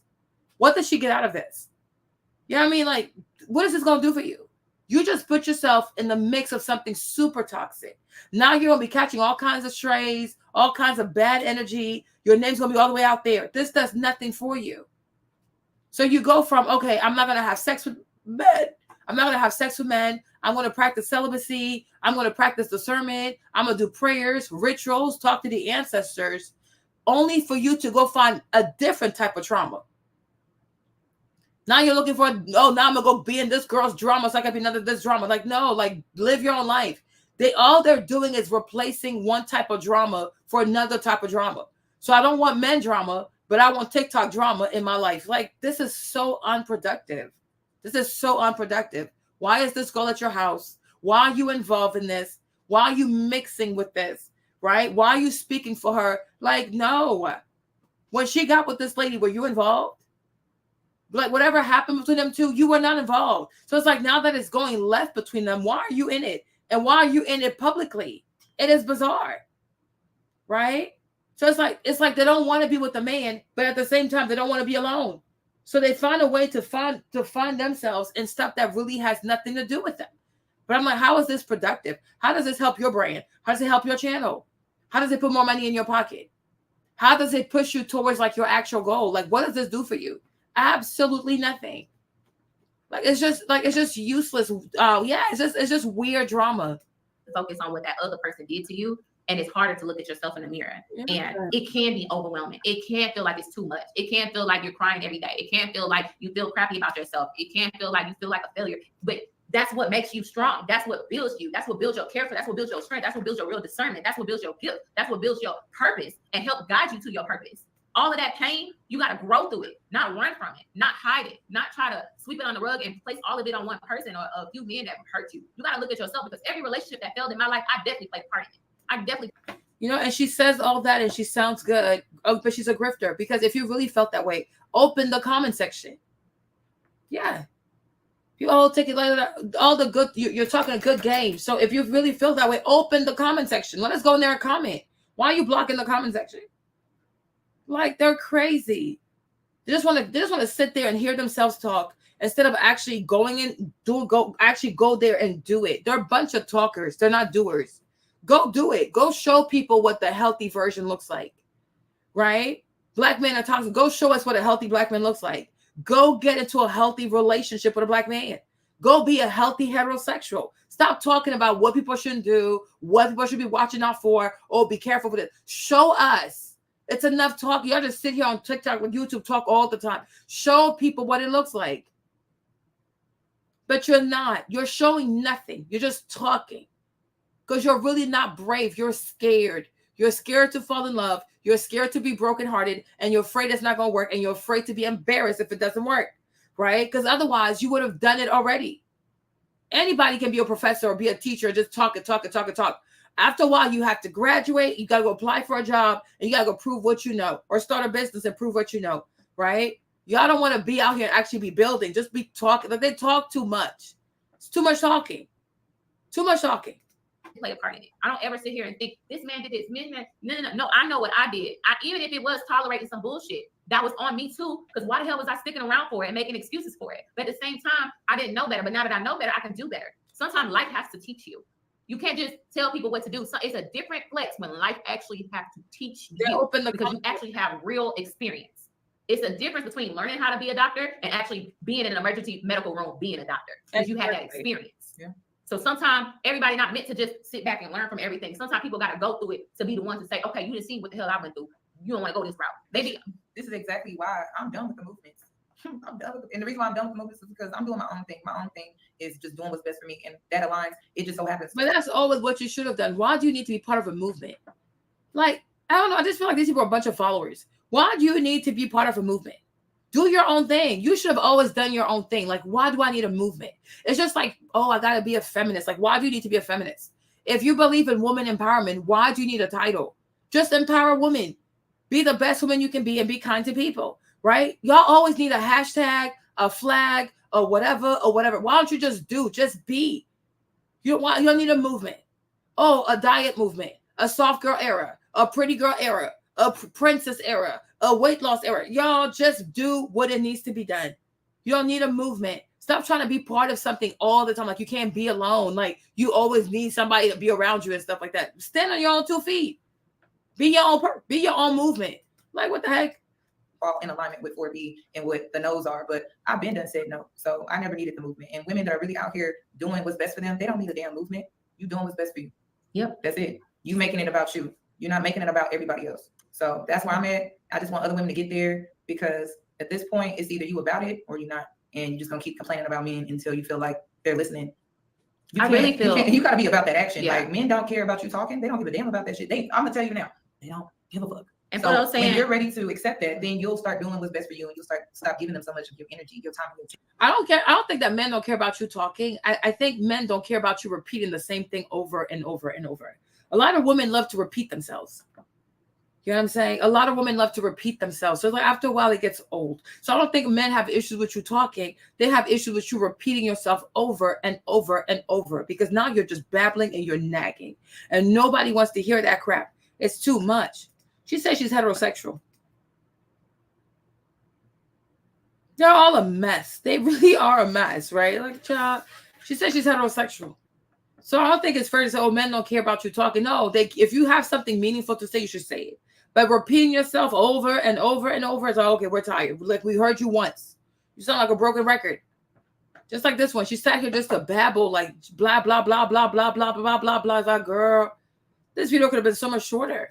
They don't care. And for those saying, like, I wish somebody would press charges. I could pull up so much receipts of what my experience been. So I feel sorry for women who are still in denial. And because you like somebody so much that you are willing to actually contradict yourself and a woman actually speaking out and actually finding the confidence to tell the truth to help the collective, that you want to silence her voice. And that is so unfortunate. And just know that if you're moving in that energy, just know other people are not going to have that grace for you. So we're in a nature board situation. It ain't going the way they think. They think it's going. It's not going the way they think. Come on, man. Somebody said, "Will you continue to check on my man?" No, I don't have. Like I said, I'm dressed in black for a reason. So you're not gonna check on the girl. So you say, "Oh, I care about her. I care about her," but you're not gonna check on her. Girl, you were using that to weaponize it to say that she's a bad mother. We knew you didn't care about that girl. Anyway, and all I can do is just pray and leave it to God. I need to be removed from that situation. My children are the only ones I gotta be responsible for. I feel like I'm being responsible by speaking out after I'm done with the situation, and maybe her community can hold her accountable for how she treats her daughter. Maybe if y'all actually really cared about her daughter and cared about her, y'all would not endorse her to not be on live all day and not take care of baby girl, or not give baby girl the attention that she needs and that she's yearning for from her mother, and that she puts her in a program that she needs for autism so she can get better.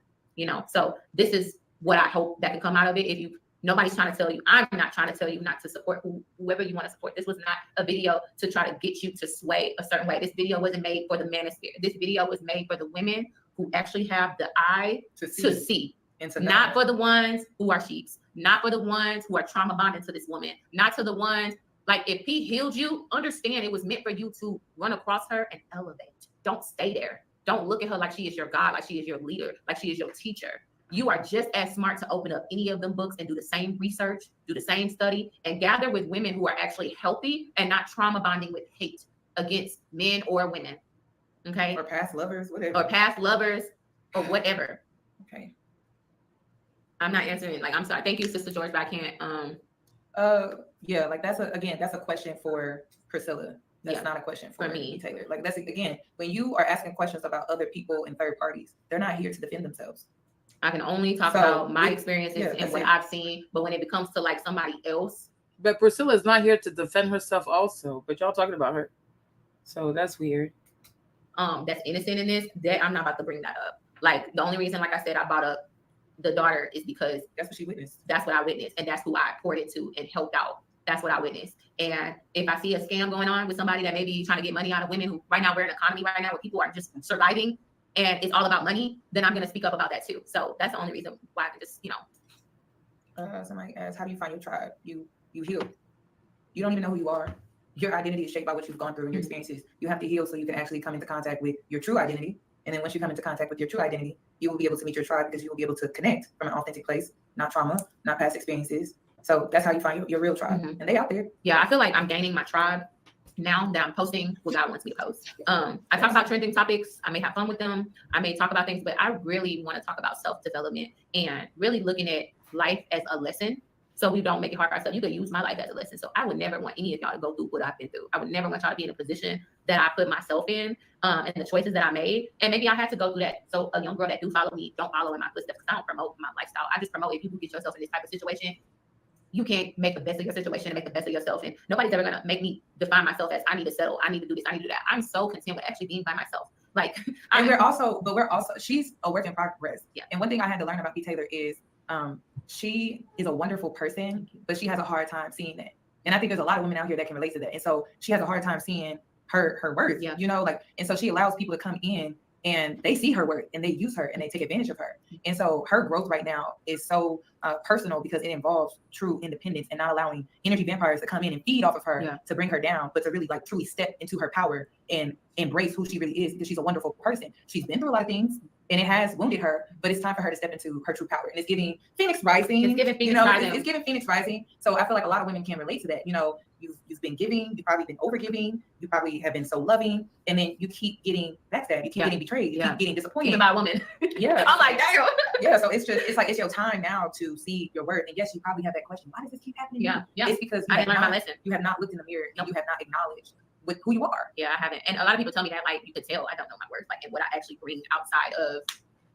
And to be honest, the main reason why we don't, because it's not just you, the main reason why we go through that phase of not knowing our worth is because we have experiences, and then some of us have went through such negative experiences to the point where we believe the negative things that people say about us. So you have to rise above that, and that takes time. You can't put pressure on yourself to just be this person. That's when it's fake. Growth takes time, and it's not going to be overnight. So thank you, Sharon. Self-reflection is a powerful thing. Keep moving. Well, on this live, she said she was heterosexual, that she only wants to be with men, that she played basketball. So if she wanted that, if she wanted to try that experience, she would have had it by now. So maybe she's contradicting herself, but she said on this live, she just said that she's heterosexual. She's not into women. And if she wanted to be with women, she would have done that when she was playing female basketball. And so, you know. And stay productive. No, I appreciate that. I really do, because this is a lot of self-reflection for me, like very painful. But I need to do this because this just showed me how much I thought I was healed, how much I thought you think you put in the work for yourself and you got it figured out, and life will tell you actually don't. And God will send you certain obstacles, or certain people will come into your life and test exactly that. You say you're confident, you say you're gonna choose you, I'm gonna send somebody in your life that's gonna test all of that. They're gonna take you through the motherfucking ringer until you say enough is enough.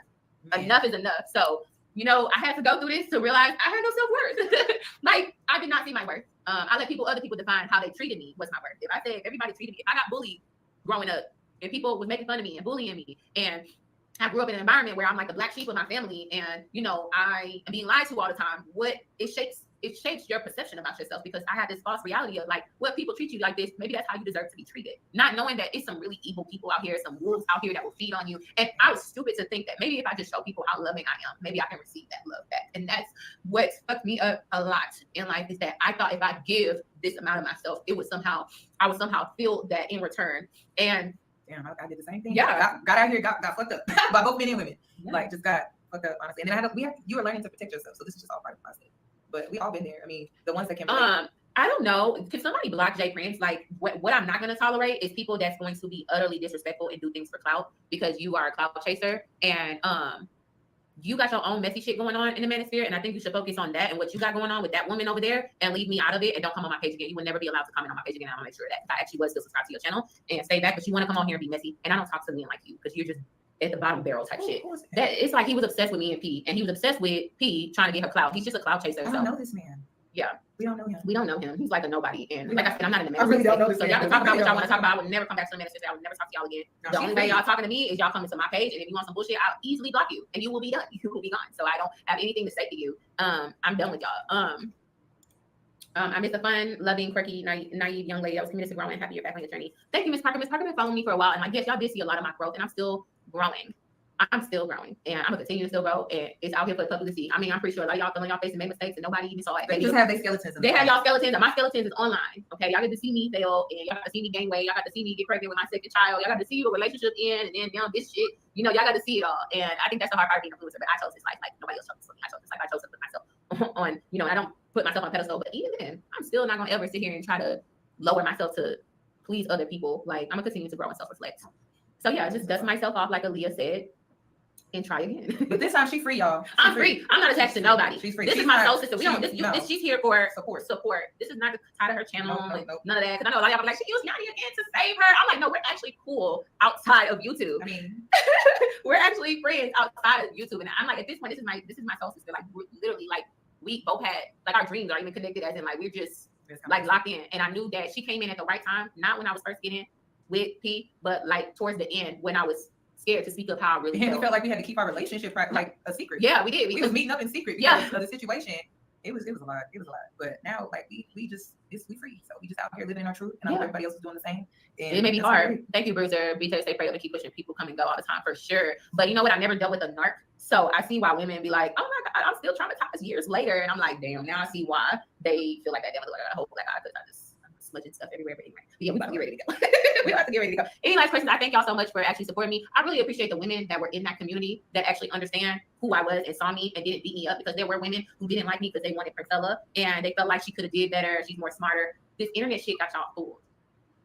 Man, this internet shit got y'all fooled. If y'all think I was the dumb one and she was more intellect than me, this internet shit got y'all super fooled. And that has nothing to do with a college degree. I'm very well read as well. But listen, we not haters. No, because she be speaking some real shit every now and then. Exactly, yep. But and I learned a lot. A broken clock can be correct too. So you get what I'm saying? But it's just I prefer, I prefer to just rub elbows with people that really walk the walk and talk the talk. Exactly. Because I know how challenging that is. Because I do it. It's challenging as hell. That green vegan. I remember you was on your floor talking about self-love. Let's get back to that for sure. That was a journey. And I think that people put a time in on your journey. People put a time in. Like, every time I sat up there, I was like, no, I'm ready. I got all this self-love. Gotta be like, okay, you do? Okay, boop, boop. And I'm like, okay, I'm good now. I know how to, like, have discernment. And then God drops, like, a narc in your life. And then you're like, oh, shoot, no, I don't have good discernment. I'm not good at my decision making. And I will give you a tip to the girls that are overly giving, genuine, and kind. The reason why you have bad discernment is because you're too trusting. Yes. And you know, we just live in a world where you can't be too trusting of people. And that's again back to what I was saying. Black women, it's you versus everybody. Why? Watch the news. Watch the news. The news is going to tell you it's you versus everybody. But how can you say it's black women, it's you versus everybody? You guys are two black women fighting. So it's everybody for themselves. Like, this makes no sense. Like, God, like, this makes no sense. It's black women, it's you versus everybody. No, y'all fight each other. You guys fight each other. You play dirty. You play seriously dirty. This is very dirty to me. I'm so confused. I am so like, this is just like, this is you play dirty. You're mean towards each other. You can never have drama, issues, fallout, and just resolve it peacefully, gracefully, and with kindness, right? You understand? You'll never see two black women be like, you know what? We don't want to be friends anymore. You go your way, I go my way. I wish you all the best. No. Y'all gonna sit here, expose each other, talk about dirty sheets, dirty mattress, children that have autism, not taking care of children, not changing diapers of children. You munch, you a munch. You called this one a pump and dump. She calling you a munch. You know, like, look at how y'all treat each other. Y'all so quick to, oh, this is racist, this is racist. But when you guys are together, you mishandle each other. You are rough, you're mean, you bully, you are unkind, right? You defame, you spread rumors. You never handle each other with kindness, with love, with grace. You don't say, you know what, that's a woman, let me take it easy on her. Okay? No, you have no mercy on each other. You're violent AF. But your violence is you play with each other's reputations. Yeah, they mishandle each other so badly, Flora. It is so cruel. They are so cruel. Like, this I'm like, they're so mean. Everything they say about these men and they say about white women, you would think that when they are together, they will try to be everything they say they hate. No, they're going to be worse. They go so low. It's so mean, right? You were there. You saw that baby being abused. You didn't call CPS. But not because she called you a munch. And she called you a pump and dump. And within a week, she got a new girlfriend. Now you want to sit here and talk about that baby like this. Then the other girl said, well, so are you going to check on the child? It's a funeral. It ain't my problem no more. So then why did you tell us all of this? Smear campaign. Now you're sitting here trying to encourage and find other girls who can join your lawsuit because you want to do a whole Me Too movement on Priscilla. Yeah, it's the truth. Like, they're mean. They are seriously unkind. And that's how you know, like, they don't even believe the stuff they say. Because if you feel like black women deserve to be treated better, when you have a disagreement with another black woman, you're going to try to be the better version. Right? They are so mean. Like, they're just they're so mean. They're like piranhas. Like, that's why I don't buy their BS. Like, these are not kind people. They are unkind. They're mean girl. Like, when you look at the Black Sisterhood, it's a bunch of mean girl energy. Like, I've never bought into, like, yeah, whatever. Right? They sound really good when they talk about men. Oh, men, you don't need a man. They sound so good when they talk about that. But then let them have a disagreement with you. They'll talk to you crazier than a man. They'll treat you worse than a man. They will drag you worse than a man. The only person they have respect for, the only two people they got respect for is Beyonce and Rihanna. When it comes to Beyonce and Rihanna, they will roll like a doormat because they worship these girls. Okay? Outside of Beyonce and Rihanna, when it comes to any other black woman, they will treat you worse than a dog. When it comes to Rihanna, they will lay their life for Rihanna. They will kill for Rihanna. They will never do this to Rihanna or Beyonce. That's it. These are the only two black women they have respect for. Beyonce, Rihanna. But when it comes to any other black woman, oh no, it's fair game. You are never safe around other black women. I don't care what anybody says. Maybe like your own family, maybe. But like other black women that you meet on social media or at the workplace, like randoms like that, you are never safe with them. Because at the slightest disagreement, they gonna cut your legs. They will cut your legs. They will go very, very low.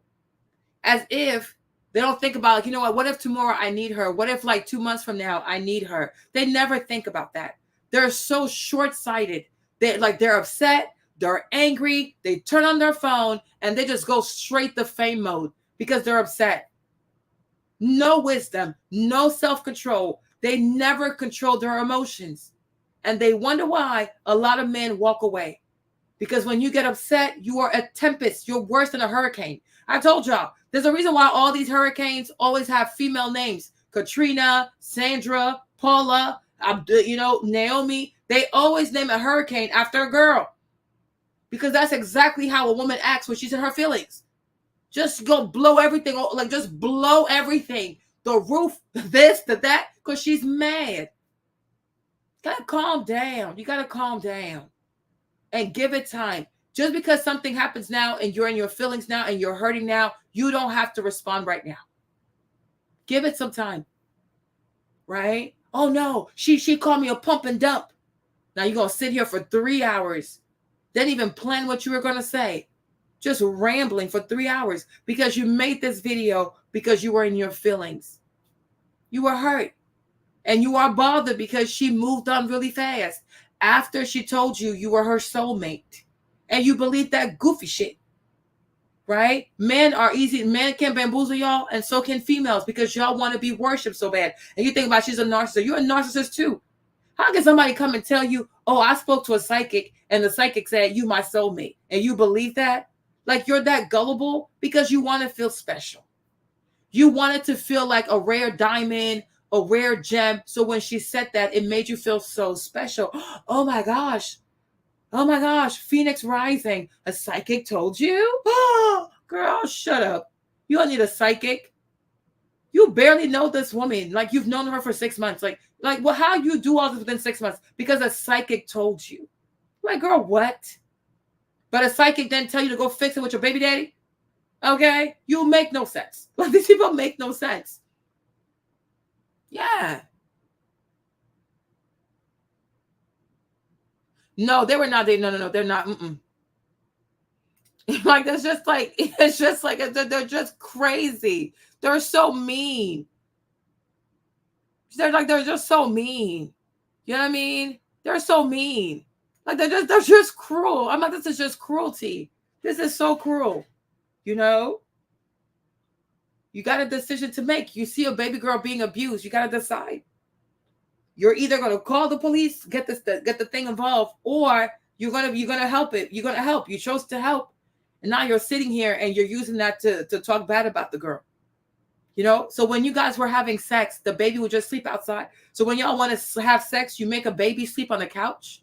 Because if you say her second room is her studio, where were you two having sex? So y'all have sex on the dirty mattress. You push the baby outside. And where are your sons? When you're having sex with this woman, where are your sons? Like, I'm like, what is going on here? Are the children being exposed to all the sexual activity? Like, what is happening? You know what I mean? Like, this is just bizarre. Yeah. I'm not like, you're not posting this like, oh, you have 2 boys to think about. There's no sisterhood. It is not real. It's a scam. The sisterhood is like the black church. Okay. They just want you to put money, pay the tithes, pay your offerings, pay the bishop love offering. The sisterhood is a money grab. It is not a real thing. It is not real. And this is why every 2 days, every 2 months, they fall out. They go through all these cycles because there's no real sisterhood. They're just black women together. Like, they're just black. Okay. But what it takes to really have a family, like love, compassion, forgiveness, communication, etc., they don't have it. To have a sisterhood, there has to be a family. They don't even have family. How can they have a sisterhood? Like, this makes no sense. Like, yeah, they're just like, they're insane. They will never support each other. They get closer just so they can know what your business is. And then when they get upset, they weaponize everything. Like, no, bunch of mean girls. Go somewhere. Yeah, they only care about Beyonce. Hold on, let me go through all the comments real quick. You know? I'm like, no, y'all crazy. Y'all are seriously crazy. I'm like, how can you say, oh, she told me a psychic said it. A psychic said it. A psychic said what? Okay? Yeah, it's like the black church. They don't take your money. All they want is your money. They don't care about you. They don't care about you. Because to have a sisterhood, you got to have a family. Like what does it take to have a family? What brings us together? Even when you have a family, we have the same last name, like, which means like, okay, we know why we're here. Why are we here? They're just a bunch of dark-skinned black people with vaginas who just hate men. That's not a sisterhood. That's just an association of bitter ass women. That's it. That's not a sisterhood. They don't do acts of service. They don't volunteer. They don't go help the poor. They don't tutor children. Like, what's sisterhood? Like, what the heck? There's never an act of service. It's always sitting here just bashing men all day. That makes no sense. It's being you versus everybody, which is why you need to have your own back, which is why you need to trust yourself before you trust anybody. You should never go against your intuition. You should never betray yourself like that. You should never gaslight your intuition. So it's you versus everybody. So since it's you versus everybody, it's just, you're not gonna be able to trust some men, most men to be honest, and then you're not gonna be able to trust some women. You're not gonna be able to trust some white men. You're not gonna be able to trust Hispanic men. You're not gonna be able to trust black men. There's just people that you're just gonna have to weed through and really find your tribe, people who value you. You gotta find people who value you, people who see value in you and don't want to use you for the value that they see in you. And so that's gonna take some time. And that's all right, because that's when you know it's real. You're not gonna meet people and be like, oh yeah, they for me, they're for me, they're for me. That you have to allow people to come into your life, and then you have to grow with them to see if they're really worthy of your trust and your giving nature, which takes time. So like I said, it's you versus everybody, and it's just unfortunate, but the news will tell you that. Yep. The news will tell you that, unfortunately. And I see these stories just like y'all do. And you can't say it's just black men. You can't say it's just white men. You can't just say, oh, it's women. Women, we don't even get along with each other. So I done seen so many girls trip fallouts. Like, we can't even go to Miami and make it back in one piece. No, we can't go to Mexico. We can't go to Cabo.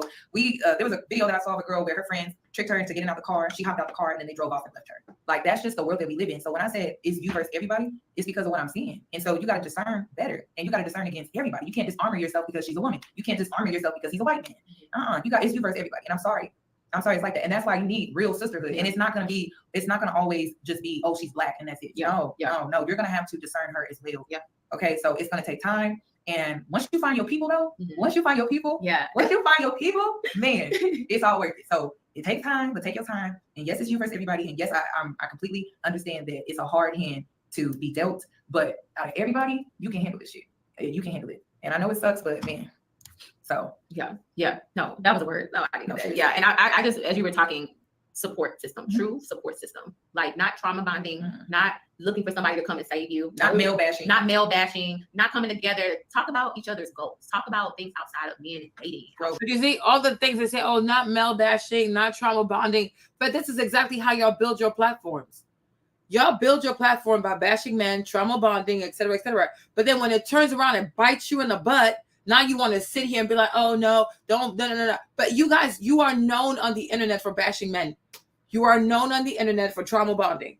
You are known on the internet for telling women to decenter men. That's what y'all do. That's how you find your audience. That's how you get your videos to get views. All this negativity. And then when it bites you in the butt, now you want to sit here and be like, oh, no, you shouldn't trauma bond. You shouldn't do this. You should do that. Then you should make an apology video. Come on, this makes no sense. Yeah, they also want to give advice instead of actually taking off time social media and fixing their lives. Because I'm like, your life is a hot mess, but you want to give somebody advice. Like, it makes no sense. I'm like, this makes no sense. Or you want to have a tribe, or you want to start a woman empowerment group. You can barely take care of yourself. Spend the time you need to take care of yourself. You don't need to have a movement. You don't need to be a leader. No, just be humble. Be like, you know what? I have a lot of work to do. I'm just going to be here and just like, just see what happens or whatever. But focus on yourself. Like, focus on yourself. I don't know how you do all of this in 6 months. Somebody turned you into a lesbian in 6 months? You would not last in prison. So if you were ever locked up, like, you're going to be in trouble with all these girls in there because it takes 6 months. Growth, personal development, knowing who you are, your spiritual growth, learning from your mistakes, looking at yourself in the mirror. Like I said, I think the hardest thing for anybody to do, and I don't care who you are, is to really look yourself in the mirror, because sometimes you may not like what you see. Yeah, you may not even like the person that's in the mirror. But that's where you start with the man in the mirror. You at least got to. That song was for a reason. And y'all gotta stop letting people use y'all. I'm tired of saying that. Y'all gotta stop letting us. Listen, I don't have shit to tell you. Nope, I don't either. I don't have nothing to tell you. And the reason is because I know the truth. No one outside of me can give me that I can't give myself. So because of that, I have nothing to tell you but to tell you these things and for you to seek your own understanding. And one thing I love about your channel is that you give so much to women. Like, y'all are not following y'all need to follow her. You give so much for free to women, and God rewards you back in that, because you're really pouring into the collective, and then you don't you just do it freely. That you could click on YouTube and really click on your video and find something that's really going to help heal and really going to impact them and impact their children for generations. And it starts with just clicking on your video and feeling inspired. Like I clicked on your video and felt inspired to start making my content. I wasn't making content because I felt uninspired. I felt like I was drained energetically dealing with my situation. I couldn't post. How can I post when I'm drained energetically and I can't find my voice? I can't even find my voice in this relationship. And what did I make you today? You yeah. You can share. I don't mind. It's a before we did this live, I had her open up her throat chakra. Her throat chakra was blocked, and I wanted her to speak her truth. So we took a blue candle, which represents the throat chakra. We use a little deer tongue. We use some protection oil, and we use some lavender for empathy. And we also used what was the other one? Lemongrass for protection. We prayed over it. She purged. I did. She purged. This sounds silly as hell. Like, what in the hocus pocus? This sounds like some goofy shit. Like, what kind of hocus pocus y'all got going on? Lavender to release her throat. So next time she's in a relationship, she's gonna have to keep lavender in her purse. Like, what the fuck? What in the glorious fuck? I'm like, this. What in the hocus pocus? What the fuck is wrong with these people? This is like, I'm like, what in the hocus pocus? This is hocus pocus business. Like, what is going on here? Lavender to release. I'm like, like what is this? What in the hocus pocus? This sounds like some hocus pocus stuff. Okay. Like, what is this? So like she's not gonna learn how to talk for herself. She has to carry lavender in her purse. Like, oh, I can't find my voice. Let me find my lavender. Okay. So here's how I feel. This is madness. Okay. I'm like, this is some hocus pocus. This sounds like hocus pocus. Like the lavender for the throat. A bit of lavender for the throat. Oh, some camellia flowers for the chakra of the forehead. A yonder. Like, what? What are we like? What is happening? Once again, it's like, you know that these are young people who grew up watching Harry Potter and growing up watching Hocus Pocus. Because this makes no sense. The chakra of the throat. A little bit of camellia and mint and lavender and eucalyptus for the power of the soul. Like, girl, what? You are a grown-ass woman. You don't need lavender to speak your mind. This is pure madness. I'm like, what am I watching here? They're like, what is this? A trilogy of Hocus Pocus? The black woman version? Grow up. You have something to say, you say it. That's it. That's that. You don't need to keep lavender in your purse and then smell lavender to release the throat. For I felt that the throat was slightly twisted. So I fixed it with a twist and a mint of lavender. What the fuck? This is not Broadway. I'm like, Charm. Yes, like, this is not Broadway. Like, what is going on? I'm like, what am I listening to? Yanni, you sound unhinged. Stop relying on trinkets and charms and weird things to have power. You already have power. Speak your mind. Yeah, in Twilight Zone. You can tell what year these girls were born in. This is crazy. I'm like, this is sound like Hocus Pocus. This sounds like a scene from Hocus Pocus. Okay? The lavender for the throat, for the chakra of the soul. A little bit of rosemary to grow the follicles on the head. And then what else? What you got? A little bit of lemongrass for the spiciness of the soul. Like, girl, like you and your amulets. Okay? It's enough. This is weird. You guys, you claim you're college educated. You claim that you are an award-winning journalist. You should be able to speak your mind without charms, trinkets, amulets, and potions. It is weird. Like, what are we doing here? Like, this is so, I'm like, these people are just weird. What am I listening to? Like, this is madness.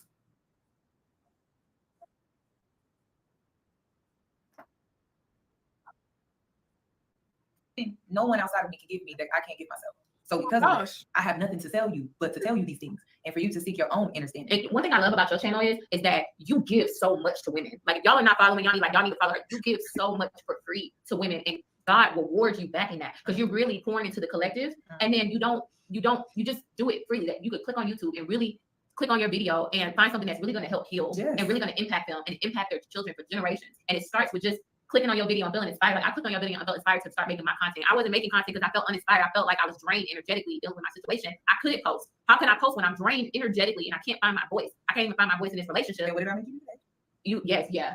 You can share. I don't mind. It's a before we did this live, I had her open up her throat chakra. Her throat chakra was blocked, and I wanted her to speak her truth. So we took a blue candle, which represents the throat chakra. A We used a little beer toe.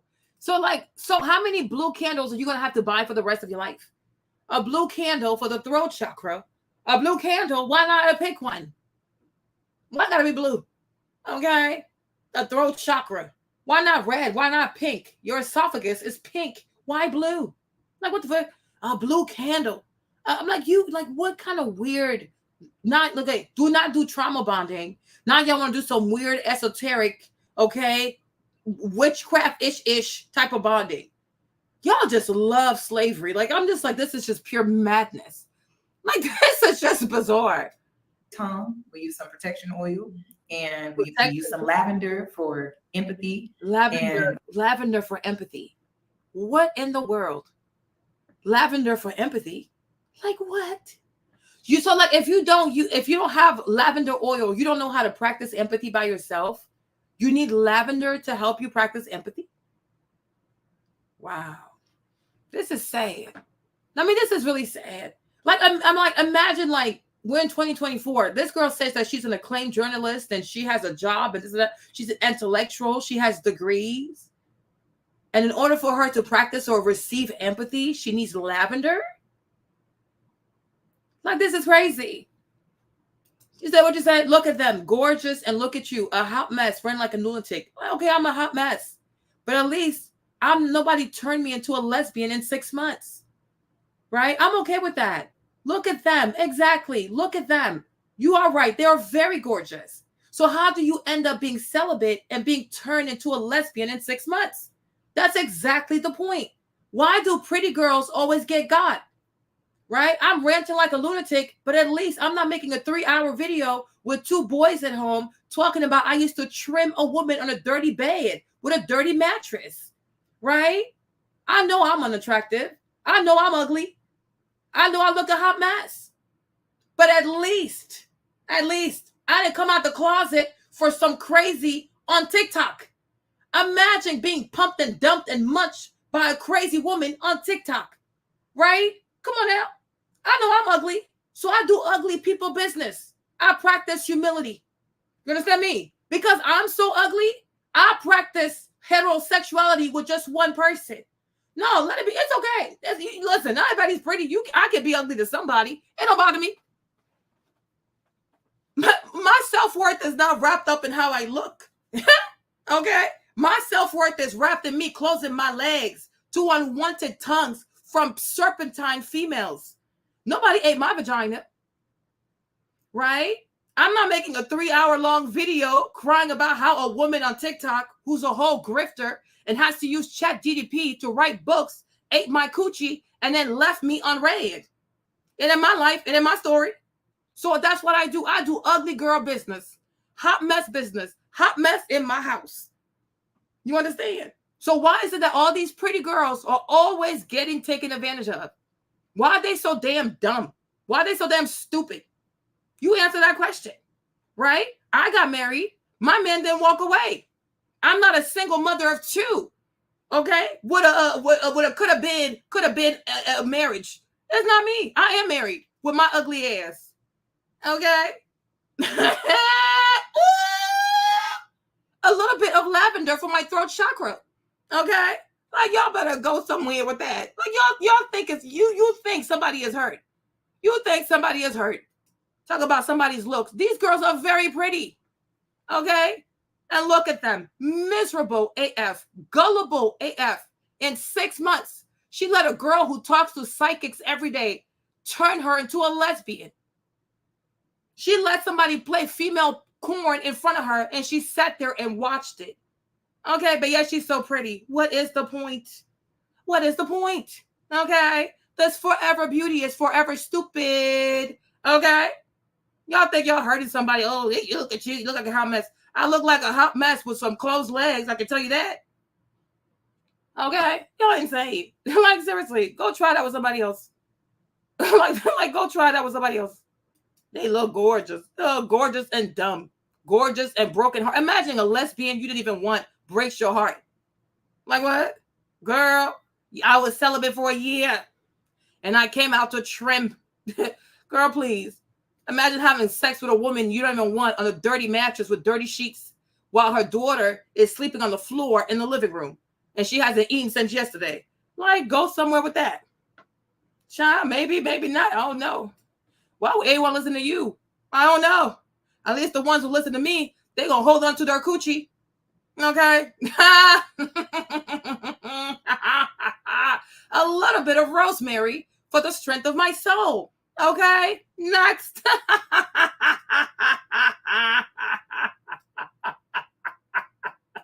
I don't care. I can be ugly. Yeah, I bet you ain't nobody finna turn me into a lesbian in 2 days. I promise you that. Me and my ugly ass. Okay, I'm so damn ugly. I have enough sense. I have enough sense to not let some weird grifter play the female corn in front of me. Okay, and to trim. Like, what the heck? You weirdos. Like, you are weird.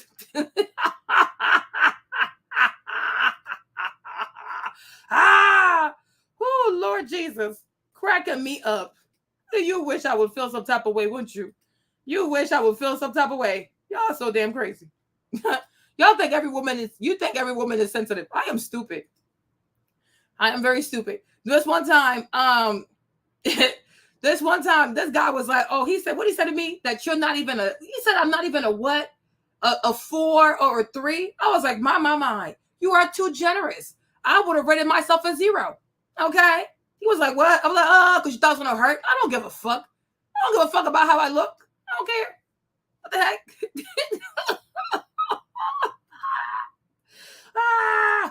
Like, you think I care?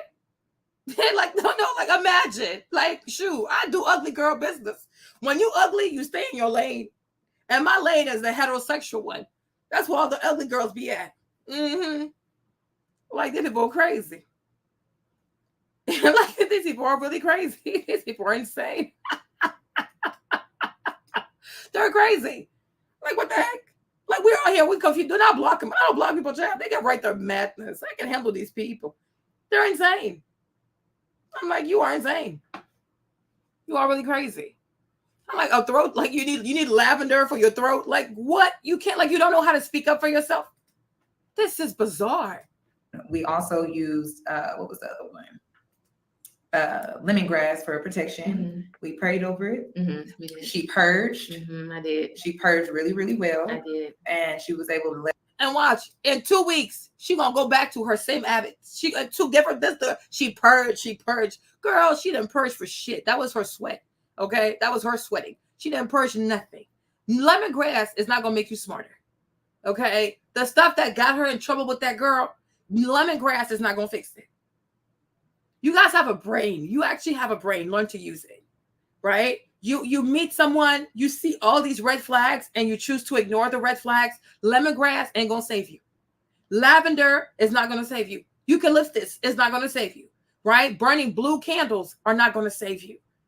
You're gonna have to put in the work and learn that when you see red flags, walk away. Okay? Because I'm like, this makes no sense. Okay?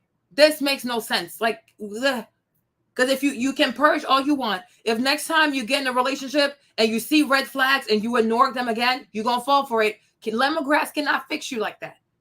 Stop believing it. I'm like, this is just weird. Like, I'm like, this cannot fix you. Like, I'm like, what in the hocus pocus? Life is not a movie. Okay? Life is real. And you have to learn to be an adult. You have to learn to have a voice. You have to learn to have discernment. You have to learn, okay, to stand up for yourself. What you gonna do? Smell lavender every time you want to speak up for yourself? What is lavender gonna do? That is crazy. If all it took in this life was lemongrass to clear you and lavender to clear you, the world would be so peaceful. The world would be so peaceful. Lavender can't do nothing for you. Lemongrass is like as a tea, I guess, like as a tea, like relaxes you, whatever. But you can do all the lemongrass you want. That is not gonna help you to have a healthy relationship. Gotta use your brain. If it doesn't make sense, don't make sense. If all it takes is a woman coming in, oh, I spoke to a psychic and the psychic told me you were my soulmate and you're once in a lifetime, like, so that's all it takes? You know what I'm saying? I'm like, y'all crazy. You are really crazy. Don't do that. Let out some of that revengeful spirit energy that was on her, so that she could come here and authentically speak her truth from a level-headed, I didn't want to come here with no vengeance. Space. So and she was able to do that tonight. So it was a beautiful. I didn't want to come on here with a vengeful heart, a malicious heart, a bitter heart. I don't know nothing about voodoo. No one has ever taught me voodoo. So it's not voodoo.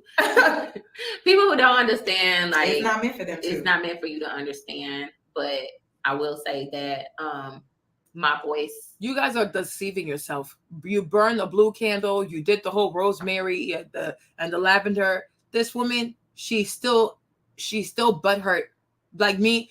Like, and obviously it didn't work. All this purging didn't work because we all watched the video. We've been here watching the live, and she's really hurt. She's really hurt. So she didn't properly purge. Go purge again. Okay, like go purge some more. Like, I don't know, blue candle, like a blue candle, like what the heck? But as we sat here, right, everybody watched the video, we watched the live for almost like 3 hours, she's still hurt. So the purging did not work. So I'm like, this is just hocus pocus business. Okay, it's going to take her time. It might take her 6 months, it might take her a year, it might take her 2 years, right? But she's really hurt.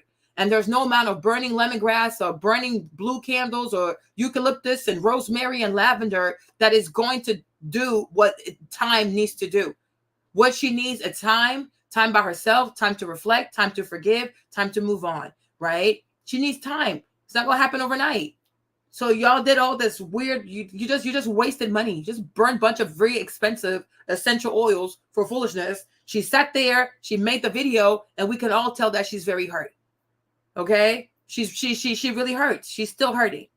Because the girl told her, oh, you're special. I spoke to a psychic. This is a real connection. I don't want to miss out on us being together, right? And then the girl dumps her. She calls her a pump and dump. And then she has a new girlfriend within a week. And that type of betrayal, it hurts. And so it takes time. She needs time. But lemongrass for what? Y'all should have drank the lemongrass. Or put that in your hair. Like, it's going to be good for you. I found my voice. And even when I first started to speak out, I was holding back a lot to where the next day I lost my voice because I was holding back so much and it was choking me. But it was meant for the truth to come out. And I can only tell my truth. And that's what I'm going to do. And I didn't come on here to go low. I didn't come on here to bash. I didn't come on here with vengeance. I didn't come on here with revenge. None of that. That's not in my heart. I only do what God wants me to do. And God wanted me to speak out. God wanted me to. That is in your heart. You did a lot of mean things on here. Okay. There was a lot of defamation. You exposed a lot of things that had nothing to do with your relationship. You said the girl, the book she sold for $30. She wrote the book with ChatGPT. Okay. You said that. Okay. You said that the woman doesn't really care about her female audience. You said that she doesn't cry with her audience. You said a whole lot of things that had nothing to do with y'all's relationship. Okay. You put, you know what I'm saying? So it was mean-spirited. There was some defamation. And you do want other women to come forward and expose her. You have intentions with this. It wasn't just, I'm going to tell my side. No, you want to tell your side, a little bit of smearing, portray her as a bad mother, right? Get other women who've been victimized by her to find you so y'all can get together and see how you can help them to make videos and expose this lady. So this video had a lot of different goals, right? And many of them have nothing to do with you and your relationship, but you want to hurt her because you know she makes money off of her image, right? She makes money off those books. You also talked about she has a webinar for $250 a person, right? So you said a lot of things that have nothing to do with what happened between y'all. So just you can be honest. It's okay. Yeah. This video has many, like there are many goals to this video. Let's be honest. Like, let's be honest. Yeah. Defamation of character, child neglect, fraudulent business practices, lack of integrity with her business. Right. So, because when you say that the book she sold y'all is ChatGPT, these girls going to start asking for a refund. So, you know what you're doing. You know what you're doing. Okay, so there was malice. That's why I say you did not purge properly, because no amount of lemongrass can purge you. Your soul is hurting. What can lemongrass do for your soul? Like what? It's a plant. Like, girl, stop. You're insane. Speak out. That's why this has been, no matter how many times I try to make peace with this situation and not let the internet know, it wasn't meant for me to not let y'all know. And I don't know why I was the one chosen to be this person, but maybe because. And now she's a messiah. Now she's the chosen one. Here you go. Like, y'all just, these people are crazy. Now she's some type of messiah. So she's the chosen one. She's going to lead this movement against P and all the women that she's ever done wrong. All right, Lord Jesus, let's go. A lot of y'all, like I said, they have the eye to see, will see that I have the heart. I don't have no ill motive to do this. I don't have no ill will to do this. This wasn't something that I was plotting and then plotting to do. This is not something I'm doing because of emotions or I'm bitter. These were things that I was silencing within myself, and I was suffering within myself for a very long time, for this many months that I was dealing with the situation. So I'm finally free. I'm finally able to speak my piece. And this will, going forward, I know a lot of y'all are here for the entertainment and BS and clicks, and this is going to be something y'all make money off of and all of that other stuff. Listen, this get your coins. I ain't even going to hate on you. You know, get your coins. But this wasn't for y'all. This was for the women that I actually really cared about, that's in that group and that's been feeling something disturbing in their spirit, but never spoke out or was too scared to speak out. Baby, you got the voice and you can speak out for yourself. You can, and you are strong enough to speak out for yourself. No matter how big and small that experience was, you do have a right, and you are now free. So if it starts with me, then it starts with me. If it starts with me as somebody as a bigger content creator, then it's just me. I don't know. God chose me to go through this, so it is what it is. Because I'm here to free the girls. You here to free the girls. I'm not here to control the girls. Right. So it's like, so if I'm understanding right, this one is Jesus. So BTaylor is Jesus, and then Yanni is John the Baptist. Okay, she's John the Baptist, y'all. She go baptize you. This one is Jesus because she was chosen, okay, to lead the movement. This one, she was chosen to anoint the movement. So it's like, okay, here you got John the Baptist right here. You got Jesus right here. These girls are crazy. They are hilarious. You know what I'm saying? Like, they are hilarious. I'm like, this is not going to end well.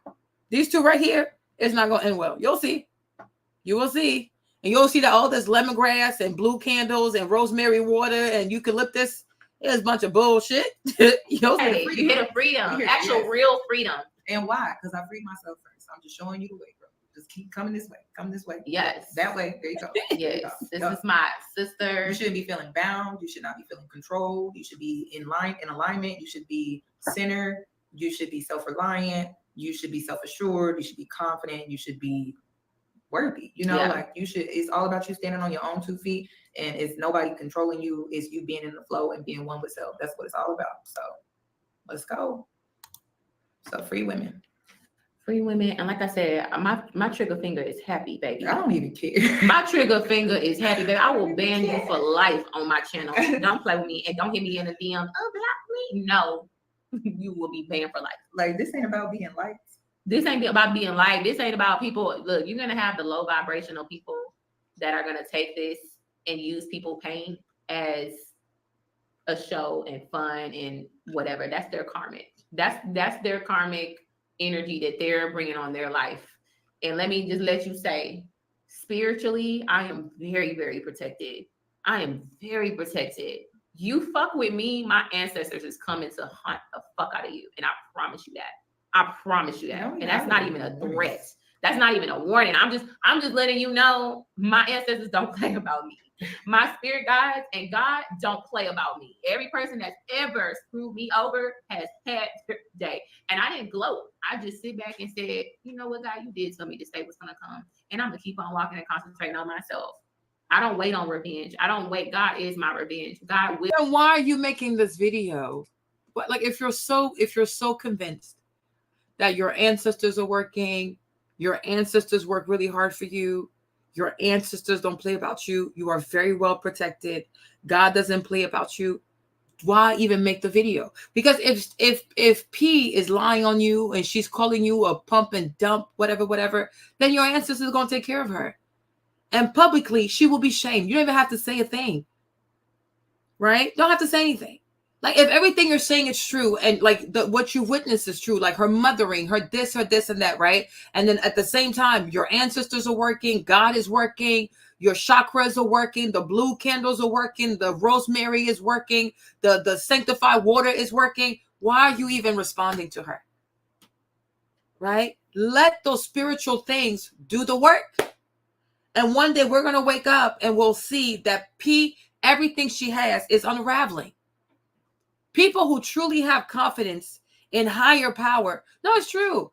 You know, like if you really believe that God, if we don't have the Bible says like revenge is mine, right? If you really believe that God says revenge is mine, you don't try to lead revenge on. You know, okay, whatever you do, God's going to take care of you. You go about your life. You go about your life. You know, but somebody who claims to be so confident, you're not going to sit here and make a 3-hour video exposing this woman. Then at that point, you don't believe. Because you're taking matters into your own hands. So your ancestors are not working. God is not working. The eucalyptus is not working. Right? Yeah, leave it to God. You know? Oh, she said it's a cheek to call the people vibrational. Okay. But she's also low vibrational. Because she's trying to handle this according to her own terms. She wants to make a video and expose this woman. But if I truly believe that my ancestors are here, I'm well protected, my mom is watching over me, God is watching over me, and that you said that everyone who's ever done you wrong, right, they've had their day, then you don't have to speak on this girl. It will happen. And when it happens, she gonna know it's because she messed with you. But because you don't really believe, okay, you have to sit here and you got to make this video because you're trying to rush the process, like speed up the process. What are you up to? You know what I'm saying? So it's like this, like you make no sense. Like you guys, I'm like, you make no sense. You say things to sound confident and strong and you like, but you really have no confidence. You have no confidence, right? You have low self-esteem. You're brokenhearted. You're angry. You feel defeated. You feel played. You feel like she played you. She played you. You were not even probably ready to tell people you were a lesbian or bisexual. She put that out there and you had to assume that identity and then she's going to leave you now that she told the world that you're a lesbian. Okay. Like that's it. You're petty. You are very petty. Like you are very petty. You're very messy. Okay. So you don't believe in the ancestors working on your behalf. You don't believe none of that kind of stuff. You're just saying those things because if you really believed it, you'd be quiet and you would watch this woman fall without you having to say anything. Right? That's what happens when you truly believe in spiritual things. You stay quiet. Don't respond to her. Let her say whatever she wants. Pump and dump, whatever she wants to call you. Let her say whatever she wants. Because you know, in due time, she's going to be handled. And it's so much better when somebody does their own unraveling. So that way you can be like, you know what? Here you go. I didn't have to say a word. You expose yourself. All your business are failing. Nobody be your friend. Like, let it happen naturally. You know what I'm saying? So, you know, exactly. She let Priscilla play in her face and in her vagina. Not just her face. She played in her vagina too. Okay. All right. So it's the face and the vagina. All right. Now she's mad about it. Yeah. You know, the girl turned her out and the girl just left her. And now she's dealing with these feelings like, am I gay? Am I straight? Am I this? Like, you know, it's a lot. She don't know what she is. Now she's all by herself having to figure out, like, am I straight? Am I lesbian? Do I go back to men? Do I stay with this? She's very confused right now. She's very confused. Because she opened the door she had no business opening. And now that her mind is, like, now that she's been exposed to that lifestyle, you know what I mean? It's a lot. You know, yeah, she's struggling with it. She's struggling. Because once you had relations with the woman, you can't go back and act like nothing ever happened. Right? Like Priscilla, it seems like Priscilla, that's her thing. Right? She turns these girls out, whether you're straight. Like, I think Priscilla is her thing. Priscilla likes to see, like, the girls that are traditionally heterosexual. I think Priscilla has a thing for turning these girls lesbians. Right? She turns these girls gay and then she just leaves them. Because it's a challenge for her. Right? It's a challenge. Like, oh, this girl's into men. Let me see if I can turn her out. And then once she turns you out, she gets bored. Because now she wants to go get somebody else. Right? That's what she does. She's a predator like that. Right? But then these girls, they don't have enough like wherewithal to be like, no, like I don't want to be introduced to that. I'm heterosexual. They let themselves be seduced. They let themselves watch the female porn. These images are in their heads. They act on it. And once they let Priscilla do that stuff to them, Priscilla leaves. You know what I'm saying? So, you know, that's it. It'll be my fighter for me. But all I can do is just talk and tell my truth and move on. So from here on out, if you rock with me, you rock with me. There will be no more of this. Okay? It's a funeral. Okay? This shit is dead. Today. It stops today. Tonight. Y'all not gonna catch me on TikTok talking about it. I don't care what anybody else has to say stop about it. sending her stuff. Yes. Don't send her nothing because you being messy. Yeah, I know y'all be trying to let me know like what she did, what's going on. Like I don't care. I don't care. I'm not gonna read vengeance is mine. Exactly. Lord God said vengeance is mine. And that's what I'm gonna let happen. And y'all gonna see spiritually, y'all gonna see. Those who can see gonna see. So yeah, I think I'm good. I'm good. Okay. Is that all you wanted to let out? Your heart, is it happy? My heart is lifted. I feel really, really good. I felt good even before I got on this live. So I really appreciate y'all. Like I said, I really appreciate my audience, and I appreciate the women, like I said, that are part of the High Power Podcast that still saw me and didn't villainize me, didn't make me into this villain, but actually saw. Some of y'all reached out and actually saw what was going on behind the scenes and saw how I was being treated and how I was being talked to. And it turned a lot of y'all off, and y'all reached out to me. So I thank the women who really saw me for me and actually cared. And although they was too scared to say anything to P and speak up for me, but y'all spoke up for me behind the scenes, and y'all been speaking up for me behind the scenes because y'all saw what was happening behind the scenes and how I was being talked to, how I was being treated. Those who saw. A lot of y'all didn't see that because I was protecting it. I was protecting her from exposing herself. But like I said, we just open up the floodgate, girl. So listen, speak your truth. Or the age of truth, the age of Aquarius. I know a lot of the girls, they were afraid, they were scared. But it's like we just done open up the gate. So go ahead, speak your truth, do what you need to do.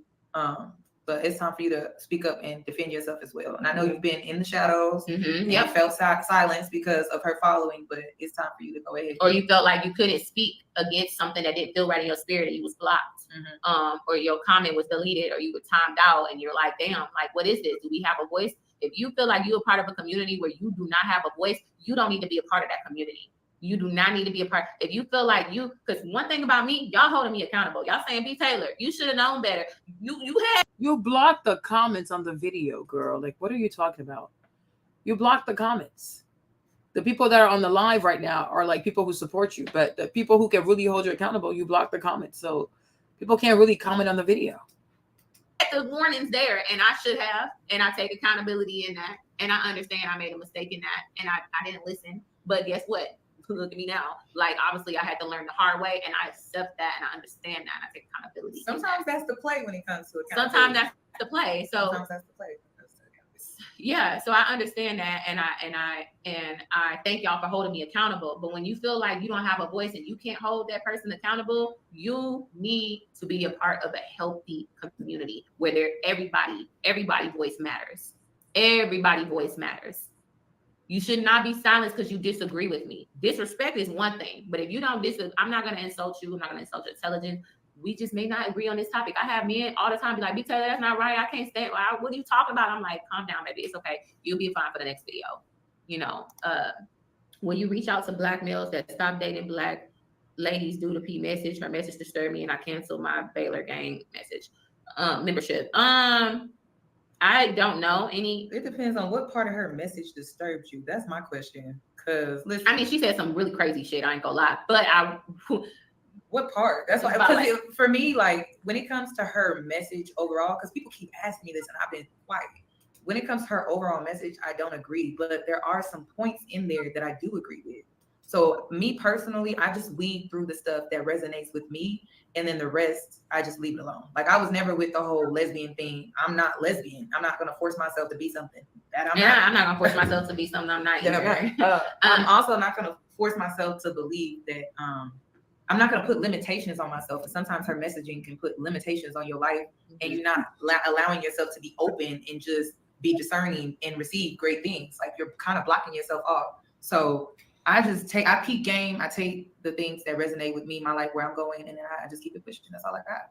So. Yeah, and I feel like if somebody was able to persuade you to stop dating a certain type of women, you already had that kind of in you as well. So it shouldn't take somebody online to persuade you to stop dating a particular race of women because of one person saying that in that small sector of group. So maybe that was something you already had in your heart. Part of my membership, those are a part of my membership. I'm always appreciate y'all. Y'all gonna get to know me. I'm gonna be on my membership more going live, so y'all can actually get to know who BTaylor is out more on a personal level. And we are also not here to shame girls that are with women. Yeah, heck no. That's your choice, and it ain't our business. Like, choose again. Free yourself. Okay, freeing yourself means that you're not living according to the expectations of others. You're living according to your own standards. So do what you want to do. Okay, but no one should be able to come in and tell you what you should be doing or who you really are. You should already know that within yourself. And so you're not gonna shame women who are with women, because now it's like nobody wants to be called transphobic, homophobic, whatever, right? But y'all do shame women who are with men. You call them pick-me-shows, you call them this, you call them that. Like, this is crazy. She said, yeah, she just dissed her a little bit. Yeah, you're right. I'm like, y'all should not shame anybody. Don't shame the girl who wants to be married to a man. Don't shame the girl who wants to be with a woman, right? Respect them both. Encourage them both. Empower them both, etc., etc. I really don't know what Yanni. I think Yanni wants to be like, oh, look, I'm my sister's keeper. I'm here for my sister. I think that's what she's like trying to do. But I'm like, that's not going to end well. It's not going to end well. Because this one doesn't like to be held accountable. This one is going to try to be like her spiritual leader. It's not going to end well. It's not going to end well. Yeah. I know who I am. I know what I like and I know what I don't like. So I'm able to say that. But in no way am I looking down on women who want to be with women. I think that's your choice. But y'all look down on women who are with men. Mm-hmm. Exactly. Make that choice for yourself. Yep. I think that's all I have to say. Choose wisely, choose who you follow, take the meat, leave the bones. Nobody is perfect. I'm not perfect. Nobody is perfect, but being authentic is very important for sure. But I do want to talk about this. One thing that I do want to say is lately I've been seeing content creators online try to tell you who you are. And if you are really taking in social media as a whole, you may do that mindless scrolling where you're taking in all this advice. You got all of these people trying to tell you what to do, how to be, how to date, who to love, how to manipulate, or how to get the things that you want. And it's taking you further and further and further away from who you really are. Yep. Because these people are teaching you how to be according to how the world is. Mm-hmm. And you're not supposed to be according to how the world is. You're supposed to be yourself. And sometimes that's hard, right? Because we get our hearts broken, we get disappointed, we get betrayed. And so these things can change us if we allow them to, but you're not supposed to allow the world to change you in that way. And sometimes that will take inner strength, and it will take the type of inner strength where you fight back, and you fight back with, no, I'm not going to let the world change me. I know I'm a good person. I know I'm a genuine person. I know that I mean well. I may not be perfect, but I know I mean well. I'm not going to allow the world to change me. But you got all these content creators in your ear, confusing you, creating chaos. And there's a disconnect between you and yourself because they're in your ear constantly telling you these things. And then they're basing it off of how the world is. And any woman that's religious, like if you're Christian, you're not supposed to be on that type of spiritual journey. You're not. And I know that because, I grew up in the church. I'm not religious anymore, but I'm speaking to the girls that are. Like, if you've been going off that path and you know that the further off the path you've been going, it's becoming more worldly, you need to come on back. You need to come on back. So you're not supposed to adapt to how the world is. You're supposed to rise above it. And so that's my message for tonight is rise above what everybody outside is doing, because honestly, they don't got nothing to do with you. You came here, you are who you are, stand in that, stand in your purpose. And if you don't know who you are, this is what you do. You allow yourself to explore. You allow yourself to go out here and experience until you find out who you are. How do you know who you are? You'll go through phases of, oh, I really like this. You know what? I don't like this no more. Oh, I really like this music. Or, oh, I really like this hobby. Oh, I really like this wardrobe style. Oh, I really like this, I don't know, like anything that you may get into. But what you're doing is you're going through life and you're figuring out what you like and what you don't like. That's how you find yourself. But if you're in that avoidance phase where you're just avoiding all of these things based off of how you were raised, your childhood, then you don't really know who you are. And you're kind of blocking yourself from getting to know who you are by getting out here and gaining those experiences. Because once you get out here and you gain some experiences, then you're going to be more confident. You're going to be more self-assured because you have the experience. You went out, I did this, I tried that, I didn't like it. I did this, I tried this, I loved it. That's how you find yourself. Then the next step after finding yourself is creating the life that you want. That's the fun part. Once you find yourself, then you get to create the life that you want. And you'll be able to create a life that truly fits you, that's authentic and true to who you are. And then during that whole, I'm exploring, I'm trying to figure out life, I'm finding myself, you will also step into your purpose. You'll fall right into it because girls always come to me, women always come to me. How do I find my purpose? How do I find my purpose? You grow and you will stumble into it. You won't know, and it's crazy. At first, you're not even aware that you fell into it because you've just been out here living your life, exploring and having experiences. But you'll eventually, along your path, along your journey, you're gonna just fall into it. And it's gonna be real, it's gonna be organic because you allowed yourself the space to find yourself. And it was like a breadcrumb. Everything that you experienced was a breadcrumb. It was getting you not only closer to who you are, but it got you closer to your purpose. Yeah. And this whole life experience, it's a journey. So take your time. Don't compare yourself to other people. Don't compare yourself to what everybody else is doing. Stay focused, stay straight ahead, and you got it. That's the formula. Boom, boom, boom, boom. That's the formula. Take your time and then have fun. Like, don't make it all about, oh, I need to do this. Have fun. Enjoy this experience because that's what life is truly all about. So that's what I wanted to share. That's what I wanted to share. Thank you. That was a word. Woo, that was needed. I've been seeing that a lot lately, and I know a lot of girls are confused because there's always somebody on the phone popping up telling you what to do, how to do this, and it's confusing. It is confusing. It's confusing you, and that's when you need to take a step back from social media. Go talk to Mother. She's outside in Mother Nature, and really let Mother talk to you because Mother gonna be real with you, and Mother always has your best interest. So when you go out into Mother Nature, she's talking to you, and you're connecting with her, and if you get a random thought, that's her speaking. When you get a random idea, that's her speaking. So if there's anything that you want to connect to get some answers, Mother Nature, go outside, talk to her, spend some time outside, ground yourself, walk barefoot. You're gonna get the answers that you're asking for. But one thing I know about this path in this journey is not everything is meant to be told to you up front. And sometimes you gotta allow life to happen so the answers can come to you naturally. So sometimes I know when I was in my early 20-somethings, I thought I was grown. I thought I had it all figured out. And then another part of me was lost and I wanted answers. And there were just certain things that I was not meant to know at that point in time in my journey. And I was trying to rush the process. I was trying to, I wanted those answers. And you can't do that. Like you gotta take your time. It's like you the baby that's trying to run before you crawl. And it's just like you gotta allow yourself to go through that development. So if you have those answers, give yourself some time, give yourself some grace to really grow and experience, So that's where I'm at. I'm happy to see. I'm excited to see where you go from here. I'm excited too. I feel like a big release. I feel like this burden has been like lifted. The veil has been lifted. This dark energy that was holding on to me has been lifted, and I can really just truly be who I am. And it's a healing. It's a healing. Centering myself and self-heal. Thank you, Cheeky. I saw your even like the men that have been even the men that have poured into my channel. Thank you for the GL for the $150. I knew Cash App. I knew that's what Taz meant. What he said, I didn't like how you let her play you like a stripper with the pimp comment. There's no beef. I hope the best for you. No beef for you. No, thank you. No, I do appreciate that.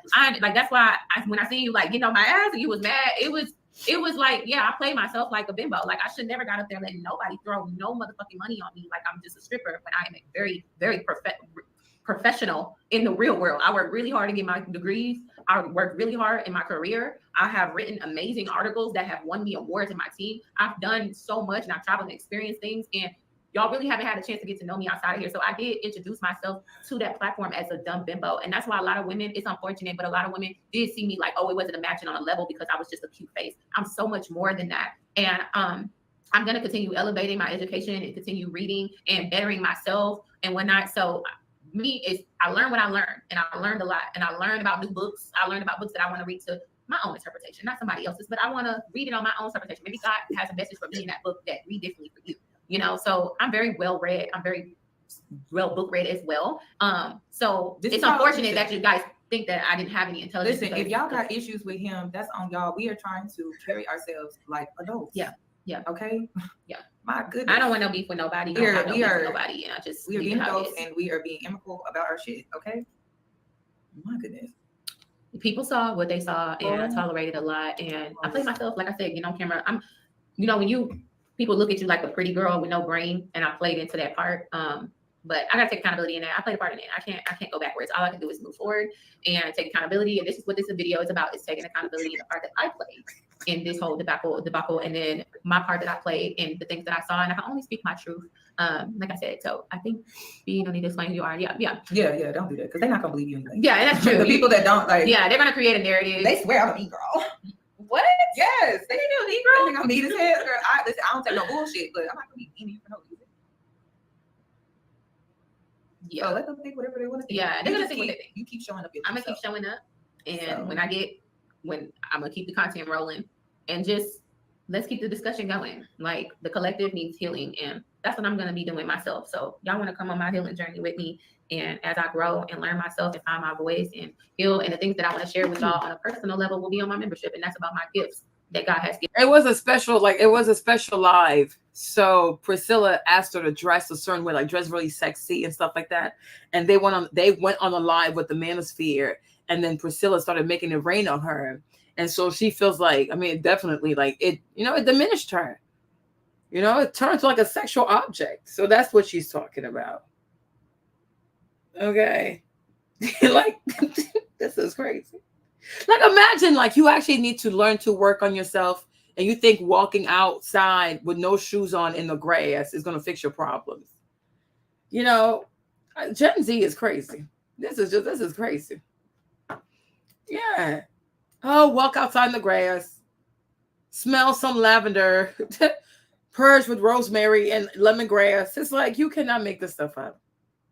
It's like they're looking for quick fixes to their problems. Like, you know what I'm saying? And try to give this fake air of like this false sense of like religiousness and high spiritual understanding. And like they have this spiritual awakening. You're playing with essential oils and you're walking in the grass without your shoes on. Okay. You might get bit by a snake. Well, I'm gonna be careful. Okay. Like, that's not how you have religious awakening, spiritual awakening, right? This is some crap you saw on the TV, on the movies. Like, this is ridiculous. I'm like, this is like seriously, go talk to Mother Nature. Like, what? How you gonna talk to Mother Nature? She can't talk back to you. She's a carbonation cult member. Like, this is just madness. Oh, I'm a play with eucalyptus and rosemary and lavender. Then I'm gonna take my shoes off and walk into the grass and talk with Mother Nature. All that, like, this is just la la land stuff. You know, that's why I say like most women are very delusional. Imagine a man saying, oh yeah, I'm smelling lavender so I can have a voice. Like, imagine if a man said, when I'm stuck and I don't know what to do, I take my shoes off and I walk into the grass and I talk to Mother Nature. We're like, what the freak? Like, what in the world? Because you expect the man to compete. Yeah, it's like, exactly, like just running from what has to be done. So you try to make it seem like you've attained this high spiritual achievement. And all you're doing is playing in the grass and playing with essential oils and burning candles. Okay, you have not reached a spiritual awakening. You're just replicating the stuff you see in the movies. That's why I said, run the Hocus Pocus. Okay, like this is Hocus Pocus behavior. Okay, this is Hocus Pocus behavior. This is crazy.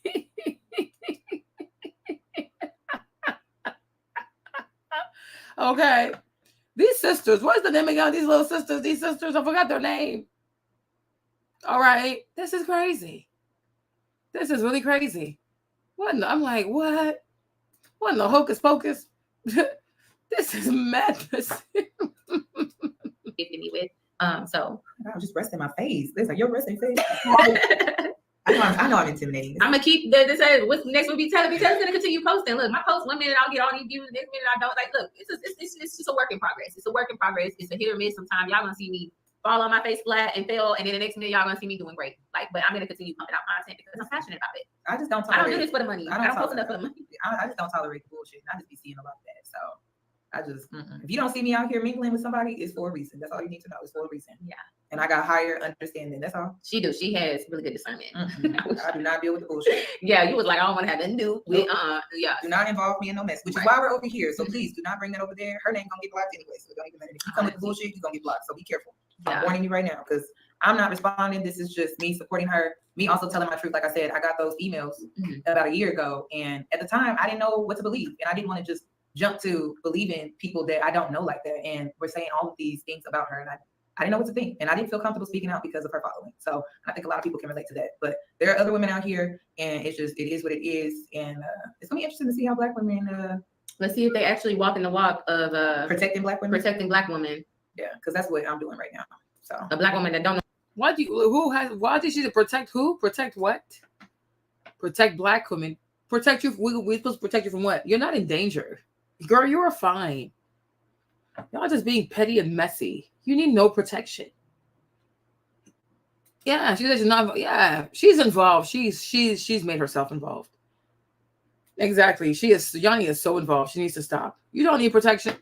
She's a frolicking barefoot with Mother Nature, rosemary, lavender, and essential oils. Okay, like stop. You are crazy. You don't need protection. You're Black, she's Black, so who are we protecting? You're both Black. So y'all figure this out. Y'all need to figure this out. This is crazy. Normally speak up for herself. Yeah, so we'll see. So the rest is up to y'all. Y'all do what y'all want to do with this. At the end of the day, use your discernment, and that's it. And I'll leave this video up. I don't know how long I'm gonna leave it up for because eventually I'm gonna want to wipe everything about this woman out of my life and my page. I already went through some of my stuff to delete some stuff out of, my life. So block, everything is blocked, cut off, dead, done. The cord thing, I forgot what it's called, but yeah, we doing some stuff where energetically she's cut off. Everything about her is just dead to me. So I don't want to speak about it. Yes, we're very much aware that women can be wrong. Yes, we can be wrong. Yes, women can be wrong. Yeah, we can take accountability and say we don't have it all together. Listen, we're not on that. I'm not a part of the gender wars. I don't feel like I need to save face with y'all. Yes, women can be wrong. Okay. Yes, but you can be wrong too. All right, and that's why everyone needs to self-reflect so they can seek a higher self-awareness, so that we're not out here hurting people for no reason, or at least without awareness. So that's what it's really about. I'm just waiting on the collective to get to that level, which is why I left the whole gender war bullshit behind, because I've outgrown it. I'm just being honest. When I was a part of that shit, I was hurt, and it is what it is, and I'm moving on. So I took accountability. I don't know if y'all follow me, but I took accountability for the part I played in adding fuel to that fire. But I'm moving on with my life. So I don't got no bitterness, no hate, no nothing. Moving in love from here out. I love the women who has poured into me, the men that has poured and supported me. I love my supporters, and I appreciate y'all. Like, y'all really don't know. Like, I was scared to speak out. And for it to be like, once God told me it's time to tell your truth, and don't be scared to tell your truth. Don't be scared to be bullied. Because especially as somebody who's been bullied their entire life, like what? Like, I'm just stay silent and try to keep the peace. Can we just be friends? Can we just be cool? Can we just no, it's time to speak out. And so how many times can a woman be wrong though? Just about part. You need to start choosing women that know how to self-reflect on their behavior. Yeah. Then you would have to ask that question. Yeah. If she can't self-reflect on her behavior, she will never be able to take accountability. So, and there are plenty of women that don't know how to self-reflect on their behavior. And ladies, why is it important for you to self-reflect on your behavior? Because if your behavior is not aligning with the outcome that you want, if your behavior is not aligning with your goals, you're not living the life that you want. And you can't blame nobody but yourself. So it's important that you choose a woman that can self-reflect over her own behavior. And that will benefit you as a man, but it will also benefit her. It actually will benefit her more than you as a man. So choose better, choose wisely. And maybe you do attract. I wouldn't say you attract what you are, you will attract what you need to learn. What you need to learn within yourself. Like, I had a lack of self-worth, which is why I attracted a lot of people who did not value myself and did not see my worth, because I didn't even see it, And if I have low self-esteem, I'm gonna have people that's gonna come. This is where I can't stand the bullshit. Like, I can't stand the figgery. So she's saying like, this happened to me because I had a lack of self-worth. I didn't see my worth. But when these men were sending you $1,000 for your birthday, you saw your worth. right? Because when you first were talking to Princella, you bragged about how men were paying for this, buying you this, sending you money, you know, send you to the spa. A lot of men spend money. So you kind of knew you knew that you were pretty enough to get things from people. Okay, girl, don't do that. Because you took money from people. You took money from these dudes. You took gifts. You took trips, spas, you know, birthday dinners, You know, you were out here like, you know, monetizing your beauty out here, right? You're doing that. So you didn't, it wasn't like, oh, my self-esteem is so low. I didn't know. No. Like somebody else has said. You thought you could play P, and P played you even harder because she better at this than you. Yeah. Get all kinds of money from these guys. So you also preyed on men that had low self-esteem. Because why is a man sending a woman that's not his girlfriend $1,000? Like, what the heck? You don't have bills to pay? You don't have, like, I'm like, what? Has he paid his own bills? You know what I'm saying? Like, she was also predatory. Because why are you taking money from a man you're not in love with? You're not attracted to him. Because you know he has low self-esteem. You know? But I don't know why I would take $1,000 from a man I'm not messing with. Like, that's just weird. You know? So that's it.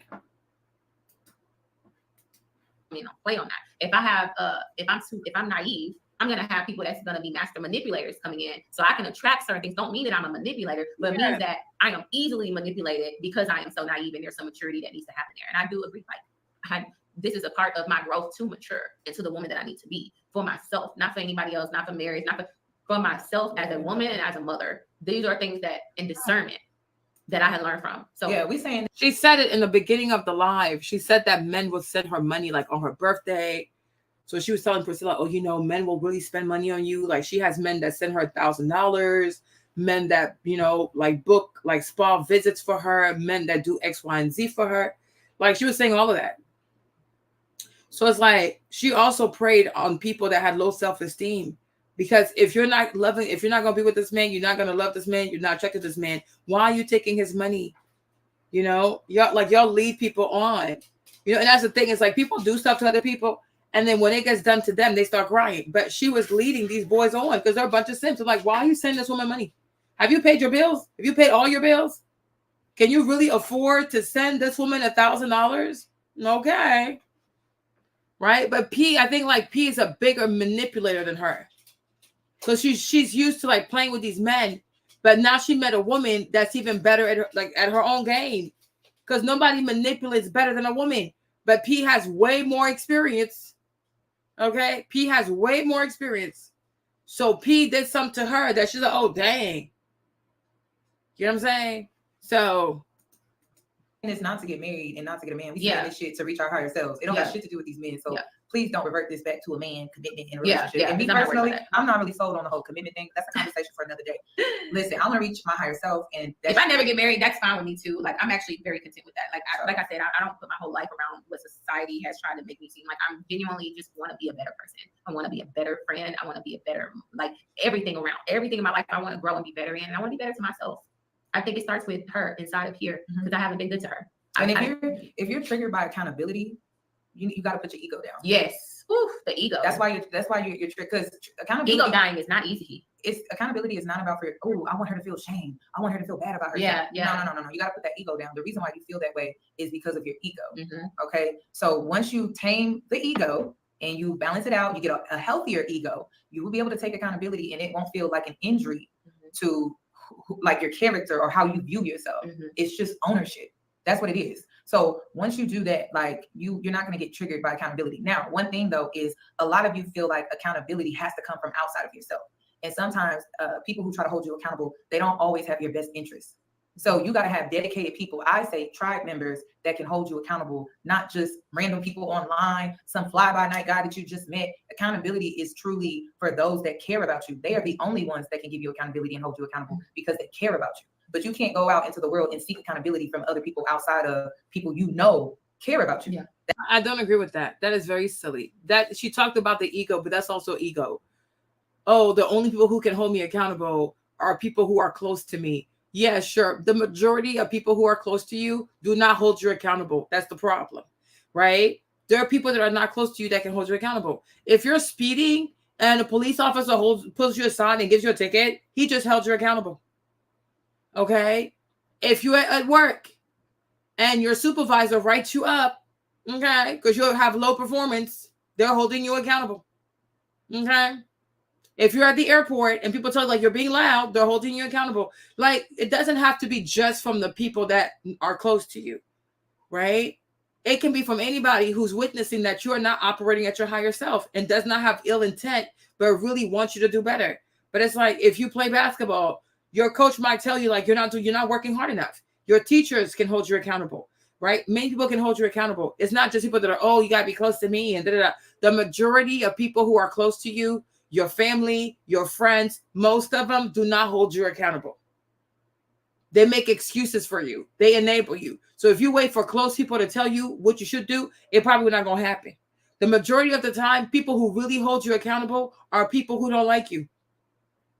They tell you how they really feel about you because they don't really like you.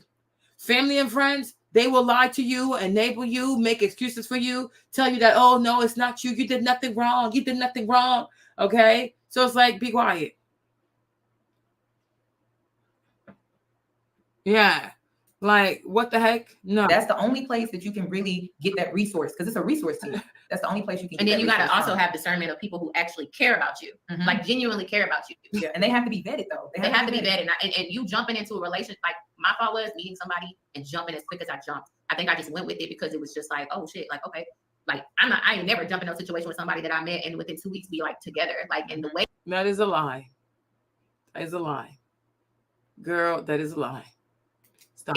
It was meant to fail. It was everybody saw it was gonna fail, just the way it was rushed into. Like when you rush into a situation and all of a sudden you in a relationship with this person, it's so intense in the beginning and oh, we're soulmates and it's in the cards for us and the psychics say we're gonna work out, we're gonna be together, we're good, we're this, we're that. Now all of a sudden when it hit the end, the psychics are telling you differently. Like it's when you and if you notice carefully, when she gets with P, they do all the psychic chakra, whatever stuff they're into, right? It goes left. She meets Yanni once again. That pseudo, right? That pseudo spirituality stuff. Like they're burning candles, they're doing lemongrass. You see this? She still hasn't learned. When you were with P, y'all did this whole psychic business, this charlatan quackery, you know what I mean? Medieval crap. Okay? Look what it led to. Now you're in a friendship with Yanni. Y'all burning candles again, doing rosemary, lavender, lemongrass, bare feet, frolicking in the mother nature, right? Why are you people so hell-bent on finding these like pseudo spiritual ways, right, of creating these bonds? You know what I'm saying? I'm like, this is so bizarre. Like, what is it with these girls and like this pseudo religious, spiritual awakening hocus pocus stuff like that? You met Priscilla, you did hocus pocus. Here you are. You are now with Yanni. You're doing hocus pocus stuff again. That's why I say this friendship here is not going to end well. It's not going to end well. Because I see the same behavior again. It's like, oh, we're going to make it like, oh, we need to burn candles to make this legit. We need to hear a psychic. They're calling psychic. You call psychic with P, you got misled. Now you're with Yanni, y'all calling psychics again. Like, why are y'all so damn insecure? Like you can't think for yourself. You got to have discernment. Don't so jump weird. into anything. So how do you get better discernment? Experience. I've been through shit. You're not gonna know somebody that you just met within a month or 2 months or 3 months. It didn't take long for me to really see that other side of that person. It took about like a month or two to really see like, oh shit, this is because discernment is not something that can be given to you through verbal interaction. It's something that you have to gain through experience. So stop isolating yourself. Like, don't do that. Put yourself out there so you can gain the discernment that you seek. And your intuition will become stronger over time because you're going to be able to discern. And then you're also going to be able to tap more into your intuition through that discernment. But it takes time. Again, this is a journey. It's not instant. And one thing I will, men know men. Oh yeah. And men who play games know people who play games. So all the men that were like, I see game. I'm gonna have to be honest and say they saw that shit from far away. Girl, I saw it from far away. Right. It was more men that saw it from far away and a few collective women who they were called. You see, the patriarchy to the rescue. The patriarchy to the rescue. She said a lot of guys told her, be careful. right? And I said that earlier, like I think like 9 hours ago, I said that, like, you know, like a lot of times if women are being honest, a lot of men have given them advice. A lot of men have tried to warn them. They choose not to listen. But if they can be honest, they will say, my dad tried to tell me, my brother tried to tell me, my husband tried to tell me, right? But they choose not to listen to them because they're men, right? They choose to be dismissive of the cautionary tale. Oh, it's a man telling me, so why would I listen? Because I'm an independent woman. I don't listen to no man. Instead of saying, you know what, everybody, a man, a woman, we all have intuition. We all have intuition. And you have to learn to listen. They love to say, oh, protect the Black woman. But how many times did she say her sister told her? Her family told her. There are men in her life who told her. A lot of people talked to this girl. She chose not to listen. So she's not without protection. She's hard of hearing. She is seriously hard of hearing. Now she said, oh no, but a lot of men told me, then why did you not listen? Because in your head, women are better, men are bad. Women are good, men are bad. So now here you are. So, and most likely she was, because make it make sense, right? Make it make sense. Like, this is weird. Milk and, you know, mammies and pygmies who saw the BS far away. Like I said, I'm not discrediting the shit that she's taught and learned on a genuine basis when it's not chaotic. Like I said, I learned a lot about this world, and I learned a lot through her teachings, and I learned a lot of what I've been through with her as well. So I'm not going to sit here and say, but game, no game.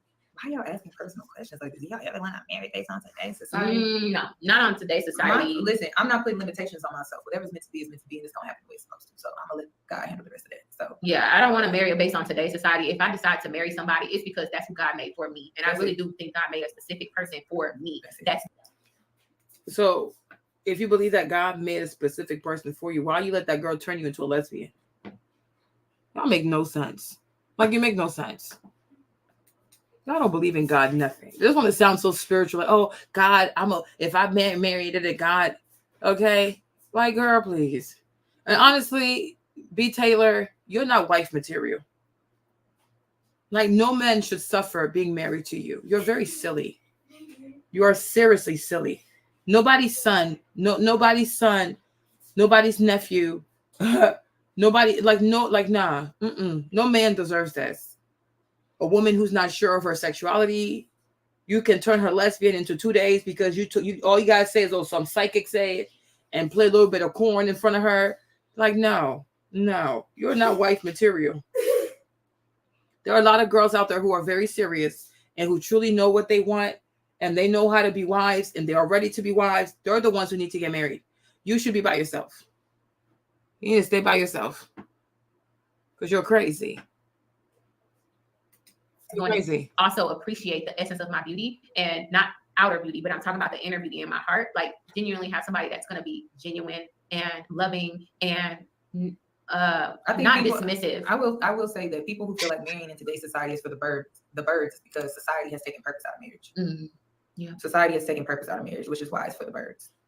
People don't value marriage like they used to. There used to be purpose behind it, coming together, creating a union in purpose. But now people are just getting married just to get. I mean, it's watered down now. You know, it's for showboating. It's for a big wedding. It's for a fancy dress. It's for all of the wrong things. Marriage was supposed to be in purpose. If it's not in purpose, it's really a waste of your time. Yeah. So, and then there's another layer to this conversation too that women are not ready to hear, which is not everyone came here to be in a purposeful union. No. Yeah, that's why I'm like, I'm accepting. If I never get married, that is what it is. I don't ever get married, and I'll be fine. I'll make sure to take care of myself. Like, I don't try to make something happen that's not in the cards for me. Maybe I was just meant to be a mother. I don't know. Like, but I'm not going to be somebody's concubine to be a hump toy either. Like, I would never let anybody have access to me in that type of way. Like, regardless of whatever you think. But yeah. Yeah, not everybody came here to be in a relationship or a union like that, a higher level union with purpose. And like I said, I had to go through this for a reason, and it taught me more about myself and speaking up for myself. So I'll take that advice. I'm gonna speak up for myself. But like I said, I'm dressed for a funeral, y'all. Like, this shit is dead. It's dead. So don't expect no more drama from me. Like, y'all can have fun with this the way y'all want to have fun with it. I don't care. I'm not looking at it. I'm not watching it. I'm not entertaining it. I don't care. I don't want to talk about it no more. This is it. This is done. Laid to rest. Grave dug. Thrown in. Casket is in the grave, and the dirt is on there. And flowers to you. Goodbye. Good day. You want to say anything else? Not really. I mean, unless they had any other questions before we get out of here. Yeah, I think it's on like a Monday, girl. We late y'all up with us at almost 11 o'clock. Oh damn. Yeah. That's all the questions? This life is everything. Thank y'all, and I appreciate it. And even the cloud watchers, I hope you learned something, and I hope you pray tonight and sit with yourself and ask God to reveal to you. If this live you didn't resonate with it, just ask God to reveal to you what God wants to reveal to you, and you'll get your answer there. I really don't think you need to tell the people that it's meant for. I don't even think you need to tell them that. Yeah. The seers, y'all see. Yeah, the seers, the ones that have the eyes open. The believers, y'all feel. Y'all feel. You may not be able to see, but you feel, you sense. So that's all. We don't have to explain anything. Y'all know. Yes. Thank y'all so much. And like I said, thanks That's for it. watching. That's it. We out. Funeral is done. We done. Bye. Good night. Have a good night. Love y'all. Okay. So they were down there done being messy. Okay, cool. So, and close the player. My. So, where's the thing? Where is this? Okay. So it seems like tomorrow these girls have a lot of problems. They're crazy. They are really crazy. They are really, really crazy. But tomorrow, it seems like Princella, the Queen Maker, is going live tomorrow at 8 p.m. So you guys, we have to be here. We're going to watch this live too. So we're going to do a late live tomorrow, right? So 8 p.m. tomorrow. I don't know if it's Eastern or like Standard Time, Eastern or Central Time, but we'll figure it out. I signed up for notification. So now we're involved. Okay, we are now involved. So tomorrow, Princella is going live. She said she got the Brazilian wig. She's serious. She is really serious. So tomorrow, 8 o'clock, y'all better sign up for the notification. We will be going live tomorrow at 8. Okay, maybe before 8. I don't know, but they gave us something to talk about. Oh, she lost about 5,000 subscribers. But you know, the thing is with YouTube, subscribers don't matter. It's your view time, like how many hours people watch your videos. So if they unfollow, but they keep watching, she's still going to make money off the video. She's still going to make money off the video. So yeah, that is Priscilla. That's why she told you. She pulled out the Brazilian wig. Okay, Brazilian curly. YouTube don't pay you for your subscribers. YouTube pays you for your views, like your watch time hours, like how many hours you get. That's what YouTube pays you for. So tomorrow, my people, okay, we've been here for 9 hours. We're tired. So tomorrow, she said, should we be stuck a lavender or lemongrass? Maybe. So tomorrow, 8 o'clock, like 7, 8 o'clock ish, y'all better show up. It's gonna be real up in here, So we'll see what Princess. We'll see what the Queen Maker has to say. She looks like a brown Cassie. It's me and you. I've been waiting. Think I want to make a move. Oh, she does? Okay. She said she looks real pretty when she has feminine energy. All right. Yeah, we have fun. So y'all, I hope you enjoyed yourself. She said Princella. Okay, the Queen Maker. All right. So we messy. So we're gonna be all the way messy because we all up in this. But so tomorrow, 8 o'clock, y'all better be here. Be here or be square. Ha ha ha ha.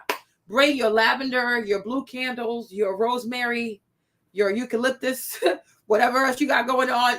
She said I was annoying. No, we kind of didn't understand each other. Like, what the heck? Because that word pick Misha, like sometimes like, what the hell? Here we go again with the word pick Misha. But I was like, oh, I see what you mean. Because it's a bit bizarre. We in it, Natisha. We are in it. We are in it to win it. Okay. So tomorrow we'll see what Priscilla, the Queen Maker, got to say. Okay, child. These people are crazy. But just like you realize, like, you know, all this sisterhood stuff is so toxic. It is so toxic. Do not get involved in this. Do not get involved in the sisterhood business, child. Enjoy the content. Eat your popcorn, drink some water, but do not get caught up in it because it's really toxic. These are damaged people pretending to be spiritual leaders, and it just goes left. It goes really, really left. All right. So I love y'all. He said, I asked Mother Nature if I could come through. Hopefully she says yes. Hopefully she says yes. Okay. So love you guys. Enjoy your night. Thank you for being with me. Okay. Enjoy your evening and I'll see you tomorrow. Okay. Bisous. Bye-bye. She gotta go. She's tired. Bye. Night night. These people are crazy.